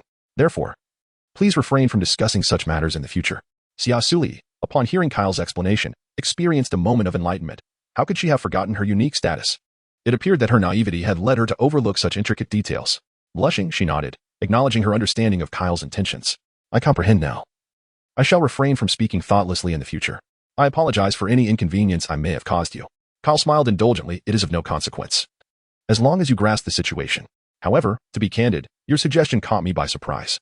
I have never encountered a female who proactively offered to assist others in managing their chaotic energy. I merely thought of it suddenly, she replied. Considering the profound impact chaotic energy has on you all, would it not be splendid to discover the simplest means to remedy it? In truth, she harbored her own motives, for it seemed that consuming chaotic energy could potentially enhance her mental fortitude and abilities. Naturally, if the opportunity arose, she would desire to absorb more chaotic energy to augment her strength. Unbeknownst to Kyle, whose gaze reflected only a fleeting glimmer of admiration, he remained entirely oblivious to her true intentions. He sincerely commended her. Your idea is quite commendable. As long as it does not harm you, it might be worth exploring. After all, Grandpa Qin and Oleg would never betray me, so revealing the truth to them should pose no significant issue. Xia Suli smiled and nodded in acknowledgement. But soon she regained her composure and, with a gaze full of curiosity, questioned Kyle. Wait, haven't you lost your orc intellect and memory? How have you become so astute? Kyle turned away, slightly uncomfortable, and cleared his throat to explain. Well, it seems that you helped me absorb the violent energy within me, which has restored my understanding to that of a normal orc, though my memories are still lacking. I see. Then I believe you will surely find a way to recover your memories, Xia Suli reassured him. After spending time together recently, her perception of him had undergone a profound transformation. The disdain she once felt had gradually been replaced by understanding and tolerance. She realized he was not as cold and brutal as he appeared. Moreover, she resolved that once he regained his orc form, she would personally seek out Lonnie and the others, for she also needed to restore their orc status. After Kyle clarified the situation to Butler Qin and the others, both of them fell into a deep sense of guilt, never imagining that they had misinterpreted Xia Suli's goodwill.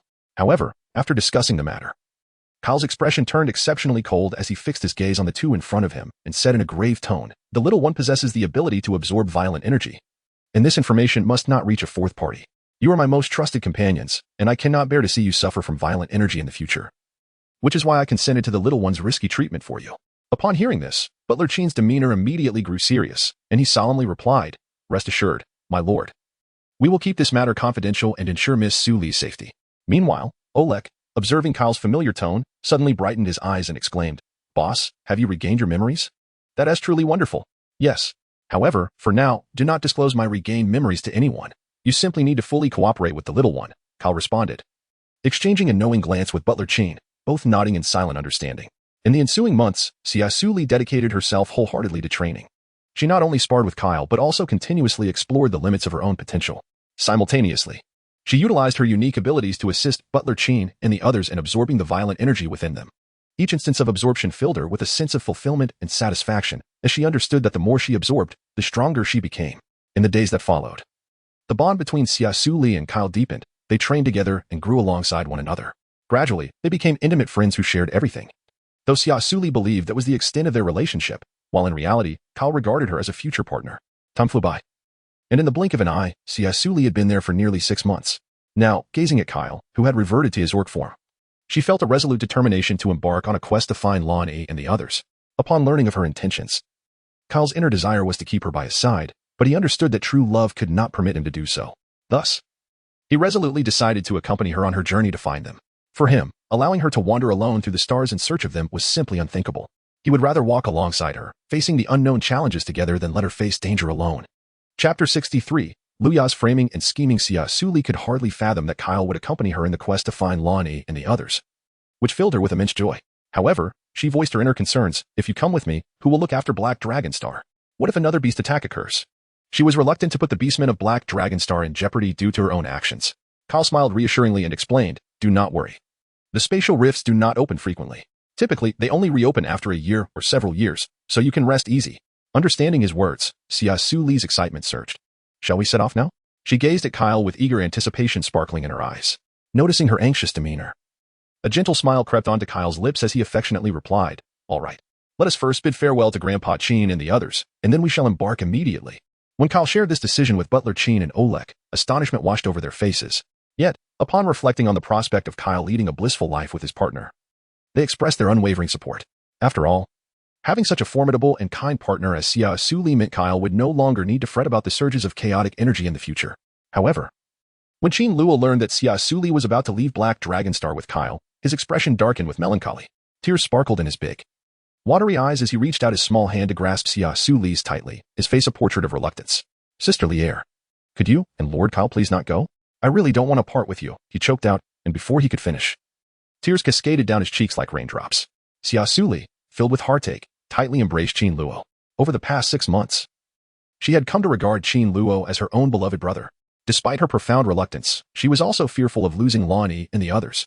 Furthermore, having been absent for such an extended period, she was oblivious to their current fates, whether they were alive or dead. How could she remain here in tranquility while enjoying comfort? "I'm sorry, little Luo," she soothed. "I have several very important family members who are missing, and I must venture outside to find them. Once I locate them, I will return to you, all right?" Upon hearing this, Qin Luo pouted, his eyes red with emotion. "But, Li Air sister, we made a promise. When you find your family, you must remember to come back and see us. You mustn't deceive little Luo." Xia Suli gently patted Qin Luo's back, smiling as she said, "Sister would never deceive you, little Luo. Be good. I promise I will return to see you soon, and with someone as capable as Kyle. He will surely locate my family swiftly." Qin Luo lifted her gaze to Kyle, her eyes sparkling with anticipation and admiration. "Lord Kyle, you are so remarkable. You must hasten to find Sister Li's family." Nearby, Kyle chuckled softly, "Don't worry, little Luo. I will take good care of your sister Li and ensure her safe return." Upon hearing this, Qin Luo wiped her tears and nodded happily. After bidding farewell to their companions, Xia Suli and Kyle boarded their spacecraft, embarking upon an arduous journey to locate Lan Yi and the others. During their travels, they resolved to first search the nearby Star Luo Empire. After a considerable period of flight, they finally touched down near the capital of the Star Luo Empire. To avoid unnecessary complications, the two donned masks and stealthily infiltrated the city, commencing their quest for clues. They navigated through bustling streets, visiting various locations, and inquiring with countless individuals about the whereabouts of Lan Yi and the others. Despite their immense efforts, they found themselves at a standstill, and as the day wore on, Xia Suli felt a profound sense of disappointment, her spirits increasingly dampened. Kyle, astutely sensing the subtle fluctuations in Xia Suli's emotions, quickly reassured her in a gentle voice, "Do not fret, little one. We have ample time. Let us first find a hotel to rest for the night, and tomorrow morning We shall continue our inquiries. Perhaps we will uncover some valuable leads. Upon hearing Kyle's words, Xia Suli nodded slightly in agreement, her feelings of despondency alleviated just a touch. Subsequently, Kyle guided her into a luxurious 8-star hotel, where he reserved a lavish presidential suite for their temporary respite. At that moment, Xia Suli was taken aback to witness. Not far from the lobby, Luya intimately entwined with the arm of a somewhat older male orc. Xia Suli never anticipated encountering her here. Indeed, it was a case of adversaries crossing paths. Fortunately, adorned with a mask, she believed that Luya would not recognize her. Yet, Luya maintained her characteristic haughty demeanor, which was decidedly irksome. At that moment, Xia Suli's sole desire was to locate Lonnie and the others, wishing to avoid any unnecessary conflict. Thus, as they brushed past each other, Xia Suli instinctively turned her body aside to grant her passage. In stark contrast, Luya exhibited no semblance of courtesy or deference. Forcefully colliding with her shoulder, caught off guard by the suddenness of the encounter, Xia Suli leaned forward abruptly, perilously close to falling. In the nick of time, Kyle swiftly grasped her waist, pulling her firmly into his embrace, thereby stabilizing her precarious position. Conversely, Luya was not as fortunate. She lost her balance and fell heavily to the ground, emitting a dull thud upon impact. In that instant, a stream of crimson fluid surged from beneath her skirt, staining it with blood in a shocking display. Luya's complexion turned ashen as she clutched her abdomen in agony. Trembling as she called out to the middle-aged male beastman, the second patriarch, Xia, "My stomach hurts terribly. Please save my child." With that, she collapsed onto the floor. The middle-aged beastman was momentarily stunned by the scene before him, rendered speechless. Only upon hearing Luya's desperate plea did he awaken from his stupor, panic overwhelming him. His gaze first fell upon the unconscious Luya, then turned with murderous intent towards Xia Suli, his eyes blazing with fury. "You lowly commoner! Can't you see there are people ahead? How dare you collide with my female? You must be impatient with life. If anything happens to the child in Xiaoya's womb, the Helid family will not let you off lightly." He bellowed in rage. Upon hearing the name Helid family, Kyle's body quivered, an aura of icy coldness emanating from him, his gaze turning ruthlessly fixed upon his adversary. "You are the second patriarch of the Helid family?" Kyle's voice was frigid and unyielding. The middle-aged beastman, confronted by Kyle's chilling presence, felt an involuntary surge of fear, taking several steps back, only to inadvertently step on Luya's fingers. "Ah!" Luya let out a pained cry, the agony jolting her from unconsciousness, prompting the beastman to hastily lift his foot. However, barely regaining consciousness, Luya succumbed to her faintness once more. Witnessing this, Xia Suli furrowed her brow, beginning to suspect that Luya's actions were deliberate, aimed at framing her. But what could be the motive behind such a ploy? Had she truly recognized her? Even if she had, it seemed improbable that Luya would resort to such extreme measures to ensnare her, even to the extent of endangering her unborn child. The situation was perplexing. With her eyes closed in feigned unconsciousness, Luya silently cursed Xia Suli countless times.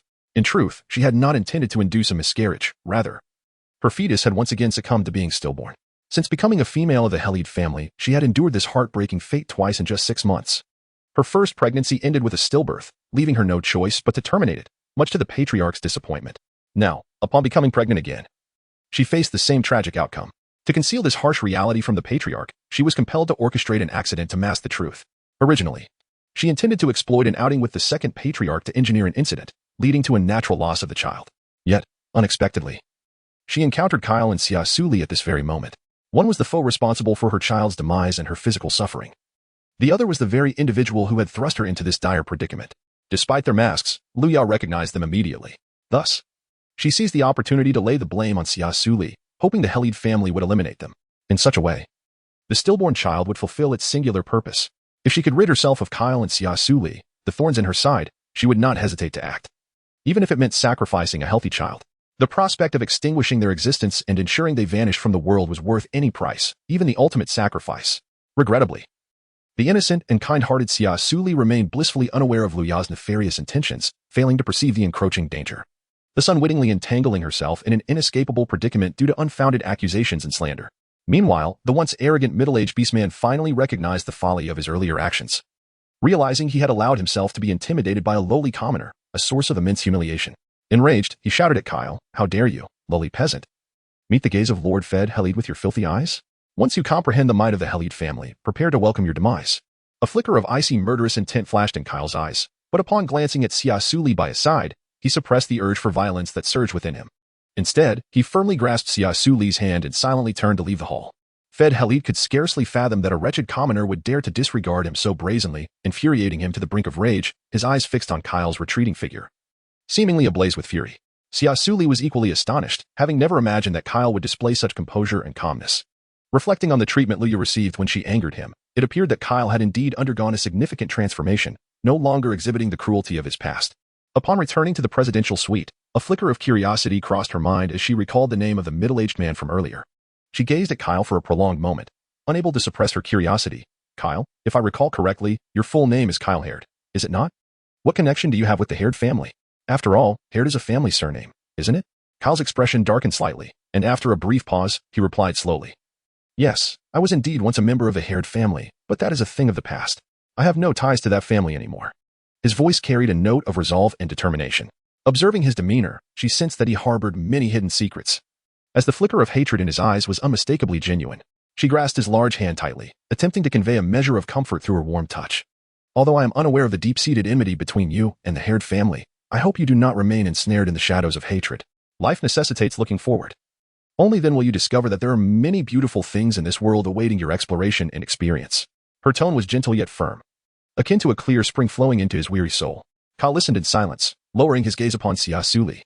She was undeniably the wisest female he had ever encountered, as well as the kindest and most gentle presence in his life.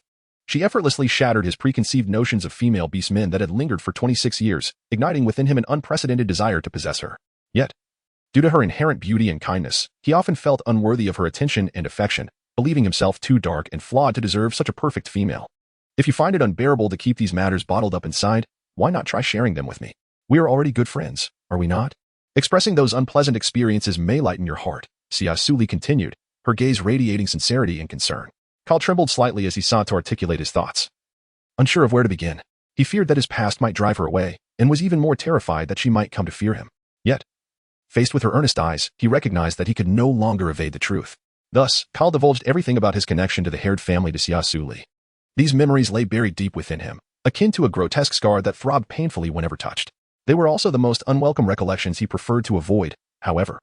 In the presence of Xia Suli, that barrier crumbled as easily as thin paper. He poured out his heart to her without reservation, like a wounded child finally finding a shoulder to lean on. Chapter 65, a heartfelt sympathy listening to Kyle recount the harrowing tale of his childhood. Xia Suli was overwhelmed with boundless indignation and compassion. She could hardly fathom that Kyle bore such a heartbreaking past. The realization that his biological father had been conspired against and murdered by his mother in collusion with her kin was shocking. Moreover, the sister he once held dear turned out not to be his true sister, but rather the daughter of an enemy. After his father's demise, Kyle's life became exceedingly arduous. He subsisted on scraps and endured relentless bullying and curses from both his kin and the sister he had once trusted. What pained Xia Suli even more was the fact that Kyle's mother not only turned a blind eye to his suffering but also treated his beatings as a source of amusement. The horrific scar etched upon Kyle's face was a testament to his mother's cruelty, each mark inflicted by her own hand. Xia Suli could not help but feel a pang in her nose, tears streaming down her cheeks. The myriad of hardships that Kyle had endured resonated deeply within her. Thus, upon learning that Kyle had personally dealt with those so-called relatives, she did not find any fault in his actions. Instead, her heart ached for him even more. Kyle, you must have felt incredibly lonely and helpless in the past. Even if you killed those people, your inner wounds would not be healed. But all of that is now behind us. Those who once harmed you have received their just retribution, and they deserve their fate. Therefore, you bear no blame. Unable to contain her emotions, Xia Suli embraced him in comfort. As Kyle gazed at Xia Suli in his arms, his eyes glistened with unshed tears, and the hatred that had been repressed within him for years began to dissipate. At that moment, he could no longer restrain his feelings. He wrapped his arms around her tightly, lowering his head to gently rest his cheek against her hair, savoring her tenderness and solace. In that fleeting instant, he experienced an unprecedented happiness. With deep affection, he softly called her name. Lear, thank you. Hearing the slight tremor in his voice, the tenderest parts of Xia Suli's heart were stirred, and she felt an overwhelming sense of compassion rise within her. She could not help but recall the heart-wrenching experience of her childhood. Abandoned by her biological parents, she felt like an extraneous existence, unwanted by anyone. Fortunately, her grandparents took her in and raised her, yet the sense of helplessness she felt during those early years lingered in her memory. As she grew older, every time she witnessed her classmates being lifted by their fathers or receiving their mother's warm affection, a profound envy would wash over her. Throughout her life, she had never tasted the sweetness of parental love, which remained a distant dream, leaving her feeling immeasurably sad and inferior. However, in comparison to Kyle, Xia Suli realized that she had been relatively happy and fortunate before the age of 17. After all, she had been showered with endless affection from her grandparents. Never knowing hunger or cold, whether in material or emotional aspects, she had been thoroughly satisfied. Her privileged background made her the center of attention, and her living conditions were the envy of her peers. Because of this, she had never truly experienced the bitterness of life. However, unexpectedly, despite Kyle's noble lineage, his life had been fraught with difficulties. This stark contrast allowed Xia Suli to develop a deeper understanding of his previously brutal character. She believed that for anyone who had endured such trials from a young age, maintaining a semblance of normalcy within oneself was nearly impossible. Were she to find herself in a similar situation, she too would likely wish to eradicate all her tormentors. Kyle, from this moment on, I shall protect you. If any female beastmen dare to bully you in the future, I will ensure they pay double. Xia Suli's voice was soft yet resolute. Kyle slowly lifted his gaze, locking eyes with her. In her deep blue eyes lay an abundance of emotion and trust that moved him profoundly. All right, he replied with a gentle smile, his voice low and tender. In that instant, a radiant smile blossomed on Kyle's face, the most sincere and joyful expression he had worn in years. Seeing Kyle so happy, Xia Suli bashfully touched her stomach. Kyle, I'm feeling a bit hungry. Then let us go to the restaurant on the second floor for a bite. I've heard the cuisine here is quite exceptional. Yes, sounds great. Xia Suli agreed with enthusiasm. They ascended to the second floor and chose a quiet VIP room, allowing them to remove their masks and enjoy their meal in comfort. Once inside, they sat across from each other, and the waiter eagerly presented the menu. Kyle carefully flipped through it, occasionally asking Xia Suli about her preferences, and then thoughtfully selected several dishes. Soon, exquisite dishes began to arrive, their delightful aromas filling the air. As they relished the culinary delights, they exchanged pleasant conversations, sharing snippets of their lives and amusing anecdotes, laughter echoing joyfully within the room, creating a warm and harmonious atmosphere. Yet, in this serene and delightful moment, the previously harmonious ambience was abruptly shattered by a cacophony of malicious insults from outside the door. The sudden noise mercilessly interrupted their tender exchange. Kyle's brow furrowed slightly, revealing a hint of displeasure. He quietly donned the mysterious black mask and said calmly, Lear, please continue your meal. I will step outside to see what is happening. With that, he rose to head toward the door. Upon hearing these words, Xia Suli swiftly donned her mask and rose to follow Kyle. Gently grasping his hand, she tenderly said, I shall accompany you. After all, I have already satiated my hunger. As the two exited the private room, they were met with the furious visage of Fed Raid, who was vociferously berating, You lowly, despicable slaves, how dare you obstruct us? Do you not know who we are? Humph. We are the illustrious Raid family. The manager of Xinglua Hotel was utterly unprepared for the tempestuous guest before him, a member of the Raid family. A wave of confusion washed over him, pondering which audacious patron would dare provoke such a powerful entity. Yet, recognizing that the individuals in question were indeed guests of his establishment, he steeled himself to explain. I sincerely apologize, esteemed guest, but the occupants of the private room are VIP patrons of Xinglua Hotel. According to our regulations, we cannot allow anyone to disturb our guests during their meal. I beg for your understanding.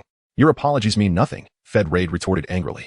Chapter 66. Kyle's fury. As Kyle opened the door to the room, the gathered crowd turned their gaze upon him. Upon seeing Kyle, a sycophantic smile immediately spread across Fed Raid's face as he turned to the young man beside him and proclaimed, Ryan, these two are the culprits responsible for Luya's miscarriage. Let us take them back to face the clan leader's wrath. Ryan Raid followed Fed's gaze toward Kyle. Upon noticing that neither of the two wore a holographic wristband, a smirk of disdain crept onto his lips. Ah, merely two homeless vagabonds. Why trouble my father with them?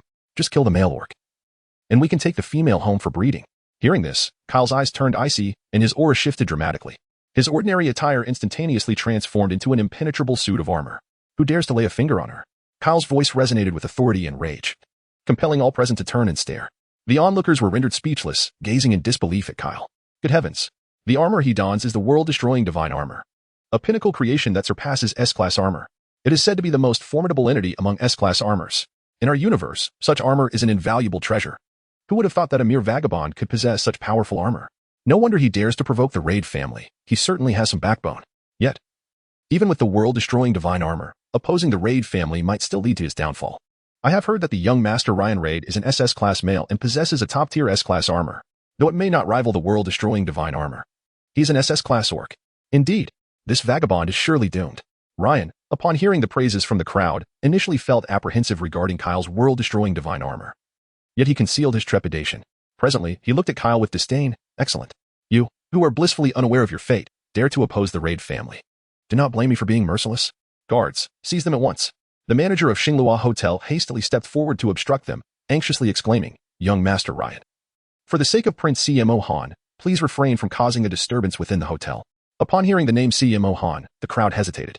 Ryan Raid could hardly fathom that Xinglua Hotel was owned by the great prince. Faced with this unforeseen circumstance, he could only begrudgingly utter a threat. Humph. Consider yourselves fortunate to have the prince's backing. But mark my words, you better pray you never step outside this hotel. Otherwise, should I capture you, you will wish for death. With that, he turned to leave, yet just as they were about to exit, Fed Raid suddenly whirled around, glaring at Kyle with malevolence. You wretched brat, await your reckoning. Once I capture your female, I shall have my way with her before your very eyes. Haha. Before his words could fully dissipate, a flash of cold light surged, and his head rolled to the ground, his body crashing heavily beside it with a dull thud. This shocking scene left everyone in attendance agape, utterly unprepared for Kyle's audacity to commit murder within the hotel, even as a VIP guest. Such an act was undeniably a provocation and affront to the authority of Prince CMO Han. Ah, a murder, cried a timid orc, panicking in terror. Instantly, chaos erupted. And those who had merely come to spectate fled in a frenzy towards the hotel exit, terrified that Kyle might extend his wrath towards them as well. Ryan Raid gazed down at the severed head at his feet, disbelief etched across his features. As he regained his composure, a fierce rage ignited within him. And he glared at Kyle, seething, "You despicable vagabond.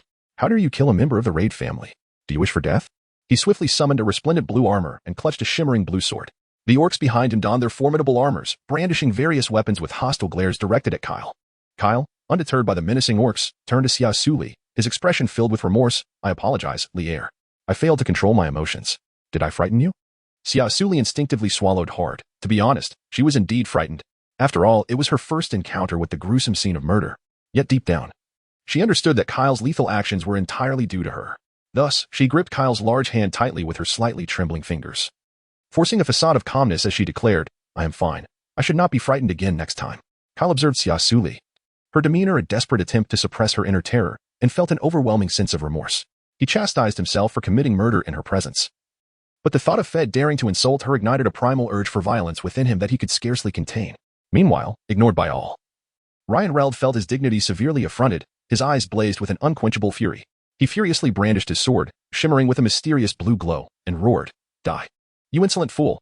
The manager of the Xing Luo Hotel, witnessing this harrowing spectacle, silently prayed for the prince's swift arrival. He was acutely aware of his own limitations and the uncontrollable wrath of the SS-class beastmen. Faced with such peril, he felt utterly powerless, only able to murmur silent invocations for divine intervention to prevent the chaos from escalating further. In the midst of this turmoil, Kyle tightened his embrace around Xia Suli and swiftly retreated. "Lier, you must be cautious and keep your distance. I will handle these individuals." A flicker of concern passed through Xia Suli's eyes, yet she nodded in agreement. "All right, do take care of your safety as well." After uttering these words, she stepped aside, quietly observing the battle unfolding before her. Chapter 67. Have you been frightened? Xia Suli observed Kyle mingling with the orcs, her heart filled with concern over his ability to contend with so many adversaries.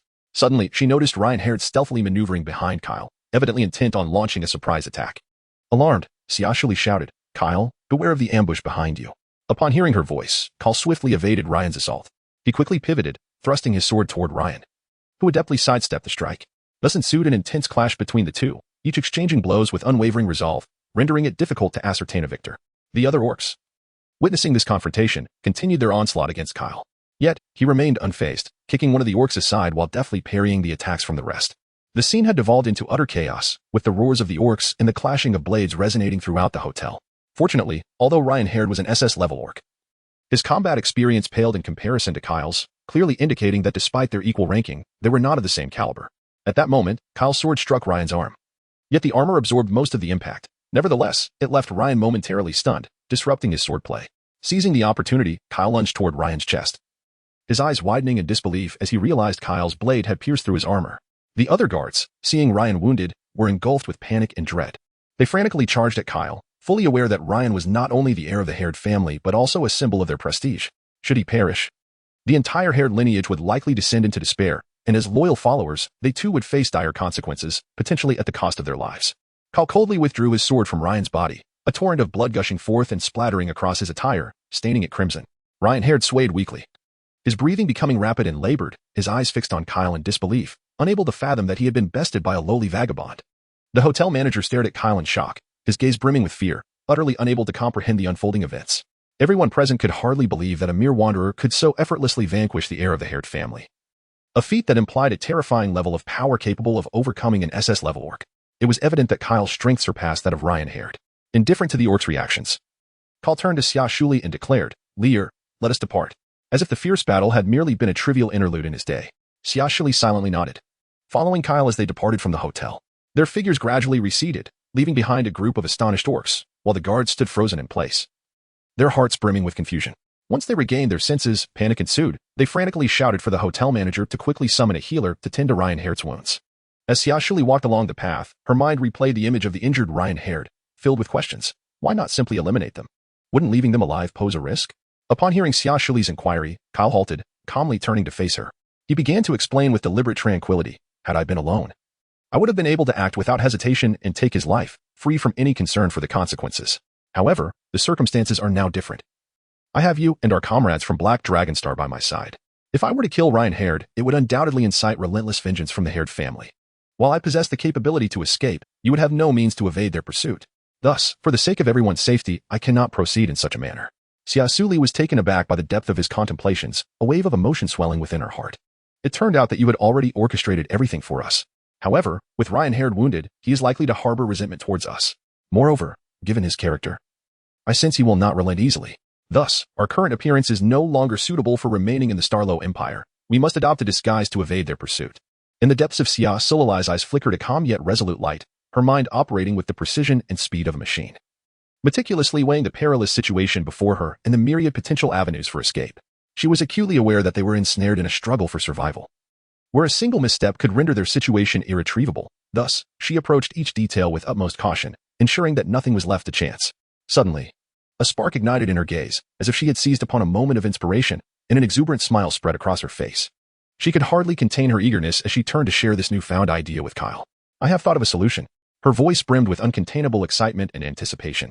Observing the brilliance in Xia Suli's eyes, Kyle found himself swept up in her fervor, a curious and expectant smile gracing his lips. What solution have you conceived? Xia Suli kept her secrets close, smiling enigmatically as she said, just wait and see. First, we must gather some essential tools, and then we shall disguise ourselves. With that, she took Kyle by the hand and ventured out to a nearby shop to procure the various props and equipment they required. After executing a series of meticulous transformations, the two finally completed their makeovers. Kyle gazed at Xia Suli's new appearance in the mirror, utterly astonished.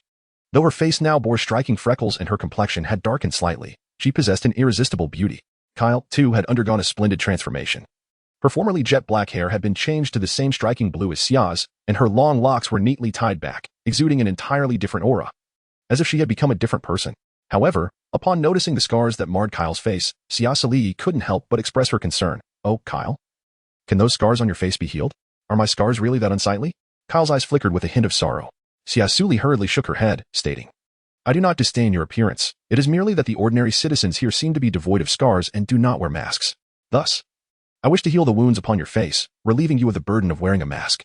Moreover, I desire for you to forget the painful memories those scars have inflicted upon you, allowing you to embark on a new life.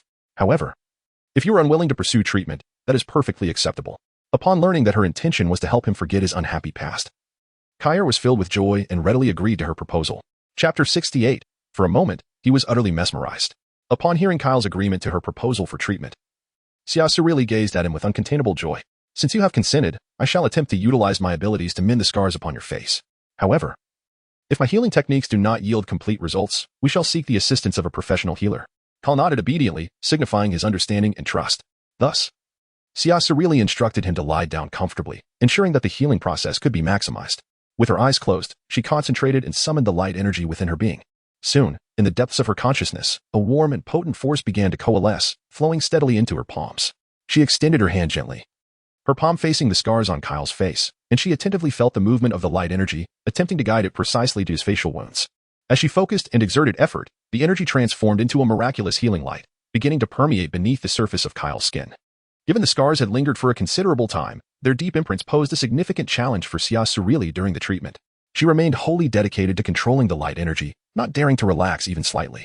As the intensity of the energy's penetration and healing efficacy increased, after a strenuous effort, she finally succeeded in restoring the scars on Kyle's face. Observing the complete erasure of the scars, the handsome visage that had been concealed beneath the unsightly marks was now perfectly revealed. Coupled with his long blue hair, his facial contours appeared exceptionally distinct, with striking and profound features. Especially, his clear blue eyes softened his gaze considerably. This appearance, paired with his naturally remarkable physique, bestowed upon Kyle an ethereal and transcendent aura. As Xia Suli beheld the transformed Kyle, her heart swelled with an overwhelming sense of pride and accomplishment, while simultaneously marveling at his newfound beauty. Kyle gazed back at her, his deep-set eyes filled with acceptance and tranquility. He noticed her gaze fixed intently upon his restored face, yet he felt no discontent. Rather, he was filled with joy and deep satisfaction, realizing she was not disappointed in his appearance. Furthermore, he harbored confidence in his true visage, as his father had once been the most handsome and respected male orc of the Starlow Empire, and his mother, though ruthless, was undeniably one of the most captivating females on the planet. As the offspring of these legendary parents, Kyle had naturally inherited their exceptional genes and striking looks.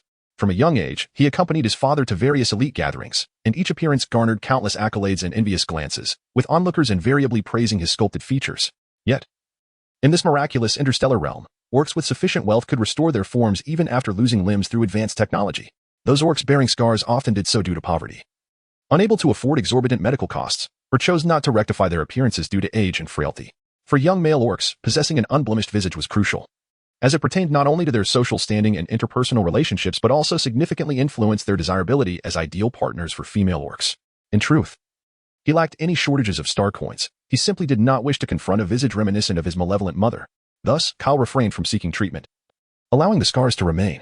Had it not been for his concern about unintentionally frightening Xia Suli, he would hardly have cared about his appearance. His every transformation was solely for her. Thus, he complied with her wishes simply because of his profound love for her. Returning to reality, Xia Suli realized she had lost her composure, her exquisitely beautiful face flushing a deep crimson. "Kyle, it's getting late. I shall go take a bath and prepare for sleep," she said hurriedly, exiting the scene. Watching her retreating figure, Kyle's eyes glimmered with a profound sense of affection and helplessness, secretly relieved that his face pleased her so deeply. Since being with Xia Suli, Kyle discovered that he had gradually been influenced by her optimistic and positive demeanor, and the pain within him slowly dissipated in her presence. Despite life shifting toward a more positive direction, the hatred in his heart for his father's murderers remained unabated. After all, it had taken him over a decade to identify those responsible for his father's demise, and only when they were dead could he truly set aside his vendetta. Meanwhile, within the room, Xia Suli, after her bath, felt her weary body begin to relax. Lying on the soft bed, she unwittingly succumbed to sleep, her breathing becoming steady and deep, clearly drifting into a sweet slumber. After she fell asleep, the door to her room creaked open, and Kyle approached her quietly. He gazed at her serene sleeping face, unable to resist gently leaning down to bestow a reverent kiss upon her forehead. Subsequently, he vanished from the room like a wisp of smoke. Once outside the hotel, Kyle seemed to meld into the night, silently advancing toward the imposing and heavily guarded castle of the Hellard family. This castle not only symbolized the Hellard family's power, but also concealed a suit of armor more mysterious and formidable than the apocalypse god armor. The individual who once possessed this enigmatic armor was his grandfather, Kaimanel Hellard, who was also the reason Regis Hellard had slain his father. Unfortunately, Kyle could not wield his grandfather's armor, as it was hidden away, and he had yet to discover its whereabouts. The reason he could infiltrate the Hellard family castle so silently was due to his mastery of the invisibility technique utilized by the apocalypse god armor, allowing him to execute his revenge plan without detection. This secret, however, was known only to one person, who regrettably was no longer among the living. At this moment, Ryan Hellard lay quietly in bed, his eyes flickering with intense murderous intent. "Father, I will surely kill him." Ryan's voice, though faint, carried an unyielding determination. Regis Hellard, Ryan's father, gazed silently at his son's pale and frail face, a flicker of imperceptible killing intent crossing his eyes, yet more prominently filled with concern and helplessness. "Do not worry. Father will ensure you find him. For now, focus on your recovery. Leave the rest to me." Just then, the frail Luya was supported as she approached, her face equally etched with profound hatred. Gritting her teeth, she enunciated each word carefully. "I recognize that masked male orc. His face is riddled with scars, and his subordinates call him Lord Kyle." Upon hearing the name, both Ryan and Regis were struck with expressions of shock and fear. Chapter 69. The conspiracy begins. For the father-son duo, the name Kyle represented the most terrifying nightmare of their lives, a figure they were most reluctant to recall. In their past, that individual had awakened formidable psychic powers upon reaching adulthood, only to commit the unimaginable act of brutally murdering his own mother, along with his half-sister and several other kin. Such malevolence revealed a ruthlessness beyond comprehension. Had Ryan and Regis not been away on business at that time, Ryan would likely have fallen victim to his sinister grasp. The fact that Kyle had orchestrated such a perfect massacre 6 years prior indicated a depth of cunning and premeditation. Thus, when they heard his name, it was no wonder they displayed such astonishment and dread. Regis understood all too well that Kyle harbored a deep-seated hatred, a person as vindictive as he would undoubtedly seek to eliminate them if he grew stronger. Hence, Regis was incredulous upon learning that the orc who had grievously injured Ryan was none other than Kyle. At that moment, Ryan felt a flicker of dread. He had previously insulted Kyle on numerous occasions, and now, realizing that the masked beastman intent on killing him was indeed Kyle, a wave of panic washed over him, especially since he had narrowly escaped death. With a fearful gaze, Ryan turned to Regis, saying, "Father, that madman Kyle has already murdered his mother and sister. He will surely come for us next." Though Regis too feared Kyle's wrath, he maintained a facade of calmness as he reassured his son, "Do not dwell on such thoughts. He alone cannot stand against the entire Hellard family, and you are an SS-level beastman. There is no need to fear him. Even as an SS-level beastman, my psychic affinity is only 35. I am merely slightly superior to an ordinary S-level beastman and cannot compare to those with higher affinities. Upon hearing this, Regis fell silent. Recalling the time he and others had conspired against Kyle's father and how those orcs had lived in fear of Kyle's potential revenge. If Kyle was indeed capable of defeating Ryan, it would signify that his psychic power exceeded that of an S-level. Should his psychic affinity surpass 50? Then the entire haired family would be powerless against him, which greatly troubled Regis. Thus, unless they eliminated him, peace would forever elude them. Father, we should seek out Kyle's weaknesses. Perhaps we can seize the opportunity to eliminate him, Ryan suggested. Upon hearing this, a glimmer of cunning flashed in Loya's eyes, and her lips involuntarily curved into a smile. Kyle's Achilles heel must be that despicable female, Xia Suli. If you capture her, what is there to fear in killing Kyle? Ryan, puzzled at the mention of Xia Suli, inquired, Xia Suli? Which female are you referring to? The one who wore a mask today, the petite black-haired female, who was the centerpiece of the auction at Black Barbarian Mountain 6 months ago. You must have seen her true face. If you capture Kyle's female, it would be considerably easier to kill him. Ryan never expected that the mysterious figure who had bid for Xia Suli was Kyle himself. Reflecting on Xia Suli's stunning beauty and her unique attributes, a wave of intense hatred surged within him. It dawned on him that Kyle had recognized him at the auction and had been toying with him ever since. The thought of it ignited a burning desire to kill Kyle and reclaim Xia Suli, for none of the females he encountered afterward could compare to her. Regis calmly interjected, his gaze steady and composed. Capturing her may not be a prudent decision. Firstly, we do not know the depth of Kyle's feelings for Xia Suli. Furthermore, if she is indeed his weakness, he would likely protect her fiercely. Where would we even find her? Ryan frowned, evidently disagreeing with his father's reasoning. Father, regardless of whether Xia Suli is Kyle's weakness, we can use her as bait to lure him in. Moreover, she possesses a 100 fertility rate and is the only purebred female. With her, I shall ensure our family thrives with countless offspring. The haired family will undoubtedly become the most powerful clan. Regis acknowledged the rarity of Xia Suli. Knowing the rumors had spread widely after the auction, yet she had not been seen since.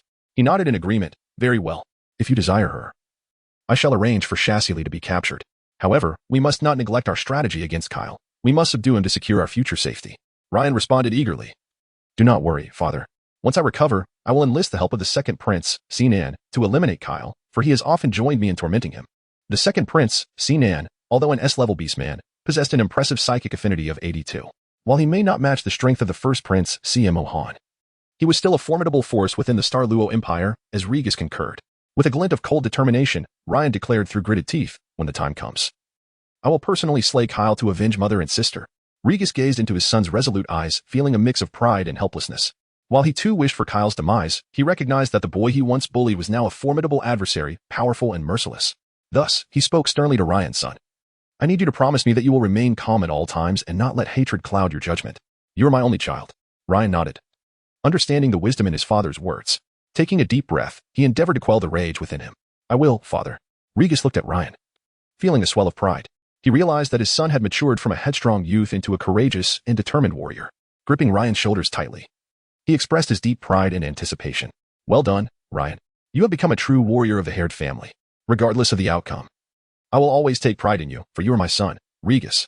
The words of Regis were imbued with unwavering trust and encouragement for Ryan. Bolstered by his father's support, Ryan was instantly filled with confidence, no longer fearing Kyle. His mind was consumed by two thoughts. He wished for Kyle's demise and sought to capture Xia Suli, intending to make her his own. Nearby, Luya listened to the conversation between the father and son, her heart secretly rejoicing at the prospect of finally eliminating Kyle. As for Xia Suli, she would be dealt with once she was captured. Chapter 70. The first prince, Cmo Kyle remained concealed outside the window, holding his breath as he listened intently to the discussion among the three inside the room. His expression grew increasingly grave and furious.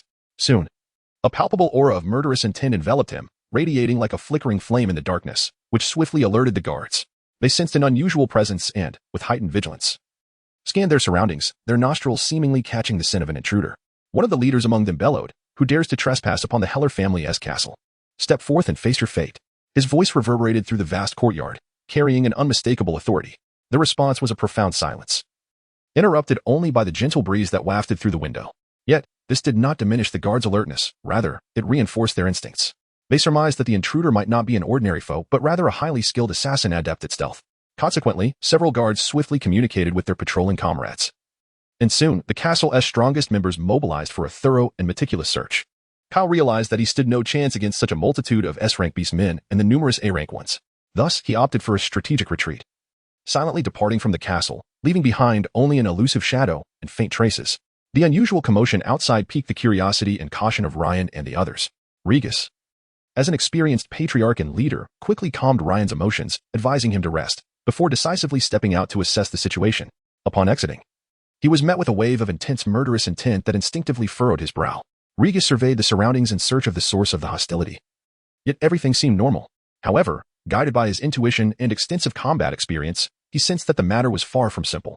He promptly ordered all clan members within the castle to enter a state of alert and personally oversaw the guarding of all exits, meticulously monitoring any potential disturbances. After leaving the Heller family castle, Kale's simmering anger showed no signs of abating. He was taken aback by Ryan's audacity to covet Xia Suli and the treachery of Luya. Had it not been for the divine retribution associated with killing a female, which could lead to severe injury or death, he would have sought to eliminate her first. Upon returning to the hotel, Kal took a shower and then entered Xia Suli's room. Seeing her still peacefully asleep, he felt his anger gradually dissipate. He gently lay beside her. Having discovered that since they had shared a bed, he no longer suffered the torments of nightmares at night. Fortunately, he was thick-skinned enough that Xia Suli had reluctantly allowed him to sleep in her bed, with the sole condition that he must not touch her.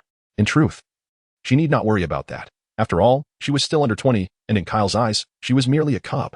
He would never engage in such coercive behavior towards a cub. He found great solace in her soft form, relishing the comfort of holding her as he slept. Captivated by the faint fragrance that emanated from her, bathed in the moonlight that graced her slumbering face, Kal quietly watched her long, thick lashes flutter, instilling in him an unprecedented sense of relaxation and peace. Unable to resist, he reached out to gently stroke her hair, his gaze brimming with affection. Xia Suli, however, remained in a deep slumber, merely furrowing her brow slightly as if sensing something in her dreams before returning to her restful state. Observing her serene visage, Kyle leaned down to plant a gentle kiss on her forehead, cradling her as he gradually succumbed to sleep. As the morning sun poured through the window and illuminated the large bed, Kyle awoke early, gazing at the still slumbering Xia Suli, his eyes filled with profound love. He understood that his destiny had irrevocably changed with her presence, and he willingly vowed to spend the rest of his life protecting this once injured little female. Those who sought to harm her must meet their end. When Xia Suli finally awoke, she found that Kyle had prepared breakfast, consisting of beast milk, toast, and fried eggs, all patiently awaiting her. Xia Suli gently settled down, languidly stretching her limbs, her skin illuminated by the soft glow of the lights, taking on a delicate blush. After a dreamy wash and gargle, she opened her large, crystal-clear eyes, shimmering like a spring, and approached Kyle with a hint of sleepy confusion. "Good morning, Kyle," she murmured, her voice imbued with the husky timbre of someone freshly awakened. Kyle turned to her, his profound and warm gaze seemingly capable of dissolving the morning mist. He smiled in response. "Good morning, liar. Are you hungry? Do try this breakfast. I prepared it myself." His words conveyed a deep sense of care and thoughtfulness. Xia Suli gazed at the sumptuous breakfast before her, feeling profoundly touched. "Kyle, you have truly outdone yourself. I never expected you possessed such culinary skills, far surpassing my humble ability to merely whip up fried rice." Upon hearing this, Kyle could not help but chuckle, his eyes brimming with affection. "It's perfectly fine. Being able to prepare fried rice is already commendable, especially since most females lack culinary prowess. However, from now on, I shall be the one to cook for you, so you need not worry about it." His smile radiated like the rising sun, warm and resplendent. Xia Suli felt a tinge of embarrassment under Kyle's fervent gaze and his extraordinarily handsome visage. For someone who had never experienced love, it was indeed difficult not to be moved by a man as tall, powerful, and considerate as Kyle. A faint blush graced her cheeks as she gently nodded. "Everything is well. Let us have breakfast, and afterward, we shall set off to continue our search for Lonnie and the others." "Very well," Kyle replied. The two sat at the dining table, quietly savoring their meals, enveloped by an atmosphere of warmth and intimacy. Meanwhile, deep within the resplendent and majestic palace of the Xinglua Empire, the Crown Prince Si Mohan sat regally, his gaze fixed upon the half-kneeling manager of the Xinglua Hotel. Though young, the Crown Prince Si Moshwan exuded an innate nobility and authority. His features were sharp and profound, and a hint of a devilish smile played upon his thin lips, adding a touch of irreverence to his countenance. Upon hearing the hotel manager recount the events of the previous day, a glimmer of intrigue flickered in Si Mohan's eyes. "How fascinating. I did not anticipate the emergence of another SS-level beastman in the Xinglua Empire." The Crown Prince raised an eyebrow with evident curiosity and surprise at this rare phenomenon. In recent years, the number of SS-level beastmen appeared to be steadily increasing. They not only represented the pinnacle of strength within the beastman realm, but were also perceived as pivotal forces capable of altering the balance of power. Yet, behind this light-hearted demeanor lay the Crown Prince's profound yearning for power and strength, as well as his astute awareness of the intricate courtly struggles. He recognized that the advent of each SS-level beastman could serve as a bargaining chip to solidify his position and expand his influence. Thus, the murder that transpired in his hotel undoubtedly commanded his utmost attention and vigilance. At that moment, two tall and strikingly handsome men, resembling deities, entered the palace. Dressed in impeccably tailored black tails and draped in deep blue coats, they appeared as elegant gentlemen, capturing everyone's attention. Their figures were exquisitely outlined by their attire, exuding an air of nobility and authority. The entrance of these two men instantly captivated all within the hall, prompting the hotel manager to hasten towards them. Bowing slightly to express his respect and welcome, he understood their significance, recognizing them as esteemed guests of the Crown Prince, and discreetly stepped back, allowing space for these enigmatic visitors. Si Mohan's face broke into a smile upon their arrival. Song Lan, Emotion, what a rare sight. What brings you here today? His eyes sparkled with warmth and friendliness. Song Lan and Emotion bowed in unison before Si Mohan, conveying their respect. Song Lan then spoke earnestly.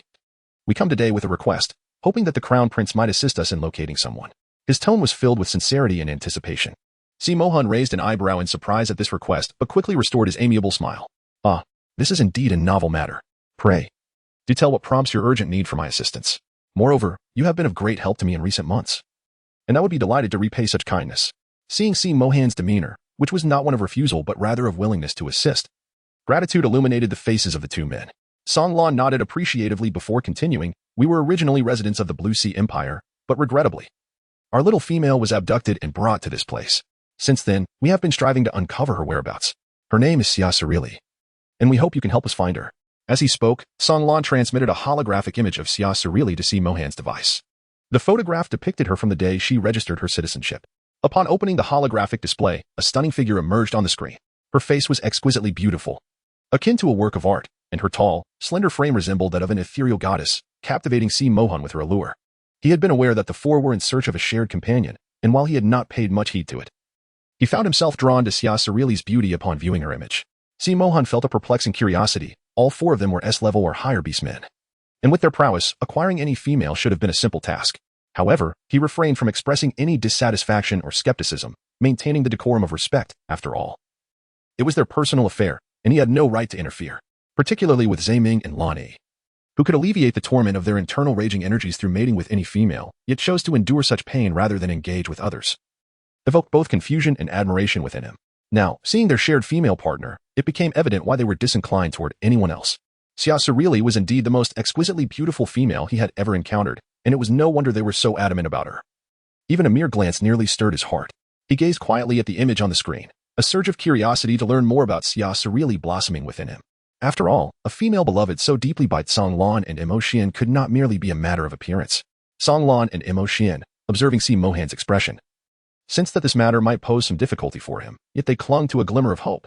Song Lan slightly bowed, his tone resolute and earnest. Crown Prince, we understand that this may cause you some inconvenience, but we have no other recourse. We hail from a star-class planet and are quite unfamiliar with this vast cosmic realm.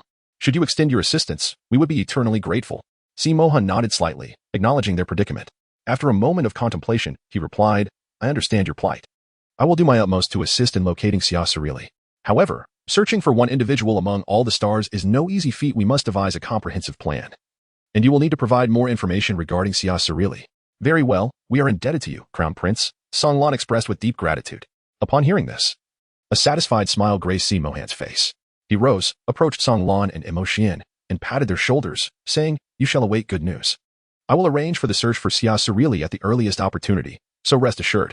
Upon their departure from the palace, Crown Prince Si Mohan subtly waved his hand, and two dark-clad, stern-faced shadow guards emerged behind him. They knelt respectfully before the Crown Prince, their foreheads touching the ground, their voices steady and firm. Master, what are your commands? Si Mohan's gaze sparkled like cold stars as he spoke in a low voice. Find this female for me. Once located, ensure her safety.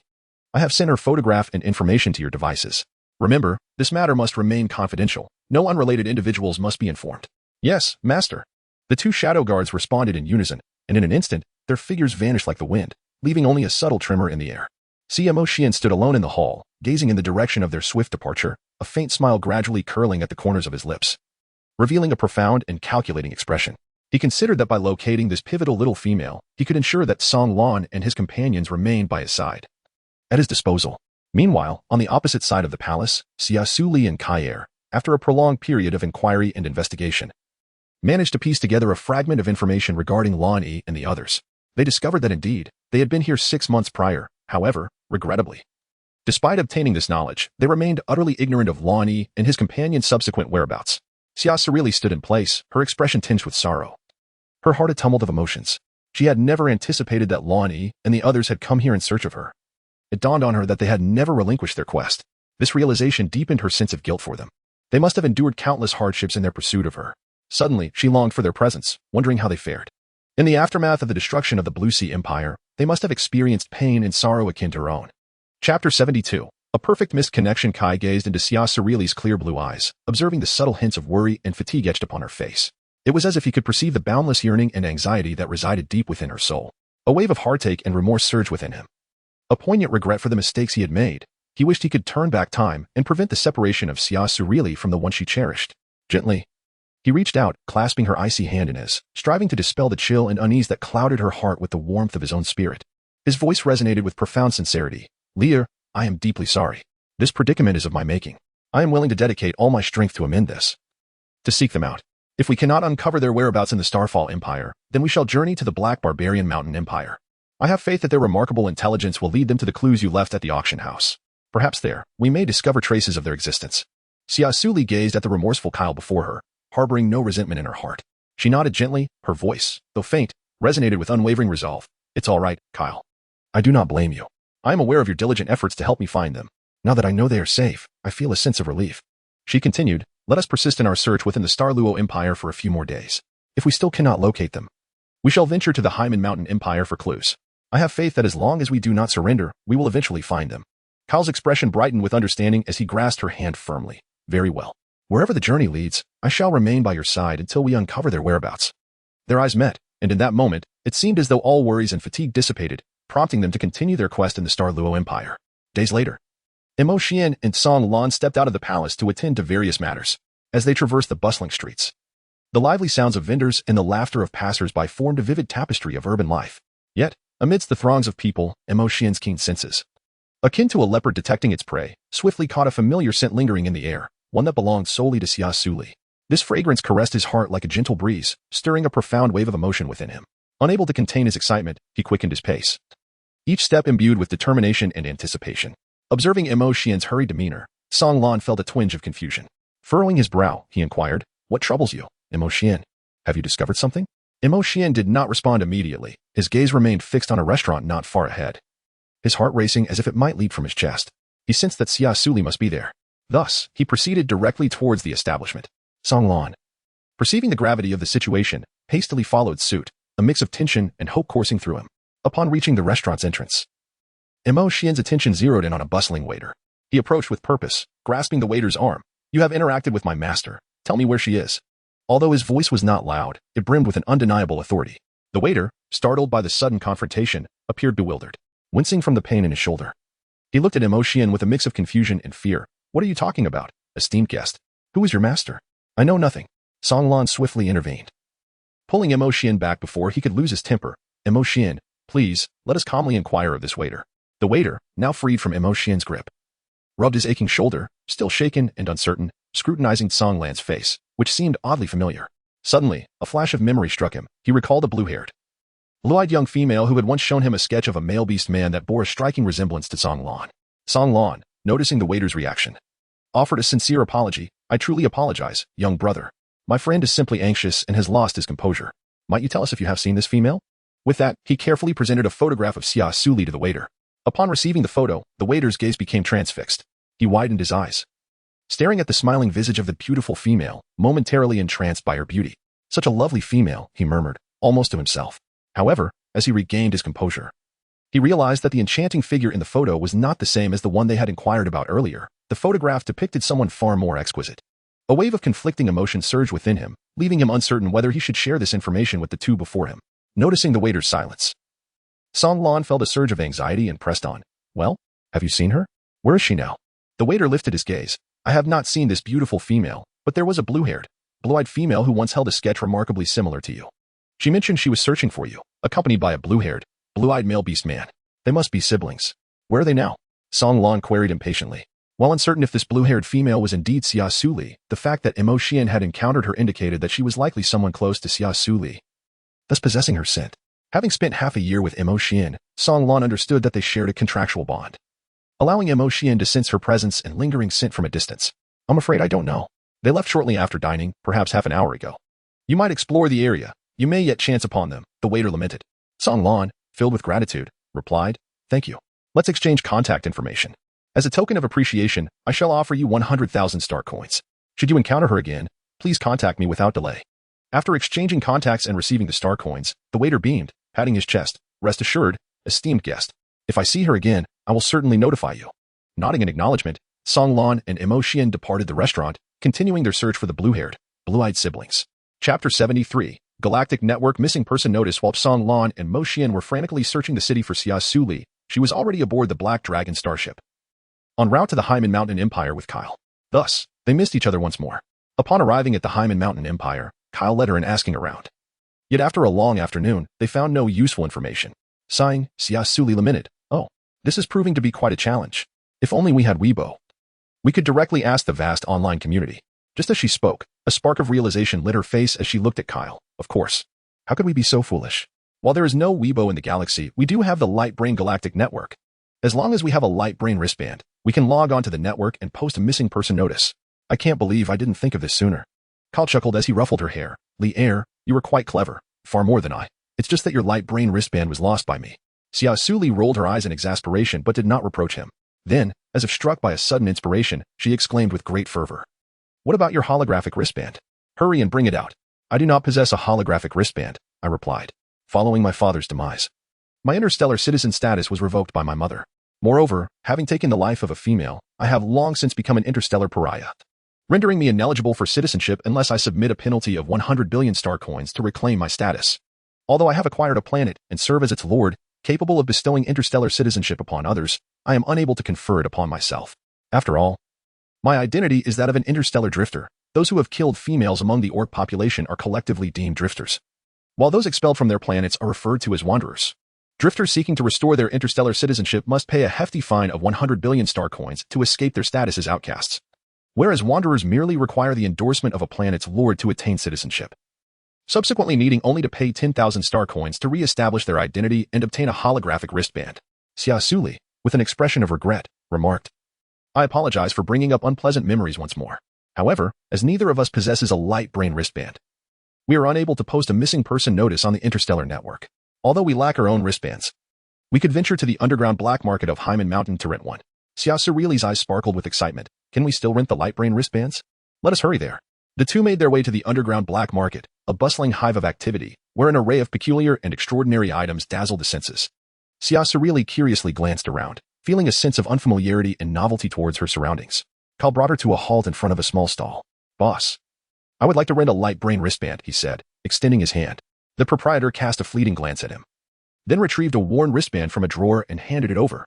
10,000 star coins per day, with a deposit of 100,000 star coins. How long will you be renting it? Xia Suli's mouth fell agape in astonishment. She had not anticipated that renting a Light Brain wristband would be so exorbitantly priced. Furthermore, this wristband appeared rather antiquated, its design far inferior to the sophisticated models she had previously utilized.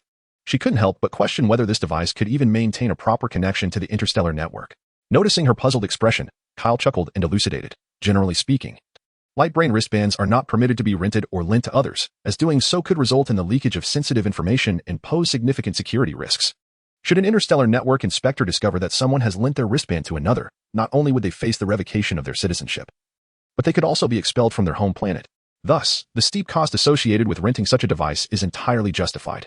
Upon hearing this, Xia Suli was taken aback, realizing the significant risks associated with renting out a cerebral wristband, a concern she had previously overlooked. Could it truly be this severe? Yet, they still dared to rent it out.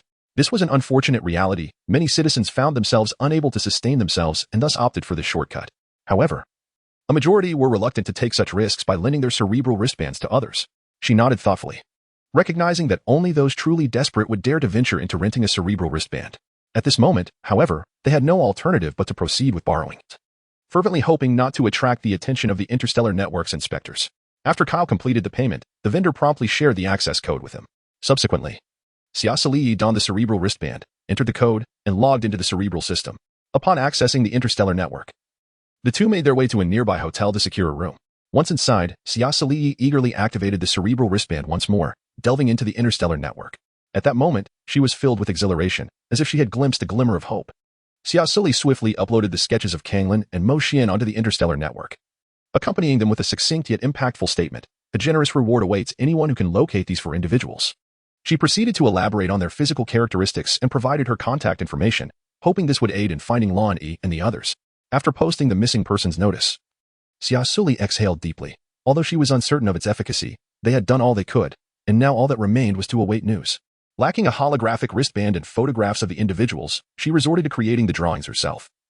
Fortunate that her 6 years of modern training and sketching resulted in remarkably lifelike representations, Xia Suli reclined on the sofa, her gaze unwaveringly fixed on the luminous screen of her holographic wristband, eagerly anticipating any clues that might emerge. Suddenly, the device vibrated, revealing a new message that sent her heart racing as she hastily tapped to view it. However, the content of the message left her profoundly disheartened. Isn't that a character from the Galactic War God? Haha, it looks so much like him. Indeed, it's quite similar. It's amusing that in this day and age, someone is resorting to sketches on the interstellar web to seek attention. Perhaps they aspire to become an interstellar influencer. Just look at their holographic account, only a handful of followers. It seems they hope to attract those visually oriented female fans with the 4 dashing males in the drawing. Ugh, he's so old. Who would want to follow an elderly male orc? You inconsiderate males are utterly insulting our standards of beauty. True, even if the depicted characters are alluring, they're undoubtedly fictitious. If such handsome male orcs existed, why have I never encountered them? Exactly. If they were real, why not share actual photographs instead of a mere sketch? Who do they think they're fooling? Below, various netizens echoed similar jests, and Xia Suli furrowed her brow, feeling a sense of defeat. Yet, she refused to surrender, contemplating alternative strategies. Perhaps we could post a bounty on the black market, Kai suggested. Xia Suli's eyes brightened with the realization that this was indeed a splendid idea.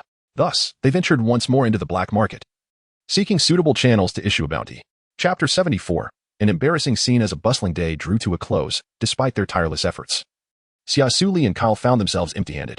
As night fell, a weary Xia Suli lay despondently on the sofa, her body exhausted yet her mind remained restless. Incessantly scrolling through the comments on her holographic wristband, hoping to unearth a glimmer of insight within the myriad of words, Kyle, observing her unwavering determination, felt a mix of compassion and helplessness. Understanding her nature, he refrained from further persuasion, softly informing Xia Suli that he was heading to take a shower. However, due to her fatigue and heightened focus, she did not catch his words. After a while, an overwhelming wave of drowsiness washed over her, and unable to resist, Xia Suli yawned. In a daze, she rose, intent on taking a shower to alleviate her weariness. As she traversed the living room, her steps were unsteady. Upon pushing open the bathroom door, she shed her dress, carelessly tossing it aside, and instinctively relaxed her body, succumbing to the deepening fatigue. Meanwhile, Kyle, luxuriating in the soothing embrace of the warm water in the bathtub, inadvertently caught sight of Xia Suli's fair, delicate skin glistening under the dim light, resembling a meticulously crafted work of art. The visual impact stirred a reaction within him, yet, he recognized that this was not a moment for impulsivity. His voice emerged low and husky, "Lier, I am still in the bathroom." Xia Suli, weary and thus somewhat sluggish, was startled by the sudden voice of Kyle, causing her hands to freeze mid-motion as she fumbled with her buttons. Her eyes widened as she turned to glance at the bathtub behind her, upon spotting Kyle's figure. She let out a gasp, her face instantly flushing crimson. In her flustered state, Xia Suli hurriedly rushed to push open the bathroom door, desperate to escape the awkward situation. However, due to the slippery floor and her heightened anxiety, she inadvertently stepped on a puddle, losing her balance and falling backward. In that fleeting moment, Kyle, quick as a flash, darted behind her, catching her in his arms to prevent her from tumbling to the ground. But they both ended up collapsing onto the floor together. At that instant, she wished for nothing more than to disappear into the ground, seeking refuge from the sudden embarrassment and turmoil. Her heart felt as though it had endured an unprecedented shock. Struggling to rise, Xia Suli attempted to move, only to be met with Kyle's low, rumbling admonition. His breath enveloped her like an invisible shackle, binding her in place and plunging her into a predicament of indecision. Kyle, striving to maintain composure, uttered with a hint of tension in his voice, "Lier, please do not move." He understood that if things continued as they were, the repercussions could surpass his ability to bear. Hearing his warning, Xia Suli felt a surge of panic, yet she swiftly gathered her composure, striving to calm herself. "All right." After uttering this, she remained utterly still. After what felt like an eternity, Kyle finally quelled the tumult within him. He then reached for a towel hanging nearby and swiftly draped it over her shoulders. In the depths of his penetrating gaze reflected Xia Suli's current embarrassment. He hastily donned his own robe. "Lier, you should bathe first. I will use the bathroom next door." With that, he gently pushed open the bathroom door, his footsteps echoing somewhat hurriedly in the stillness. Xia Suli gazed at his departing figure until it vanished completely from her sight. Only then did she slowly open her eyes, her gaze lingering on the bath towel draped over her. Her mind incessantly replayed the scene that had just unfolded. The drowsiness that had previously enveloped her now completely dissipated in fright. Silently, she approached the bathtub and turned on the faucet, allowing the water to flow freely. As the sound of the rushing water filled the room, a serene atmosphere enveloped the space. Once the water had drained, the bathtub began its automatic cleaning cycle, initially releasing a shower of bath cleanser before scrubbing the interior walls and bottom with a brush and nozzle. The entire process was remarkably swift and efficient. evoking a profound sense of comfort. Subsequently, the bathtub commenced refilling, the water temperature gradually rising, steam wafting through the air and imparting a warm essence. Before long, the bathtub was once again filled with hot water, its surface tranquil as a mirror, glimmering with a gentle radiance. Xia Suli reclined in the bathtub, reveling in the soothing caress of the warm water. She closed her eyes once more, yet her mind incessantly replayed the scene with Kyle that had just transpired. A wave of frustration washed over her, prompting her to gently slap her own cheek in a futile attempt to erase the memories of the recent incident. The more she endeavored to forget, the clearer those images became, leaving her engulfed in a profound sense of embarrassment. Meanwhile, in another bathroom, Kyle turned on the faucet, allowing the frigid water to cascade over his body. Nevertheless, his thoughts continued to linger on Xia Suli's recent appearance, the unique sensation seemingly etched in his fingertips. As memory surged forth, he found himself reignited with desire. Clenching his jaw, he endeavored to suppress the tempest of emotions within, desperately rinsing himself with cold water in hopes of extinguishing this unbearable fire. An hour later, after finishing her bath, Xia Suli cautiously opened the bathroom door, peeking out and glancing around to ascertain that no one else was present in the room, before exhaling a sigh of relief. She dashed to the bedside, swiftly lifted the covers, and burrowed beneath, leaving only her head exposed as she vigilantly surveyed her surroundings. With a pat on her chest, she silently rejoiced. Thank goodness he is not here. However, at that moment, the bedroom door swung open with a crisp sound. Xia Suli was taken aback, promptly retreating her head into the covers, scarcely daring to exhale. It was none other than Kyle who entered, upon noticing the mound on the bed. A flicker of affectionate amusement danced in his eyes. He approached the bedside and sat down, gently uttering, Leah, I am aware you are not asleep. I sincerely apologize for the events of this evening. Upon hearing his voice, Xia Suli's heart tightened, yet she remained reluctant to reveal herself, thinking that as long as she remained silent, he would assume she was asleep. Unfortunately, contrary to her expectations, Kyle seemed to see through her thoughts and directly lifted the blanket, uncovering Xia Suli, who was hiding beneath it. Xia Suli gazed at him helplessly, her face tinged with a hint of embarrassment and shyness, mumbling, How did you know I wasn't asleep? Kelvin replied with a gentle smile, Because I understand you. I shall sleep in the living room tonight, so you need not worry about me doing anything to you. With that, he softly patted Xia Suli's head and turned to leave. Xia Suli gazed at his departing silhouette, her heart filled with an indescribable emotion. Chapter 75, Anticipation of Reunion. After Kai left the room, Xia Suli found that tranquility had once again enveloped the space, as if the earlier exchange had never transpired. Xia Suli lay alone in bed, her mind swirling with myriad thoughts. She understood that Kyle was a paragon of virtue, possessing steadfast moral principles and a disciplined spirit. Otherwise, he would not have chosen to employ suppressants to tame the feral energy within him, nor would he have refrained from engaging with any female. Thus, she felt at ease regarding him. However, when he drew near, why did her heartbeat suddenly quicken, as if it might leap from her chest? Xia Suli could not help but reflect upon her emotions. She acknowledged that the current Kyle was indeed a remarkably charming individual. Yet did she truly harbor feelings for him that transcended mere friendship? She attempted to cast aside these tumultuous thoughts, shaking her head in a bid to regain clarity. Resolving to indulge in a restorative slumber, she sought to forget the events of the evening and better prepare herself for the impending search for Lon E and the others. The following morning, Xia Suli awoke from her dreams, stretching languidly as she rose to freshen up before making her way to the living room. There, she found Kyle busily preparing breakfast. Upon noticing her, he greeted her with a warm smile. Good morning, liar. His voice triggered a recollection of the events in the bathroom, causing her cheeks to flush uncontrollably. All she could muster in response was a perfunctory smile. The two sat together at the dining table, partaking in breakfast. Although the atmosphere was somewhat peculiar, they managed to complete the meal in a harmonious manner. In an effort to dispel the awkwardness, Kyle spoke first. Liar. Shall we post a few more missing person notices today? I am certain someone must know something. Xia Suli nodded in agreement with Kyle's suggestion. Meanwhile, within the imperial palace of the Xing Luo Empire, the atmosphere was exceptionally grave. Two shadow guards clad in black armor knelt on one knee, their expressions solemn as they gazed up at CMO Han, who sat upon the throne, calmly surveying them, despite his tranquil demeanor. The formidable aura emanating from him was chilling. One of the shadow guards took a deep breath and cautiously reported, Your Highness, I have conducted a thorough investigation into Xia Suli's whereabouts. The last sighting captured on surveillance was after she left the Xing Luo Hotel, where she went to a store to purchase cosmetics and hair dye, subsequently vanishing from the monitoring blind spot. CMO Han cast a cold glance at the shadow guard and inquired, Have you discovered her current location? The shadow guard bowed his head and replied, Your Highness, we have yet to ascertain her exact whereabouts, but we have identified several potential locations and are actively searching. CMO Han furrowed his brow slightly, a flicker of doubt passing through his eyes. What about the masked male orc accompanying her? Has his identity been investigated?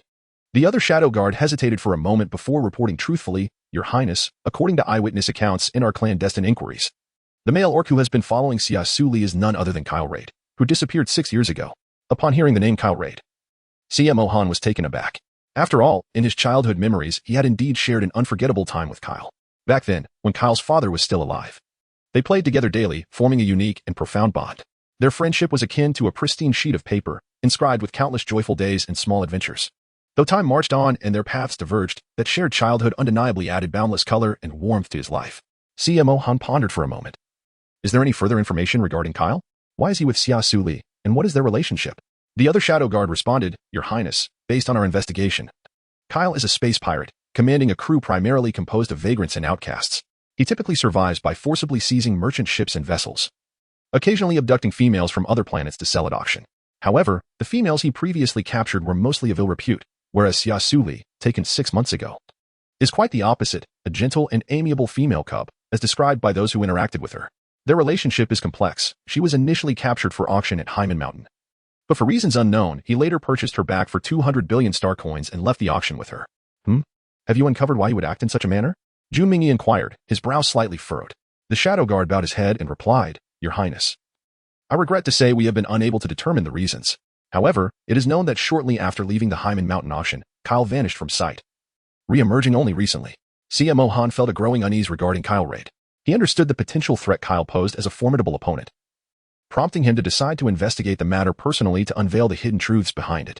Ideally, he would keep Kyle close, utilizing his abilities to further his ambitions. CMO Han rose, his aura becoming even more frigid as he gazed at the sky beyond the palace, silently contemplating his next course of action. Your Highness, what shall we do next? Another shadow guard reminded him. CMO Han, with an expression of calm detachment, replied, Continue your investigation into Kyle. I wish to know all his actions and plans, and expedite the retrieval of Xia Suli, bringing her before me. Yes, Your Highness. The shadow guards responded respectfully before departing the hall. CMO Han narrowed his eyes slightly, a faint smile gracing his lips, imbued with profound significance, elusive and enigmatic. Kyle? Xia Suli, I eagerly anticipate our meeting, CMO Han murmured softly. Chapter 76, The Surrounded Duo for an entire week. Xia Suli and Kyle had been unable to uncover any news regarding Lonnie and the others, leaving her quite dejected. One day, as she routinely opened her private messages, she found a series of messages attempting to deceive her out of star coins. Just as she was about to close the chat, she suddenly noticed a new message. I believe I saw the person you're looking for a few days ago. In the heart of Xia Suli. A surge of joy welled up as she hurriedly clicked on the private message to peruse its contents. Engaging in conversation with the sender, she learned that a few days prior, at the corner of Xinglua Empire, the individual had spotted someone who bore a striking resemblance to the person depicted in the photograph of Kanglin. Overwhelmed with excitement, she nearly exclaimed audibly and pressed the sender for more details. However, the individual seemed rather indifferent to the matter, merely recounting the circumstances of the sighting and admitting uncertainty regarding whether the person was indeed the one Xia Suli was searching for. Nevertheless, he offered to escort her to the location where Kanglin had been seen. Despite the uncertainty, Xia Suli felt a thrill of anticipation. For every detail he described matched Kanglin perfectly. She promptly arranged to meet him at the Xinglua Hotel. Eagerly, she relayed this news to Kale, and together they plotted their next course of action. After considerable discussion, they resolved to return to the Xinglua Empire. Though they could not ascertain the veracity of the man's claims, it represented their sole lead and was thus worthy of pursuit. Once Xia Suli and Kale had packed their belongings and returned their luminous wristbands, they set off once more to the Xinglua Empire to rendezvous with the informant. Upon encountering Kale and Xia Suli, the informant's eyes flickered with a hint of confusion, yet he quickly regained his amiable demeanor. Greetings. I am the one who provided you with the information. My name is Lude, he warmly addressed them. Hello. I am Kyo, and this is my sister, Kelly. Kale replied with an air of solemnity, weaving a tale with remarkable ease. Xia Suli smiled in response. Hello, Luda. Could you please take us to have a look? Not at all, not at all. After all, having received your star coins, it is only right that I assist you in your search. Luda scratched his head, revealing a hearty grin, as Kyle observed Luda before him. A flicker of doubt arose within him. This man did not appear to be malevolent, yet his actions struck Kyle as somewhat peculiar. Despite his reservations, Kyle resolved to follow Luda for the time being, pondering that he might merely be a kind-hearted individual wishing to help others with their dilemmas. Nevertheless, Kyle remained prepared to confront any potential dangers that might arise. Then, please follow me, Luda exclaimed, turning to lead the way. Kyle and Xia Suli exchanged glances before matching his stride. Along the way, Luda incessantly introduced the surrounding environment and inquired if they required any rest or refreshments. His demeanor was exceedingly amiable, which eased Xia Suli's apprehension slightly. Yet, Kyle found Luda's excessive enthusiasm increasingly unsettling, though he noted that the man's strength was not particularly formidable. As they ventured deeper into a remote alley of the Starluo Empire, Luda began recounting an encounter he had with Song Lan a few days prior. He mentioned that Song Lan had been wearing a hat and hurriedly entered a particular house, leaving a lasting impression on him. Despite the description bearing a striking resemblance to Tsang Lan, both Xia Suli and Kyle understood that this could not conclusively identify the individual. Suddenly, Luda halted, pointing toward a grand red door ahead. That is the house he entered. He was in such a rush that he nearly bumped into me. You may inquire within, but I can assist you no further. Kyle regarded him with a polite smile and softly replied, Thank you. We can manage from here. Very well. I shall take my leave. I wish you success in finding your friend, Luda said before turning to depart. As Xia Suli was about to approach the door to knock, she was abruptly grabbed by Kair, who wore a serious expression. Lier, hold on. There's something amiss, he cautioned. No sooner had he spoken than a sharp gust of wind sliced through the air, followed by the swift descent of a pair of gleaming axes aimed at Kair's head. In an instant, he conjured his battle armor and swiftly lifted Xia Suli, deftly sidestepping the unexpected attack. Simultaneously, Xia Suli also manifested her battle armor, joining Kair in their defense against the sudden threat. Luda, wielding the dual axes, wore a fierce countenance, no longer resembling the amiable online acquaintance he once appeared to be. His movements were rapid and powerful, unmistakably those of a warrior trained to perfection. With a cold smirk, Luda remarked, What a blunder. As expected of an SS-level orc, your vigilance is commendable. But it matters not, for we are well prepared. He clapped his hands and called out to those around them, Everyone, you may come out now. At his command, the heavy red doors creaked open, revealing Ryan Hared, who emerged with a triumphant grin. Beside him stood another imposing male orc, his demeanor radiating a calculating cunning, none other than the second prince, Sinan. To the astonishment of all, trailing behind them were a full 50 S-level orcs, their synchronized strides reflecting their formidable power and authority. Then, a thunderous roar echoed from above as a colossal flying ship descended nearby. Its hatch opened, and thousands of A-level orcs streamed forth, quickly forming a disciplined formation. Witnessing such a daunting assembly, Kair's heart sank, immediately recognizing that this was a premeditated trap. A flicker of hatred flashed in Ryan Howard's eyes. Kair, you should not have appeared before me. Today, you shall pay for your mother and sister's graves, he declared, gesturing for the orcs behind him to advance. Encircling Kair and Xia Suli, faced with this overwhelming situation, Kair pondered his strategy while surveying his surroundings, searching for any potential escape. Yet, the sheer number of adversaries made it a daunting task to flee with Xia Suli.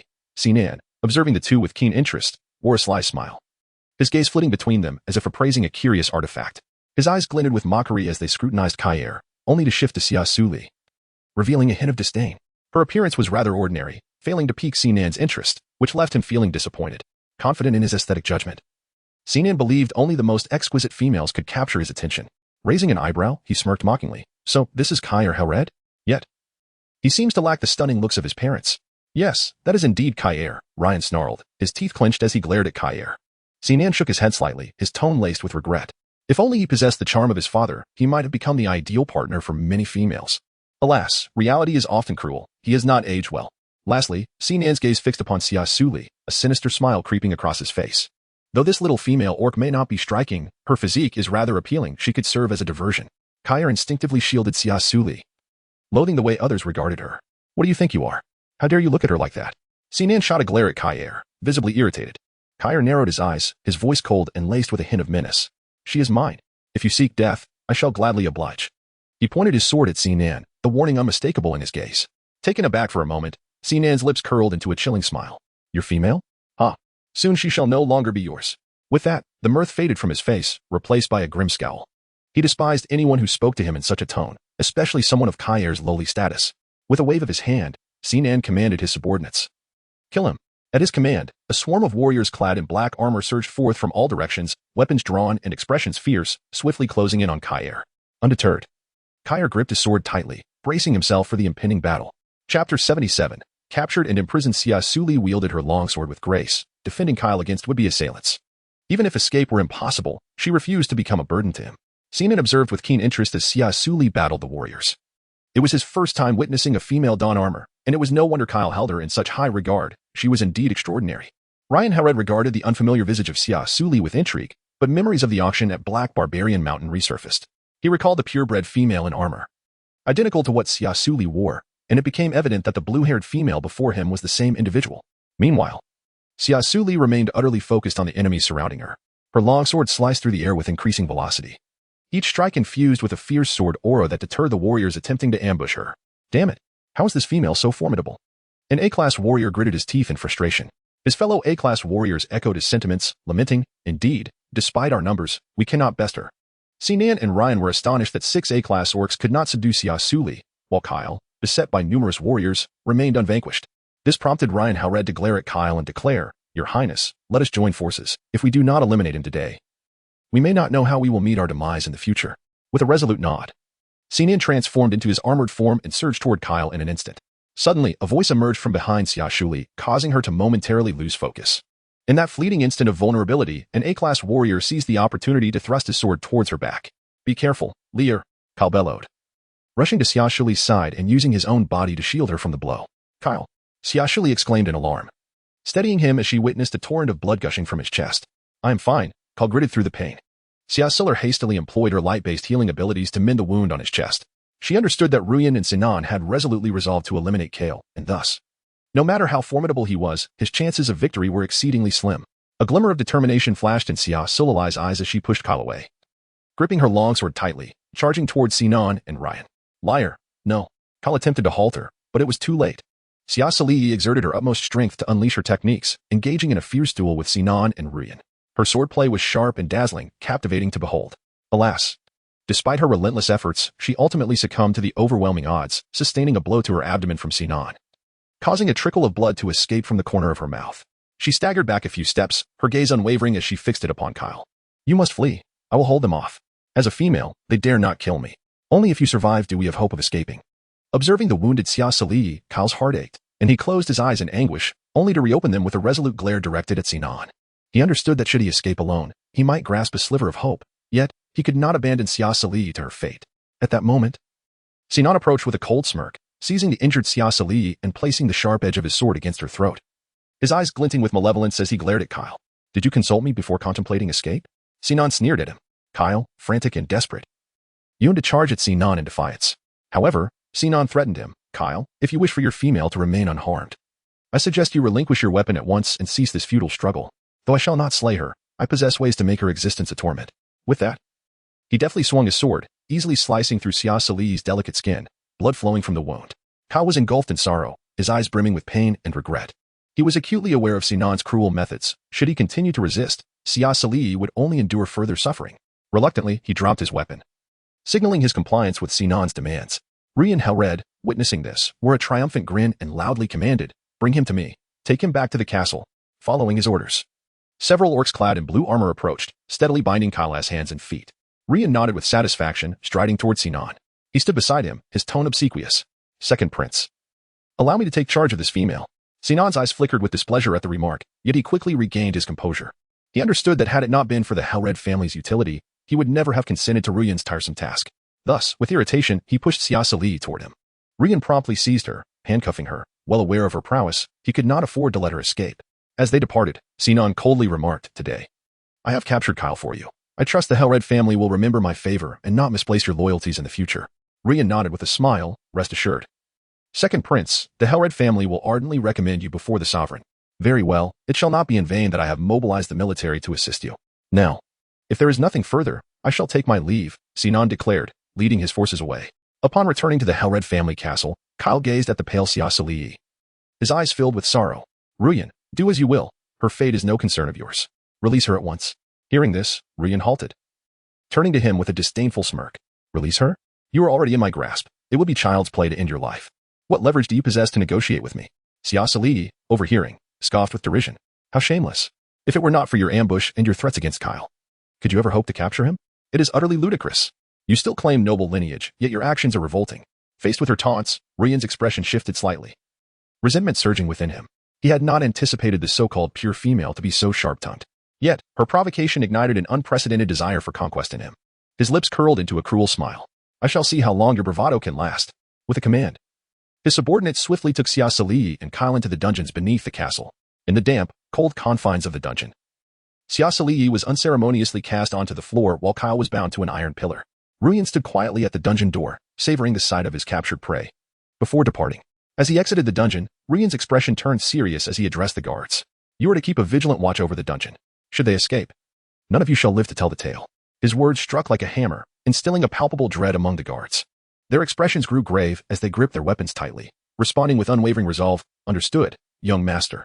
These simple words embodied their absolute obedience and loyalty to Ruyan. Ruyan nodded slightly, seemingly satisfied with their response, before turning to leave, leaving the guards tense and alert, unwilling to relax for even a moment. Chapter 78, Escape from the Cage. "Leo, I am so sorry. It is my lack of strength that has led to your capture. Kyle's face was etched with guilt.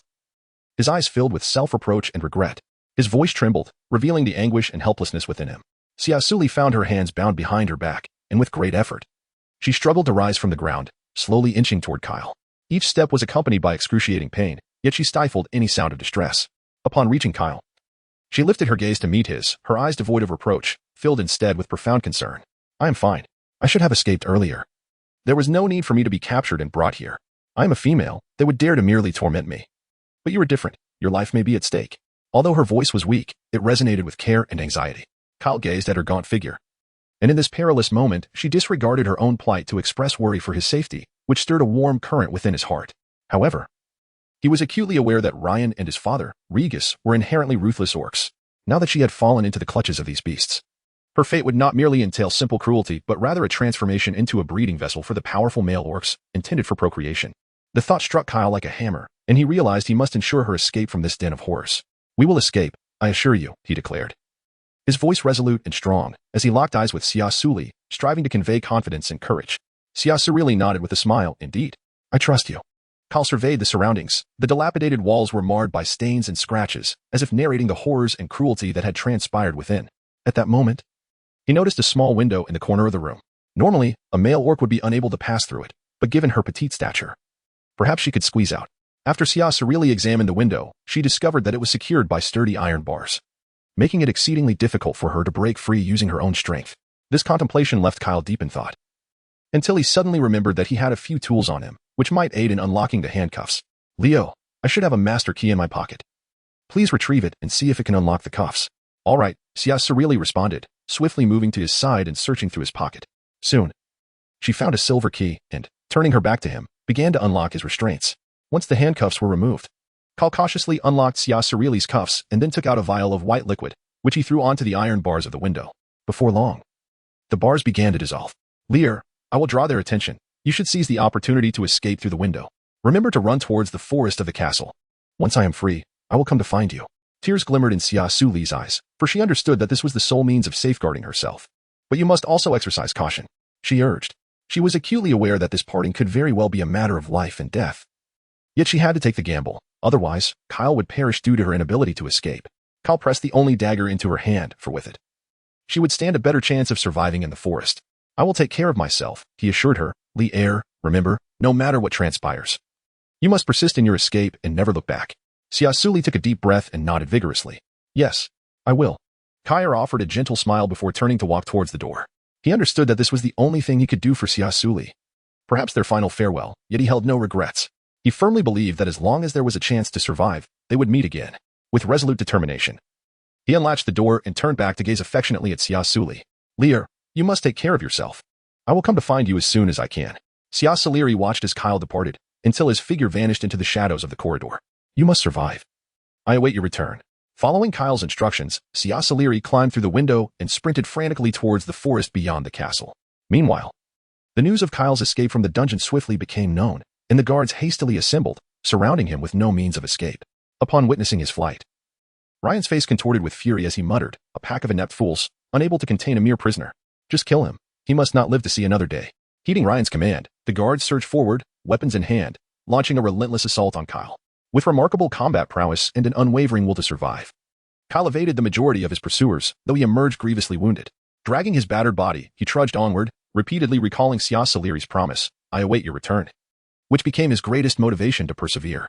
After a prolonged escape, Kyle, fueled by extraordinary determination, discovered a hidden cave where he had once sought refuge in his youth, successfully evading the guards' relentless pursuit. The guards, unable to locate him, speculated that Kyle had escaped the castle's confines. Consequently, they intensified their search, deploying all available resources to uncover his whereabouts. Meanwhile, Xia Suli, just as she was about to leave the castle, found her path obstructed by Luya and two formidable S-class beastmen. Look at you now, in such a disheveled state. How utterly disappointing. Xia Suli, do not presume that with blue hair, false eye lenses, and a slightly darker complexion, you can deceive my discerning gaze, Luya proclaimed, brimming with arrogance. Xia Suli wiped the sweat from her forehead, her gaze calm as she regarded her. And so what? Luya cast a sidelong glance at Xia Suli, her lips curling into a cold, mocking smile. My suspicions were indeed correct. It was you who posted the missing person notice for Kanglin on the Interstellar Network. She laughed, a sound laced with derision. You must have been deceived by those I arranged. Do you think that a modicum of power allows you to be arrogant before me? Now you find yourself ensnared in my trap. Her voice brimmed with disdain and arrogance, as if Xia Suli's existence were utterly inconsequential to her. Turning to the two imposing S-class beastmen behind her, she commanded, ensure this ignorant and lowly female is well attended to. Just remember, do not kill her. The two towering, muscular beastmen gazed at Xia Suli with eyes shimmering with primal ferocity. They then revealed lewd smiles, advancing towards her step by step, as if they could hardly contain their eagerness to partake in the impending feast. Xia Suli's voice trembled with a hint of desperation as she pleaded, I will not resist. Could you not be a bit gentler? As the three approached her, she feigned a fragile demeanor, attempting to evoke their sympathy and compassion. Yet, behind her, her hand had already grasped the dagger given to her by Kyle, ready to strike with lethal precision should they come too close. However, they seemed oblivious to her entreaty, their lewd smiles remaining intact as one of them leered, as long as you serve us well, we shall certainly be gentler. Their words dripped with mockery and disdain, portraying Xia Suli merely as a plaything to be toyed with. Meanwhile, Luya, who observed quietly from the sidelines, noted Xia Suli's fearful expression, her smile revealing a cold and triumphant satisfaction, igniting a sense of pleasure within her. Chapter 79. Shut your filthy mouth. As the two approaching orcs drew nearer, Xia Suli felt a surge of anxiety. When they reached out to touch her, she reacted swiftly, clutching her dagger tightly and slicing it towards their throats with astonishing speed. One orc, quick to react, managed to evade her strike, sustaining only minor injuries. His life was not in jeopardy. The other orc, however, was not so fortunate, as Xia Suli's dagger found its mark, severing a vital artery and claiming his life on the spot. The surviving S-class orc, witnessing his companion's demise, was instantly consumed by fury and a thirst for vengeance. He glared at her, gritting his teeth as he roared, Damn you, female! You dare slay my brother! Today shall be your end. With that, he lunged at Xia Suli, launching a ferocious assault. Already grievously wounded, she found herself unable to defend against the sudden onslaught, quickly succumbing to the might of the powerful S-class orc. In that moment of despair, Xia Suli caught sight of Luya not far away and devised a plan. Summoning all her strength, she scrambled to her feet and charged towards Luya. The S-class orc, taken aback by her unexpected change of target, found himself momentarily unprepared and failed to intercept her in time. Luya, seeing her approach, instinctively recoiled in fear, her body trembling. Just as she turned to flee, Xia Suli seized her, pressing the sharp dagger against her throat. Do not move, or this blade will unceremoniously sever your neck, she stated, her expression devoid of emotion as she fixed her gaze on Luya. Upon hearing this, Luya's face drained of color, her lips quivering as she protested. You cannot kill me. I am an S-class female. I am also the maid of the clan leader, Hellade. If you take my life, you shall not leave this castle alive. Upon hearing this, Xia Suli curled her lips into a scornful smirk, her eyes still glimmering with a fierce intent to kill. Shut your foul mouth. Do you take me for one of those male orcs? I possess no pity for the delicate, nor do I fear the wrath of the divine. Therefore, I advise you to behave, or I shall ensure your demise alongside my own. With that, she slashed at her neck. Luya felt a sharp sting at her throat as blood began to flow, and she immediately erupted into a panicked scream. No, please don't kill me. I want to move. Upon hearing this, a flicker of derision crossed Xia Suli's eyes. Indeed, she was a cowardly soul. Release her, came a furious roar. Xia Suli raised her gaze and beheld a tall, imposing middle-aged orc standing not far away. His eyes, cold and authoritative, instilled a sense of dread. Ragus, save me! Luya cried, her voice laced with despair as she saw the newcomer, as if he were a beacon of hope. Ragus Raid regarded Xia Suli with a frosty glare, declaring, Lower your weapon, and I may spare your life. A heaviness settled in her heart. This orc, evidently more powerful than an S-rank, signified she was in dire straits. Yet, she did not falter. Instead, she pressed the dagger closer to Luya's throat. Do not approach, or I will truly kill her. Ragus's gaze dripped with disdain, utterly unconvinced that she would dare harm Luya, another female. Do you believe this will intimidate me? He advanced step by step towards her. A flicker of fear coursed through her, yet she managed to maintain her composure, slicing Luya's neck once more. Ah, it hurts. Ragus, don't come closer. This madwoman will really kill me, Luya wailed. In the midst of their standoff, Ragus's tone softened. I can let you go, but you must first release Luya. Huh? Do you truly think me a foolish female? Once I release Luya, how could I escape from your grasp? Xia Suli retorted coldly. Ragus halted his advance, contemplating for a moment before stating, I can send someone to escort you out, ensuring your safety. Xia Suli gazed at him with suspicion. What reason do I have to trust you? Because you have no choice, Ragus replied with a chilling tone. If you do not release Luya, I could end your life this very moment. Xia Suli felt a tumult of emotions within her. She was acutely aware of her current disadvantage. If she did not acquiesce to his demands, her escape would be exceedingly difficult. Yet, she was also apprehensive that this might be a cunning trap laid by him. Just as she wavered in indecision, Ragus spoke again. I assure you, in the name of the Raid family, that you will be guaranteed safe passage. Upon hearing this, Xia Suli relaxed her vigilance somewhat, for the Hellred family held considerable prestige in the beast world. Should Ragus betray his promise, It would undoubtedly incite discontent among the other beastmen. After careful consideration, Xia Suli resolved to temporarily acquiesce to his demands. Very well. But I must take Luya with me when I leave this place. Once I have departed from the castle, I shall release Luya. However, you must not follow us, or I shall immediately choose to perish alongside her, she asserted. Regis nodded, signaling the two beastmen beside him to step forward. Ensure her safe passage outside, he commanded. The two beastmen approached Xia Suli, escorting her from the castle, one on each side. Xia Suli gripped her dagger tightly, vigilantly trailing behind the two orcs. Outside the castle, a carriage had been awaiting them for quite some time. Get in, one of the orcs gestured towards the carriage. With Luya held hostage, she cautiously ascended into the vehicle. As the carriage ambled away from the castle, her heart remained tumultuous.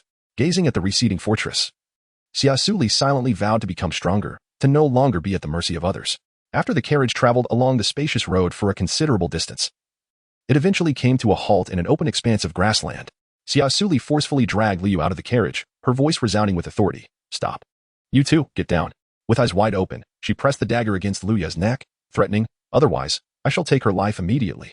The two guards exchanged glances, feeling helpless yet hesitant to act recklessly. Reluctantly, they disembarked from the carriage, keeping a vigilant watch over both her and Luyu. Fear and panic filled Luya's eyes as she pleaded. What about me? Did you not promise that once we left the castle, you would set me free? Please. Let me go. Xia Suli let out a cold laugh, a glimmer of cunning flashing in her eyes. Rest assured, I shall release you. For I am a person of my word. No sooner had the words left her lips than she suddenly delivered a swift kick, sending Luya hurtling through the air. The two guards stood in stunned silence, momentarily at a loss. Seizing the opportunity, she leapt onto her horse, severed the ropes with her blade, and, brandishing the whip, galloped away, leaving the two guards and the prostrate Luya behind.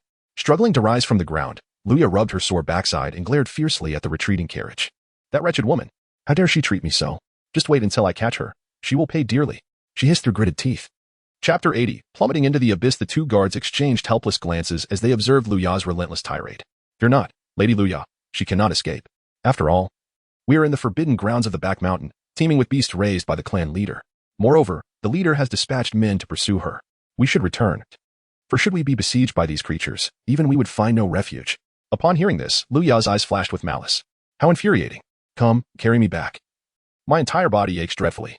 Her voice was as sharp and piercing as a cat whose tail had been stepped on. The guards, forced to comply, hoisted her onto their backs, suppressing their indignation, for she was the clan leader's wife. Meanwhile, Xia Suli, upon surveying the vanishing path ahead, felt a shift in her demeanor. Her heart increasingly laden with unease. Perhaps it was the blood upon her that instigated the sensation. She felt as though countless eyes were fixated upon her.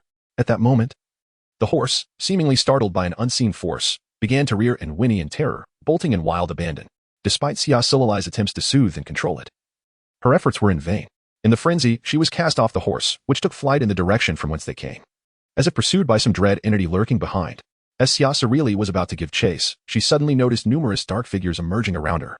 They darted towards her with astonishing speed, revealing their sharp fangs and emitting deep, menacing growls. A jolt of alarm coursed through her, and she realized she had been deceived. Hastily, she drew a dagger from her bosom, bracing herself to confront the ferocious beasts. However, as the number of creatures multiplied, she gradually felt overwhelmed. Fortunately, the beasts were of a lower tier, and she ultimately managed to slay them all. Just then, a shadow descended from the heavens, landing before her. It was a colossal black bear, radiating a formidable presence, with piercing brown eyes fixated intently upon her. Upon witnessing this, Xia Suli promptly began to dash deeper into the forest, for this individual was none other than the guard who had been closely trailing behind Regis. The black bear orc, realizing the situation, immediately lunged towards her with astonishing speed. As Xia Suli sprinted a considerable distance, she was swiftly overtaken by the black bear beastman, who inflicted a painful wound upon her before she fell to the ground. Lying there, she gazed at the approaching figure of the black bear, her eyes brimming with resentment and fury. Should she be captured in this manner, her fate would likely mirror that of Luya, becoming a mere plaything for the Hellred family, all while putting Kai in jeopardy of being seized or even sacrificed. Contemplating this grim reality, she resolved that she would rather embrace death than become a toy for those despicable male beastmen. Thus, she desperately crawled backward, striving to distance herself from the black bear beastman. Observing Xia Suli's futile retreat, the beastman chuckled with delight. Gradually, he transformed into his beastly form, revealing a grotesque visage as he gazed at her ominously, taunting her to cease her pointless struggles. Serve me well, and perhaps I shall show you mercy, he jeered, following his words with a spine-chilling laugh that echoed in the air. Xia Suli gritted her teeth, enduring the agony that coursed through her body as she rose from the ground. Clutching the dagger tightly in her hand, she resolved to confront the black bear beastman in a battle to the death. She charged toward him, exerting every ounce of strength to stab him. Yet the beastman effortlessly evaded her assault and seized the dagger from her grasp. Impudent female! The black bear beastman roared, raising his fist, poised to strike Xia Suli. In that moment of impending doom, she suddenly felt the mark on her forehead radiate heat, a surge of formidable power coursing through her veins, enveloping her in a brilliant violet glow. The black bear beastman sensed impending peril. Just as he attempted to flee, he discovered his body was rendered immobile, as if struck by a jolt of electricity. Taking advantage of this opportunity, Xia Suli focused her energy and concentrated the mysterious power within her body into her fist, striking directly at the abdomen of the black bear beastman. Upon impact, the black bear beastman was sent flying several dozen meters, crashing heavily against a large tree. Blood spilling from his mouth. Xia Suli gasped, her gaze fixed upon the fallen black bear beastman, her heart brimming with astonishment and confusion. She was unaware of the origin of the mysterious power coursing through her veins, yet at this moment, escape was imperative. She seized the dagger from the ground, pivoted, and continued her flight, resolute in her determination to flee from this perilous place. The black bear beastman, clutching his abdomen, seethed with murderous intent, vowing to himself that once he captured her, he would subject her to torment, compelling her to beg for mercy. Xia Suli, dragging her injured body, trudged through the forest with great difficulty. She was uncertain how much longer she could endure, yet she understood that she must not cease her journey. At that moment, the sound of flowing water reached her ears, igniting a flicker of hope within her heart. Perhaps if she followed the river, she might discover an escape. She quickened her pace, racing towards the source of the sound. However, upon reaching the riverbank, she was met with a torrent of raging waters, and before her lay a steep precipice at the river's end. Xia Suli gazed into the unfathomable abyss of the cliff, her heart engulfed by despair. Was there truly no escape? As she contemplated her fate, the sound of heavy footsteps approached from behind. "Keep running," growled the black bear orc, clutching his wounded abdomen, his eyes glinting with malice. Realizing that there was nowhere left to flee, Xia Suli let out a cold laugh, declaring, "Even in death, I refuse to serve a simple-minded brute like you." The black bear orc, infuriated by her insult, charged at her with claws bared, his rage palpable. Upon witnessing this, Xia Suli fell into the turbulent river. The frigid, biting waters swiftly enveloped her form, and she struggled desperately to surface, yet the current was overwhelmingly fierce, rendering her powerless to regain control of her body. The black bear beastman stood at the riverbank, watching helplessly as Xia Suli was swept away by the torrent, his heart brimming with anger and resentment. After muttering a few curses under his breath, he turned and departed, for ahead lay a precipice, and a fall from such heights would surely spell her doom. Xia Suli struggled to swim through the water, acutely aware of her dwindling strength. Yet, she endeavored to remain alert, when suddenly, a powerful undercurrent swept her away, plunging her into darkness.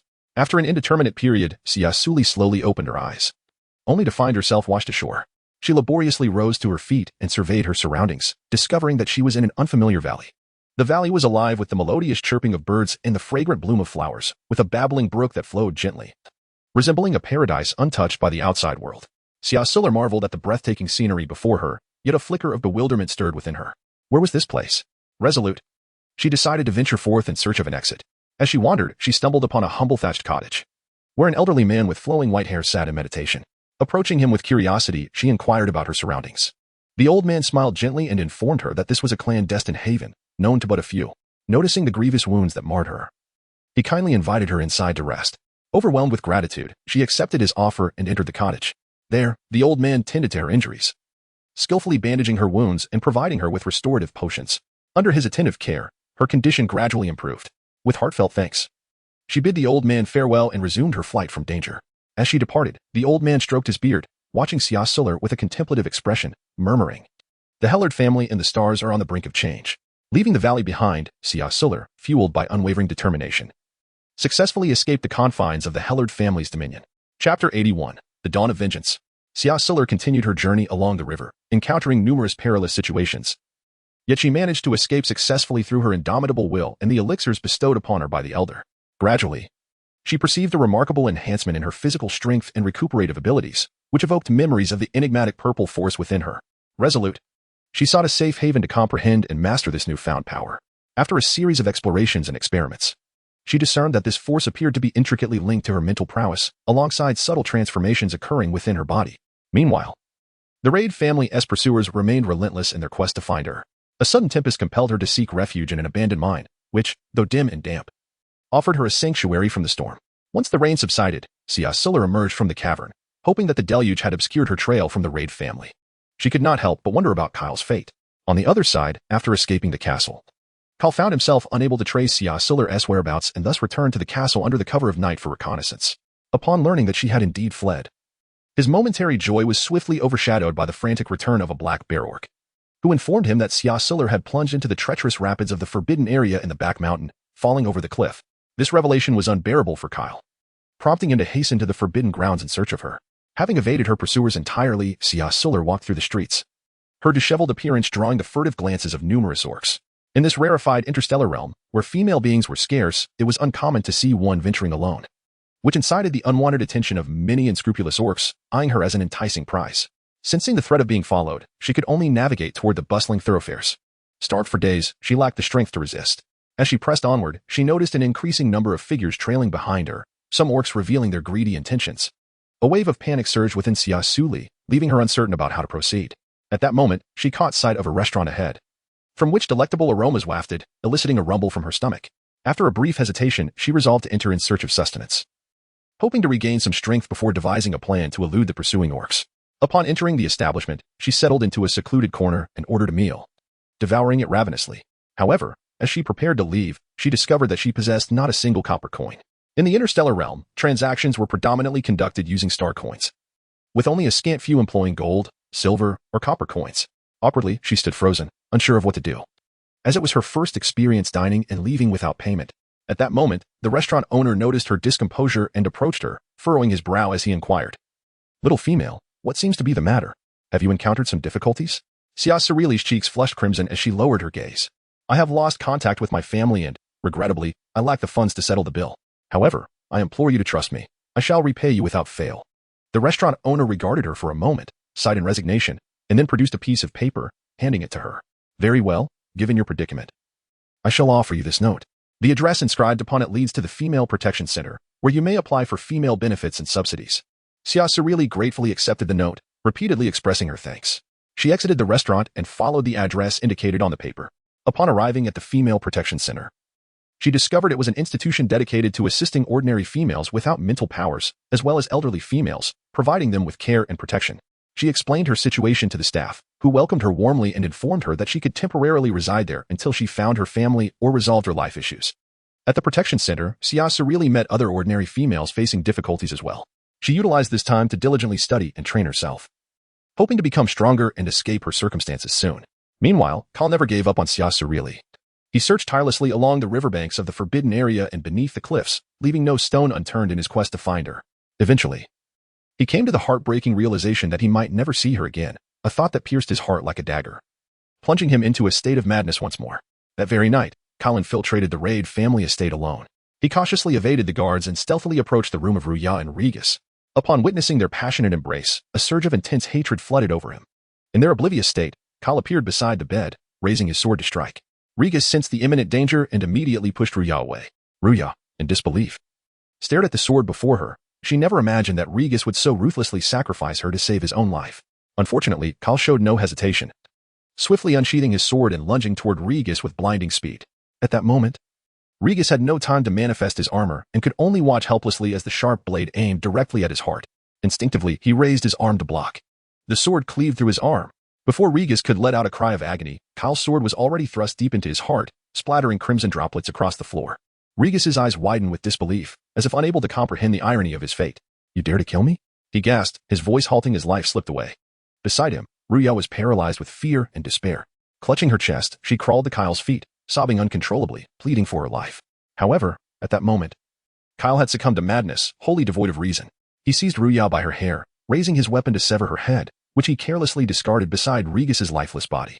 After committing these acts, his gaze remained filled with insanity and murderous intent. Soon, a group of guards rushed to the scene, flinging open the door, only to recoil in horror at the gruesome sight before them. Blood coated the ground, and the two bodies lay in a state of disarray. One guard, recognizing Regis, cried out in terror, "The chieftain has been murdered." The other guards, struck with shock and fear, stood frozen. Before they could react, Kyle denied them any chance to call for help. With a swift arc of his sword, he dispatched the guards standing at the entrance, their heads rolling as their bodies crumpled to the ground, staining the earth with their blood. The remaining guards, paralyzed with dread, fled in a panic, having never encountered such a merciless and formidable beastman. Imagining the futility of facing such a powerful adversary, they felt hopeless. Chaos erupted in the courtyard as the guards scattered like headless flies, their organization and discipline utterly shattered. Their cries soon alerted the rest of the castle, and when they hurriedly arrived to witness the bloody scene and the vengeful Kyle, they were left speechless in shock. It's Kyle Raid, that murderous maniac. Run for your lives. A terrified, middle-aged beastman shouted. Kyle, expressionless, looked up at the stormy skies, filled with dark clouds and flashes of lightning, as if preparing for a dreadful divine retribution. His eyes glimmered with disdain and provocation, challenging the heavens. Come on, let us see if you strike faster than I can kill. He laughed maniacally, raising his sword like a bolt of lightning toward the crowd. In an instant, the Raid family estate was engulfed in blood, transforming into a sea of crimson. All who had harmed Liar and those who had betrayed his father would become sacrifices in his quest for vengeance that night. Kyle's slaughter continued unabated. His eyes ablaze with hatred and madness, as rain mixed with blood, forming crimson streams across Raid territory. Some family members attempted to resist, but their efforts were insignificant before Kyle, who resembled an unfeeling machine of death, mercilessly reaping lives. Just as he unleashed his fury, a mysterious beam of light descended from the heavens, enveloping Kyle. The brilliance was blinding, making it impossible to gaze directly at. Kyle felt an overwhelming force binding him, rendering him immobile despite his desperate struggles. Within the light, a figure gradually emerged, radiating a sacred aura that instilled on those who beheld it. Had Xia Suli been present, she would have been astonished to recognize the figure as the mysterious elder she encountered in the valley. The Raid family members, upon seeing the elder, felt as though a savior had arrived, hope surging within them. Great ancestor, please save us. Kyle Raid has gone mad. He seeks to annihilate the entire Raid family. You must take action, they cried in desperation. Yes, ancestor, please help us. Quickly eliminate Kyle Raid, that traitor and murderer. He has brought us too much suffering. Others echoed, their voices filled with anger and hatred. Faced with their pleas, the elder's expression remained indifferent, his gaze fixed on Kyle, revealing a hint of helplessness. His voice carried a sense of weariness. Kyle, let go of your hatred. When will these grievances end? You have already taken enough lives. Continuing this path will only bring you endless slaughter and retribution. Yet, Kyle threw back his head and laughed bitterly, his voice rife with indignation and mockery. How utterly ridiculous. When they conspired to murder my father and tormented my youth, did they ever think this day would come? Kyle's eyes burned with fury as he glared at the elder, as if intending to unleash years of pent-up resentment. His voice was low and resolute as he declared, I will not forget those days of torment, nor will I forget the harm they inflicted upon me. Moreover, my dear Liar, with her boundless kindness, why must she meet such a tragic fate, leaving no trace behind? What wrongs has she committed? Why must she be subjected to such cruelty? And what of my father, who dedicated his life to safeguarding the Raid family, elevating it to unprecedented heights, only to be met with betrayal and abandonment? What transgressions did he commit? Pray tell, what is the essence of fairness? What constitutes karmic retribution? Thus, in the eyes of me, Kyle Raid, I am the embodiment of their retribution, and none shall impede my path. His resonant words thundered like a sudden storm in the night sky, shaking the very souls of those present. The surrounding clansmen were left in stunned silence, reflecting on the profound depths of Kyle's hatred. The enigmatic elder, witnessing the scene, shook his head in resignation, sighing, this night, having taken so many lives, you need not my intervention. Divine wrath shall reduce you to ashes. So why persist? His voice brimmed with helplessness and regret, attempting to awaken Kyle's conscience through the threat of divine retribution. Yet, Kyle appeared impervious, gripping his weapon with a visage of unwavering resolve, cold and unfeeling, declaring, Liar is dead. There is no reason for me to continue living, so further words are futile. At that moment, the ominous clouds swirled above, and bolts of purple lightning danced through the night sky like mighty dragons, ultimately striking towards Kyle. Nearby, the beastmen were seized with panic, fleeing in disarray. Those unable to escape were either injured or slain by the merciless lightning, enveloping the entire castle in a tempest of electric fury. Within the Starfall Palace, Simohan and the gathered assembly gazed in astonishment at the celestial upheaval above, bewildered by the magnitude of the disturbance. They could not fathom who had provoked such a divine response, inciting the wrath of the heavens. What slaughter could elicit such celestial thunder? Simohan's expression shifted. He recognized the gravity of the situation and promptly commanded, summon someone to investigate where a massacre has occurred within the Starfall Empire.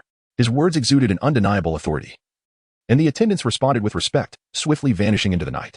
Amidst the ruins of the castle, Kyle loomed in his formidable beast form, standing resolute as the unrelenting thunderbolt struck him, yet he remained unyielding.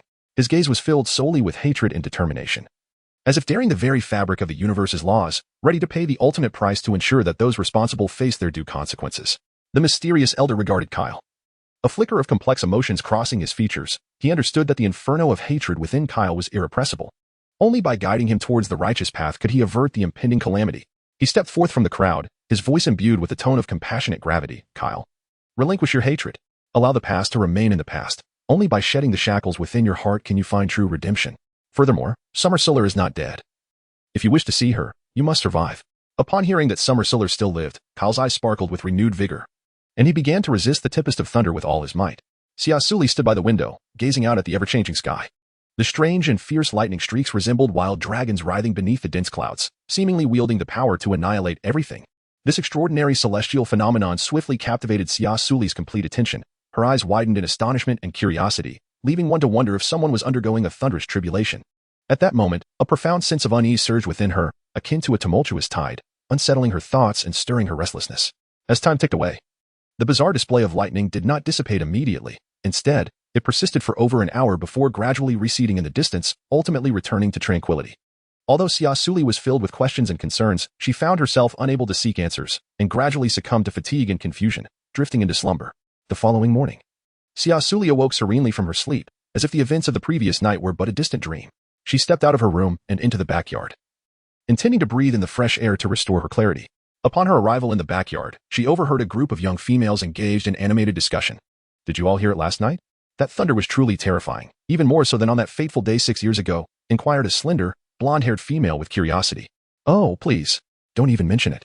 I was just about to fall asleep when that thunderous roar jolted me awake from my sweet dreams. Another plump female replied with an air of impatience.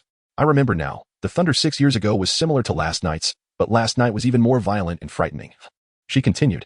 Indeed, I watched for quite a while. The lightning was so fearsome. If it struck a person, one would certainly not escape unscathed. Responded another. Yes. How long has it been since we've encountered such terrifying thunder?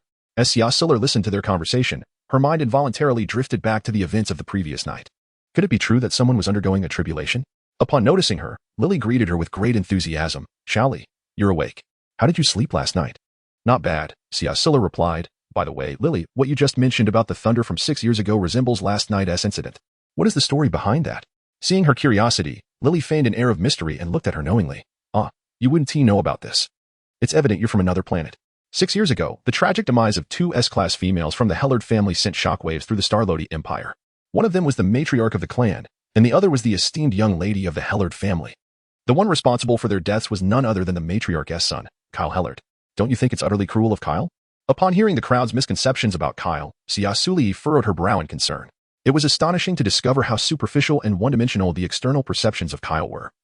People only recognized his outward coldness and cruelty, utterly oblivious to the tenderness and injustice that lay deep within him.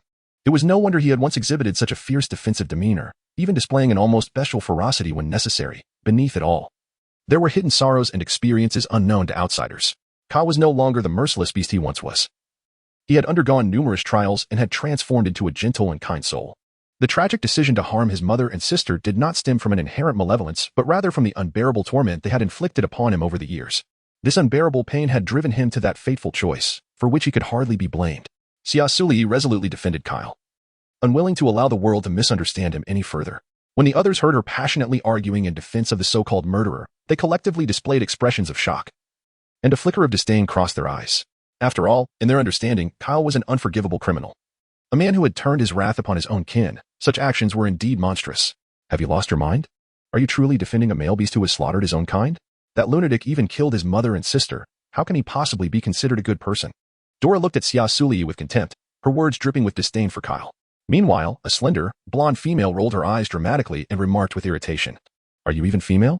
He is a male beast. Even if he faced abuse from his mother and sister, isn't that rather typical? As a male, enduring a bit of punishment is hardly unusual. And as for killing them, upon hearing this, Xia Suli took a deep breath. The suffering that Kyle endured was not as simplistic as you might believe. You have merely observed the superficial manifestations without ever delving into the depths of his inner world. The decisions he made stemmed from the relentless bullying and oppression he faced within that household. You cannot hastily label him as a villain based solely on outward appearances. Seeing this, Lily gently patted Xia Suli's shoulder and offered comfort, saying, Xia Suli, I understand your concern for Kyle. But the truth remains that he has committed unforgivable offenses, crimes that are unacceptable to everyone. Perhaps he has indeed changed, becoming gentler and kinder. Yet the act of taking a life, especially that of a loved one, is something that all find difficult to comprehend and forgive. Xia Suli nodded, fully aware of Lily's wise words.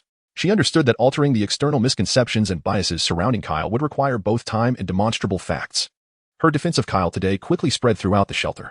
After all, in the hearts of all females, they viewed themselves as the future consorts of the male beast men, a position of utmost supremacy. Even if they had not awakened their spiritual powers, they could not be slaughtered by the inferior male beast men, let alone sympathize with a male beast man who had committed the heinous act of killing a female. Consequently, when Xia Suli stood up to advocate for Kyle, her actions immediately incited intense aversion among them. To their eyes, this was not only a betrayal of her female identity but also a challenge to the internal order among females. In their view, she had become an outlier among her kind. During the lunch hour, upon returning to her dormitory after her meal, Xia Suli was taken aback by the scene that greeted her. The entire room had been ransacked, the walls defaced with a scrawled message, "Get out of the shelter." "You aberration." These words stood out starkly against the pristine walls, piercing her heart like a sharp dagger. Witnessing this, her heart swelled with anger, sorrow, and confusion. She could not fathom why her simple act of justice and speaking on Kyle's behalf would result in such severe exclusion and hostility. She realized that what lay before her was not merely a misunderstanding, but rather the manifestation of deep-seated prejudice and discrimination. Taking a deep breath to quell the tumult within her, she began to tidy up the devastated dormitory. Yet, as she worked, her hands trembled violently. The pain in her heart akin to salt being poured into a wound. In that moment, she profoundly empathized with Kyle's earlier experiences of humiliation and helplessness, deepening her compassion for his past. While cleaning, Xia Suli discovered a small note tucked in the corner, bearing the message, "Do not let others sway your decisions. Be brave and be yourself." The handwriting was both strange and familiar. She recognized it as a silent gesture of care from Lily. Chapter 84. A harsh lesson. In recent days, Xia Suli had faced relentless obstacles at the shelter. Not only had her dormitory been vandalized without cause, but her clothing had also been maliciously damaged. The pranks of the female beastmen escalated continuously, threatening to evolve into outright bullying. One day, as was customary, Xia Suli was dining in the cafeteria when, engrossed in her meal, she was confronted by the boisterous Dora, accompanied by 5 or 6 other females. With deliberate malice, Dora knocked her food to the ground. "Oh dear. So sorry. I didn't see you sitting here." "Everyone, did you see her?" Dora smirked, her expression utterly detestable. The other females nearby, nodding in unison, played along with Dora's charade, declaring, "We didn't see her." Xia Suli gazed upon the chaotic scene before her, her heart brimming with indignation. Yet, she managed to suppress her fury, rising calmly to her feet and addressing Dora and the others. "If that is the case, then please tidy up my food." Upon hearing this, Dora's expression darkened immediately. She glared fiercely at Xia Suli, retorting, "Why should we clean up after you? Who do you think you are? Nearly an aberration." Xia Suli's gaze instantly turned icy as she fearlessly met Dora's eyes, responding word for word, "Outsider? How clever of you to choose such terminology. Do not forget, this is a shelter, and you, a female beastman taken in by this refuge, would do well to temper your arrogance. Otherwise, you may find yourself unaware of how perilous your situation truly is." With that, she turned on her heel and left, leaving Dora and her companions in a state of astonishment. They had not anticipated that the typically submissive Xia Suli would dare to confront them in such a manner. Exhibiting such formidable resolve, upon returning to her quarters, her emotions remained tumultuous. She understood that if she continued to allow these females to bully her, her future days would only grow increasingly tumultuous. That night, the moonlight cascaded like water, illuminating the entire shelter. A shadow silently appeared before her dormitory door. With a gentle knock, the sound was so faint it was nearly imperceptible. Xia Suli, hearing the knocking, felt a twinge of curiosity but rose to open the door nonetheless. To her astonishment, standing outside was Lily. Lily, anxious and scanning the surroundings to ensure she had not drawn any attention, swiftly darted into the room and closed the door behind her. Her face was etched with urgency. "Xia, you were too impulsive today. Dora and the others have already decided to teach you a lesson tomorrow. You must leave the shelter at once." Xia Suli was engulfed in confusion. Why must she leave the shelter? It was they who had erred, so why could she not stand against them? Moreover, she felt no inclination to depart at this moment.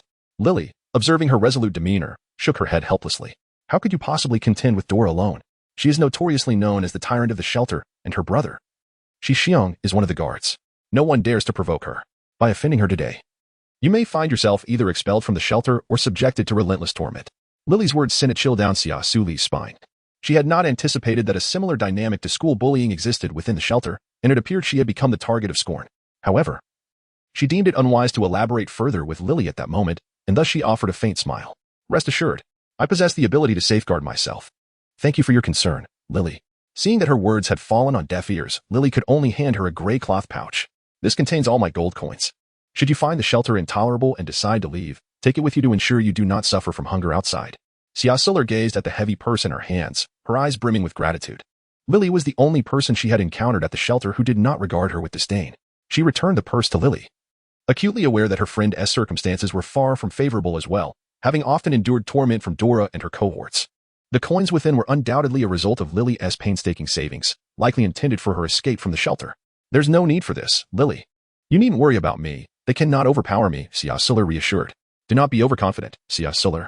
Xixiong is a B-rank beastman, and you, being a female without any psychic abilities, stand no chance against him," Lily replied, her face etched with concern as she implored her friend to avoid confrontation with Dora and Xixiong.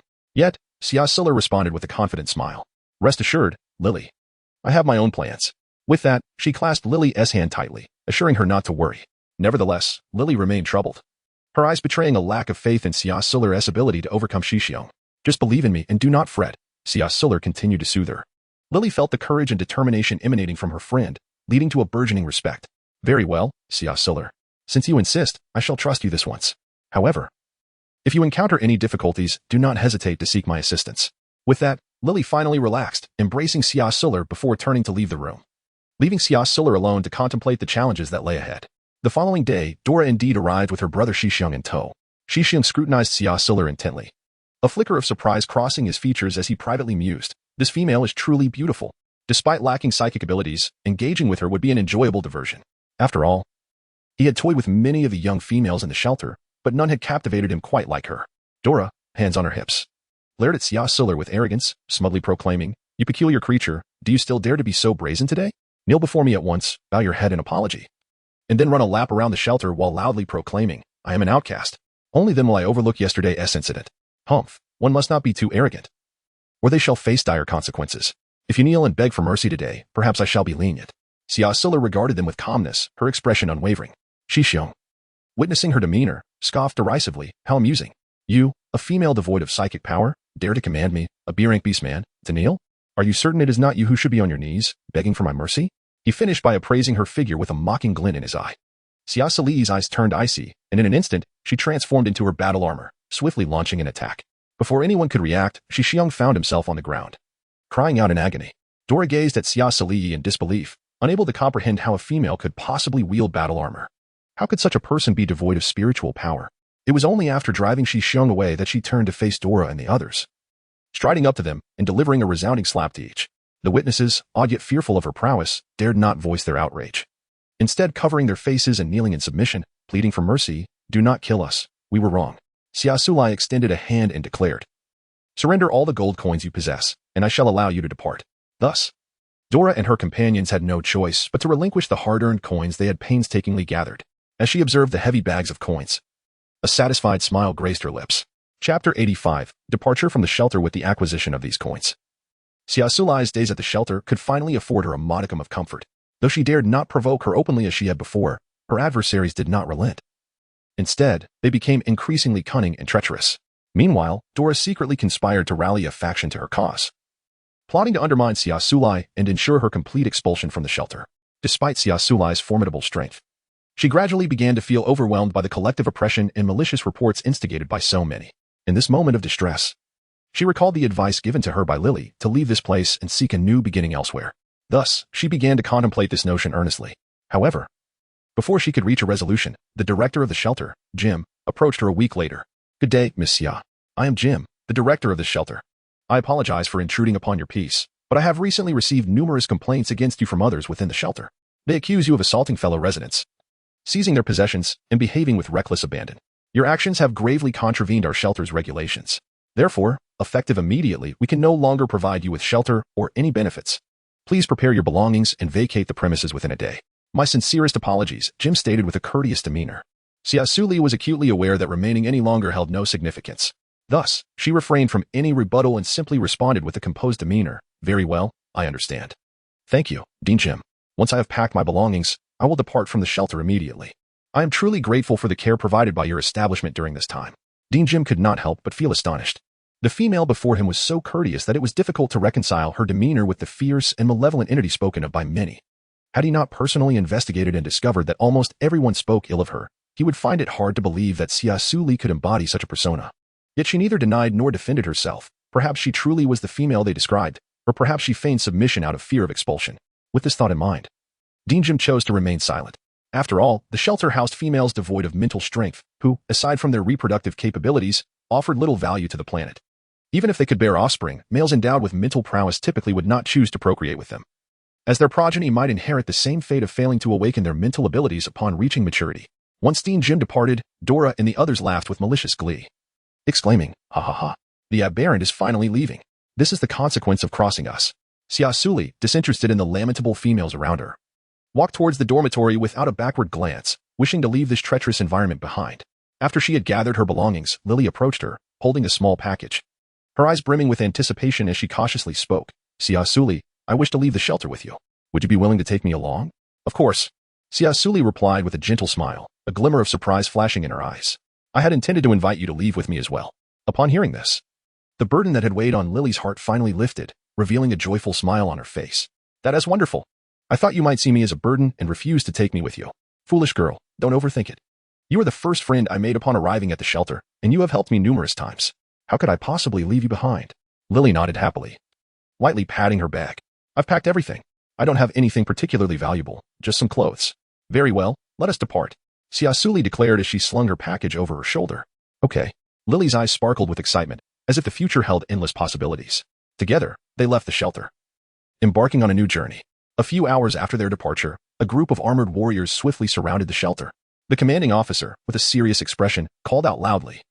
Who is in charge of the shelter? Hearing the voice, the busy individuals paused, turning their confused gazes towards the sudden arrival of the soldiers. Director Jim, startled, hurriedly exited his office, nervously facing the royal soldiers.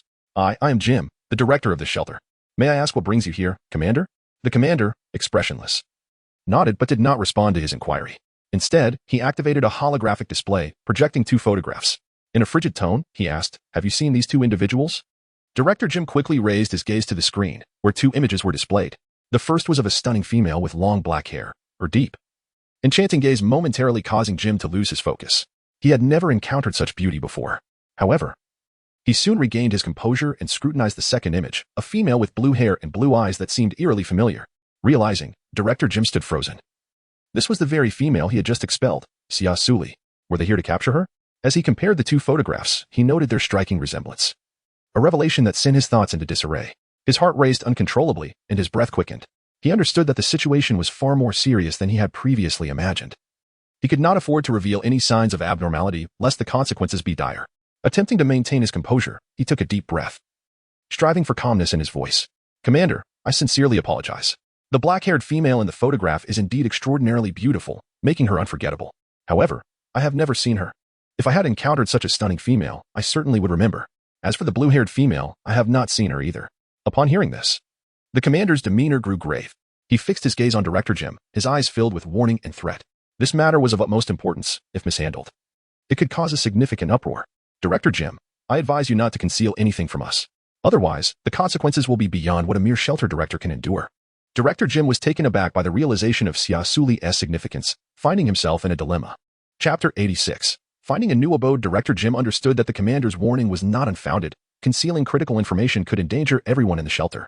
Just as he prepared to speak, Dora stepped forward to the screen, pointing at the photograph of Xia Suli. I know this person. She stayed in our shelter for a while. Let me tell you, she is an anomaly, quite troublesome, which is why she was just expelled by Director Jim. The commander's expression turned icy. What is the meaning of this, Director Jim? Is what this female claims true? Why did you tell me you had not seen her? Commander, I realize I should not have withheld information from you, but I assure you we have conveyed everything we know. The blue-haired female was indeed expelled today for violating shelter rules, so we are unaware of her current whereabouts. If you require further investigation, we will cooperate fully. Director Jim replied, anxious. The commander scrutinized Director Jim for a moment, ensuring his words were genuine, then coldly remarked, I hope so. If I discover any further concealment, you shall face the repercussions. With that, he led his soldiers away from the shelter, continuing the search for Xia Suli. As the commander departed, a weight lifted from Director Jim's heart, and he exhaled a sigh of relief. However, when he turned to look at Dora, a flicker of dissatisfaction crossed his eyes. At that moment, Dora was lost in her own world, oblivious to Jim's reproachful gaze. Instead, her lips curled into a smirk. Reveling in the thought that Xia Suli would soon be captured by the commander, a delightfully satisfying prospect for her. On the other side, Xia Suli and Lily walked side by side after leaving the shelter. After some searching, they finally found an affordable hotel with good security. They paid for a month's stay, which was already stretching their budget to its limits. Upon entering their room, Xia Suli carefully surveyed the surroundings. Though modest in size, the room was spacious enough and included a private bathroom. For the 2 of them, staying in a hotel was far safer and more reliable than renting an apartment. Considering the mixed crowd in rental accommodations, where personal safety was hard to guarantee, Lily excitedly approached the window. Unable to contain her eagerness as she gazed at the bustling streets of the Star Luo Empire, a beaming smile illuminating her face. Well, this is my first time staying in a hotel. I can see the most vibrant street in the Empire from here. But this hotel is rather expensive. Xia Suli slowly approached her side, her gaze drifting towards the distant Star Luo Hotel, a flicker of nostalgia shimmering in her eyes. So much time had passed. Yet Kyle had still not found her. She wondered how he was faring now. Recalling the gold coins she had managed to seize from Dora and the others, she realized that nearly all of it had gone towards paying her rent. Each day ahead would require financial sustenance for her basic needs. More importantly, she needed to find a way to reapply for the light brain wristband. Only by becoming an official citizen of the Star Luo Empire could she receive the female subsidies and various benefits. Otherwise, merely relying on the meager allowances provided by the Female Protection Center would be utterly insufficient to meet her daily expenses. Furthermore, lacking citizenship made it exceedingly difficult for her to secure a suitable job within the Star Luo Empire to earn an income, as no one would be inclined to hire a vagrant. This information had been imparted to her by Lily during their journey. Xia Suli, what are you thinking about? Lily inquired, a look of curiosity etched upon her face. Xia Suli furrowed her brow, contemplating the process of acquiring citizenship in the Xing Luo Empire. Otherwise, we would be unable to reside here. Citizenship in the Xing Luo Empire? For foreign females wishing to obtain it, a test of mental prowess is required. If one possesses mental strength and has not previously registered for citizenship on other planets, one may proceed to the Imperial Center for processing. But what if citizenship was acquired on another planet that later fell victim to invasion by alien beasts? Would it still be possible to obtain citizenship on a different planet? In such a case, it is indeed possible. However, one must cancel their current citizenship. Yet, as a second-generation citizen within this empire, you will not enjoy the same privileges as native females unless your mental strength is formidable, in which case the Imperial Center may grant you first-generation citizenship. Xia Suli smiled with a hint of resignation. It is indeed rather intricate. However, it is also very realistic. So, Lily, are you a citizen of the Star Luo Empire? Lily shook her head. I am not a citizen of the Star Luo Empire. I belong to the Sunstar Empire. Unfortunately, my empire was invaded by others, resulting in the loss of my family. My light brain wristband was also destroyed. I managed to escape and arrived in the Star Luo Empire, but due to my lack of mental prowess, I am unable to become a second-generation citizen. Consequently, I receive only 1 gold coin each month, which amounts to 10,000 star coins. Xia Suli never anticipated that a female without awakened psychic powers would lead such a challenging life. It is noteworthy that in the Blue Ocean Empire, females receive a monthly subsidy of 100,000 star coins, which starkly contrasts with her own circumstances at the time, where the benefits she enjoyed were extraordinarily generous. How could the disparity be so significant? Back then, my monthly female subsidy and benefits amounted to 100,000 star coins. Is the gap truly so vast without psychic powers? Lily, with an envious expression, remarked, the treatment of females in your previous empire was indeed commendable. Before I came of age, I received monthly benefits and subsidies of 50,000 star coins. After I was tested and found to lack psychic abilities, it was reduced to 20,000 star coins. Now that I have arrived in the Star Luo Empire, I receive merely 10,000 star coins each month. Xia Suli gently patted her shoulder, reassuringly saying, it's all right, Lily. One does not necessarily need to awaken their mental powers to lead a fulfilling life. Although I have awakened my mental abilities, I am only at the D rank. Thus, during my time in the Blue Ocean Empire, I was looked down upon by other females. A D rank mental power is still commendable. It is certainly better than having no awakening at all. However, when I first laid eyes upon you, I mistakenly thought you were still a minor, given your stature is shorter than all the other females. Xia Suli gazed at Lily, who stood a head taller than herself, and let out a resigned smile. In truth, she did not consider herself short, at least on her former planet. Her height was regarded as above average. Over the past year, she felt she had grown significantly, perhaps due to her transition to the beast world. She sensed that her height now exceeded 180 centimeters.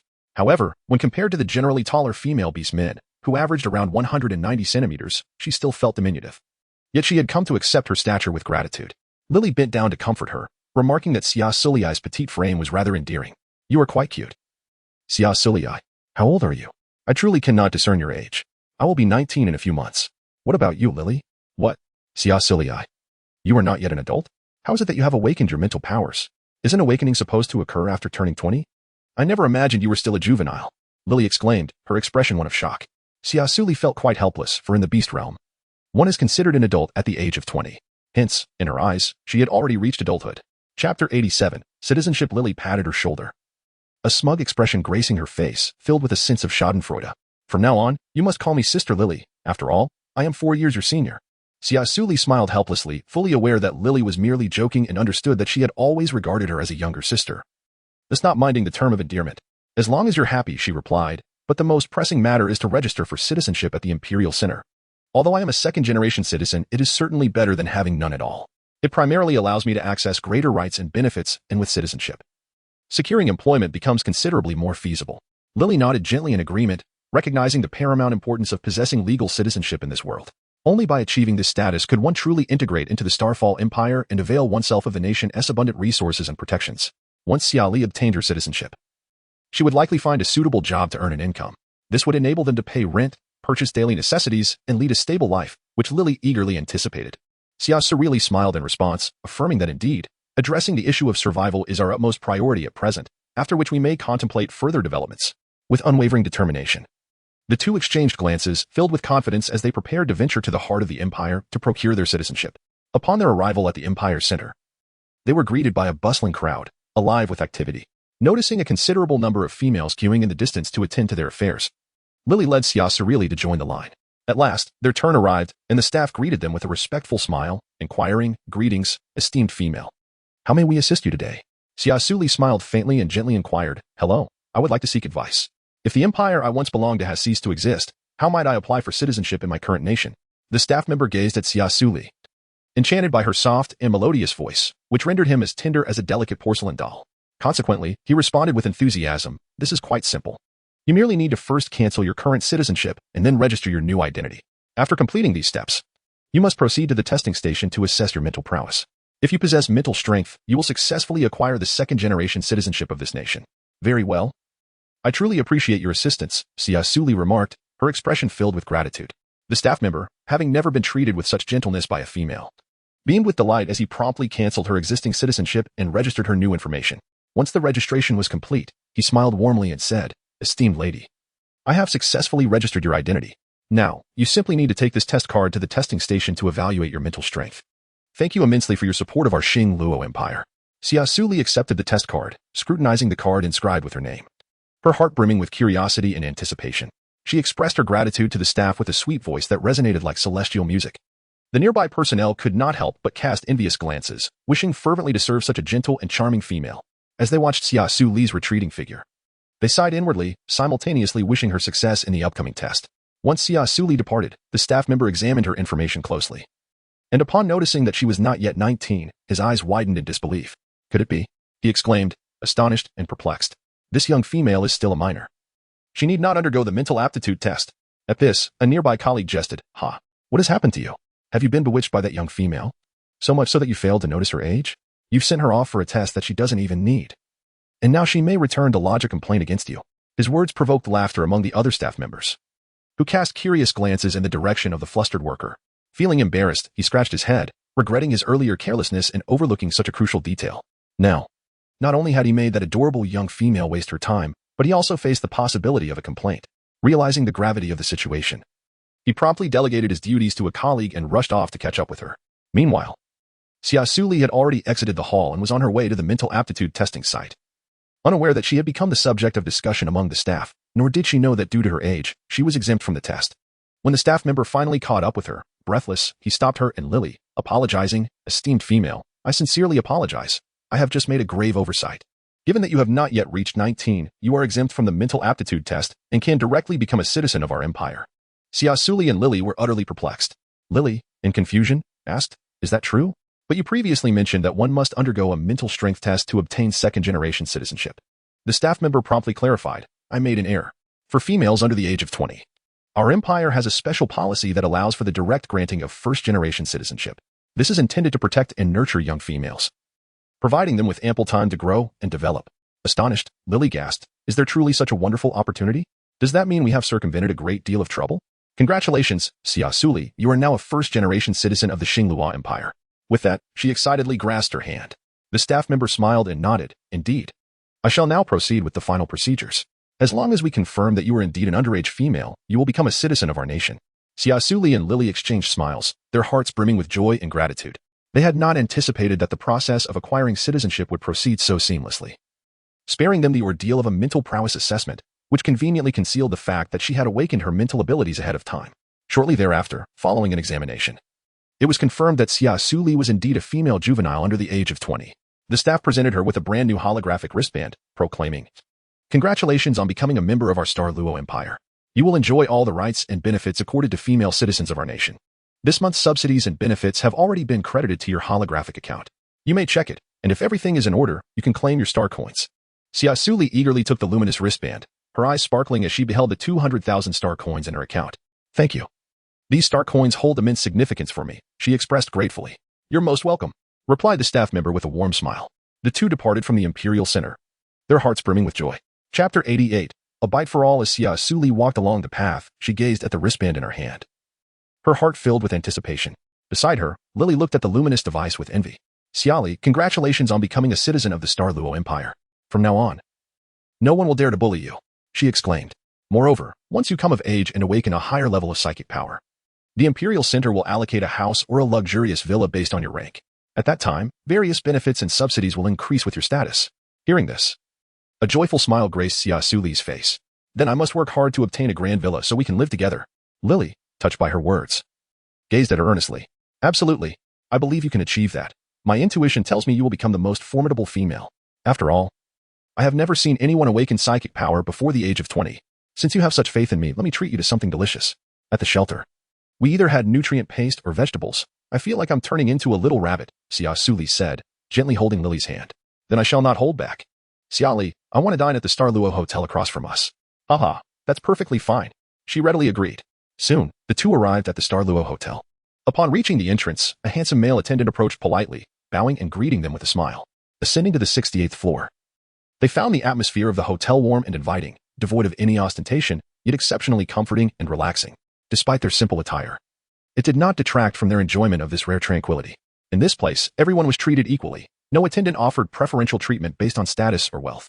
This instilled in Lily and Xia Suli a profound sense of genuine freedom and equality. They entered the restaurant and chose a window-side table, allowing them to admire the stunning night view outside. The attendant warmly handed them the menu and inquired about their drink preferences. Lily ordered a cup of coffee, while Xia Suli opted for warm milk. As they awaited their meals, they engaged in conversation, sharing their experiences and stories, thus drawing closer in their friendship. In that moment, they seemed to forget all their worries and pressures, immersing themselves in the beauty of the occasion. However, delightful moments are often disrupted by unforeseen individuals. Brother Chen, why did you bring me to the 68th floor? The contrast with the 88th floor is simply too cheap, especially seeing those two females by the window. They are a disgrace to the Star Luo Hotel. A tall, attractive female beastman cast a disdainful glance at Xia Suli and Lily, following Anash's gaze. See, you spotted Xia Suli with her blue hair and black eyes. Though her complexion was somewhat sallow and marked with freckles, her features were delicate and well-defined, making her quite pleasant to behold upon closer inspection. Seeing Siyu gaze at Xia Suli, Anasha, incensed, exclaimed, Brother you, how dare you stare at her? Have you forgotten our engagement? Turning sharply to Xia Suli, she hissed, You wretched girl, with your dark and unattractive appearance. What right do you have to catch my brother Chen's eye? Xia Suli gazed up at the scolding Anasha, her beautiful eyes revealing a hint of impatience. She then turned her attention to the man beside her, the golden-haired youth, and remarked, Please keep your female in check. Do not allow her to behave like a wild dog, snapping at anyone she encounters. Lily, standing nearby, could not suppress a laugh, initially anticipating a confrontation. She was pleasantly surprised by the unfolding events, exclaiming in admiration, She truly spares no mercy in her retorts. It was rather refreshing. And she quickly gave a thumbs up in appreciation. Siyu's lips curled into a smile, finding this female to be quite intriguing. He had not expected to encounter someone so entertaining during his outing. This trip was proving worthwhile. Consequently, Siyu approached them with a look of genuine apology, saying, I apologize, esteemed female, for my failure to manage the individual I brought along, which has caused you distress. To express my regret, allow me to treat you to this meal. Please feel free to order at your leisure. Really? Then we shall not hold back, Lily exclaimed, her eyes sparkling with delight upon hearing his words. Siyu nodded in affirmation, assuring her, of course. With his confirmation, Lily eagerly added several of the restaurant's signature dishes to her order. Anasha watched Lily's enthusiastic ordering, a flicker of derision crossing her eyes as her sharp, acerbic voice rang out once more. TSK, I wonder if you lack funds. Is that why you deliberately approach us to annoy us? Hoping for my brother you to cover your bill? After all, your attire appears rather inexpensive, and you hardly seem capable of affording the cuisine at Xinglua Hotel. One wonders how the hotel allows such individuals to enter. You female, do not even possess a light brain wristband, indicating that you are likely a vagrant. No wonder you are so eager to scrounge. And as for you, that you do have a wristband, you probably hold a second-class citizen status, otherwise you would not be living in such dire circumstances. Xia Suli let out a cold laugh, and who might you be to judge others so freely? Furthermore, whether I am a wanderer or a second-generation citizen seems to bear no relation to you. Siyu's expression darkened. Anasha, enough. Apologize to them at once. As the heiress of the casino family, your words are exceedingly disappointing. Anasha widened her eyes. Brother Chen, you would scold me for these two impoverished females? Siyu replied sternly, I merely wish for you to understand the importance of respecting others. Your previous conduct was indeed excessive. As fellow female beastmen, must you belittle them so? I feel there is little necessity for our marriage to continue. I shall explain the situation to father. I am the only S-rank female of the casino family. How dare you demand I apologize to them? I despise you. Anasha exclaimed angrily before storming off. At that moment, a waitress approached with dishes in hand, placing them on the table. Lily, brimming with excitement, paid no heed to Anusha's words and cheerfully declared, "Shall we can finally eat?" Xia Suli gazed at the sumptuous feast spread before her, her spirits lifting as she turned to Siyu and remarked, "Thank you for your kindness, but we shall cover this meal ourselves." With that, she and Lily began to indulge in the delectable dishes, entirely disregarding Siyu. It was the first time Siyu had been overlooked, and it piqued his curiosity about these two females, wondering how they could remain so composed while dining. Nevertheless, before departing, he graciously settled the bill for Xia Suli and her companion. Chapter 89, a fortuitous encounter with Siyu. As Lily watched Siyu's retreating figure, she could not help but exclaim that male beastman possesses quite the elegance. Despite the fact that the female beside him is clearly his fiancée, he still treated us with such courtesy and consideration. It seems he does not harbor true affection for her. Upon hearing this, Xia Suli chuckled softly, asserting that the unions between royal and noble families have always lacked emotional foundations, serving merely as alliances. Moreover, they were but strangers to one another, rendering any inquiry into their affections unnecessary. Her tone was calm and rational, as if she had long since discerned the nature of such matters. Lily nodded thoughtfully, acknowledging the validity of Xia Suli's perspective. Yet, beneath her understanding, a lingering curiosity about Siyu persisted. "I see. Xia, you are quite insightful. However, I still find this male beastman intriguing. His demeanor and speech are remarkably gentlemanly, exuding a comfort that is hard to ignore," Lily murmured to herself. "Indeed, he is a gentleman, displaying remarkable grace in both word and action. Yet, this may not signify much. Perhaps it is mere politeness. Or he might treat everyone with such warmth," Xia Suli replied. Lily softly responded, a tinge of disappointment washing over her. She had initially believed she had discovered a particularly special male beastman, but it now appeared that the situation was not as straightforward as she had hoped. Seeing this, Xia Suli chuckled teasingly. "What is the matter? Do you perhaps have a fondness for such masculine beastmen, Lily?" Her gaze held a hint of mischief, as if she could see through Lily's thoughts. Lily's cheeks flushed slightly, and she bashfully lowered her head. "Oh no, it's not like that. I just find him very polite. He exudes a warm aura. This is the first time I have encountered such a masculine beastman since reaching adulthood." Xia Suli smiled, lightly patting Lily's shoulder. "Don't be shy. To like someone is simply to like them. There is nothing to conceal. Perhaps he harbors similar feelings for you?" With a playful wink, she chuckled. Lily lowered her gaze slightly, a flicker of barely perceptible sorrow glimmering in the depths of her eyes. "As a female without awakened mental power, it is exceedingly difficult for someone like me to attract the attention of a formidable male. Even if I am fortunate enough to be chosen by a powerful male, the chances of birthing offspring with mental prowess are slim. Thus, those of us lacking mental strength typically find companionship only with other females devoid of such abilities or with weaker male beastmen." "Do not think this way," Xia Suli reassured her. "A gentle and lively female like you will undoubtedly catch the eye of a strong male beastman who will not mind such things. I firmly believe you will encounter a male beastman who can protect you." Lily slowly lifted her head, her gaze softening as it settled on Xia Suli, her eyes shimmering with hope. She bit her lip gently, wishing that were true. Her attention was then irresistibly drawn to the direction in which Siyu had departed, silently praying for another chance to meet him. As night deepened, the restaurant glowed with soft, warm lighting. The two sat at the table, savoring a sumptuous dinner while also beginning to plan their agenda for the following day. After their meal, they returned to their room. Lily lay on the bed, her mind racing with thoughts. She recognized her fondness for Siyu, yet she was acutely aware of the harshness of reality. Determined, she resolved to study alongside Xia Suli, striving to better herself and become a stronger female beastman. The next day, Xia Suli observed the early rising Lily with a puzzled expression, rubbing her eyes. "It's not yet dawn. What brings you up so early?" With excitement radiating from her, Lily took Xia Suli's hand. "Xiali, I want to learn from you. I wish to become strong. From today onward, I will join you for morning runs and sword practice, and then I will study mecha. Although I lack the mental power to train with combat armor, I can still learn about mecha that does not require mental strength." Xia Suli was somewhat taken aback. Lily was notoriously averse to rising early. Typically, she would only awaken when the sun was high in the sky. Yet today, she had inexplicably resolved to engage in exercise and study mecha. Could this be the transformative power of love? However, witnessing Lily's unwavering determination, Xia Suli chose not to undermine her confidence. Instead, she felt a surge of joy and wholeheartedly agreed that striving for self-improvement was of paramount importance. "Let us embark on this journey together." With those words, Lily took Xia Suli by the hand and they set off for a run. After their invigorating exercise, they took a brief respite before Lily resumed practicing swordsmanship with Xia Suli. Although her movements lacked precision, her persistence was commendable. Observing this scene, Xia Suli felt a profound sense of contentment. Seeing Lily's earnest efforts in learning, she decided to search for nearby training camps on her holographic device, intending to introduce her to the experience.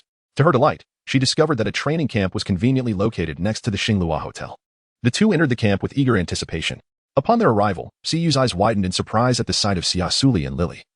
He had not expected to encounter them again. A subtle smile graced his lips as he remarked, "What a coincidence. What brings you here? This is a training ground for male orcs. Are you here to watch me train?" At his words, Lily's cheeks flushed with shyness, and she nodded slightly. Her voice barely above a whisper, and no, that's not it. Noticing her bashful demeanor, Siyu felt a wave of delight wash over him. Yet he maintained an air of nonchalance as he turned to Xia Suli, inquiring, "So, what are you two doing here?" Xia Suli arched an eyebrow and, in a nonchalant tone, remarked, "We are here to train mechas, but what brings you here?" Siyu furrowed his brow slightly, his expression turning earnest as he replied, "You intend to train mechas? Although mechas do not require psychic energy, without a formidable physique, mastering them is far more challenging than wielding battle armor." A shadow of concern flickered in his gaze. Xia Suli was not intimidated by Siyu's words. Instead, she confidently replied, "We are aware of the challenges, which is precisely why we have come to train." Her gaze was resolute and unwavering, as if to convey to Siyu that they were thoroughly prepared. Siyu, observing Xia Suli's confidence, found himself increasingly intrigued by the two female beast warriors, eager to witness the extent of their prowess and daring to undertake such a formidable task. After all, there had been other females at the training camp who aspired to master the battle armor and mechas, yet none had succeeded in truly operating them. Of course, it is feasible. This training camp is my establishment. However, the crowd here is rather overwhelming. Allow me to escort you to the third floor, which serves as my private training facility. Consider it an apology for the events of yesterday. Thank you for your kindness, Xia Suli expressed gratefully. It is my honor to assist two such beautiful females, Siyu replied graciously. Upon their arrival at the training facility on the third floor, they discovered it to be far more opulent and spacious than the ground floor. Siyu guided them to a massive mecha and patiently explained, "While mental energy is not required to control the mecha, you may enter and familiarize yourselves with its internal structure." Lily and Xia Suli stepped inside the mecha, carefully inspecting its various mechanisms and devices. Chapter 90, The Invitation to the Banquet. Subsequently, Siyu instructed them on how to activate and operate the battle armor before stepping out of the mecha. "Now, I encourage you to attempt to engage the driving mechanism of the battle armor, applying the practice I have just imparted to you." His voice resonated from outside, imbued with encouragement and anticipation. Lily took a deep breath, calming her nerves, and then adeptly secured her safety harness, pressing the start button.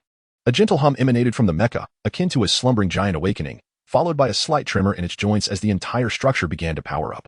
Meanwhile, after pressing the start button, Xia Suli grasped the control stick, and the mecha commenced its movement. She cautiously maneuvered the battle armor, each step revealing her initial unfamiliarity. Siyu stood outside, keenly observing their actions, an expression of astonishment flickering in his eyes. He had not anticipated that they would adapt to operating the mecha with such remarkable speed during their first encounter, which prompted him to regard them with newfound respect. "Impressive. You both are performing exceptionally well," Siyu could not help but praise. A satisfied smile gracing his face as he thought to himself, "These two female beast warriors truly possess innate talent, and with a little nurturing, they would undoubtedly become exceptional mecha combatants in the future." Lily and Xia Suli exchanged smiles, their hearts swelling with a sense of accomplishment. In the days that followed, they diligently rose early each morning to practice swordsmanship and mecha control, spending their free time assisting guests at the training camp to earn additional income. Their progress became increasingly apparent as their physical fitness improved alongside their proficiency in operating the mechas. Naturally, Xia Suli, already a wielder of battle armor, found it easier to adapt to the mecha controls, now managing to hold her own against Siyu, although Lily was not as fluid in her maneuvers. Her physical prowess was on par with Xia Suli's, allowing her to engage Siyu in combat for several exchanges, which earned her his admiration as well. After all, to achieve such a feat without mental energy had shattered his previous perceptions of her. After a week of rigorous training, Siyu led Lily and Xia Suli to an expansive training ground to assess the fruits of their labor. "Today we shall conduct a practical exercise, and this time I shall not hold back," Siyu declared with seriousness. Lily and Xia Suli exchanged a glance, their eyes sparkling with excitement. At Siyu's command, they swiftly entered the mechas, entering combat mode. Initially, they felt a bit apprehensive, but they soon acclimated to the rhythm of battle, coordinating seamlessly and covering each other's weaknesses while launching relentless assaults. After a fierce confrontation, Xia Suli and Lily emerged victorious against Siyu. "Excellent work. You both performed splendidly," Siyu exclaimed in admiration. Lily and Xia Suli jubilantly embraced, celebrating their triumph. Siyu regarded their joyous expressions, a gentle smile gracing his lips, his eyes shimmering with delight as he observed them, as if beholding the most exquisite scenery in the world. "Tomorrow marks my 20th birthday, and the day I awaken my mental energy. My father, the emperor, is hosting a grand banquet for me at the palace. Here are 2 invitations for you. I sincerely hope you can attend my celebration." Siyu gently offered the invitations to Xia Suli and Lily, his gaze reflecting sincerity and eagerness. Xia Suli took the invitation in hand, meticulously examining the exquisite patterns and elegant script upon it, a look of astonishment gracing her features. She lifted her gaze, locking eyes with Siyu, her expression brimming with confusion and curiosity. "You turn 20 tomorrow? You hardly seem like it." Siyu chuckled helplessly, replying, "Literally, please do not jest with me.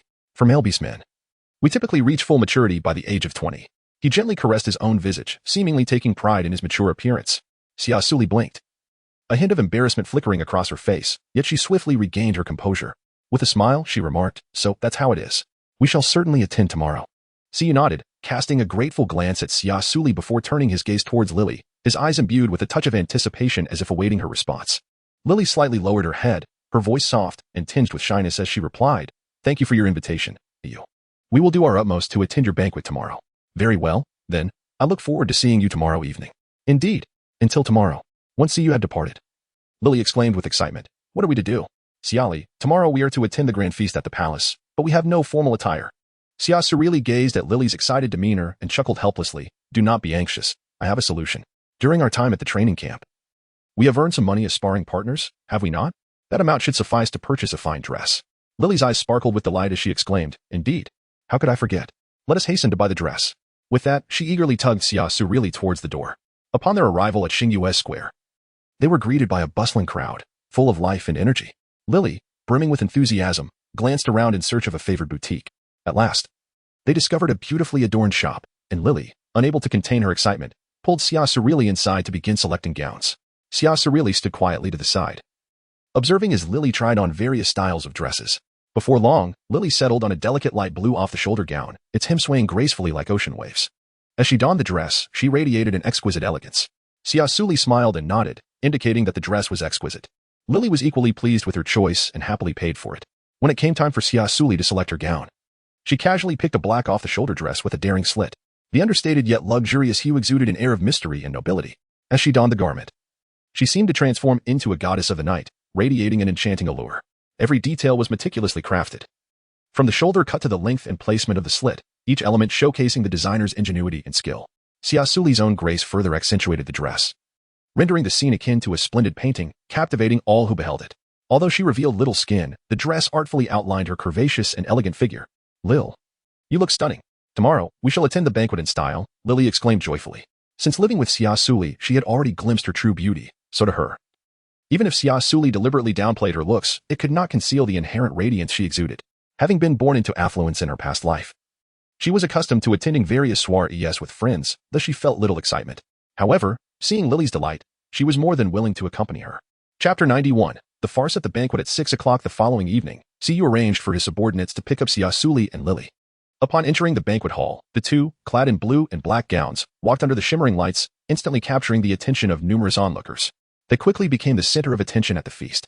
Siyu, spotting them, turned to CMO Han with palpable excitement, saying, "Brother, please entertain the guests for me. I must greet my two friends." "What friends could excite you so?" CMO Han inquired, intrigued. After all, his younger brother, though appearing amiable, was quite selective about his friendships, possessing hardly any. Even the S-class Anisha had been cast aside, making this revelation quite remarkable. Siyu replied enthusiastically, "Brother, these two are exceptionally special friends. I shall introduce them to you shortly, so please ensure you host the guest well." With that, he eagerly strode towards Xia Suli and Lily.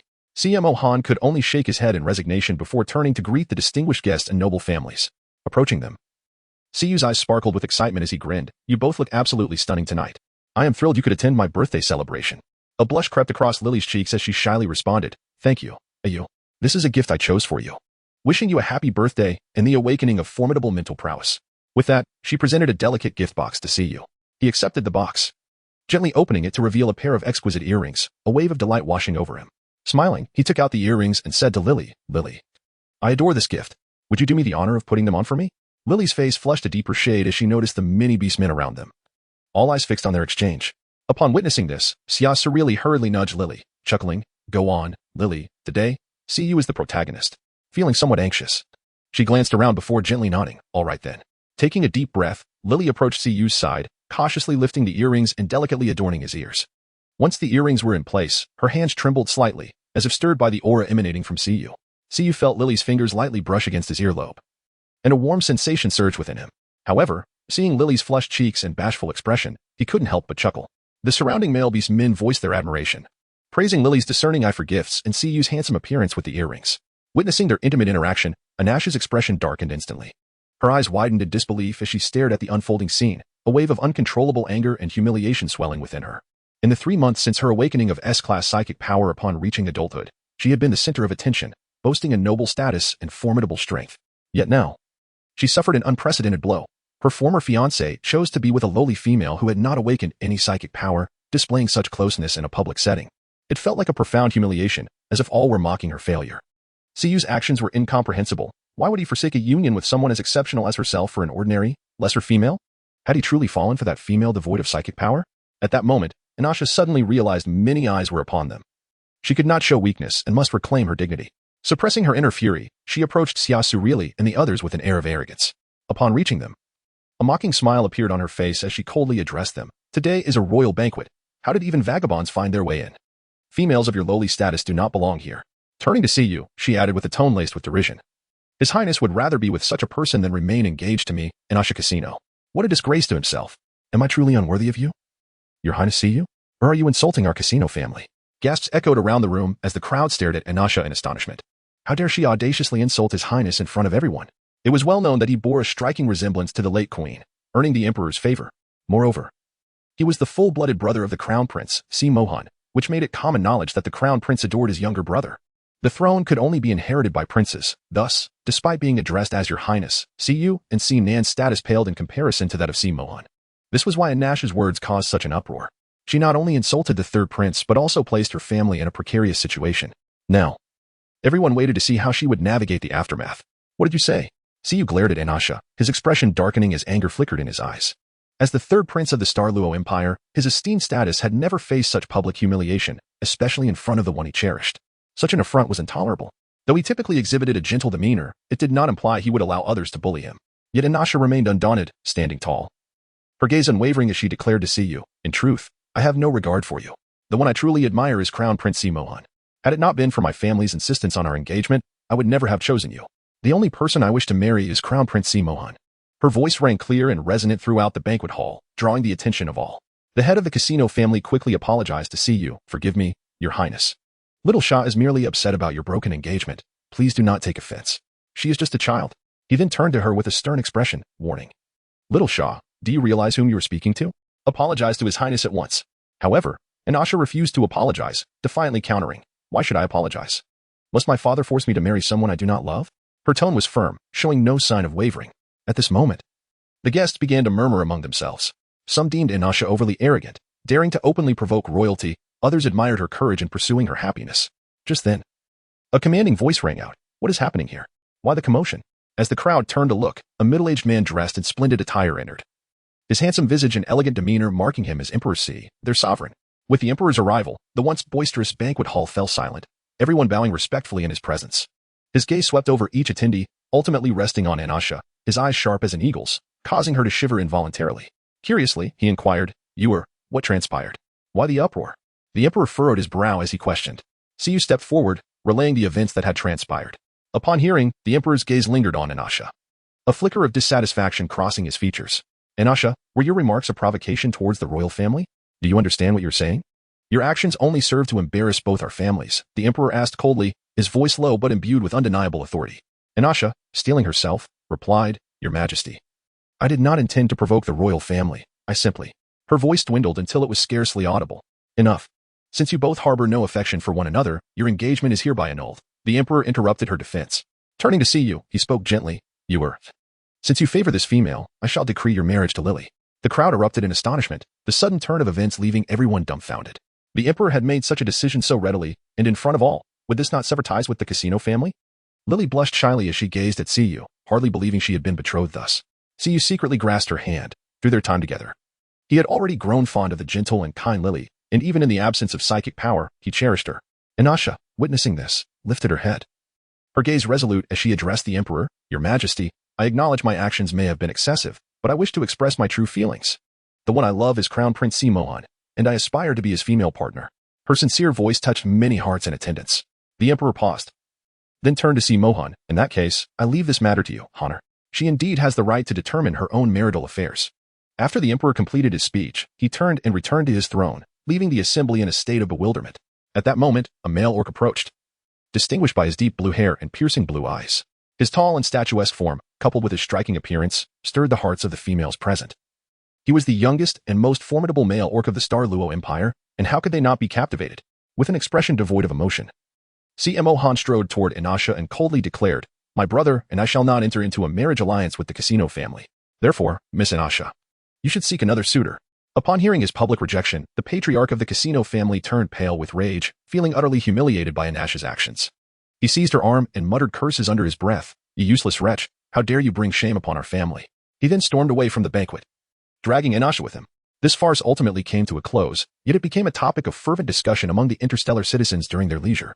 CMO Han then began to scrutinize Lily, and he could not help but acknowledge her striking beauty. Unlike the other females, she bore no trace of innate arrogance in her eyes. On the contrary, she appeared to be a gentle and kind-hearted female. Perhaps the reason his brother had developed an affection for her. At that moment, Lily suddenly felt the weight of the crown prince's sharp gaze upon her, causing a flutter of anxiety in her heart. Meanwhile, CMO Han's attention was drawn to the familiar visage of Xia Suli beside Lily, approaching her rapidly. He grasped her hand tightly and sternly questioned, Who are you, truly? Xia Suli gazed at CMO Han with a look of utter bewilderment, a glimmer of confusion flashing in her eyes.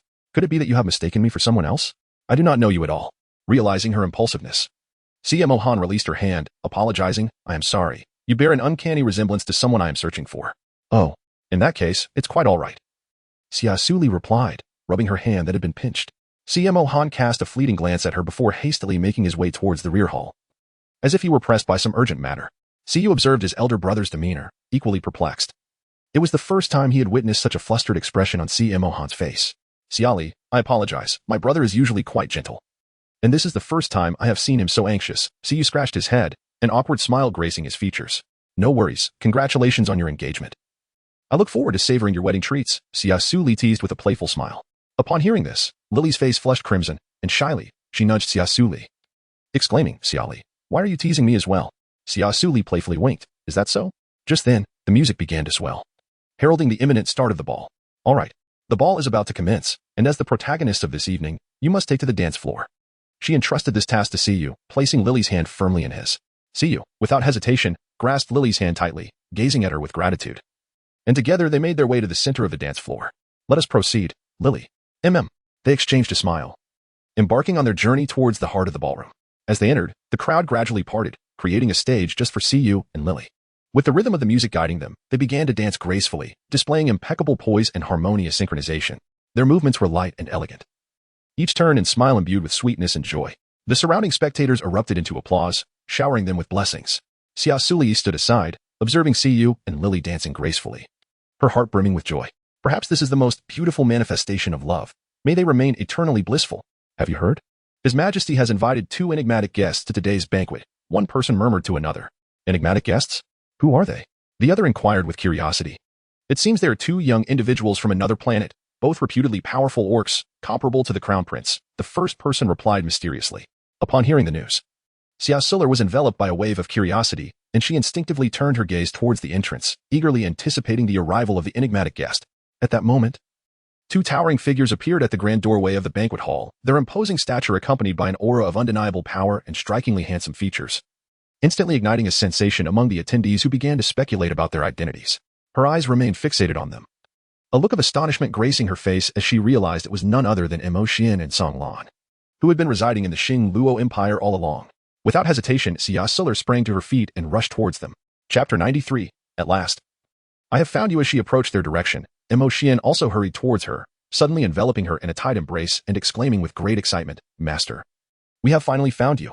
Xia Suli found herself enveloped in his embrace, feeling a bit breathless, and could not help but struggle as she spoke. Mo Xian, you are holding me too tightly. I can hardly breathe.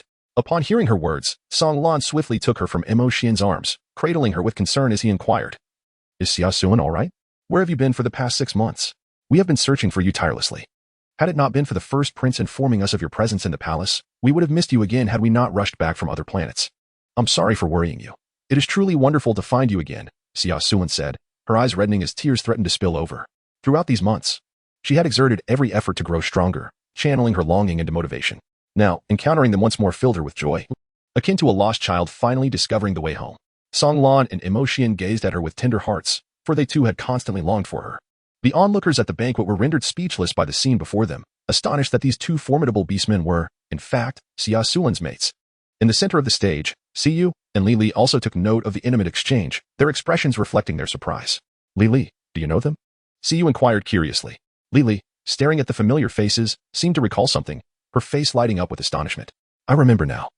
They appear to be Xia Li's family. I have seen her post missing person notices on her Light Brain account. As she has been searching for her 4 family members, and those 2 in the portraits are indeed their likenesses. With this revelation, it dawned on him that he had encountered them multiple times in his brother Xia Han's palace, having heard that they were in search of a female. Though he had not pressed for details. Now, it seemed that the person they sought was none other than Xia Suli. What a remarkable coincidence. The 3 conversed for a while longer before realizing that the current setting was not one for reminiscing. At that moment, Xia Han approached Xia Suli and the others, a gentle smile gracing his face. Congratulations to you all. You have finally reunited. Once Xia Yu's birthday banquet and awakening ceremony are concluded, you shall have ample time to catch up. Song Lan regarded Xia Han with gratitude. Without the first prince's assistance, we might not have found Xia Suli so swiftly. Xia Han smiled lightly. No need for thanks. We are all friends. Xia Suli was taken aback to discover that Song Lan and the others had entrusted Xia Han with the task of locating her. It was no wonder that he recognized her at a glance, even in her disguised form. He must have already uncovered her true identity. This realization stirred deep emotions within her, as it became apparent that Song Lan and the others had been diligently searching for her. A testament to their heartfelt camaraderie that enveloped her in warmth. As the ball drew to a close, a serene hush fell over the gathering. His Majesty, the Emperor, sat regally upon his dragon throne, his visage illuminated by a broad smile. Today marked the coming-of-age celebration for his son, Siyu, and he expressed genuine delight at the presence of all attendees, encouraging them to indulge in the festivities. The moment of awakening for his son's spiritual power was at hand, and he called forth, "Bring forth the awakening stone." At the Emperor's command, 2 robust beastmen entered, bearing a colossal crystalline stone. This gem, translucent and radiant, resembled a fallen star from the heavens, casting a brilliant glow that captivated all. Siyu gently patted Lily's hand, offering her a reassuring smile that conveyed his resolve, and then turned to approach the sacred stone. Meanwhile, Lily watched his retreating figure with palpable anxiety, her expression betraying an unmistakable concern. She bit her lip tightly, her hands clenched with increasing intensity. Xia Suli noticed the subtle shift in Lily's emotions. She approached her gently, placing a comforting hand on her shoulder. Do not worry, Lily. Siyu is exceptionally talented, and he will surely awaken formidable mental prowess. Upon hearing Xia Suli's words, Lily nodded, yet her inner apprehension remained. She recognized Siyu's excellence, but the significance of the impending test made her anxious for him. Indeed, I believe in him, Lily murmured softly, her voice imbued with determination. Clenching her hands tightly, she silently prayed for Siyu, hoping for his successful awakening of mental force at the Divine Stone. Siyu stepped before the Divine Stone, placing his hand upon its surface.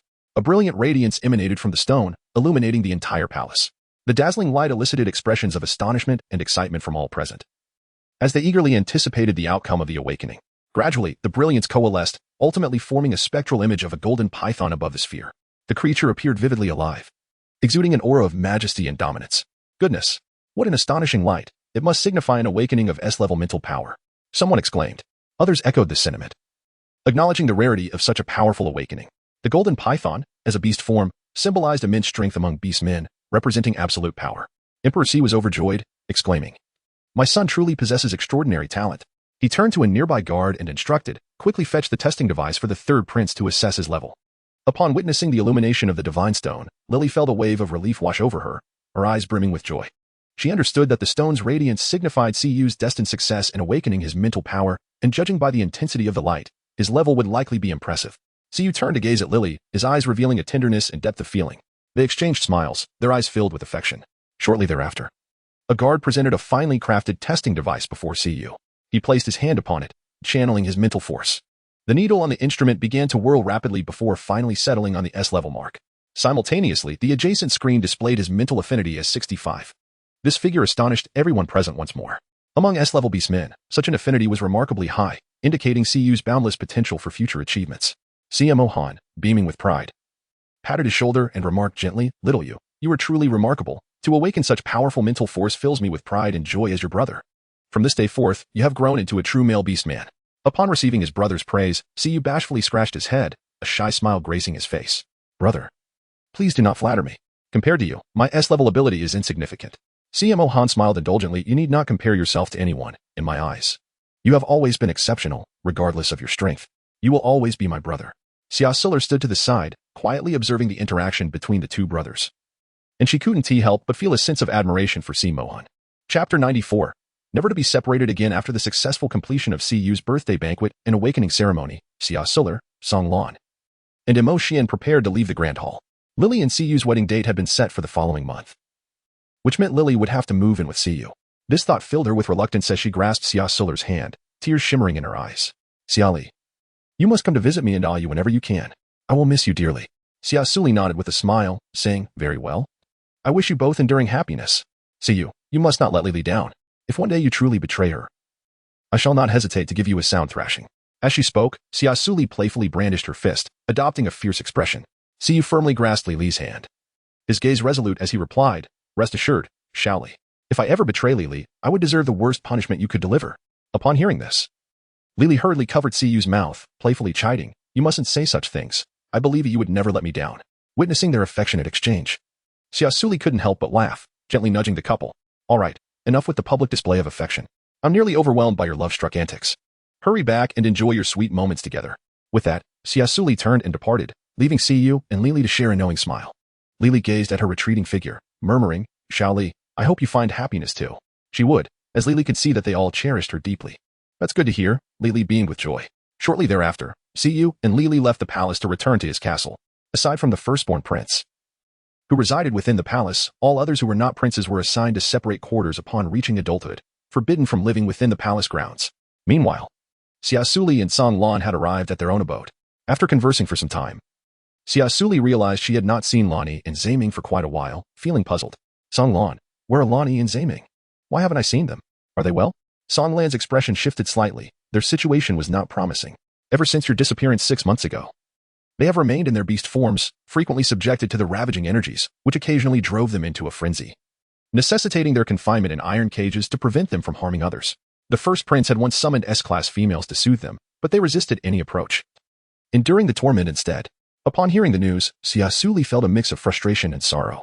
She hastily rose to her feet, her voice tinged with urgency. Where are they imprisoned? I must go rescue them. It was understood that once Lani and the others succumbed to their frenzied state, conventional confinement would prove inadequate. Thus they had been strategically placed in the laboratory secure enclosure. After a brief pause, he continued. I shall inform the crown prince at once and take you to see them. He promptly initiated a communication with CMO Han. Upon learning that Xia Suli wished to visit Lani and the others, he suggested accompanying them. Thus, with CMO Han in tow, Xia Suli, Song Lan, and Mo Xian set forth to the laboratory together. Xia Suli was engulfed in anxiety and concern. She yearned to see Lani and Zaiming to ascertain their condition. Upon their arrival at the laboratory, she discovered Lani and Zaiming confined within a cage, appearing somewhat haggard. However, upon witnessing Xia Suli's presence, their eyes shimmered with surprise and emotion. Even with her makeup, they recognized her instantly. Xiaoli, you have finally come. Lan Yi's voice was somewhat hoarse yet brimming with excitement. You have suffered, Xia Suli said sorrowfully as she gazed at them through the iron bars, tears glistening in her eyes. It is all my fault for causing you such worry. I will rescue you at once. Li'er, there is no need for self-reproach. It is we who failed to protect you. To see you again brings us immense joy. Zaiming said gently, smiling despite his evident fatigue.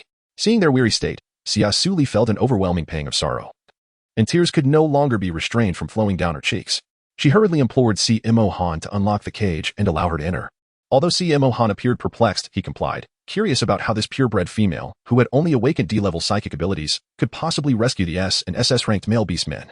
As the cage swung open, Xia Suli could not contain herself and rushed into their soft, massive bodies, her tears cascading uncontrollably. I am so sorry, Lani. Zaiming, it is all my fault. If it were not for me, you would not have endured such prolonged suffering. Why are you both so foolish? Xia Suli leaned into their embrace, tears streaming down her sorrowful face. This sight deeply pained Lani and Zaiming, prompting them to offer gentle reassurances. Please don't cry, little Li'er. Seeing you in tears breaks my heart, Lani said, tenderly patting her back with his large paw. Be good, Li'er. Don't weep. Look, Yi and I are doing just fine. Please don't be sad, Zaiming added softly, soothingly. After crying for a considerable time, Xia Suli sniffled, her nose reddened from tears. I truly miss you all so much. From now on, the 5 of us shall never part again, all right? Lani and the others promptly agreed, vowing never to separate again. CMO Han observed the 5 of them and felt a twinge of envy. To have a female care so deeply for them, shedding tears on their behalf, suggested a mutual devotion. No wonder the 4 found it impossible to accept any other females. After reminiscing, Xia Suli glanced around to ensure there were no surveillance devices, then quietly addressed Song Lan and the other 2. Song Lan and Mo Xian. You may leave for now. I wish to stay alone with Lani and Zaiming. Although unaware of Xia Suli's intentions, CMO Han keenly sensed that this might entail some significant sacrifice. A complex emotion flickered in his eyes as he speculated that Xia Suli might be willing to offer herself in some unknown manner to save Lani and Song Lan. Such a noble act of self-sacrifice filled him with profound respect for her. Thus, CMO Han did not hesitate long, silently departing with Song Lan and Mo Xian. Once the three had left, Xia Suli's expression grew solemn and sacred. Taking a deep breath, she began to slowly unleash her formidable spiritual power. An unusual aura seemed to pervade the air, and with each breath she took, an invisible force began to permeate the bodies of Lan Yi and Zhe Ming. Xia Suli's mental strength radiated like warm and gentle sunlight, gradually permeating the depths of their spiritual sea. There, the once violent and chaotic energy began to be slowly consumed by this power, transforming the rampant spiritual force into a gentle and orderly presence. She then guided these purified energies along the meridians within their bodies, carefully integrating them. As time passed, beads of fine sweat appeared on Xia Suli's forehead. Yet her gaze grew increasingly resolute and focused. Each act of consumption and guidance was a mental contest, ensuring the ferocious energy was properly managed while avoiding harm to their own spiritual sea. Though her fingers trembled lightly, it was not from pain or fear, but rather the immense effort required to concentrate her mental power. During this process, Lan Yi and Zhe Ming could distinctly sense the changes occurring within themselves. Simultaneously, they were acutely aware of the pressure and suffering Xia Suli was enduring, filling their hearts with guilt and a desire to alleviate her pain. After a prolonged period, Xia Suli finally consumed the violent energies within Lan Yi and Zhe Ming. At that moment, a smile of relief illuminated her face. Despite the sweat still trickling down her forehead, her eyes sparkled with joy, perhaps overwhelmed by the sheer volume of ferocious energy absorbed. She suddenly felt darkness envelop her and fell into unconsciousness. Lan Yi, witnessing her collapse, anxiously transformed into his beast form and embraced her. Zhe Ming quickly employed his mental power to check on her, discovering that she was unharmed, and reassured them, "Leah is fine. She merely exhausted her mental strength. Thankfully, little Leah is safe. Let us exit for now." After speaking, Lan Yi retrieved clothing from the system space and donned it before carefully lifting her in his arms. Noticing her garments were drenched in sweat, he sought out a clean set of clothes to help her change. Once he completed these tasks, he carried her out of the room, followed closely by Zhe Ming, who had also changed his attire. Upon arriving in the laboratory, they found Song Lan and Mo Xian seated like statues on a bench in the corridor, while CMO Han was nowhere to be seen. Upon seeing Xia Suli being carried out, Song Lan immediately stood up, exclaiming, "Why did it take you so long? What happened to Leo?" Lan Yi succinctly explained the situation, informing them that Xia Suli needed time to rest for recovery. Song Lan and Mo Xian nodded in understanding. Subsequently, Lan Yi brought Xia Suli back to her room to ensure she could rest well, while Zhe Ming took charge of attending to her care and treatment. In the days that followed, as Xia Suli remained in a state of slumber, the four of them took turns caring for her. Each day, they provided her with nourishing food to expedite her recovery. Simultaneously, they stayed by her side, recounting amusing stories to instill warmth within her. During her deep slumber, it felt as if her consciousness was sealed within a dark abyss.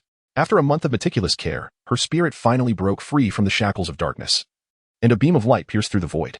Abruptly, she opened her eyes and was greeted by Song Lan, who stood vigil by her bedside, stirring a wave of emotion within her. "Song Lan," she softly called. Song Lan instantly awoke, tenderly stroking her hair. "Little Suli, you finally woke up. You've been in a deep slumber for over a month, nearly giving us a fright." Upon hearing this, memories of past events gradually resurfaced in Xia Suli's mind. She recalled that after consuming the ferocious energy, everything had gone dark. Frowning at the thought, a flicker of concern crossed her eyes. What about Zhe Ming and Lan Yi? Are they all right? Did anything happen to them? Song Lan smiled gently, attempting to reassure her. "Do not worry, they are both perfectly fine. Thanks to you. Not only have they fully recovered physically, but their mental strength is also stronger than before." Relief washed over Xia Suli as a heavy stone lifted from her heart. Silently grateful that they were safe, she gazed appreciatively at Song Lan, saying, "Thank you, Song Lan. You have all worked so hard during this time." Song Lan quickly interrupted her. "Little Suli, this is what we ought to do. As long as you are safe and sound, it is our greatest happiness. It is our fault for not protecting you well enough, allowing you to be captured. I am truly sorry that you had to endure so much suffering." His guilt caused him to lower his gaze, unable to meet her eyes. Seeing Song Lan so self-reproachful, Xia Suli felt a pang of sorrow and rushed to embrace him. Softly comforting, "Song Lan, please do not think like that. You all did your best. Besides, am I not well now? It is all in the past. Do not blame yourselves any longer." Song Lan felt his guilt ease slightly within her warm embrace, returning her hug gently. "Little Suli, you are always so kind and understanding. Having you by my side fills me with immense fortune. No matter what happens in the future, I will protect you and ensure that no one ever takes you away again." Xia Suli nodded vigorously, affirming her trust. The two embraced quietly, savoring the rare tranquility and happiness. After a considerable time, he helped Xia Suli sit up and offered her a glass of warm water to soothe her throat. After drinking, she felt revitalized. Observing the unfamiliar surroundings, she inquired with curiosity, "Kanglin, where exactly are we?" "This is a villa gifted by C. Mohan. We have been working for him these past days, and this is his way of expressing gratitude," Kanglin explained. "Oh, what about Lan Yu and the others? I wish to see them." Understanding her sentiments, Kanglin guided her to find Lan Yu and the others. Upon entering the living room, they discovered Lan Yu and the others engaged in conversation. Xia Suli and Song Lan entered the living room, where Lan Yi and the others, upon seeing her awakened, immediately rose to greet her.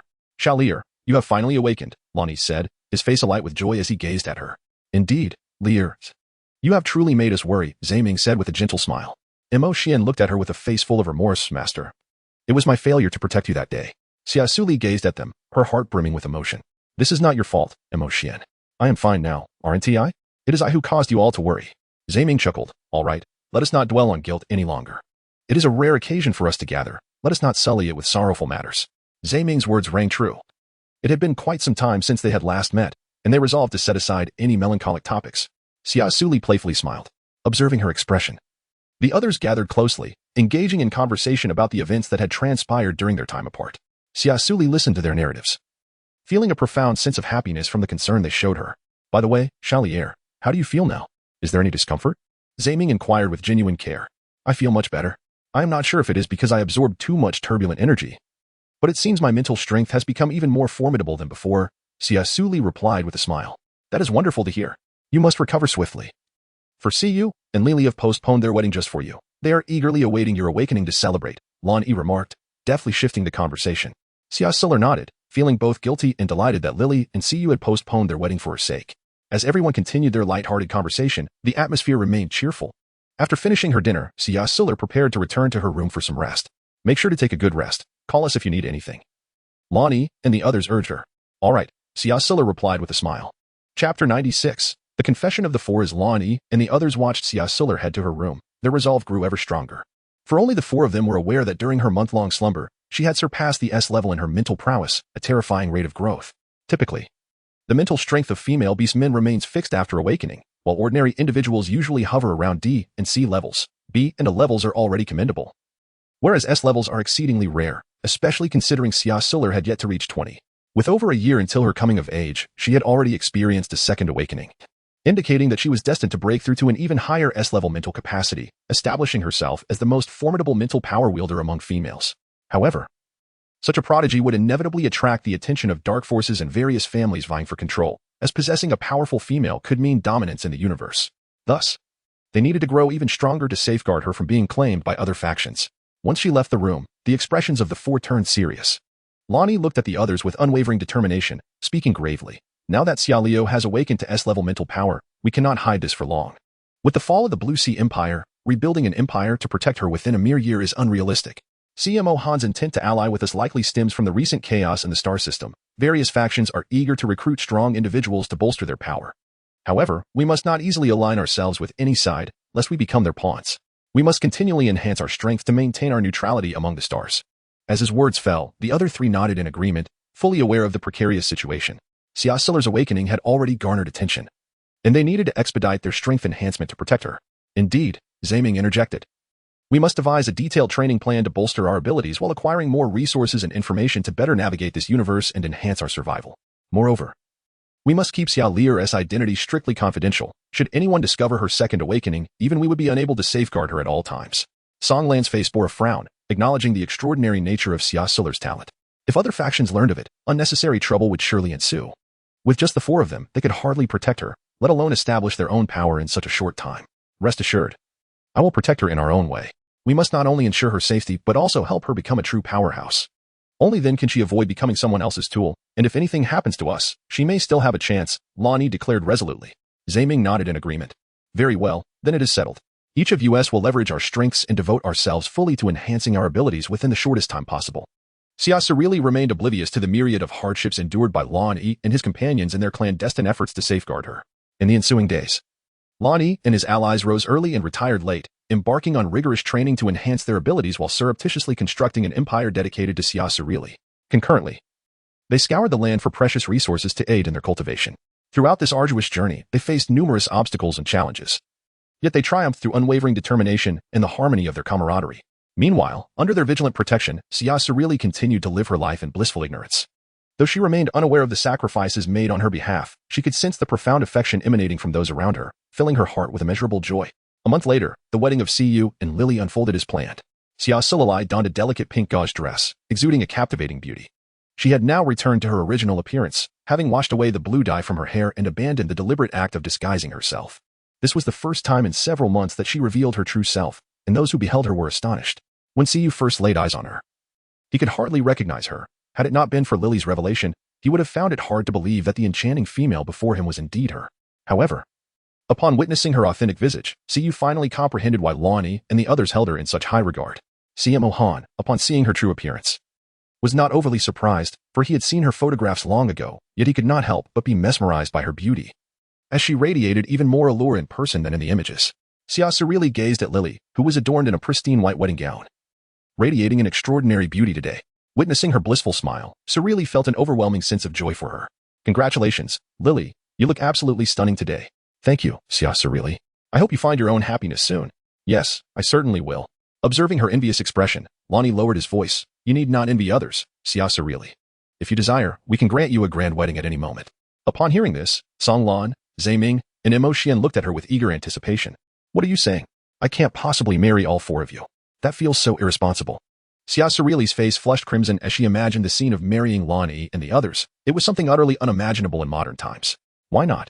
We all love you and wish to spend our lives with you. If you are willing, we can provide you with the most romantic and unforgettable wedding. Lani spoke with deep sincerity. Songlan, Zaiming, and Emotian nodded in agreement. Indeed, Suli, we are all willing. If you consent, we can start planning the wedding immediately. Zaiming gazed at her with equal affection. Songlan looked tenderly at her. Xia Suli, we will make you the happiest bride in the world. Emotian, equally enamored, gazed at her with adoration. Mistress, I cherish you, and I wish to remain by your side forever. Faced with their heartfelt declarations, Xia Suli felt tears welling up in her eyes, moved yet profoundly troubled. She was acutely aware of her deep feelings for Lani and the others. But to simultaneously accept the affections of four individuals and hold a wedding was an audacious decision. I do not know how to respond to you. This question is too sudden. I need time to contemplate. Xia Suli hesitated. There is no rush, Xia Suli. We understand your feelings. Whatever decision you make, we will respect your choice. Lani gently stroked her hair, conveying his understanding. Although her heart was filled with conflict, Xia Suli nodded gratefully, promising to seriously consider the matter. Chapter 97. Falling into the lake and being rescued as Lily and Siyu's wedding reached its splendid conclusion. The entire castle was enveloped in a joyful and harmonious atmosphere. Amidst this lively scene, however, Lani and the others found themselves in an awkward predicament. Surrounded by numerous dignitaries who incessantly toasted to them, seemingly eager to win their favor. Faced with such enthusiastic hospitality, Lani and his companions found it challenging to extricate themselves, having to continually navigate the social engagements. Xia Suli stood quietly to the side, witnessing the unfolding events before her. She understood that at this moment, Lani and his companions were too preoccupied to attend to her. Thus, she resolved to depart from the cacophony of the gathering and seek a tranquil corner.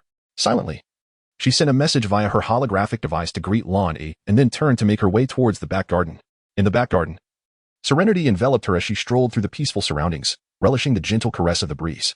Upon reaching the lakeside, her gaze was captivated by the exquisite lotus flowers blooming amidst the lush green leaves, their vibrant hues seemingly dripping with dew, accompanied by tender green seed pods nestled among them. The sight of those seed pods stirred a craving within her, prompting her to reach out and pluck one for a taste. Just as she extended her hand, an unexpected force pushed against her shoulder, causing her to lose her balance and tumble into the lake, sending ripples surging through the water.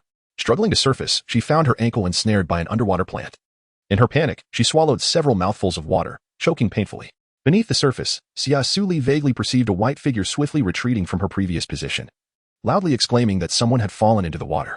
A wave of confusion washed over her. She could not fathom why someone would intentionally push her in. While she fought to free herself from the aquatic entanglement, a tall figure suddenly leaped into the lake with remarkable speed, resembling a flash of lightning, and began swimming towards her. With powerful, elongated arms, he delicately untangled the water plants from her ankle. Without hesitation, he swiftly embraced Xia Suli and together they propelled themselves towards the surface. Finally breaking free, Xia Suli nestled against the man's chest, coughing violently, the harrowing ordeal nearly having stolen her breath away. At that moment, a warm, large hand gently patted her back, accompanied by a deep, alluring voice whispering, "Do not be afraid, it is all right, I am here." Upon hearing these words, Xia Suli slowly lifted her head, her surroundings momentarily blurring. Before her stood CMO Han, his long blue hair clinging to him, droplets cascading down his locks, exuding an irresistible allure.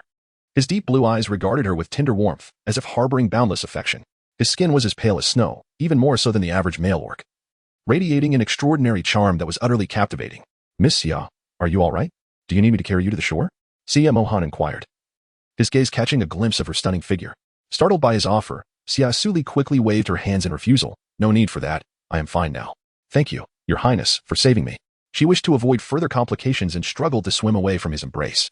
Seeing her resolute demeanor, Xia Mohan could only nod in acquiescence. Very well then. Yet, as he felt the softness leave his arms, a hint of disappointment flickered in his eyes.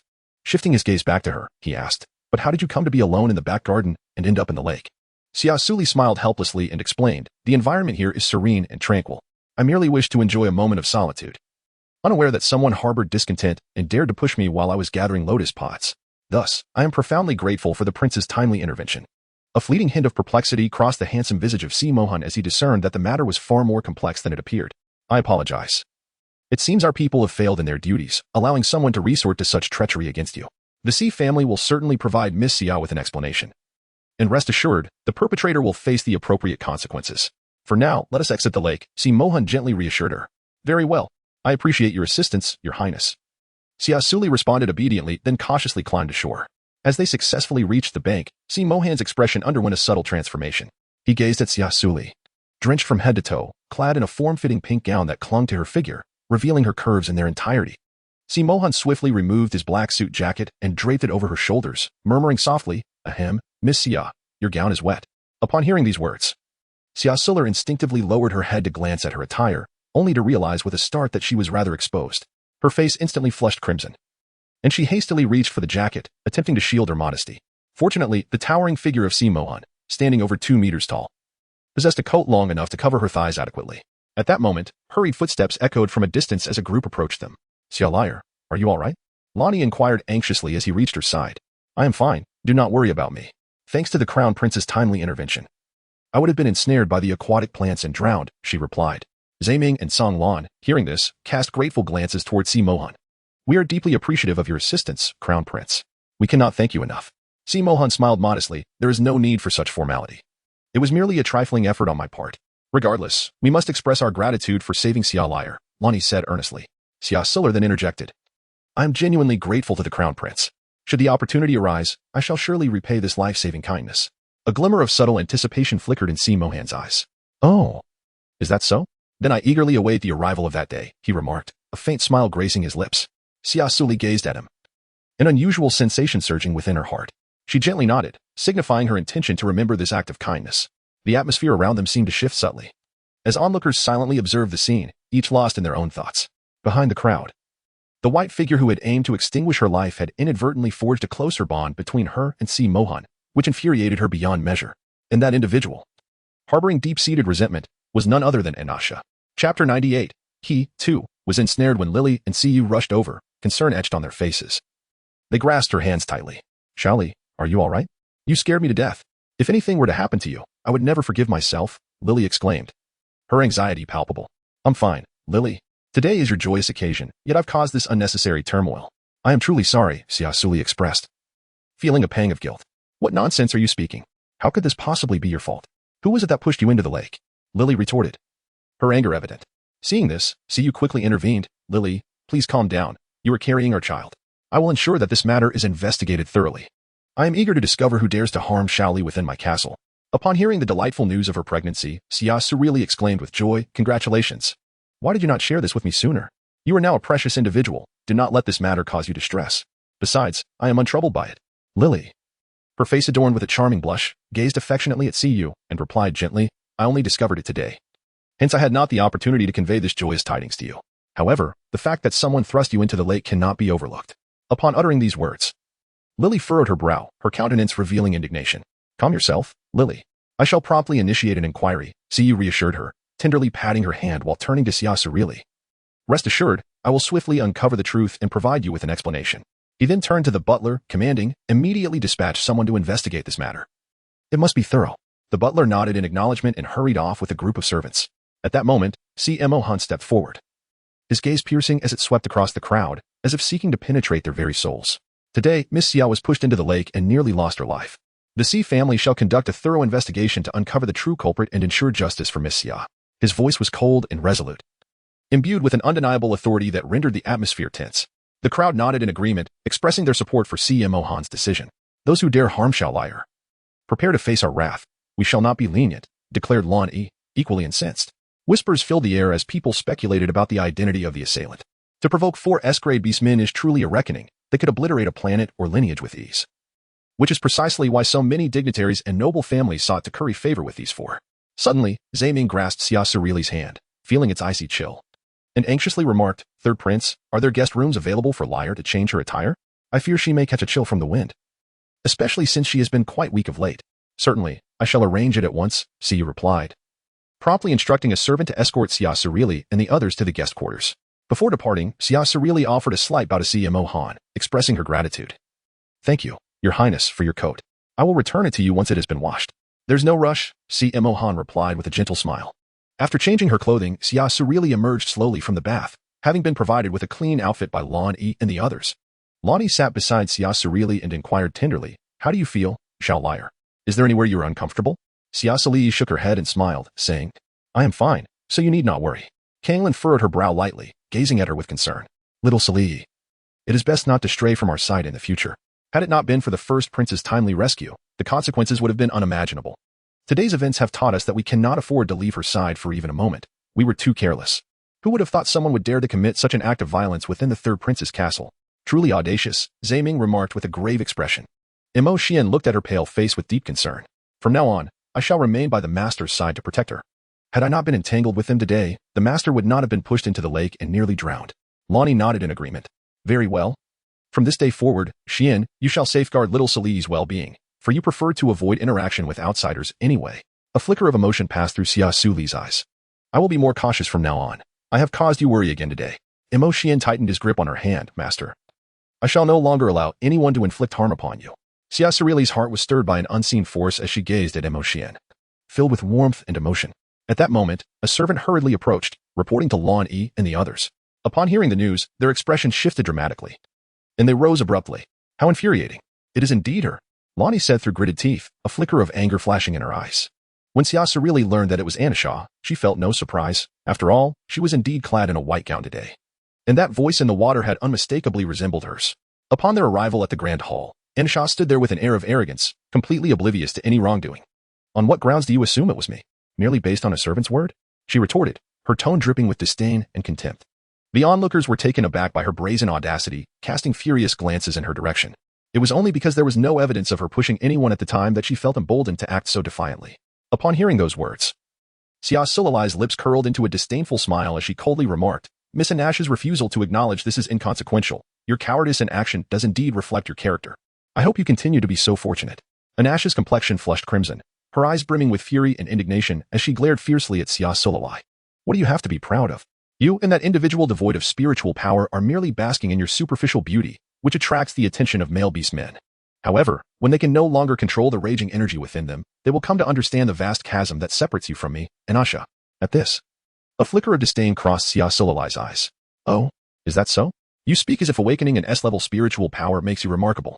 Yet, why were you rejected? Have you pondered the reasons behind it? Although our status and rank may not match yours, why does you still favor Lily? Why does the Crown Prince avoid you? These reasons illustrate that despite your advanced spiritual powers, it does not equate to nobility of character. Take yourself as an example. Anyone who associates with you may not even realize how they met their demise. Your narrow-mindedness, jealousy, and inability to tolerate those who excel beyond you compel you to suppress them by any means necessary. Females like you are simply untrustworthy. Surely, you often exploit your spiritual advantage to bully weaker females, satisfying your own vanity. Thus, do not presume that possessing advanced spiritual power grants you superiority over others. True strength lies in kindness and tolerance, not in suppressing others through external force. Only by learning to respect others can we become genuine powerhouses." Within the Grand Hall, everyone was taken aback by Xia Suli's remarks.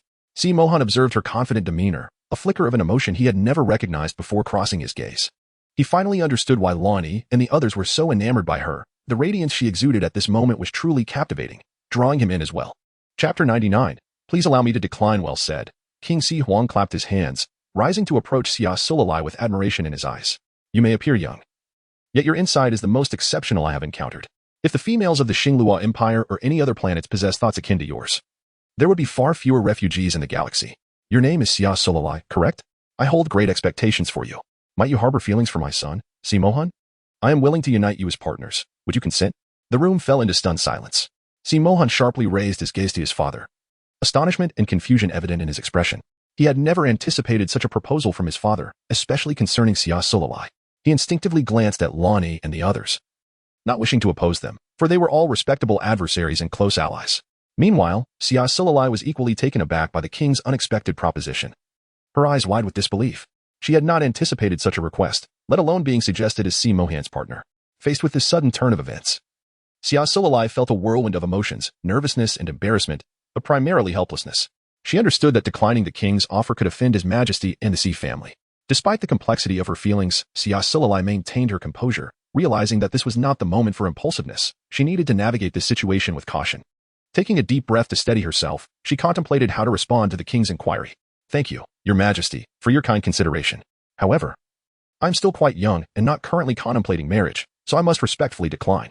Upon hearing this, a look of satisfaction flickered in the king's eyes. After all, only a prudent and far-sighted female could become the partner of his son, Si Mohan, and the future queen of the Xinglua Empire. His proposal for Si Mohan to marry Xia Suli was, in fact, a test of her attitude. The crowd was left in disbelief. Xia Suli had become the first to dare to refuse the emperor's proposal. It is worth noting that King Si Huang was the most formidable figure in the cosmic realm, and the Xinglua Empire's supremacy was largely attributed to him. His words were essentially commands that few dared to defy. Yet, here was Xia Suli, rejecting the emperor's goodwill. Curiosity and admiration for her grew among the onlookers. Nonetheless, Xia Suli understood that acquiescing to the emperor's request would entangle her in an endless web of troubles. She did not wish to sacrifice her freedom and independence for the sake of marriage. Si Mohan, observing the unfolding situation, finally interjected, Father, Miss Xia is a female worthy of profound respect. While I admit my affections for her, I would not compel her to become my partner. I hope you will honor her choice, for she is not an object, but an independent being with her own thoughts, unlike others.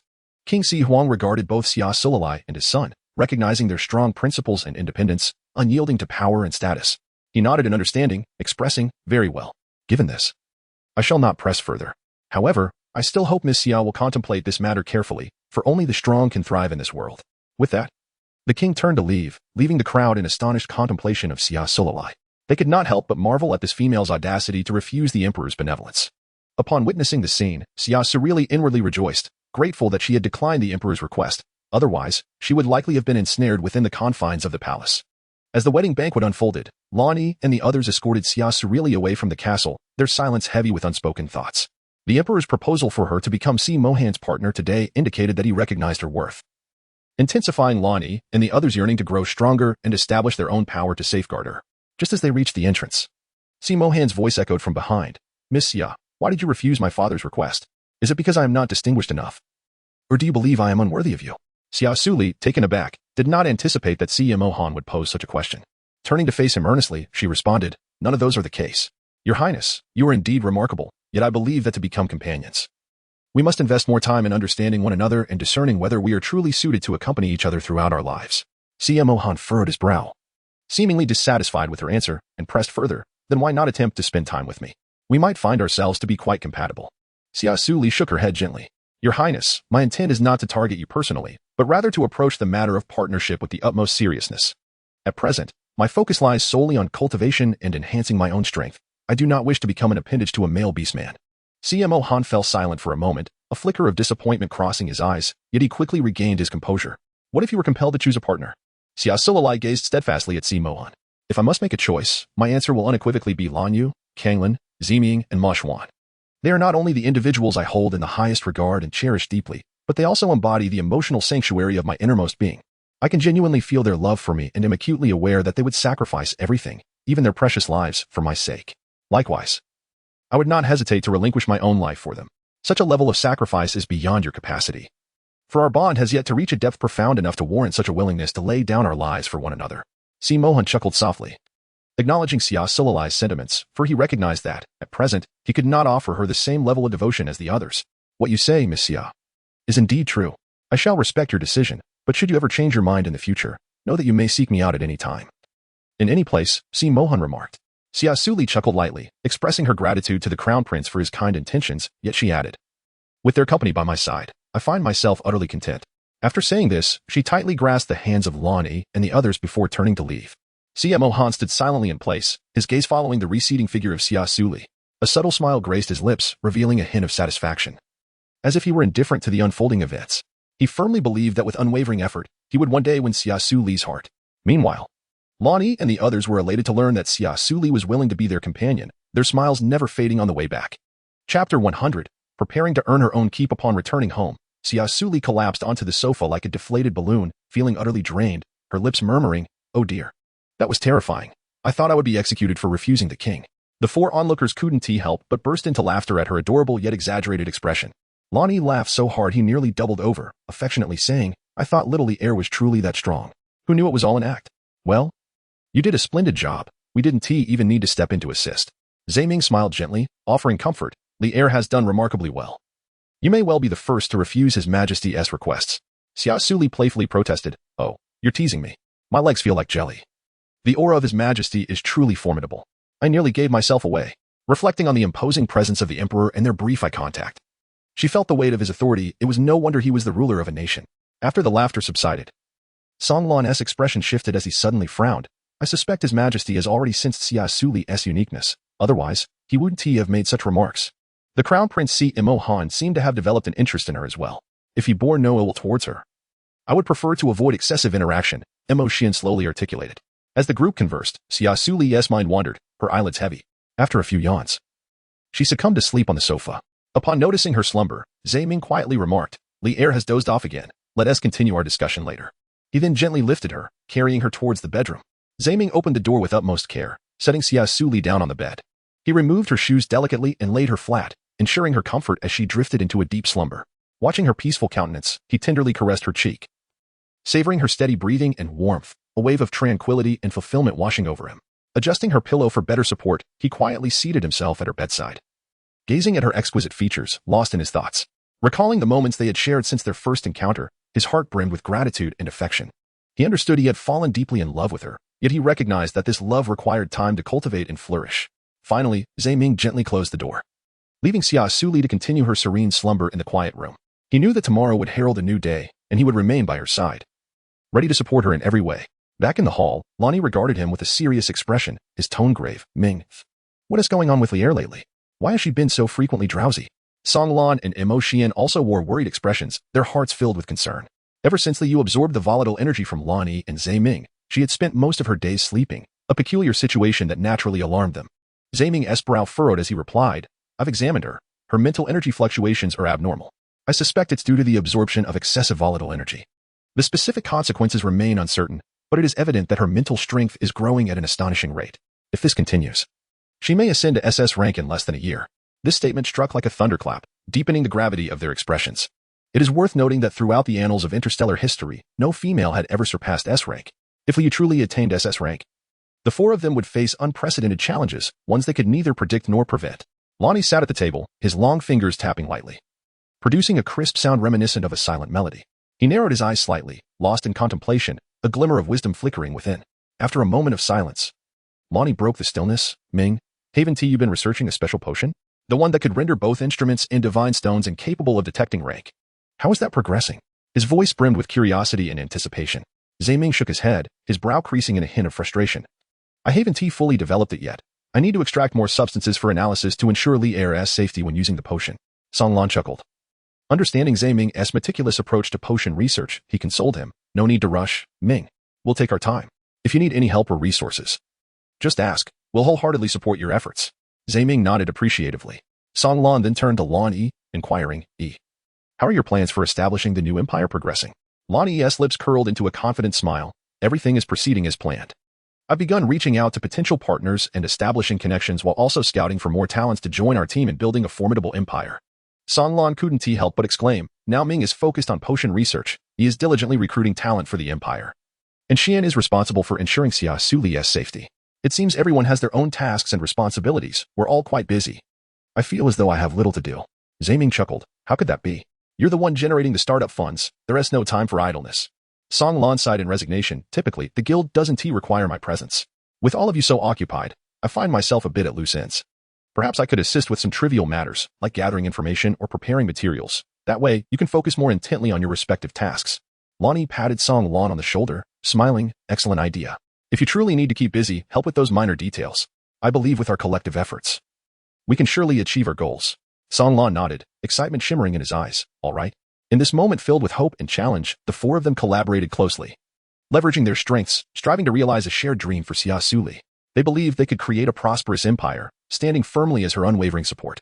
When Xia Suli awoke, the grand villa was left with only Xian. Xia Suli rubbed her eyes and surveyed the empty room, noticing only Xian's presence. With a hint of confusion, she inquired, "Where are the others? They seem to be quite occupied lately, as I hardly ever see them."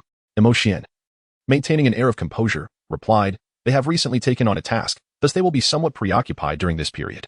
Xia Suli sat on her bed, deep in thought upon hearing the news.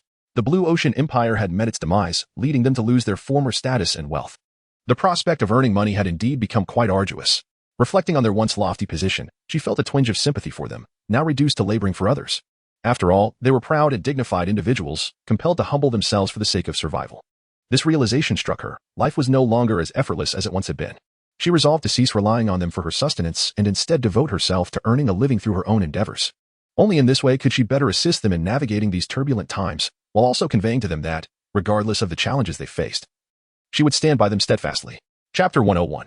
Aspiring to be an interstellar internet celebrity, Xia Suli activated her holographic wristband, embarking on a quest to discover the most lucrative employment opportunities within the Starro Empire. In a brief moment, the device revealed its answer: interstellar internet celebrity. Upon encountering this suggestion, Xia Suli hesitated, recoiling at the thought. The prospect of becoming an internet star, facing the camera daily and pandering to other male beast folk in a live-streaming environment, felt utterly beyond her capabilities. Moreover, she knew that Lonnie and the others would undoubtedly disapprove of such a path. Nevertheless, driven by curiosity, she decided to enter a popular live stream, eager to uncover the means by which these interstellar influencers amass their wealth. Upon entering the stream, she was greeted by the sight of a flamboyantly adorned female beast folk performing an alluring and sensual dance. As the barrage of comments and gifts flooded the screen in rapid succession, Xia Suli gazed in astonishment at the multitude of gifts being sent, her eyes widening in disbelief. "My goodness, so many gifts!" she exclaimed. After carefully tallying the contributions, she realized that within just an hour, the streamer had received gifts worth over 100,000 star coins. The ease with which this fortune was amassed was simply astonishing. Xia Suli couldn't help but feel a flutter of excitement. If one day she could amass a fortune of several 100,000 star coins, she would be able to assist Lonnie and the others. Since she was unwilling to become a sycophantic streamer, she might as well embrace the role of a talent broadcaster, showcasing her singing and piano skills, talent she had honed since childhood. Resolute in her decision, Xia Suli eagerly dragged Xian out to purchase a piano. However, to her disappointment, they scoured every shop without encountering a single instrument. Faced with this setback, Xia Suli had no choice but to acquire some essentials for her streaming setup, deliberately selecting a beautiful veil, as she did not intend to reveal her face during the broadcasts. Upon returning to the villa, she made her way directly to the study, where she meticulously illustrated an exquisite piano along with designs for traditional costumes, including intricate jewelry and unique hairpins. Unbeknownst to her, time slipped away, and nightfall approached quietly. Xian, intrigued by the peculiar patterns on the sketches, could not help but inquire, "Master, what is your intention behind these drawings?" Xia Suli furrowed her brow slightly and said earnestly, "Xian, please refrain from calling me master in the future. In my heart, you are not merely my friend, but also my family. Thus, you may address me by my name, just as Lonnie and the others do." Upon hearing these words, a glimmer of joy flickered in Xian's eyes as he softly replied, "All right, masterly. Isn't that wonderful? These blueprints are tools I intend to use for my live streaming. Once Lonnie and the others return, I can inquire if any of them possess the skills to create these items. I've made up my mind. I want to be a talent streamer." Upon hearing this, Xian looked perplexed and asked, "What exactly is a talent streamer?" He was entirely unfamiliar with the term, his heart brimming with curiosity and confusion. In simple terms, a talent streamer captivates an audience by showcasing their skills, thereby receiving tips and gifts, Xia Suli patiently explained. Xian nodded, seemingly grasping the concept. "I see. So what talents does he plan to perform?" "I excel in singing, playing the piano, and dancing. However, I shall consult with Lonnie and the others to decide which talent to showcase." Just then, footsteps echoed from outside. Xia Suli exchanged glances with Xian, and together they approached the door. As the door swung open, Lan Yi, Zaiming, and Song Lan returned. Upon seeing Xia Suli, a hint of surprise illuminated Lan Yi's gaze. "Xiali, you seem particularly cheerful today." Xia Suli smiled and said, "Indeed. I have some delightful news to share with you all. I have decided to become a talent streamer." The three of them were taken aback, puzzled by her sudden desire to become a star in the interstellar online realm. Song Lan, with a look of confusion, inquired, "Xia Suli, why have you suddenly decided to pursue a career as an interstellar influencer?" "Li Er, the influencer industry is rather chaotic, and given your unique circumstances, stepping into the limelight could significantly impact your daily life," Lonnie added, his expression grave, clearly not in favor of her decision. Zaiming then gently asked, "Li Er, do you have any particular reasons?" Please share with us why you wish to become an interstellar influencer all of a sudden. Xia Suli. If it is financial support you seek, we are here for you. There is no need for you to expose yourself to the public for monetary gain. Song Lan looked at her with concern, fearing that she might be in need of money but too shy to admit it. Xia Suli lifted her head, revealing a gentle smile. It is not that I am in need of money. I simply wish to find a job and earn a little, as I do not want to spend my days idly. However, Song Lan maintained a disapproving expression. Wouldn't that be too exhausting? Moreover, I fear that you might be taken advantage of by unscrupulous individuals online, or attract the attention of malicious people, which would be exceedingly unsafe. Upon noticing the lack of support from her peers, Xia Suli candidly expressed her thoughts. When they learned that her desire to become an interstellar internet celebrity stemmed from her wish to earn star coins to assist with household expenses, they felt a mix of admiration and exasperation. Lonnie let out a helpless smile, gently ruffling her hair and affectionately remarked, "Silly girl. You need not concern yourself with earning money for the household. It is our duty as male orcs to provide. Thus, little Lily, you should not worry about such matters." Xia Suli was deeply touched. Their excessive concern stemmed from their love and protection for her. However, she understood that continuously relying on their care would hinder her true growth, and she yearned to assist them in alleviating their burdens. She sensed that their recent late nights and early mornings were not solely for financial gain. They were merely trying to shield her from worry. So she refrained from probing further. Yet, the thought of being perpetually dependent on them left her feeling uneasy and insecure. I know you all mean well, but relying on you entirely makes me feel useless. I wish to contribute to our family, Xia Suli said, lowering her head, her expression tinged with sorrow. Zaiming, noticing her distress, smiled gently. Since Lier wishes to become an interstellar internet celebrity, let her pursue that dream. As her family, we should support her passions. As long as she doesn't reveal her face during the streams, there shouldn't be significant danger. He then turned to the others, seeking their consensus. Well, it seems we have no choice, Lonnie nodded in agreement. He understood that forcibly preventing Lier from following her aspirations could lead to her unhappiness. And as long as her safety was assured, becoming an internet celebrity was acceptable. Song Lan sighed in resignation. All right, as long as Xia Suli is happy. Though he harbored some concerns, he did not wish to dampen her spirits. After all, Xia Suli had always been sensible, and it was rare for her to show interest in something. As family, he felt it was his duty to offer support. I think this is quite good. Lier will have her own endeavors, and life will be less monotonous, Zaiming remarked with a playful grin. He knew her well. Once she set her mind on something, she would pursue it wholeheartedly. Rest assured, I will protect Ali, Mo Xian declared with unwavering determination. Lonnie chuckled as he patted Mo Xian's shoulder. We have all witnessed your strength. With you safeguarding her, we can certainly rest easy. Upon witnessing this, Xia Suli looked at them with a radiant smile. Chapter 102, Becoming a Little Wealthy Woman. As she displayed her joyous expression, the four of them could not help but wear indulgent smiles, for her happiness naturally brought them a sense of bliss. Subsequently, Xia Suli retrieved the design sketches she had created that day, stating, "These are the props I require for my live broadcast. I understand that you would prefer I not reveal my face during the stream, so I have designed some veils to conceal my true appearance." Lonnie and the others eagerly accepted the design sketches, filled with curiosity regarding her creations. Zaiming examined the images of the props meticulously and remarked, "The materials for these props are all noted. I checked, and they are available in the market, so it shouldn't be difficult to make. Leave this to me. It won't take more than a few days to complete." Song Lan took the ancient costume design and scrutinized every detail before saying, "Then I shall take care of these garments. I will consult with professionals for their production. Well, then, I entrust these to both of you." Lonnie said with a smile, his eyes reflecting trust and anticipation. "Thank you for your efforts." Xia Suli expressed her gratitude earnestly. Zaiming chuckled. "What are you being so polite for? We are family." "Indeed." Xia Suli gazed at them with a smile, her heart brimming with indescribable joy.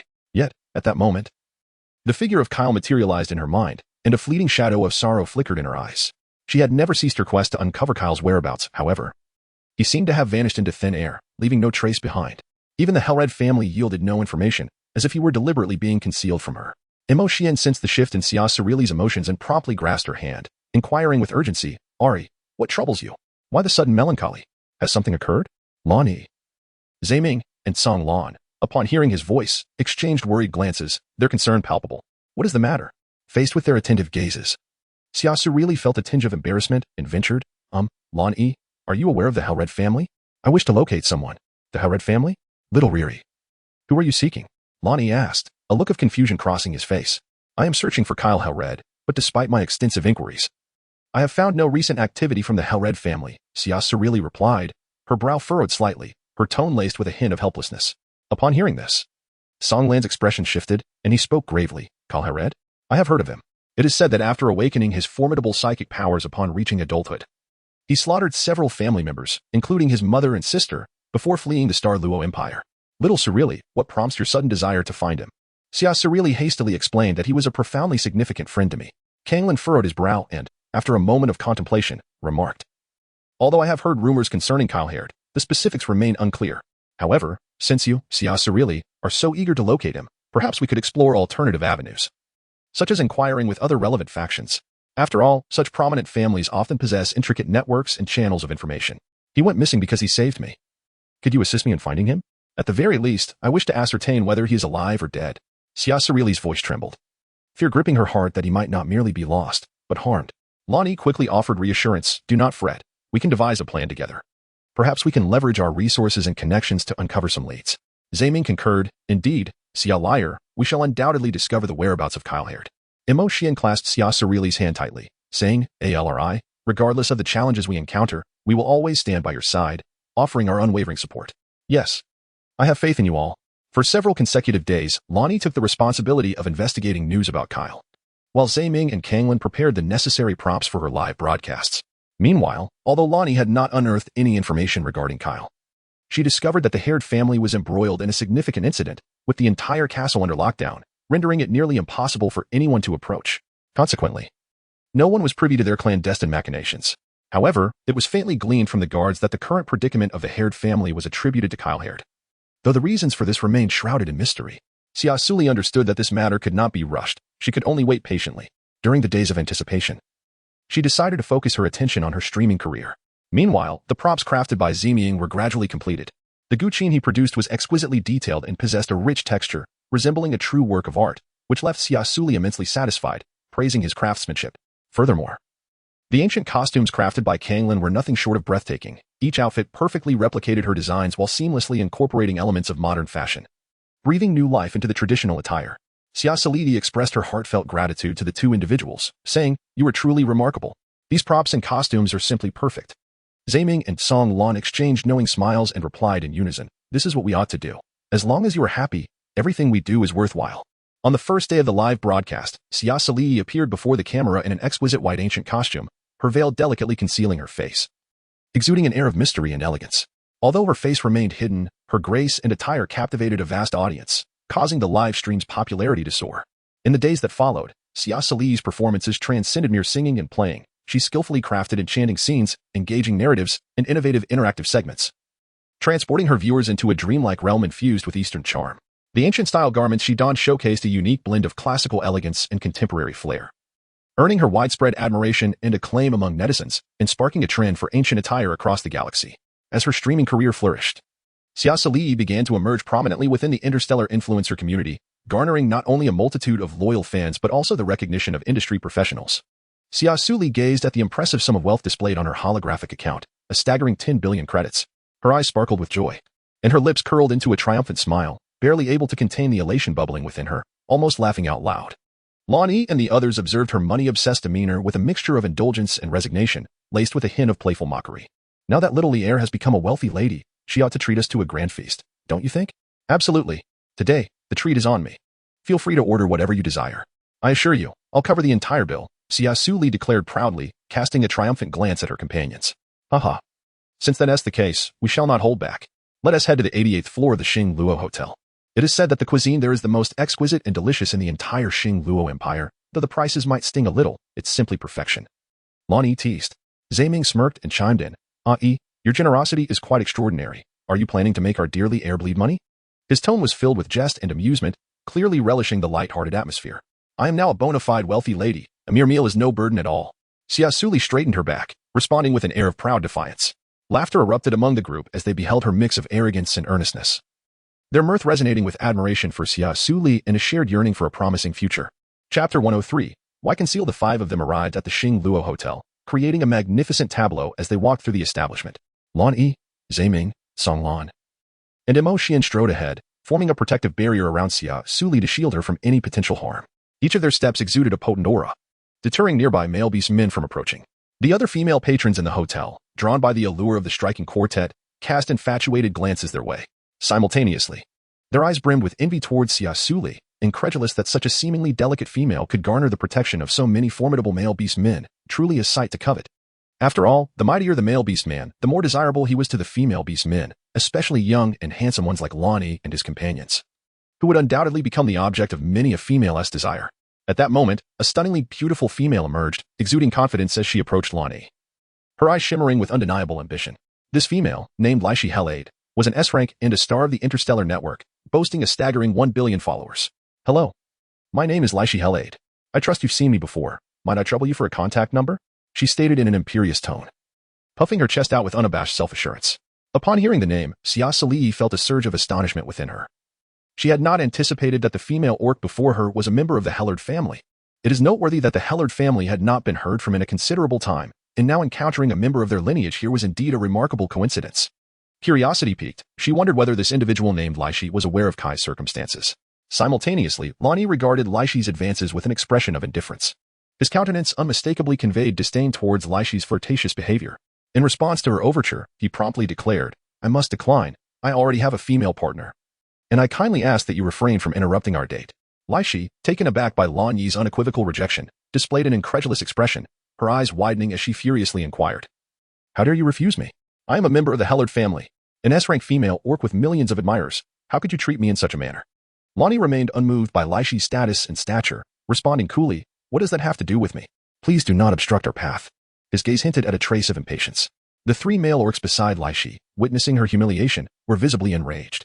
One particularly imposing orc, a look of fury etched upon his face, exclaimed, You ignorant fool, do you not realize that Xia is the heiress of Hellard? How dare you offend the Hellard family? Do you think you can act with impunity in the Starfall Empire? Another orc chimed in, Exactly. Do you really believe we fear you? Let me tell you. If you continue this arrogance, we will not let you off easily. The final orc glared menacingly at Lonnie, speaking in a threatening tone. Do not assume we would not dare to act against you. Had it not been for Xia's presence, I would have already slapped you across the face. You would do well to apologize immediately, or bear the consequences.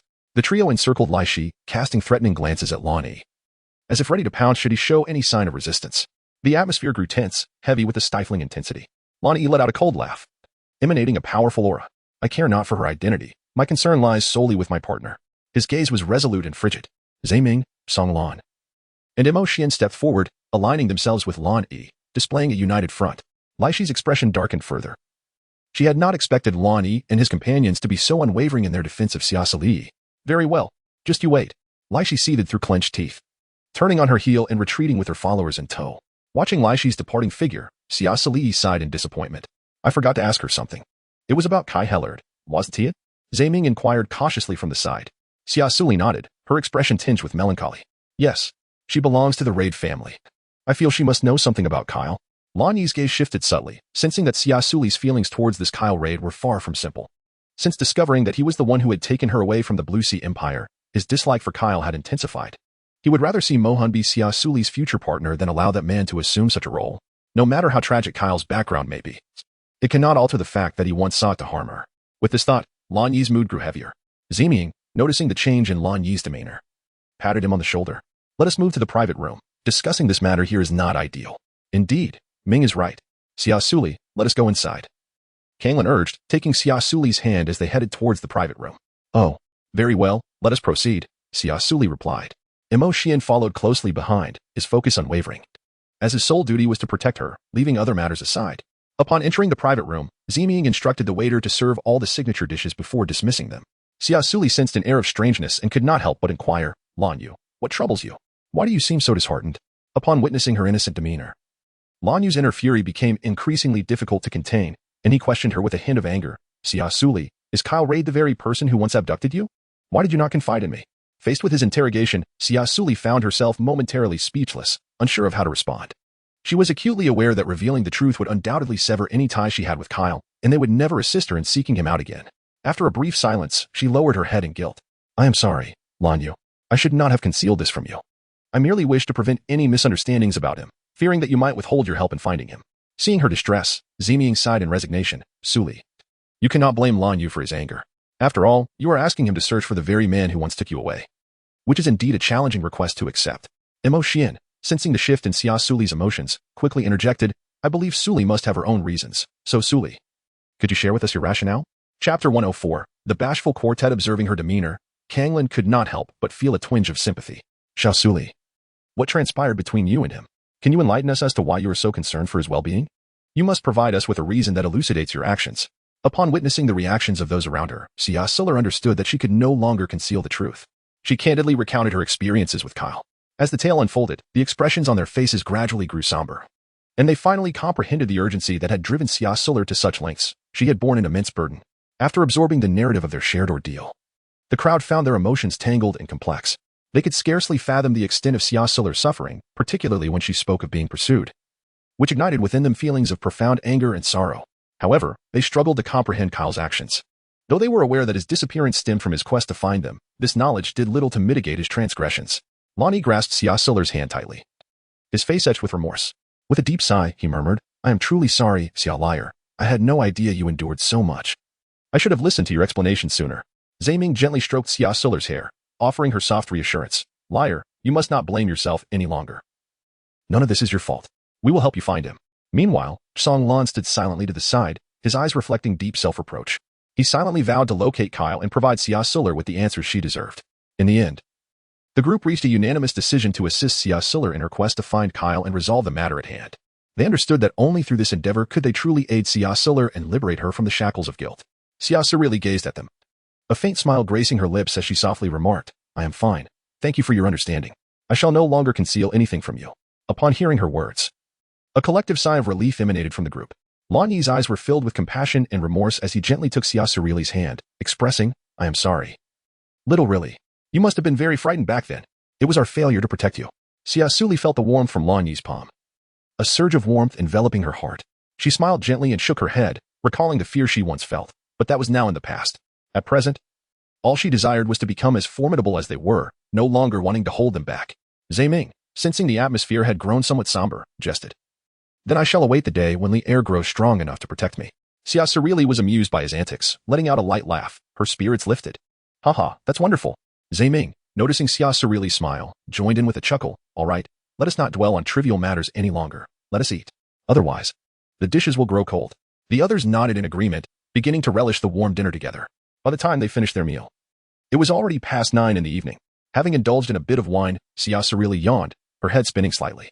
"Oh, I'm so sleepy." The four of Lan Yi observed her growing fatigue and prepared to escort her home for rest. Yet, after taking only a few steps, she swayed unsteadily, as if she might topple over at any moment. Observing this, Lan Yi hurriedly stepped forward to steady her, seeing her struggle to maintain her balance. He effortlessly lifted her with one arm, allowing her head to gently rest upon his shoulder. After being embraced, Xia Suli tightly closed her eyes and fell into a deep slumber, her breathing steady and a serene smile gracing her face. Lan Yi held her with utmost care, his movements gentle, fearful of disturbing her. Upon their return to the villa, Zaiming settled down beside the sofa and activated his intelligent device, skillfully maneuvering the keyboard. His gaze fixed on the screen as he occasionally noted down data. Meanwhile, Mo Xian sat on a nearby chair, silently watching Xia Suli in Lan Yi's arms, his eyes filled with concern. After a short while, Zaiming ceased his tasks and turned to Lan Yi, saying, "Place Lear on the sofa. I need to examine her." Lan Yi gently laid Xia Suli down on the sofa and stepped aside, waiting quietly. Zaiming produced a device and commenced a thorough examination of her condition. After an extensive assessment, Zaiming's brow furrowed deeply, and with a grave tone, he remarked, "Leo's spiritual power has significantly increased. At the current rate of her growth over the past month, she will surpass SS-level spiritual power in less than 3 months.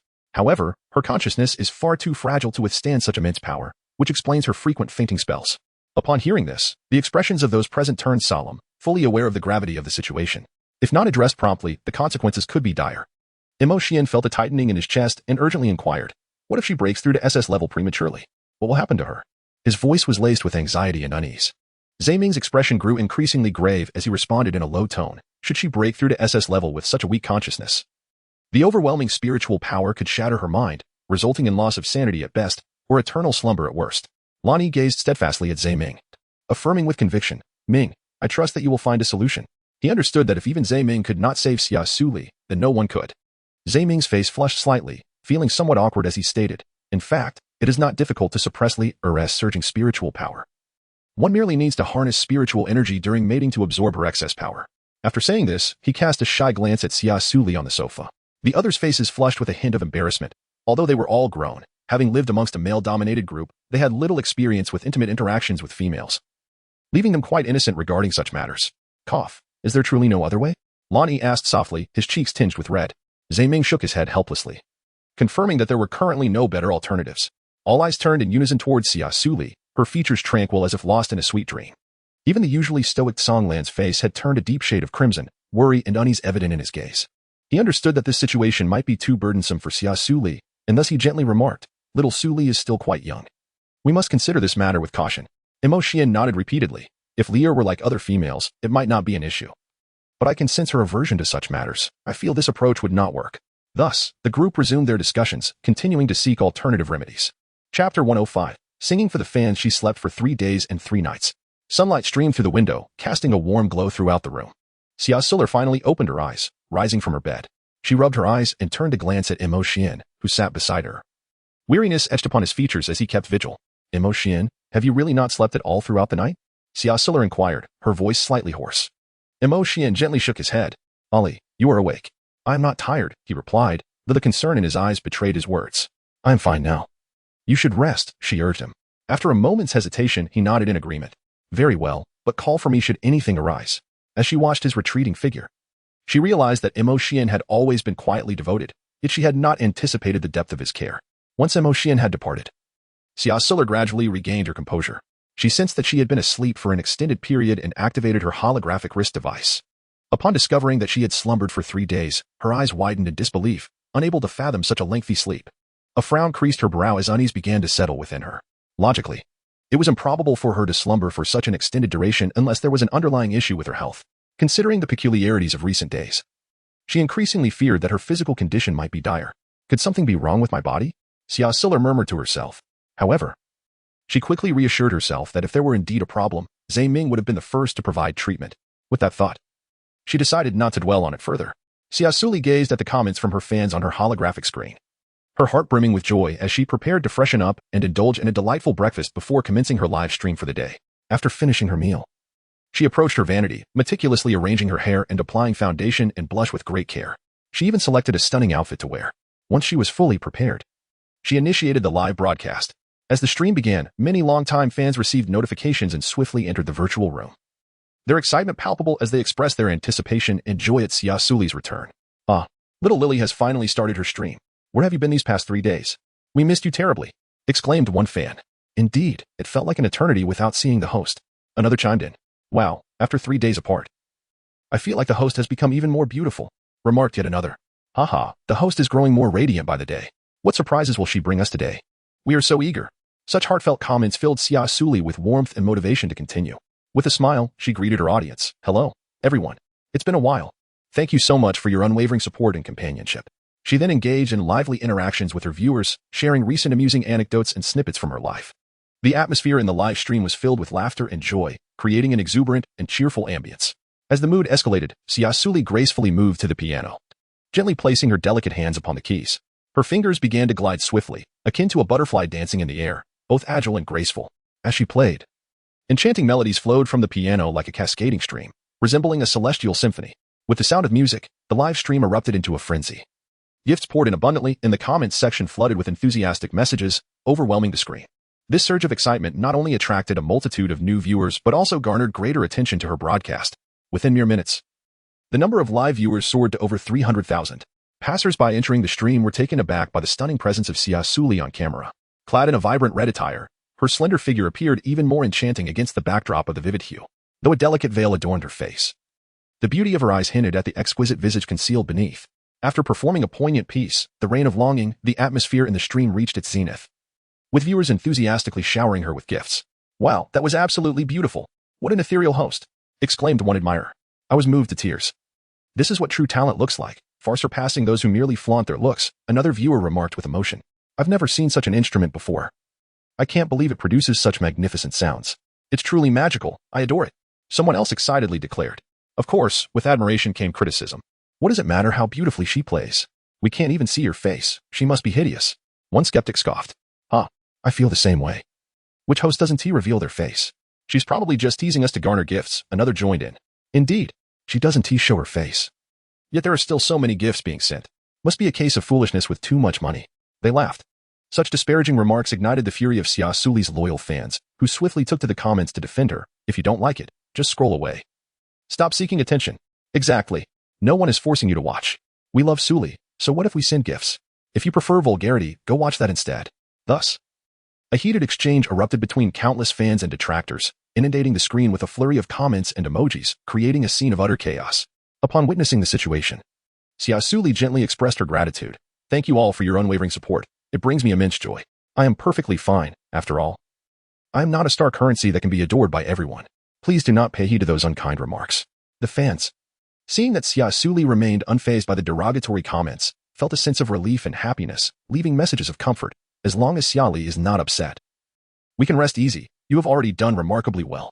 Xia Suli truly embodies a gentle spirit. Had it been another streamer facing such vitriol, they might have erupted in fury. Therefore, we must diligently protect our dear Xia Li, ensuring that no one dares to bully her. Wow. The streamer's voice is so sweet and melodious. Just for this delightful sound, I am compelled to show my support. Xia Suli smiled warmly at everyone, expressing her heartfelt gratitude for their unwavering support and affection. Turning towards the camera, she softly conveyed, "Thank you all for your love and attention. I sincerely apologize for not being able to live stream these past 3 days.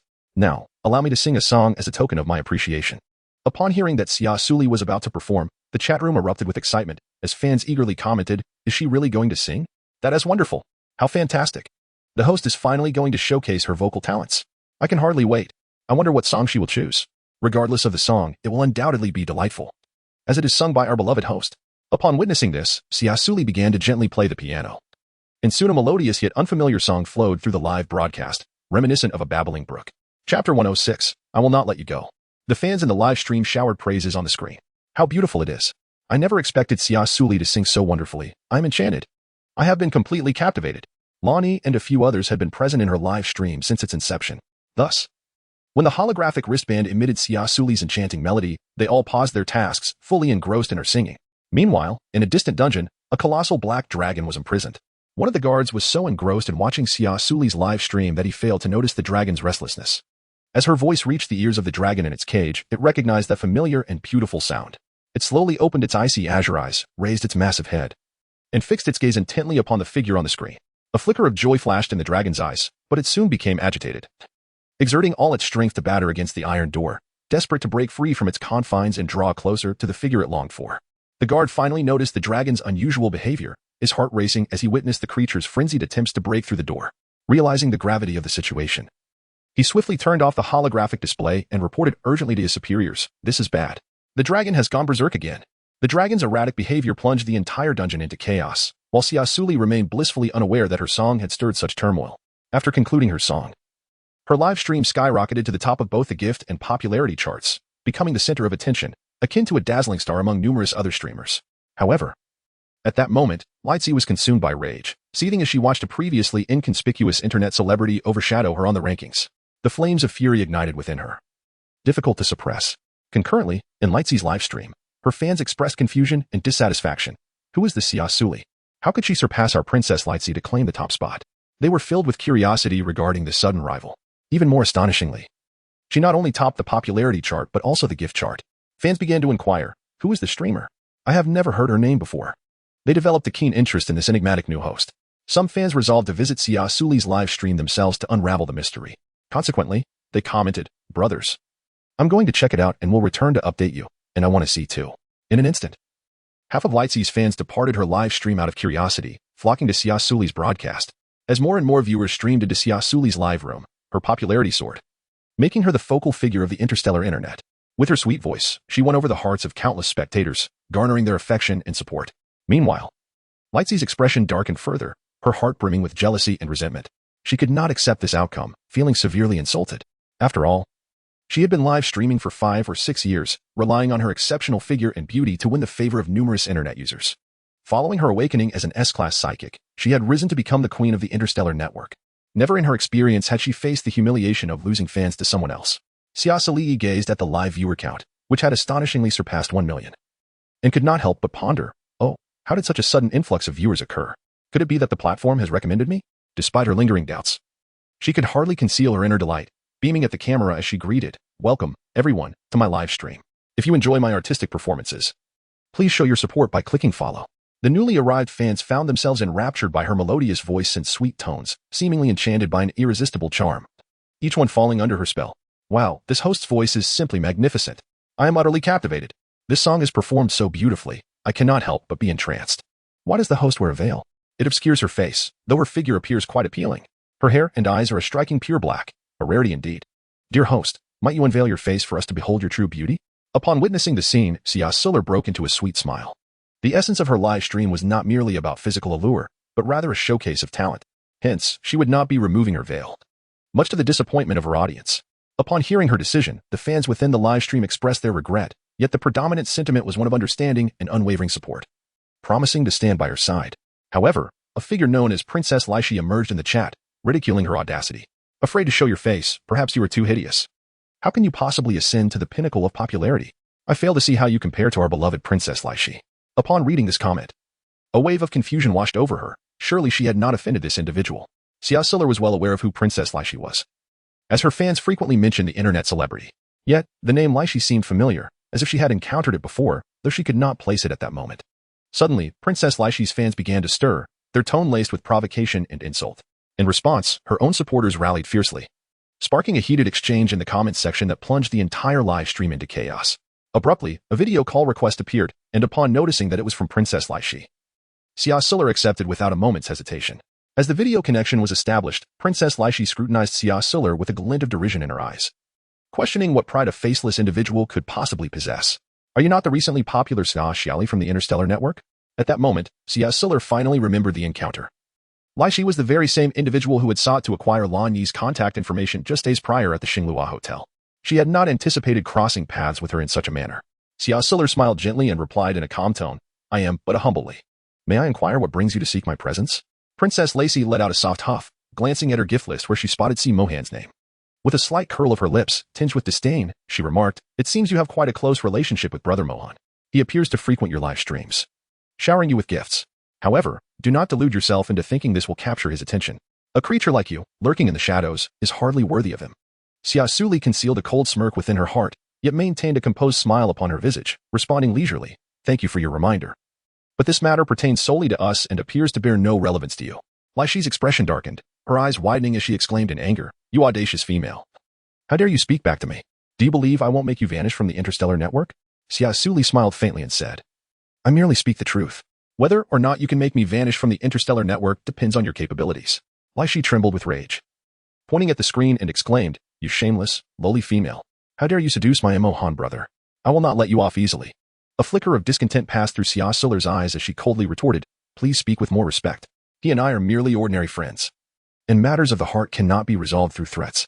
Princess Laishi, gritting her teeth, replied, very well, let us wait and see.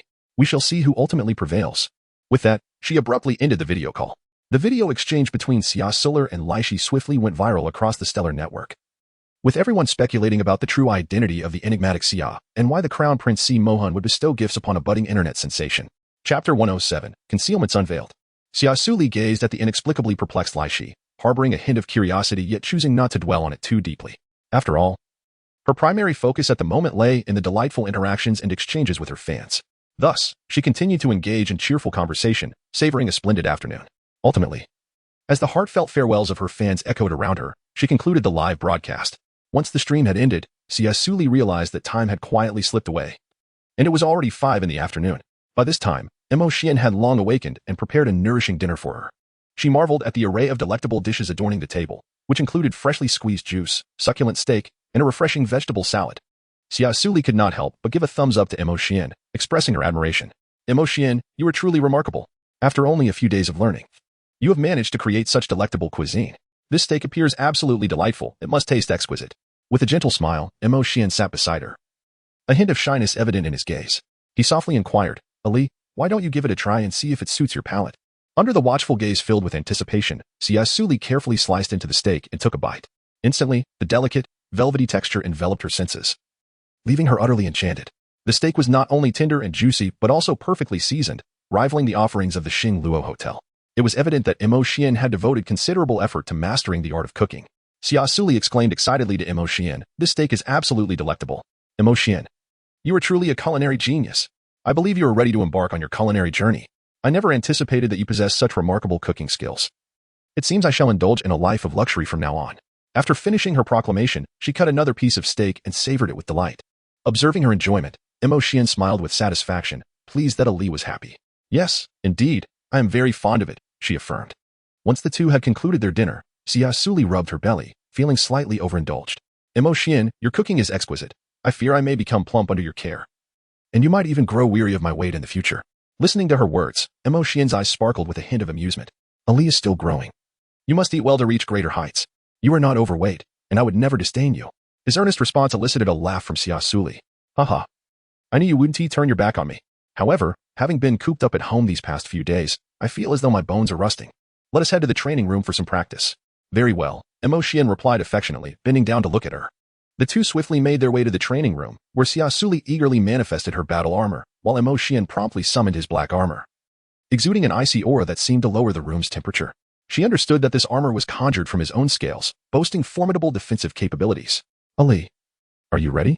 Xian's voice resonated, deep and magnetic. Yes, I am prepared. A determined glimmer flashed in Xia Suli's eyes. Xia Suli gripped the wooden sword tightly. Her gaze resolutely fixed on Xian, before charging towards him with remarkable speed. Xian slightly tilted his body, effortlessly evading her attack, and in swift succession, raised his wooden sword to deftly parry her relentless thrusts. After a few exchanges, Xian suddenly surged forward, forcing her to retreat. She leaped back a few steps, regaining her balance before swiftly adjusting her stance to launch another assault. Their movements grew increasingly rapid, a relentless exchange where neither yielded, the battle escalating into a fervent climax. Sweat streamed down their cheeks, yet neither showed any sign of faltering. Ultimately, Xian seized upon a moment of vulnerability, delivering a decisive blow to her shoulder. She staggered back a few steps, shaking her head in resignation as she removed her combat armor. You are truly more formidable. I can hardly match your prowess. Xia Suli panted, a wry smile gracing her lips. Xian approached her, offering a bottle of energy water. Ali, you have made tremendous progress. With a bit more practice, you will undoubtedly grow even stronger. Xia Suli took the energy drink and gulped down several mouthfuls, revealing a faint smile of satisfaction. Thank you. Xian, it truly brings me joy to train alongside you. As they exited the training room, the warm glow of the setting sun enveloped them, casting their silhouettes side by side. Upon returning home and freshening up, it was already past 9 in the evening. Lonnie and the others had also gradually returned to the villa. When Xia Suli descended from the second floor, she found the four of them seated on the sofa, engaged in conversation. Observing their solemn expressions, she could not suppress her anxious inquiry. What has happened? After noticing her presence, Lonnie slowly rose and asked, Xia Liar, why are you still awake at this late hour? I'm not sleepy. It's rare to see you all back early, so I wanted to come down and check on you. What's wrong? Why do you all look so serious? Lonnie exchanged glances with the others before softly responding, it's nothing major, just some work-related issues. Oh, I see. Xia Suli replied, somewhat disappointed, yet she sensed that they were concealing something from her. Really? Your expression suggests otherwise, she queried, furrowing her brow. Zaiming offered a gentle smile and reassured her, Liar, do not worry, we can handle it. However, just as Xia Suli was about to say more, she was interrupted by Lonnie. He stepped closer, gently clasping her hand, and said, Liar, trust us, everything will turn out well. Xia Suli let out a helpless sigh. Realizing that they were unwilling to divulge the specifics, she could only nod in acquiescence and say, all right, then do ensure you rest early. After speaking, she turned to ascend the stairs back to her room. However, just as she was about to depart, Lonnie suddenly called out to her, Li Er, wait a moment. Xia Suli turned around, gazing at him in perplexity. Lonnie approached her, speaking earnestly, Xiao Lier, there is indeed one more matter I must convey to you. Starting tomorrow, we may find ourselves quite occupied and will be unable to join you for breakfast. Xia Suli's heart sank, yet she still smiled and replied, it's all right. You will go ahead and attend to your matters. I can manage on my own. Thank you for your understanding, Xia Lier, Lonnie said, gazing at her with gratitude. Xia Suli gently shook her head, indicating that no thanks were necessary. After she departed from the living room, she left Lonnie and the others in a profound silence. Upon returning to her room, Xia Suli lay on her bed, her mind restless and turbulent. Although Lonnie and the others assured her that there was nothing significant amiss, she sensed an unusual tension in their demeanor, convinced that they were concealing something of great importance from her. This led her to spiral into a web of anxious thoughts, fretting over whether they had encountered troubles or dangers. Simultaneously, she became acutely aware of her growing dependence on them. Their absence filled her with unease and solitude. She recognized the unwholesomeness of such feelings but felt at a loss on how to alter this state. As she pondered, she gradually drifted into slumber, her dreams still fraught with worry and disquiet. Chapter 108. Malicious intent. The following morning, Xia Suli stood at the top of the staircase, gazing down at the expansive living room, which was enveloped in an eerie silence, devoid of its usual vibrancy. Though Lonnie and the others typically kept busy from dawn till dusk, they would invariably join her for breakfast whenever she rose early. However, today was markedly different. It was barely past 6 o'clock, and the villa lay in tranquil stillness, the only sound emanating from Xian, who was busily preparing breakfast in the kitchen. Xia Suli sat quietly at the dining table, her gaze somewhat lost in thought as she murmured softly, "Emotion. Why do you think Lonnie and the others have departed so early? Could it be that there is an urgent matter at hand?" Emotion brought forth a steaming breakfast to the table, arranging it with meticulous care. "Ali," he replied, "the Star Luo Empire. Being the most formidable empire among the universe's celestial spheres, harbors secrets and conflicts far more intricate than we can fathom. As S-rank and above male beastmen, Lonnie and his companions must confront challenges and crises that transcend the ordinary, which entails bearing greater responsibilities and pressures." Xia Suli furrowed her brow slightly, her tone imbued with a hint of concern. "I comprehend these truths. Yet the mere thought of them confronting such myriad challenges and dangers each day fills me with profound sorrow. Might they not feel utterly exhausted? Do not fret, Ali. As male beastmen ascend in level and cultivation, they find that daily slumber becomes unnecessary. It is only when their mental fortitude is utterly depleted that their bodies register fatigue." Muxian reassured her. Upon hearing his words, Xia Suli's spirits lifted somewhat. After partaking in breakfast, the doorbell suddenly rang. Xia Suli gazed quizzically at the entrance, pondering who might be visiting at such an early hour. Meanwhile, Emotion swiftly approached the door and swung it open. Upon recognizing the figure standing at the threshold, Xia Suli felt a slight jolt of surprise, her face betraying a hint of astonishment. She had not anticipated that this individual, the second Prince Sinan, who had once conspired with Rue Hared to abduct her, would appear here. Yet, what could have led him to this place? Xia Sulian's gaze met Sinan's, their eyes intertwining in the air as if probing each other's thoughts. Meanwhile, Emotion observed Sinan with palpable wariness, a flicker of animosity flashing in his eyes. He coldly inquired, "Second Prince, do you have business here?" Sinan's lips curled into a slight smirk, a hint of amusement dancing across his features. "What? Does brother Emotion only welcome the eldest prince and not me? Am I unworthy even to step inside?"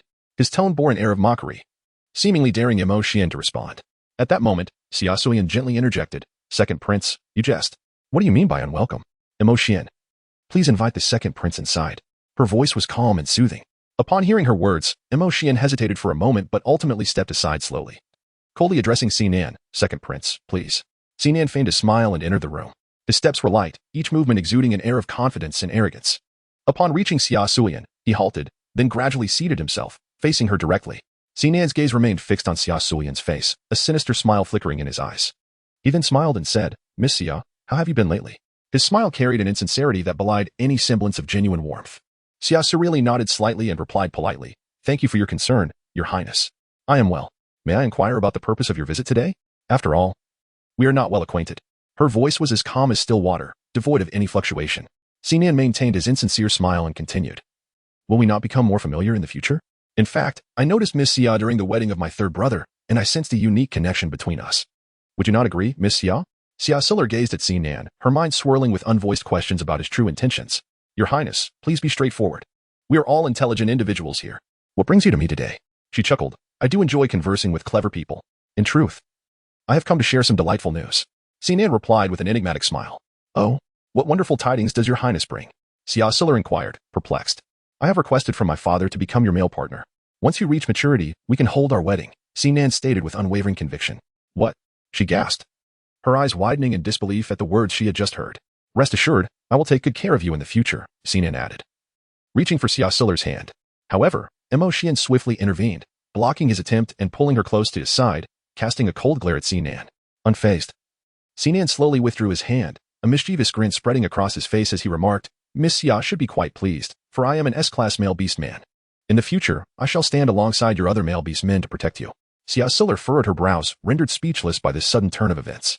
Sini, noticing her reaction, continued to speak incessantly, "Miss Xia, I hope you can grant me an opportunity to prove my sincerity." Xia Suli did not hesitate to refuse, saying, "Your Highness, I do not harbor such feelings for you, and I have no desire to become entangled in the rivalry between you and your brother. Therefore, I must respectfully decline your request." Sinan's expression darkened instantly. "Xia Suli, do not be ungrateful. It is a privilege for you that I have taken an interest in you." Xia Suli stepped out from beside Emotion, her gaze resolute as she addressed Sinan. "Your Highness, I have made my position abundantly clear. I have no desire to become your mate. Please do not coerce me." Emotion stepped forward, shielding Xia Suli behind him. "Your Highness, I implore you to withdraw. Ali has already made her choice." Sinan glared at Emotion, retorting, "Emotion, you are but an ordinary citizen. What right do you have to speak to me in such a manner, unless you possess some degree of power?" Unfazed, Emotion replied, "And what of it? Even if you are a lofty prince, should you dare to harm Ali, I will not hold back." Sinan scoffed. "Then let us see if you possess the ability." With that, he turned to leave, casting a final ominous remark, "Xia Suli, you shall regret your decision today." Once Sinan departed, Xia Suli looked at Xian gratefully. Thank you, Xian. He gently tousled her hair. It is nothing, Ali. I have vowed to protect you. However, I fear Sinan will not relent. We must be cautious of his retribution. Yes, I understand, but I will never compromise. She affirmed. Xian gazed at the resolute Xia Suli, silently vowing to safeguard her. Chapter 109. A shower of gifts. News of Sinan's intentions towards Xia Suli quickly reached the ears of Lan Yi, Zhe Ming, and Song Lan, igniting their animosity toward him. They were astonished that he dared to set his sights on her. Upon hearing of the situation, CMO Han's eyes reflected guilt as he regarded Lan Yi and the others. I apologize. This predicament arises from my actions. Sinan harbors grand ambitions and has long sought to contest me for the throne. To secure his position, he will indeed petition our father to become Miss Xia's partner. Attempting to ingratiate himself with you, I will arrange for some individuals to protect Miss Xia. Zhe Ming nodded with a smile. We appreciate your efforts, Crown Prince. The safety of Li Air is in your capable hands. Do not mention it, Zhe Ming. After all, Sinan is narrow-minded. If he cannot win you over, he will surely disrupt your efforts. As you assist me, I shall ensure the future of your partner is secure. Sinan is truly cunning. We must tread carefully. We have already gathered substantial incriminating evidence against him. Once we have irrefutable proof, we can persuade His Majesty to remove him from power. Song Lan concurred. Indeed. I would like to thank you all for your assistance during this time. However, there is no need for concern. I have already arranged for personnel to protect Miss Xia at all times. You may proceed with your tasks without worry, CMO Han reassured them. That is excellent news. Thank you, Crown Prince. Should you require any further assistance, do not hesitate to ask, Lonnie indicated with a nod. Rest assured. I will reach out if I need your help, CMO Han smiled. After their discussion, they each departed. Upon returning to the palace, CMO Han immediately summoned a group of trusted subordinates, instructing them, you must covertly protect Xia Suli, ensure no one harms her. Yes, master. This group was meticulously selected for their formidable strength and unwavering loyalty. Even if Lonnie and the others had not voiced their concerns, he would have arranged for protection for Xia Suli. Since the day she had rejected him at the wedding, CMO Han had developed a profound interest in her. Whenever she broadcasted, he would make it a point to tune in. Through her live streams, he gradually came to know Xia Suli, captivated by her charm and talent. An exceptional young woman such as her was simply irresistible to him. Meanwhile, Sinan seethed with anger upon discovering that his plans had been uncovered. Aware that time was of the essence, he knew he must act swiftly to achieve his ambitions. Consequently, he began to plot a grander scheme to ascend to the throne. During this period, Sinan busied himself within the palace, seeking to sway public opinion and find more supporters, while secretly colluding with certain ministers to devise strategies against CMO Han and the emperor. Unbeknownst to him, all of this was occurring right under the watchful eyes of CMO Han and Lan Yi, who saw through his machinations. On the other hand, Xia Suli remained undeterred by Sinan's machinations. In fact, she felt quite the opposite. Her spirits lifted. She began to adorn herself meticulously in preparation for her broadcast. Today, she donned a striking red gown, her makeup exquisitely applied, exuding an enchanting allure. Her appearance was markedly different from her usual fresh and ethereal self. It was now imbued with temptation and mystery. When Xia Suli initiated her live stream, her fans erupted with excitement, the comments section igniting with fervor. Wow, Xia Lili looks stunning today. Honestly, I prefer this version of the streamer. She is beautifully bold and captivating. As long as it's Xia Li, I adore her. She becomes more beautiful with each glance. Seeing the enthusiastic messages from her fans filled Xia Suli with joy. Just then, the level 76 CMO Han entered the live stream, causing an immediate stir among the audience. They were astonished that the Crown Prince had returned to Xia Suli's broadcast. It was noteworthy that during his last visit, he had spent an astounding 10 billion gift points, equivalent to a staggering 100 million star coins. CMO Han gazed at her captivating visage on the screen, his heart racing. He quickly typed, "You look exceptionally beautiful today," and proceeded to shower her with gifts worth millions. This gesture sent the viewers into a frenzy, their gasps and envious exclamations filling the chat. Xia Suli, upon seeing CMO Han's messages and gifts, replied with a smile, "Thank you all for your affection. And special thanks to the Crown Prince for the compliments and gifts.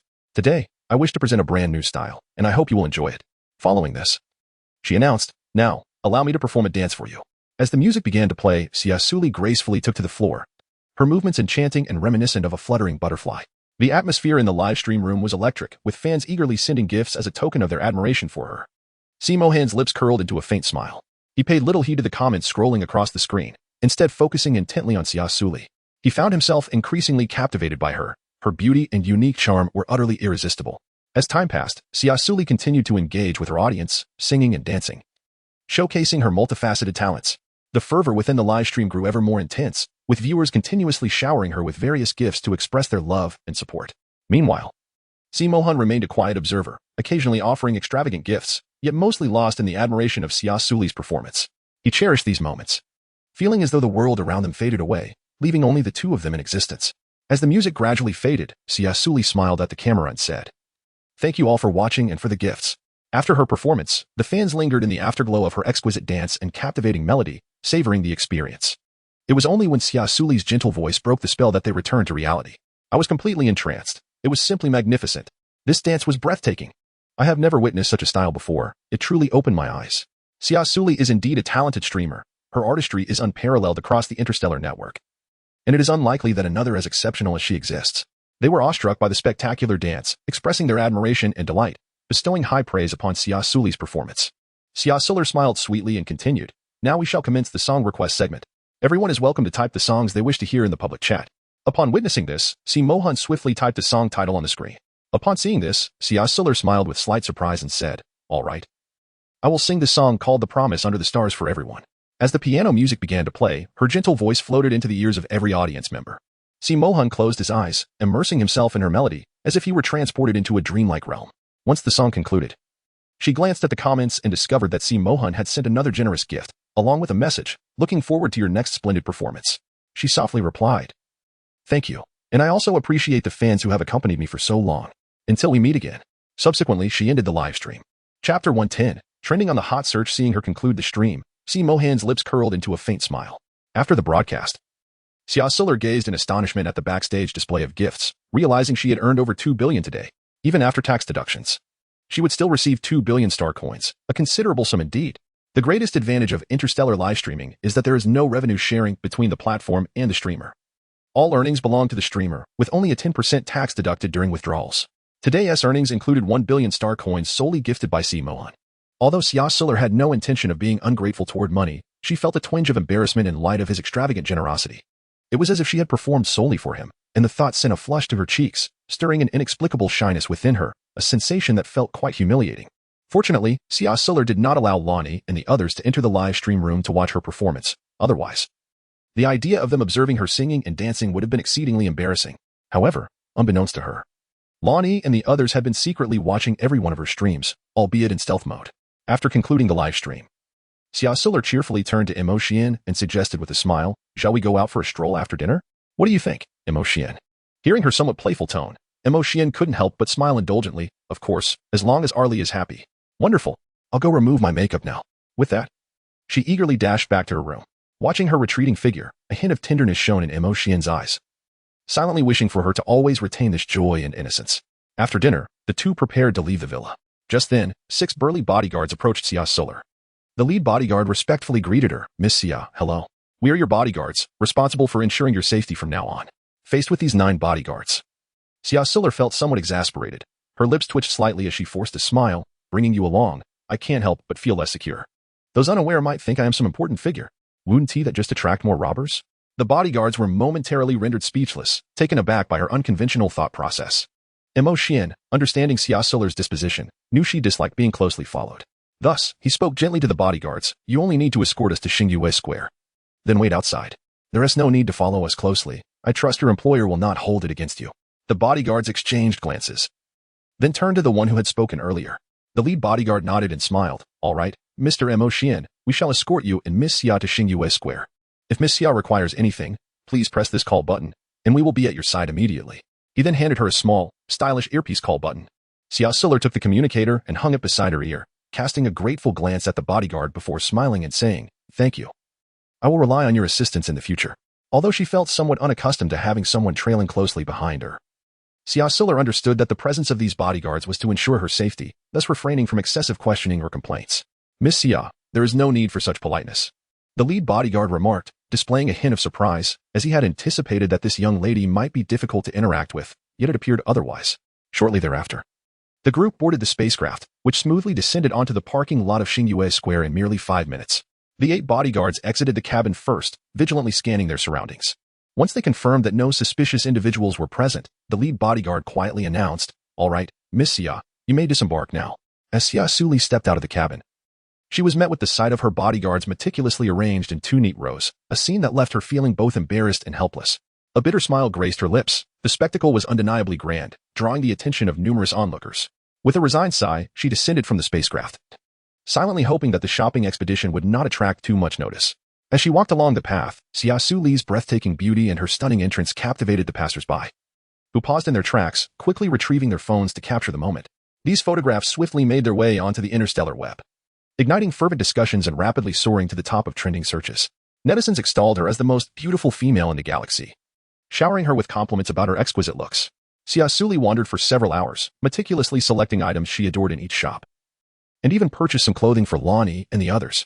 Xian silently trailed behind her, his hands laden with various shopping bags, yet he expressed no complaints. Their figures stood out amidst the crowd, quickly becoming a radiant sight to behold. Upon entering a chic accessory store, Xia Suli's gaze was instantly captivated by an exquisite necklace. She paused, held the necklace up to her neck, and admired herself in the mirror.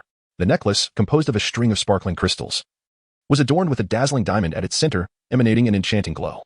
"Wow, this necklace is simply stunning," Xia Suli exclaimed, unable to resist caressing the piece, her eyes shimmering with delight. "Xian, do you think I would look good wearing this?" She draped the necklace around her fair neck and turned to him, her eyes brimming with anticipation. "You look wonderful. This necklace suits you perfectly, Ali," Xian replied gently, gazing at her with warmth. Upon hearing his praise, a radiant smile blossomed on her face. "Really? Ali, if you like it, you should buy it. But it's a bit pricey," Xia Suli hesitated, glancing at the price tag. "Don't worry, as long as you're happy, that's what matters," Xian replied without hesitation, pulling out his holographic wristband and heading to the cashier. She shot him a grateful glance, her heart swelling with warmth. Once Xia Suli adorned herself with the necklace, she seemed to glow even brighter, smiling at Xian, her eyes filled with tenderness.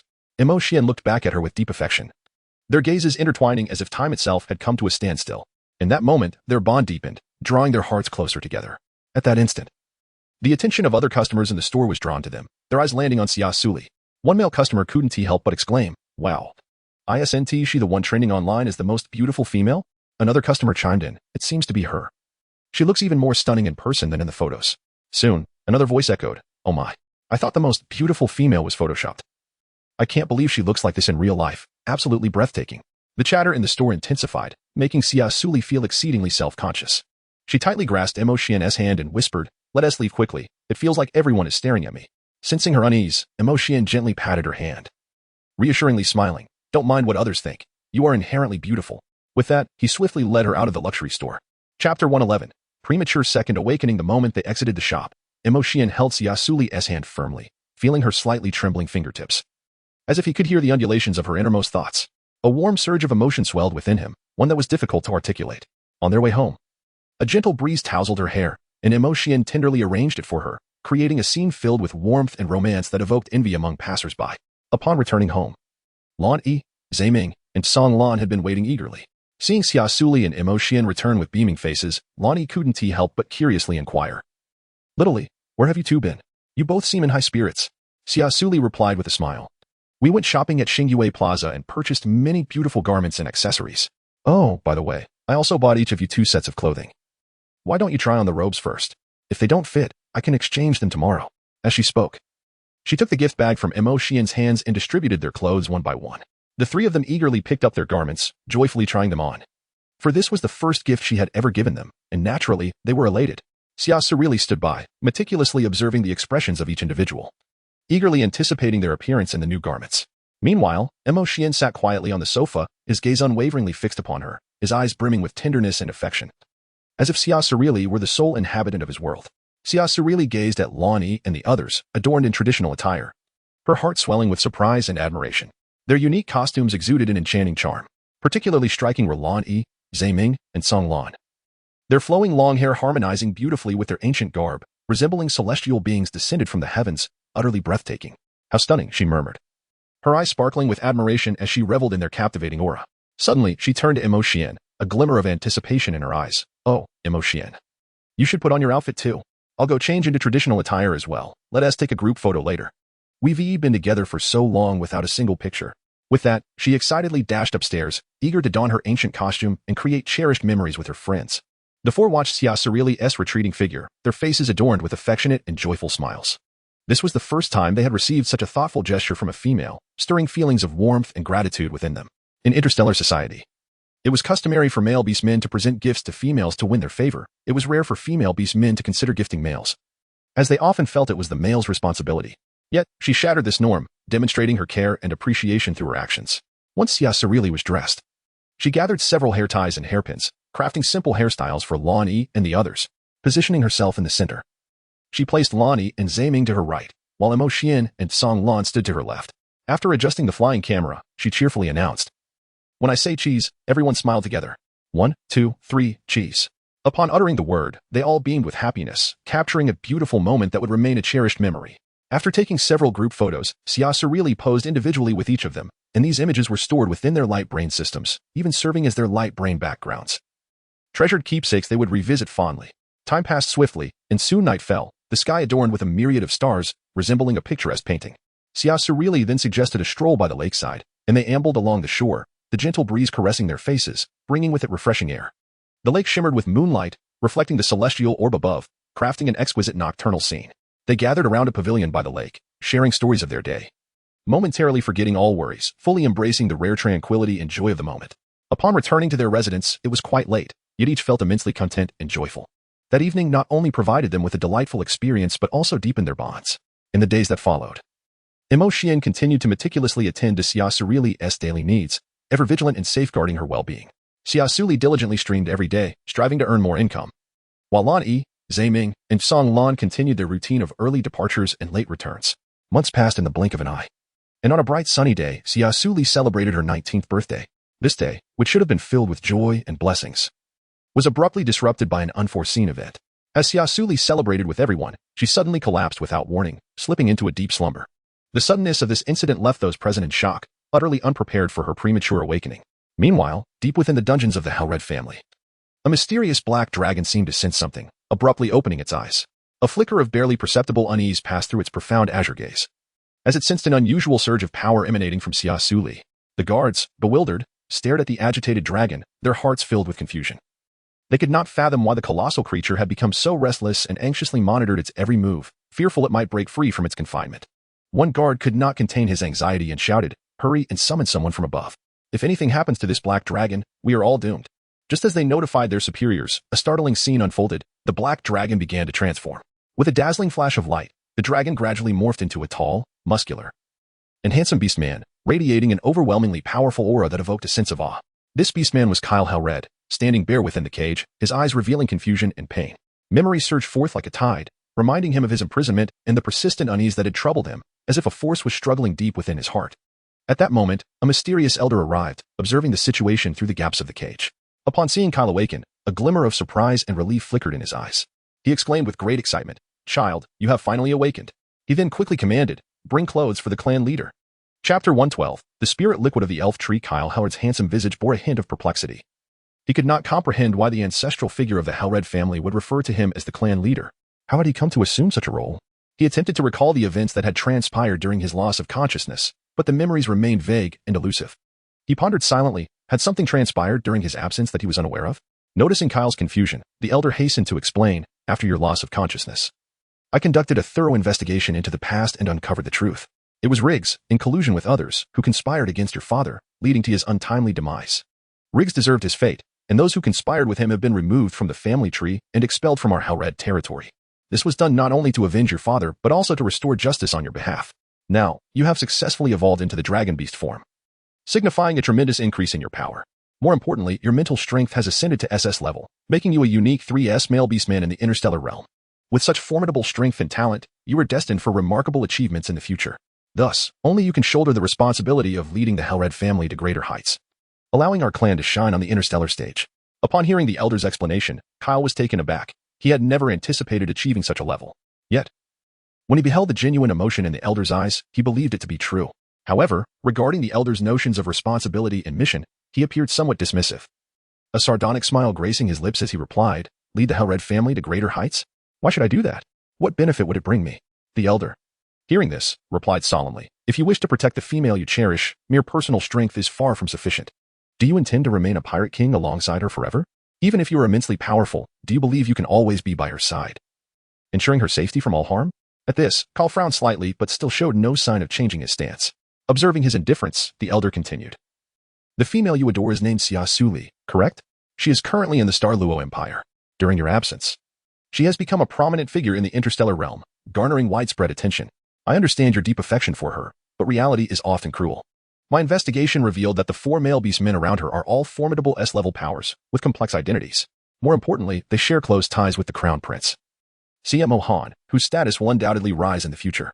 The elder paused, then added, and what about you?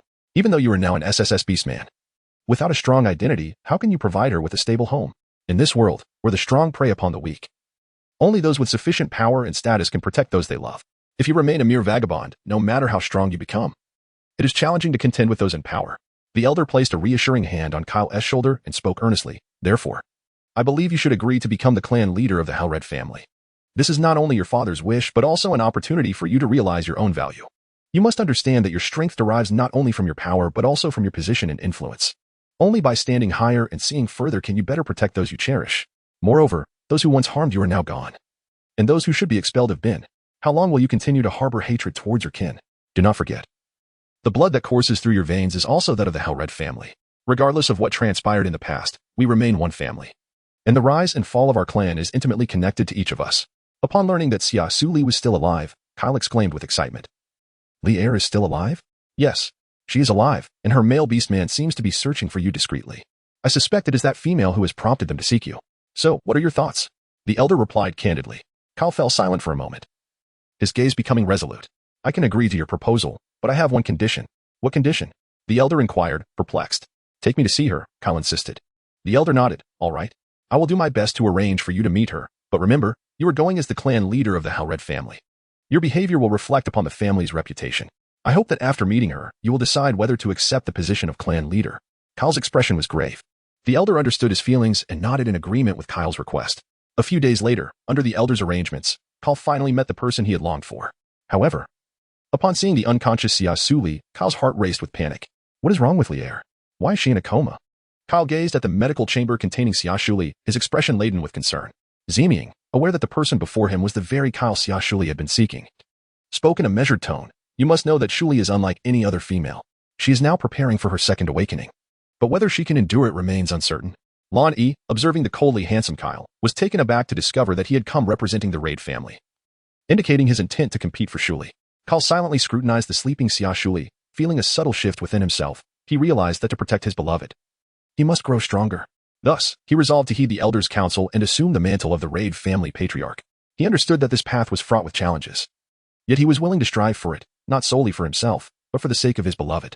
As he departed, he left behind a solemn vow. I will not let anything happen to her. He then turned and exited the room, seeking a way to help Xia Suli through her ordeal. In his relentless search through all ancient texts of the Raid family, Kyle ultimately discovered a method that could heal her burgeoning mental strength without causing her harm. This remedy was the essence of the elven tree, which would allow the consumer to perfectly absorb all mental energy without damaging their consciousness. However, it was rumored that the elven tree resided within the ruins of a hidden ancient planet, long since invaded by formidable beasts, making it perilous for beastmen to venture forth. Yet, driven by his desire to save Xia Suli, Kyle disregarded the elder's warnings and resolved to seek out the ruins in search of the elven tree. As chapter 113 unfolds, Xia Suli lay unconscious, her brow furrowed and face contorted in pain, evidently suffering under the strain of her surging mental energy. Lan Yi and the others, witnessing her torment, were filled with worry and sorrow. Ximying hastily cast a healing spell, attempting to soothe the chaos within her, but could only alleviate her suffering slightly, unable to fully contain the escalating mental energy. Lan Yi, looking at Ximying with a serious demeanor, inquired, how much longer can she endure? Ximying's face betrayed his concern as he replied, only until tonight. If we do not treat her, her consciousness will surely be overwhelmed by this powerful surge. At that moment, CMO Han, Siyu, and Lily, who had just stepped into the room, were filled with dread upon hearing this news. Little Lily, her eyes red with tears, called out her name with deep concern. Siyu, his expression somber, grasped Lily's hand in reassurance, saying, don't worry, Suli is a strong person. She will be fine. We must believe in her. Yes, Suli will be fine. Lily trembled as she held his hand tightly. Meanwhile, CMO Han furrowed his brow, asking Ximying, is there no other way to heal her? The four fell into a heavy silence, unwilling to consider any actions that might harm her spirit while she lay unconscious. They resolved to wait a while longer for Kyle, contemplating alternative measures only if he could not return in time. After a moment of quiet reflection, Song Lan finally spoke. There is a method, but we are reluctant to resort to it. What method? Why not pursue it? Lily and Siyu asked in unison, perplexed. CMO Xian, observing their anxious expressions, felt a sense of foreboding. The first option is to bond with Suli immediately. The second is to wait for Kyle to return with the elven tree essence. Ximying stated slowly. Upon hearing this, CMO Han felt a weight in his heart, realizing that finding the elven tree would be akin to climbing the heavens, as its existence was more myth than certainty. As everyone sank into contemplation, Lonnie broke the silence. If we cannot wait for him, we will have no choice but to proceed. Song Lan and Imo Xian lowered their heads in silence, understanding that this was the last resort, one they were most unwilling to face. Yet, to save Xia Suli, they had to acquiesce to this decision. Ximing spoke gravely, if we cannot wait until nightfall, then this matter will fall to you, as you are the strongest among us. CMO Han, listening to their conversation, felt an overwhelming mix of emotions. He was powerless and resigned. The thought of Xia Shuli's first experience being with Lonnie pained him, yet he could not voice any objections, knowing he lacked the right to do so. After all, Xia Suli had made it clear that if she had to choose among them, it would only be Lonnie, not him. With this realization, CMO Han felt a wave of desolation wash over him. As nightfall approached, a heavy atmosphere enveloped the air, foretelling an impending storm. Each face bore the weight of sorrow. Ximing sat quietly by the window, gazing at the dimming sky, his mind racing. He knew time was slipping away, yet he could not shake the guilt and heartache within. Turning to look at the bedridden Xia Suli, a flicker of pain crossed his eyes. We're leaving. She is in your hands now. Ximing's voice was low and hoarse, tinged with deep remorse. Rising slowly, he trudged toward the door, each step feeling like a heavy burden. Siyu and Lily, standing nearby, followed him out, aware that they could not remain any longer in such a state. Song Lan stood quietly by the bedside, his gaze fixed on Xia Shuli's pale face. He sighed deeply, an expression of helplessness and resignation evident in his eyes. Gently caressing her face, he resolutely turned away, leaving behind a solitary silhouette. Imo Xian remained at the bedside, his gaze filled with affection as he silently prayed for her awakening. He believed that if she could awaken, it would all be worthwhile. After Imo Xian departed, CMO Han stood quietly by, observing Lan Yi and Xia Suli, his eyes reflecting a tumult of emotions. He was acutely aware of Lan Yi's deep feelings for Xia Suli, while also grappling with his own internal struggle. Taking a deep breath, he endeavored to calm the turmoil within before silently leaving the room. Lan Yi's expression was a mix of guilt and anguish, despite the impending intimacy with Xia Suli. It brought him no joy, only endless remorse and self-reproach. If he could, he would wish for her to be well, for her to be unharmed. Yet, it was unbearable to witness her suffer from the uncontrolled mental energy, and he found it impossible to harden his heart. With profound guilt, he gently stroked her face, whispering, I am sorry, Suli. I hope you awaken and do not hate me. Just as he reached to unfasten her garments, a voice suddenly emerged from behind. I have returned with the essence of the elven tree. An urgent voice echoed from the doorway, prompting Lonnie to halt his actions. Kyle burst through the door, followed closely by Ximing and the others. Upon hearing this news, a surge of hope flooded Lan Yi's heart. He withdrew his hand and, with reddened eyes, exclaimed, Really? Kyle nodded affirmatively. He then dragged his battered body with great effort towards Xia Suli. Upon seeing her safe and sound, the weight that had been hanging over his heart finally lifted. Approaching her, Kyle produced a delicate vial from within his cloak, which emanated a green glow. He poured the elixir into her mouth and anxiously observed her reaction. After a while, Xia Suli's complexion gradually regained its color, and her furrowed brow relaxed. The onlookers, relieved, felt as if a heavy burden had been lifted from their hearts. Lonnie expressed his gratitude towards Kyle, saying, Thank you, Kyle. Kyle shook his head in modesty, replying, It is my duty. As long as Leo is safe, that is enough. With that, he wearily leaned against the wall and closed his eyes. Ximing stepped forward to assess Xia Suli's condition. Her mental state had stabilized, yet she required some time to fully recover. Upon hearing this, everyone exhaled in relief, their faces lighting up with contented smiles. Chapter 114. A gathering of 6. Just as everyone believed she was out of danger, Xia Suli suddenly emitted a muffled cry of pain. The others exchanged looks of confusion and concern. What is happening to little Leah? Why is she in such agony? Lonnie anxiously approached her bedside, gazing at Xia Suli with compassion, unable to resist gently caressing her pale cheek. Simo Han's brow furrowed deeply as he scrutinized Xia Suli's condition, his mind racing with possible causes. Could it be due to the elixir from the spirit tree? His tone was filled with worry and doubt. Ximing swiftly grasped Xia Suli's wrist to check her pulse, and upon sensing an anomaly within her, his expression turned tense. Damn it, her mental power has surged uncontrollably. If this continues, Lear's consciousness will shatter. His voice carried a hint of panic, as he seemed to grasp the gravity of the situation. How could this happen? Do you have any means to suppress it? Kyle asked, his face etched with anxiety. Perhaps we might attempt to forcibly suppress her surging mental power using strength above SS level. If we can concentrate our formidable powers together and channel them into her, it may help contain her mental energy, Ximing suggested. Upon hearing this, Lan Yi, Si Mohan, and Kyle nodded in agreement. They gathered around her, focusing their minds to summon their powers. As they concentrated, a formidable energy began to coalesce, forming a resplendent light that enveloped Xia Suli, slowly permeating her body. Time ticked by, and the group watched her anxiously, hoping for a miracle. Finally, after an hour had passed, Xia Suli's body began to levitate, shrouded in a mysterious green light. As she let out a pained cry, a powerful wave of mental energy radiated from her being, sending Lonnie and the others flying backward. Seeing this, Siyu hurried forward to support Si Mohan. Brother, are you all right? Yes, I am fine, Si Mohan replied, waving his hand dismissively. Song Lan assisted Lan Yi, Emotion helped Kyle, while Zhe Ming tended to their wounds. Just as their injuries were being treated, Xia Suli slowly opened her eyes.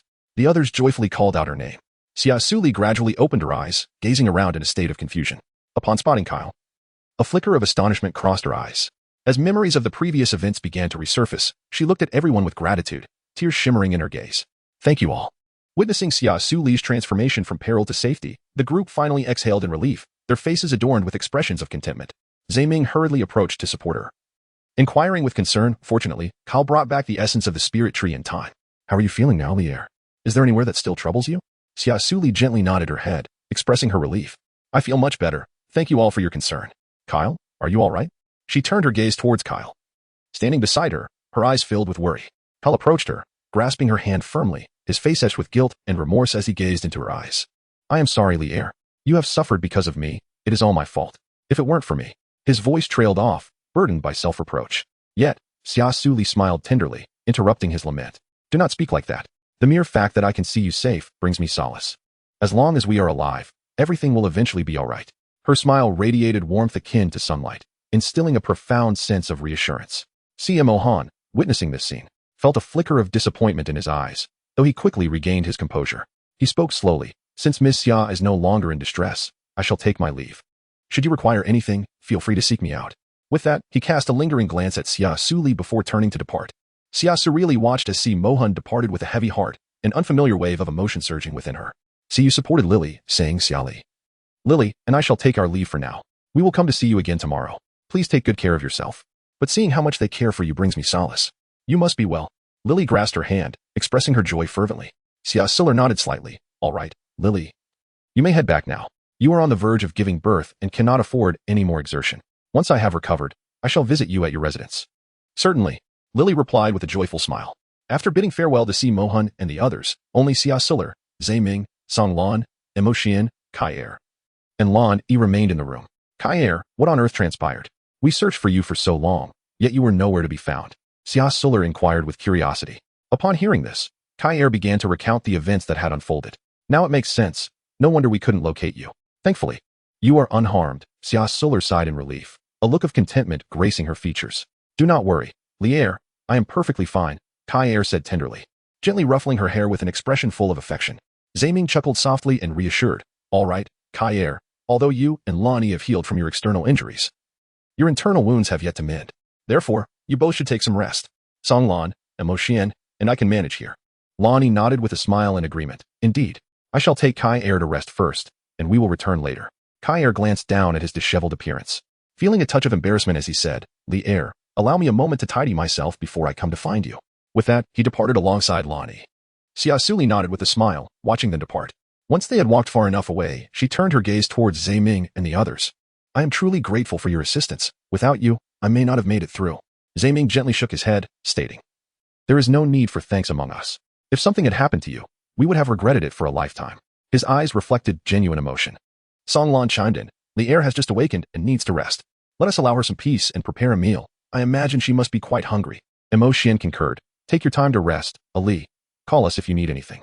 All right, I understand. Please, go about your tasks. Zhe Ming and the other two exchanged smiles before stepping out of the room, gently closing the door behind them. The room fell into a serene silence as Xia Suli leaned back against her bed, her mind swirling with thoughts. When Emotion and the others had prepared a sumptuous feast, Xia Suli was carefully assisted by Lan Yi to sit beside the dining table. Her eyes sparkled as she beheld the array of delectable dishes before her, a smile breaking across her face. Wow, everything looks so lavish. Each dish exudes an enticing aroma that makes my mouth water. I can hardly wait to taste it. At her words, everyone erupted into laughter. Zhe Ming chuckled heartily, looking at her with affection. Aha, Lier, if you're hungry, then you should eat quickly. Don't starve yourself. He gently patted Xia Suli's shoulder, his gaze filled with care and love. Chapter 115. Admitting feelings for him after satisfying her hunger, Xia Suli gently rubbed her round little belly, a look of contentment gracing her face. Ah, I am so full.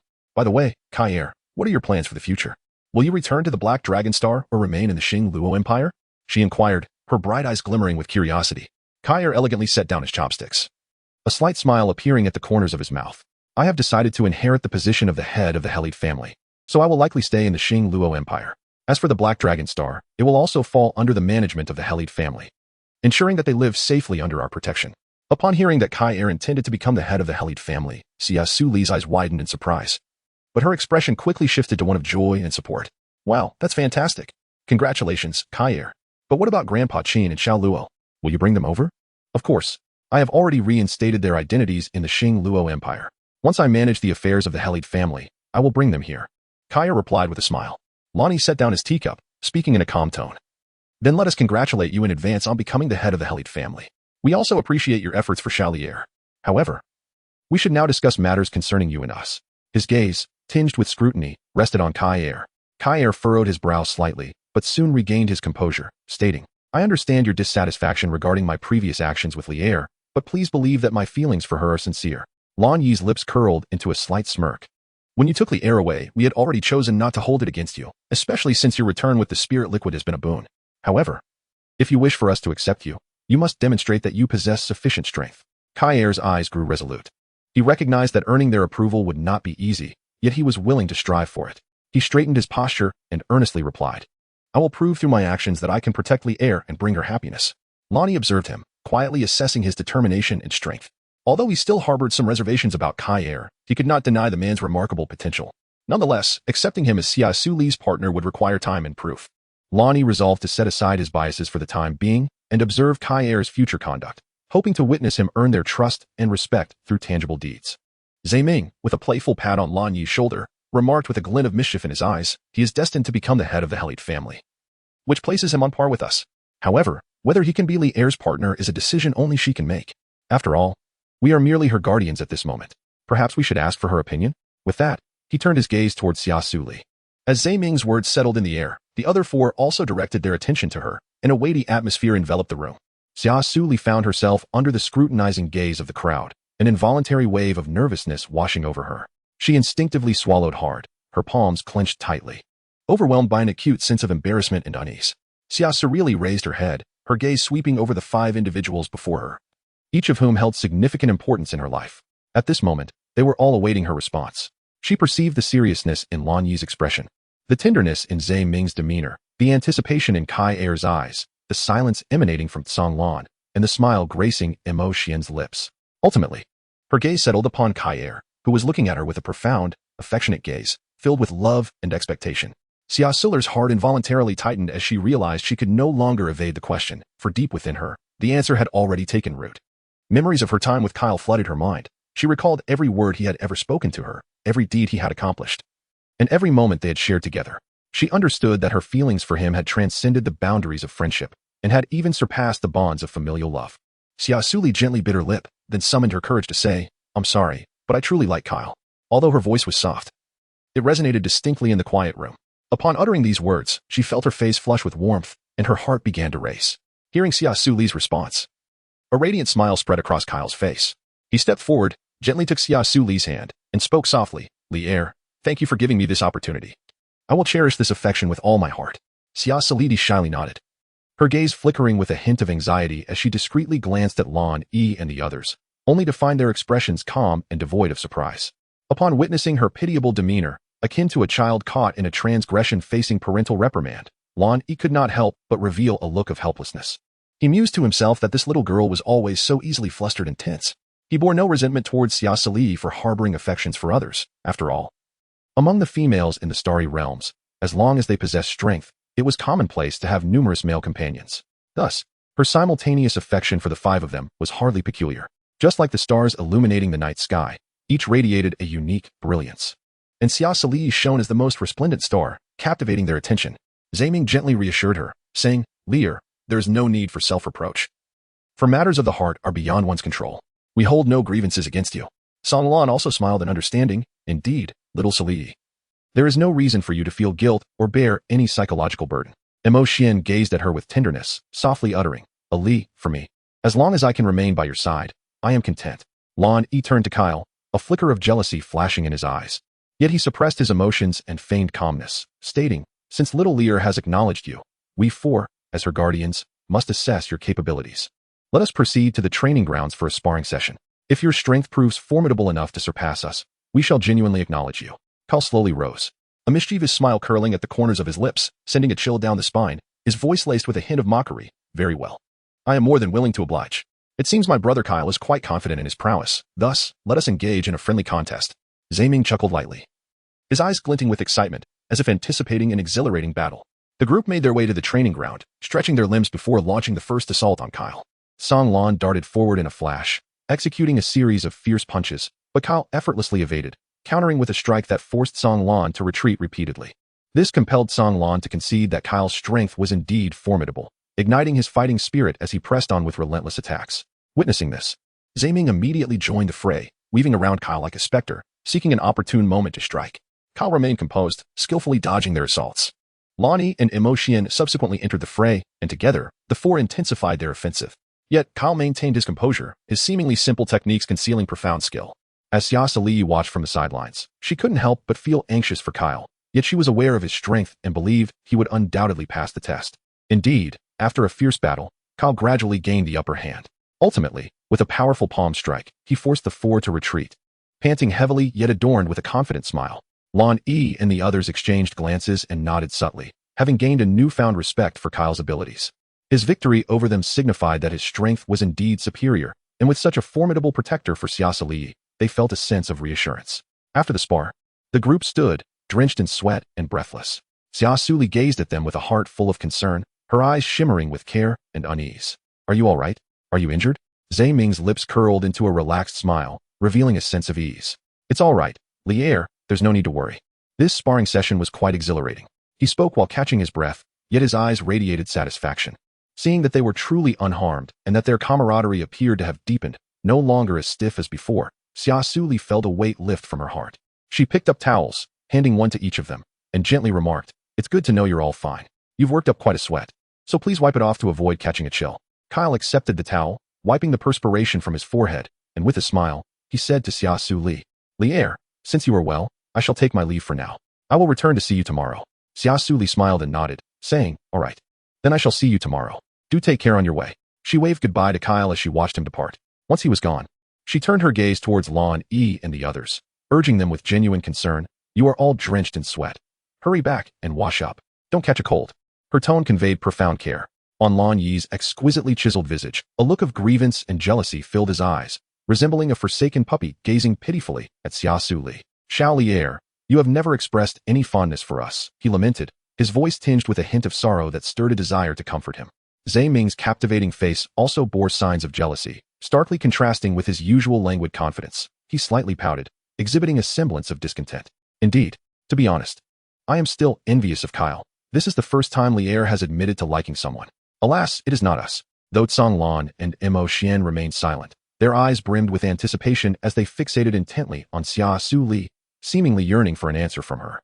Xia Suli felt shy and embarrassed under their gaze, her face flushed like a ripe apple, her eyes unable to meet theirs.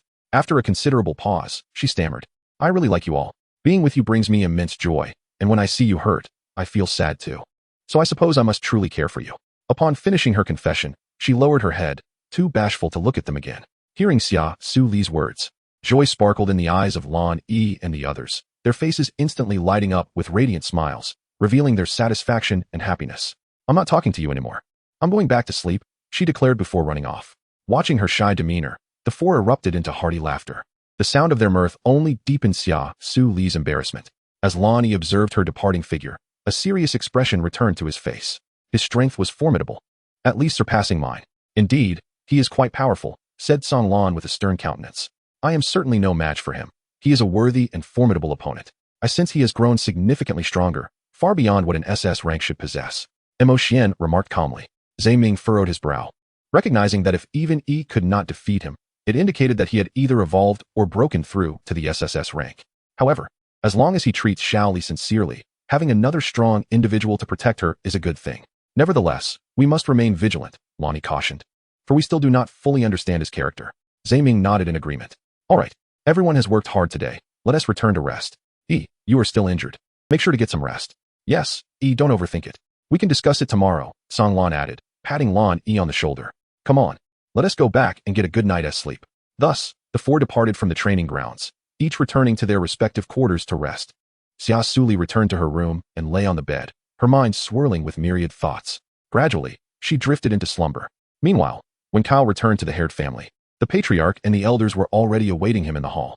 Upon seeing him return safely, the patriarch's eyes flickered with a blend of joy and astonishment. He had indeed not misjudged him.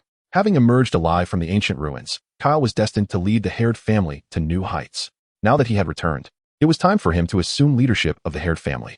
The patriarch, feeling his age, acknowledged that he no longer possessed the energy to manage affairs. The elders unanimously recommended Kyle Haired as the new patriarch, leaving no room for dissent. The patriarch's voice resonated like a thunderclap throughout the hall, leaving everyone in awe. The chief elder concurred, stating that they had no objections. As a member of the Haired family, Kyle indeed possessed the greatest strength among the younger generation, and they all agreed he should be appointed as the patriarch. Indeed, we shall heed your wisdom, patriarch, the second elder flattered. The third elder added, I have no objections either. After all, if the former patriarch were here, Kyle would undoubtedly be his successor. Seeing that the three leading elders were in agreement, the other elders naturally followed suit. The patriarch, satisfied with their responses, nodded approvingly and handed the patriarchal token to Kyle, along with the familial inheritance space ring. This signified that from this day forth, Kyle would be the new patriarch of the Haired family, akin to the rising sun poised to lead the family toward a new era of glory. Chapter 117. A helping hand. The following day, morning light filtered through the curtains, gently rousing Xia Suli from her slumber. She stretched languidly, sitting up in bed and rubbing her sleepy eyes.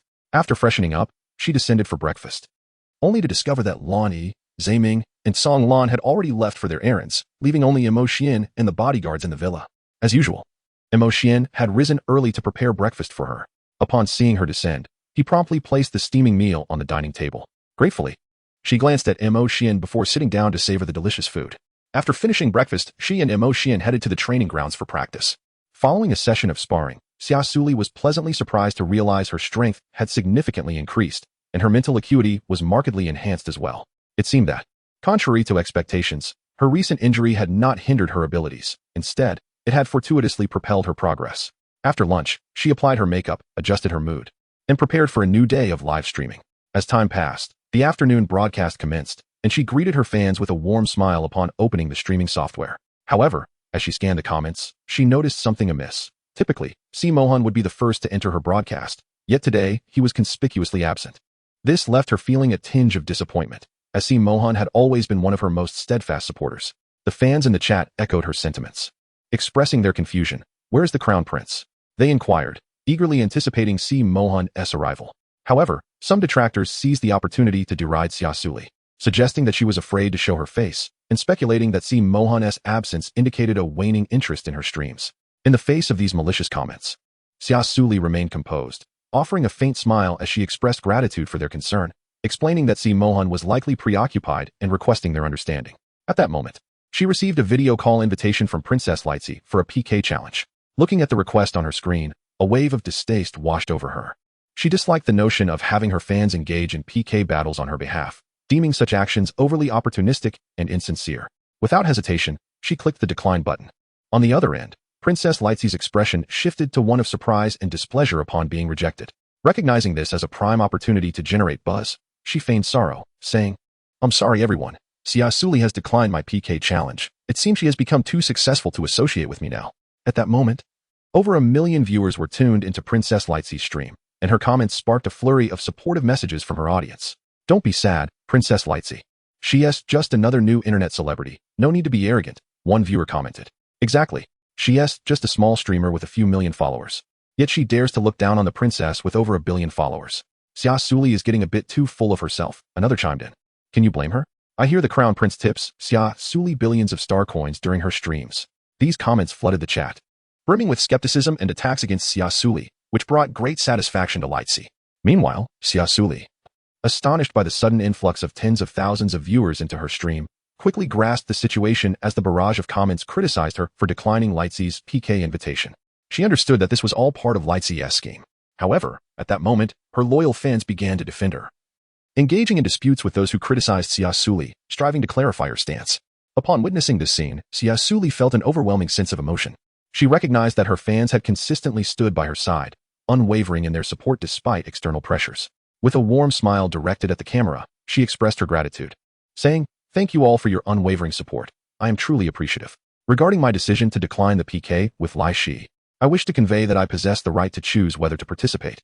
Each individual holds their own principles, and should anyone attempt to coerce me into actions that contradict my will, I will resolutely oppose it. I hope everyone can understand my decision. In conclusion, she extended her heartfelt thanks to all her supporters, pledging to continue striving to bring them more captivating performances. As Xia Suli spoke, the atmosphere in the live stream gradually eased. While some still insisted that she should accept the PK, the majority expressed understanding and support. After all, everyone is entitled to make their own choices, and Xia Suli exhibited unwavering conviction and courage.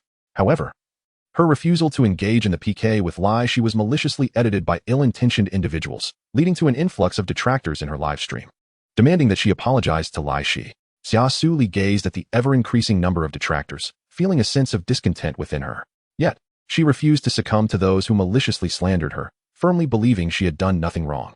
As she pondered her response, a familiar name entered the live stream, CMO Han. Without uttering a word, CMO Han began to lavish gifts upon her, flooding the screen with virtual items worth billions of star coins. This gesture left the audience in the live stream astonished, rendering her critics speechless. Xia Suli, deeply touched by CMO Han's unwavering support, smiled at the camera and expressed her gratitude, saying, "Thank you." In response, CMO Han reassured her through the comments, stating, "Do not concern yourself with those individuals. You are doing splendidly." Under CMO Han's formidable backing, the dissenters gradually fell silent, while Xia Suli's fans grew increasingly united, fervently cheering her on. The tumult soon subsided, and harmony returned to Xia Suli's live stream. In gratitude for his previous act of salvation and his timely intervention this time, Xia Suli resolved to bring gifts to the palace in appreciation of him. Upon learning of her visit, CMO Han was filled with excitement and hurried to the grand hall's entrance to welcome her. The moment he laid eyes on Xia Suli, a subtle smile crept across his lips, and his spirits soared. "Miss Xia, what brings you here? Aren't you live streaming today?" CMO Han inquired with a smile, his gaze revealing a hint of curiosity and anticipation. "Greetings, Your Highness. I came specifically to express my gratitude for your previous rescue and yesterday's support. I hope I am not intruding." Xia Suli responded with a smile, her eyes shimmering with gratitude. CMO Han felt a warmth in his heart and quickly said, "You have not disturbed me. Please, come in." As he spoke, he personally guided Xia Suli into the grand hall. Xia Suli and Mo Xian followed him into the room, where the servants promptly prepared tea for the two. The fragrant aroma of the tea wafted through the air, enveloping the space in a sense of tranquility and comfort. Sitting at the head of the table, CMO Han gazed at Xia Suli with a gentle and devoted expression. "Miss Xia, there is no need for such formality. It is entirely my duty," he said softly, his tone imbued with a hint of affection. Xia Suli gently shook her head and earnestly said, "Your Highness, your assistance holds profound significance for me, and I must express my heartfelt gratitude." She produced a carefully prepared gift and presented it to CMO Han. Upon receiving the gift, CMO Han opened it to reveal a precious ancient tome, a beautifully crafted jade pendant, and an exceedingly rare ice sword. A surge of joy filled his heart. These gifts were all to his liking, a testament to the depth of Xia Suli's thoughtfulness. "Thank you, Miss Xia. I truly cherish this gift." Xia Suli smiled gently, her modest gesture merely a token of affection, as long as the crown prince appreciated it. "Indeed, I am quite fond of it," he replied with a smile. The group continued to engage in light-hearted conversation, the atmosphere buoyant and pleasant. Eventually, Xia Suli and Mo Xian rose to take their leave, with CMO Han escorting them to the entrance of the grand hall. "Miss Xia, should you require any assistance in the future, do not hesitate to seek me out," CMO Han stated earnestly. Xia Suli nodded. "All right. Thank you, Crown Prince. We shall take our leave." With that, she and Mo Xian turned to depart, leaving CMO Han standing in place, gazing at her receding figure, his heart brimming with warmth. Chapter 118. Schemes and intrigues. Lacey's eyes were fixed intently on the screen displaying Xia Suli, filled with jealousy and rage. She had initially believed that this incident would lead to her downfall, resulting in the loss of all her fans. However, the reality was starkly contrary. Her fanbase not only remained intact, but swelled by tens of millions. This left Lacey feeling immensely frustrated and resentful. What was even more unbearable was the fact that CMO Han appeared more frequently in Xia Suli's live streams, showering her with gifts. This was nothing short of an affront. As the daughter of the second elder of the Heller family, she prided herself on her noble status, believing herself unparalleled, especially after the death of the clan leader's daughter, Kaimi. She had become the sole female of the Heller family, basking in endless glory and prestige. From that moment on, she led a life of opulence, frequently attending high-class soirees and royal banquets. It was during one such occasion that she encountered the extraordinarily handsome crown prince, CMO Han. At that instant, she fell deeply in love with him, thereafter striving to enhance her strength and charm in hopes of capturing his attention. Yet, no matter how hard she tried, CMO Han always seemed oblivious to her. After awakening her S-rank psychic power, she once confessed her feelings to CMO Han, expressing her desire to become his female companion, only to be met with rejection. Even now, while she possessed 9 male beastmen, CMO Han remained the love of her life. Despite numerous attempts to seduce him, she faced nothing but failure, leaving her feeling despondent and dejected. Moreover, she was not the only female enamored with CMO Han. There was also Anessa from the casino family. Suddenly, a cunning scheme crossed her mind, causing her eyes to gleam with anticipation. Just you wait. I shall ensure your disappearance from the interstellar web. Meanwhile, after making a fool of herself at Cuyu's wedding, Anessa was confined at home by the casino patriarch, forbidden from causing further trouble, fearing she might offend the crown prince again. Therefore, when she heard her guards mention that Miss Lacey from the Heller family had come to visit, she was taken aback. Given their history of mutual mockery, stemming from their shared affection for Crown Prince CMO Han. Nevertheless, she decided to meet this unexpected guest, curious about her intentions. Upon entering the living room, she saw Lacey seated on the sofa, adorned in a splendid gown and exquisite makeup, radiating beauty yet exuding a hint of disdain and provocation. Anessa silently scoffed, thinking, this woman truly lacks self-awareness. She approached Lacey, feigning elegance, and inquired, Miss Lacey, what brings you to my home? It seems we have little to discuss. Lacey smiled slyly, a glimmer of cunning in her eyes. Oh, is that so? How naive of you. I am here to share something of great importance. Anessa furrowed her brow, her impatience evident. What is it? Speak. Lacey stood and walked closer, whispering. You must know that I too harbor feelings for Crown Prince CMO Han. However, he seems to hold a special affection for that internet celebrity, Xia Suli, which makes me quite uncomfortable, and I presume it troubles you as well. Anessa's expression darkened, her teeth clenched as she exclaimed. That Xia Suli is nothing but a shameless harlot, seducing the crown prince in reality, and now she continues to tempt him online. My confinement is all her doing. I, Anessa, shall not let her escape unscathed. Lacey was taken aback, surprised that Anessa knew the true name of that internet celebrity. A smirk spread across her face, and she taunted, oh, so Miss Anessa is acquainted with her. But what can you do about it? She is now the crown prince's beloved. If you attempt to harm her, you may provoke his wrath.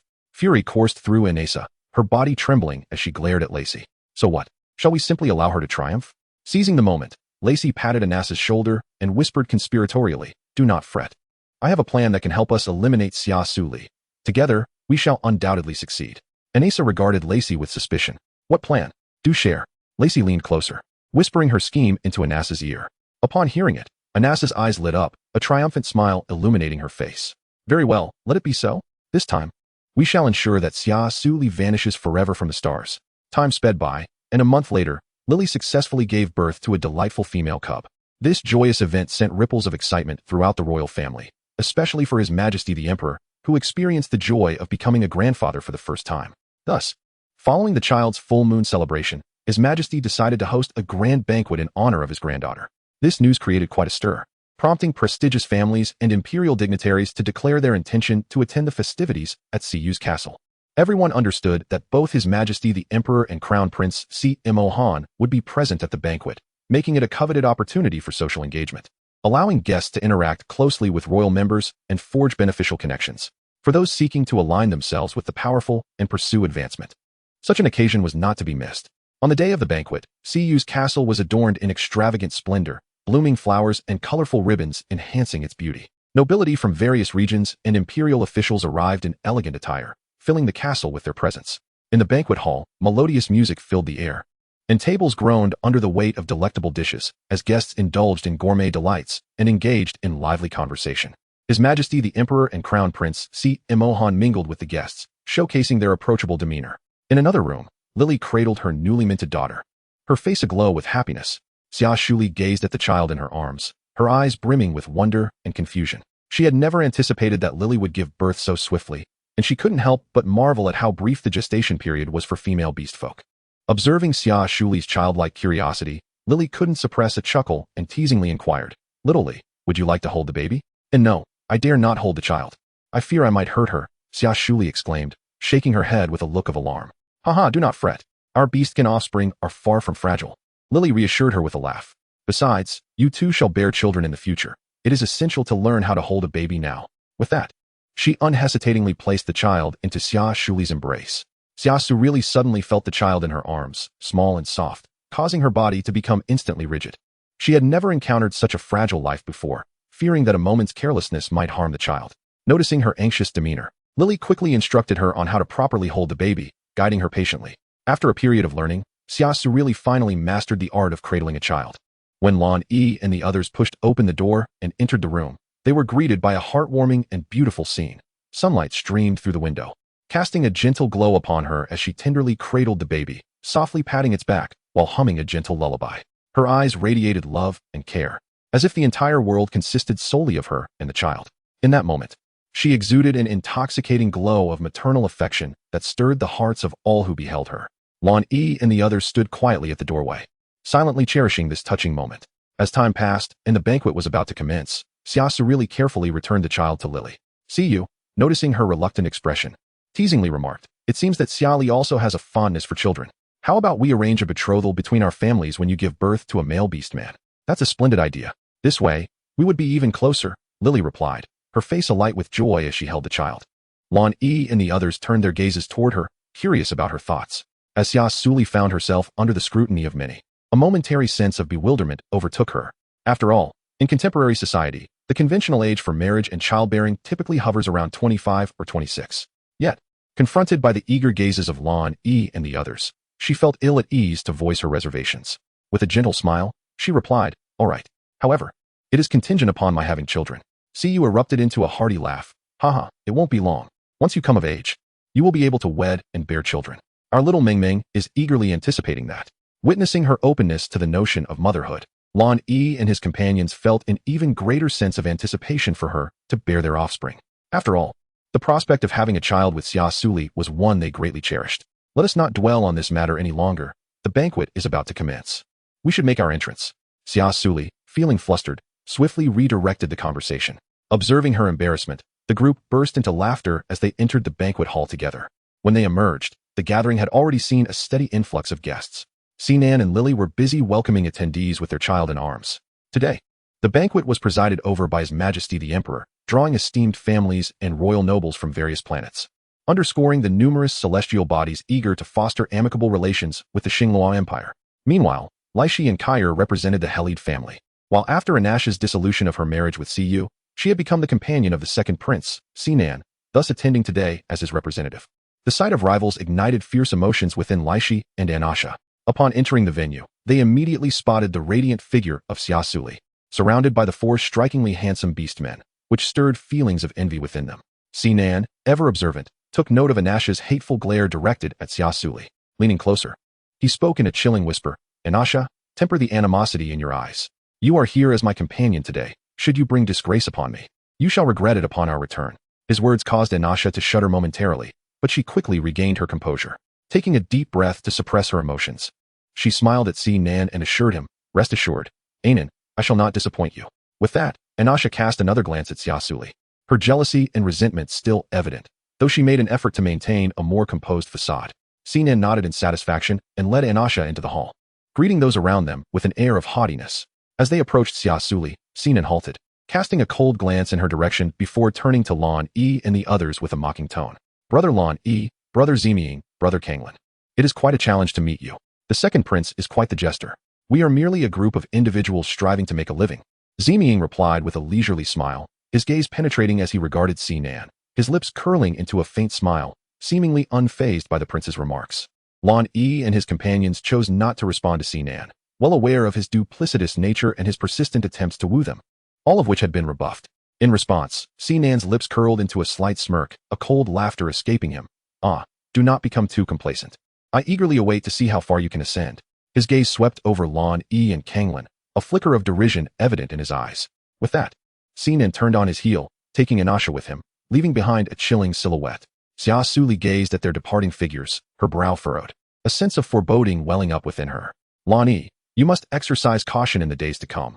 I have an unsettling feeling that he harbors ill intentions." Lan Yi smiled indulgently, ruffling her hair as he replied, "I never anticipated that little Li heir would possess such discernment. You need not worry about us.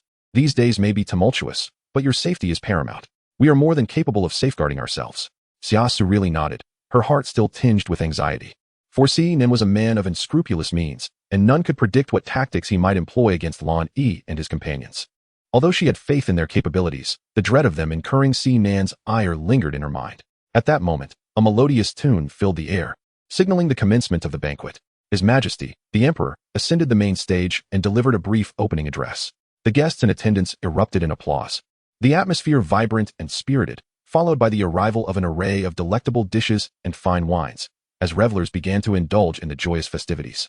As the patriarch of the Raid family, Ka was naturally seated at the distinguished table across from Xia Suli, preventing any direct communication with her. Nonetheless, he quietly observed her every move. When Xia Suli sensed Kyle's gaze upon her, she subtly bestowed upon him a sweet and enchanting smile, akin to a beam of warm sunlight that illuminated Kyle's spirit, instantly lifting his mood. However, seated beside Kyle, Lightsey witnessed the interaction between the two. Initially believing that Kyle and Xia Suli were unfamiliar with one another, she now discerned that their acquaintance was not only established, but seemingly quite intimate. This realization intensified Lightsey's discontent towards Xia Suli, igniting a flame of jealousy within her heart. Lightsey inwardly mused, perplexed by their apparent familiarity, her brows furrowing slightly as a flicker of envy danced in her eyes. Although she lacked knowledge of the specific nature of Kyle and Xia Suli's relationship, their intimate gestures unsettled her. Attempting to mask her inner displeasure, Lightsey forced a smile and continued conversing with those around her. Yet her thoughts were preoccupied with devising a strategy to navigate this unforeseen predicament. Of course, Xia Suli also noticed Lightsey's reaction. She realized she had likely been recognized as the little Xia Li, hence the hostility reflected in Lightsey's gaze. As time flowed on, the ball reached its zenith, with music, laughter, and dance intertwining to create a lively and exuberant atmosphere.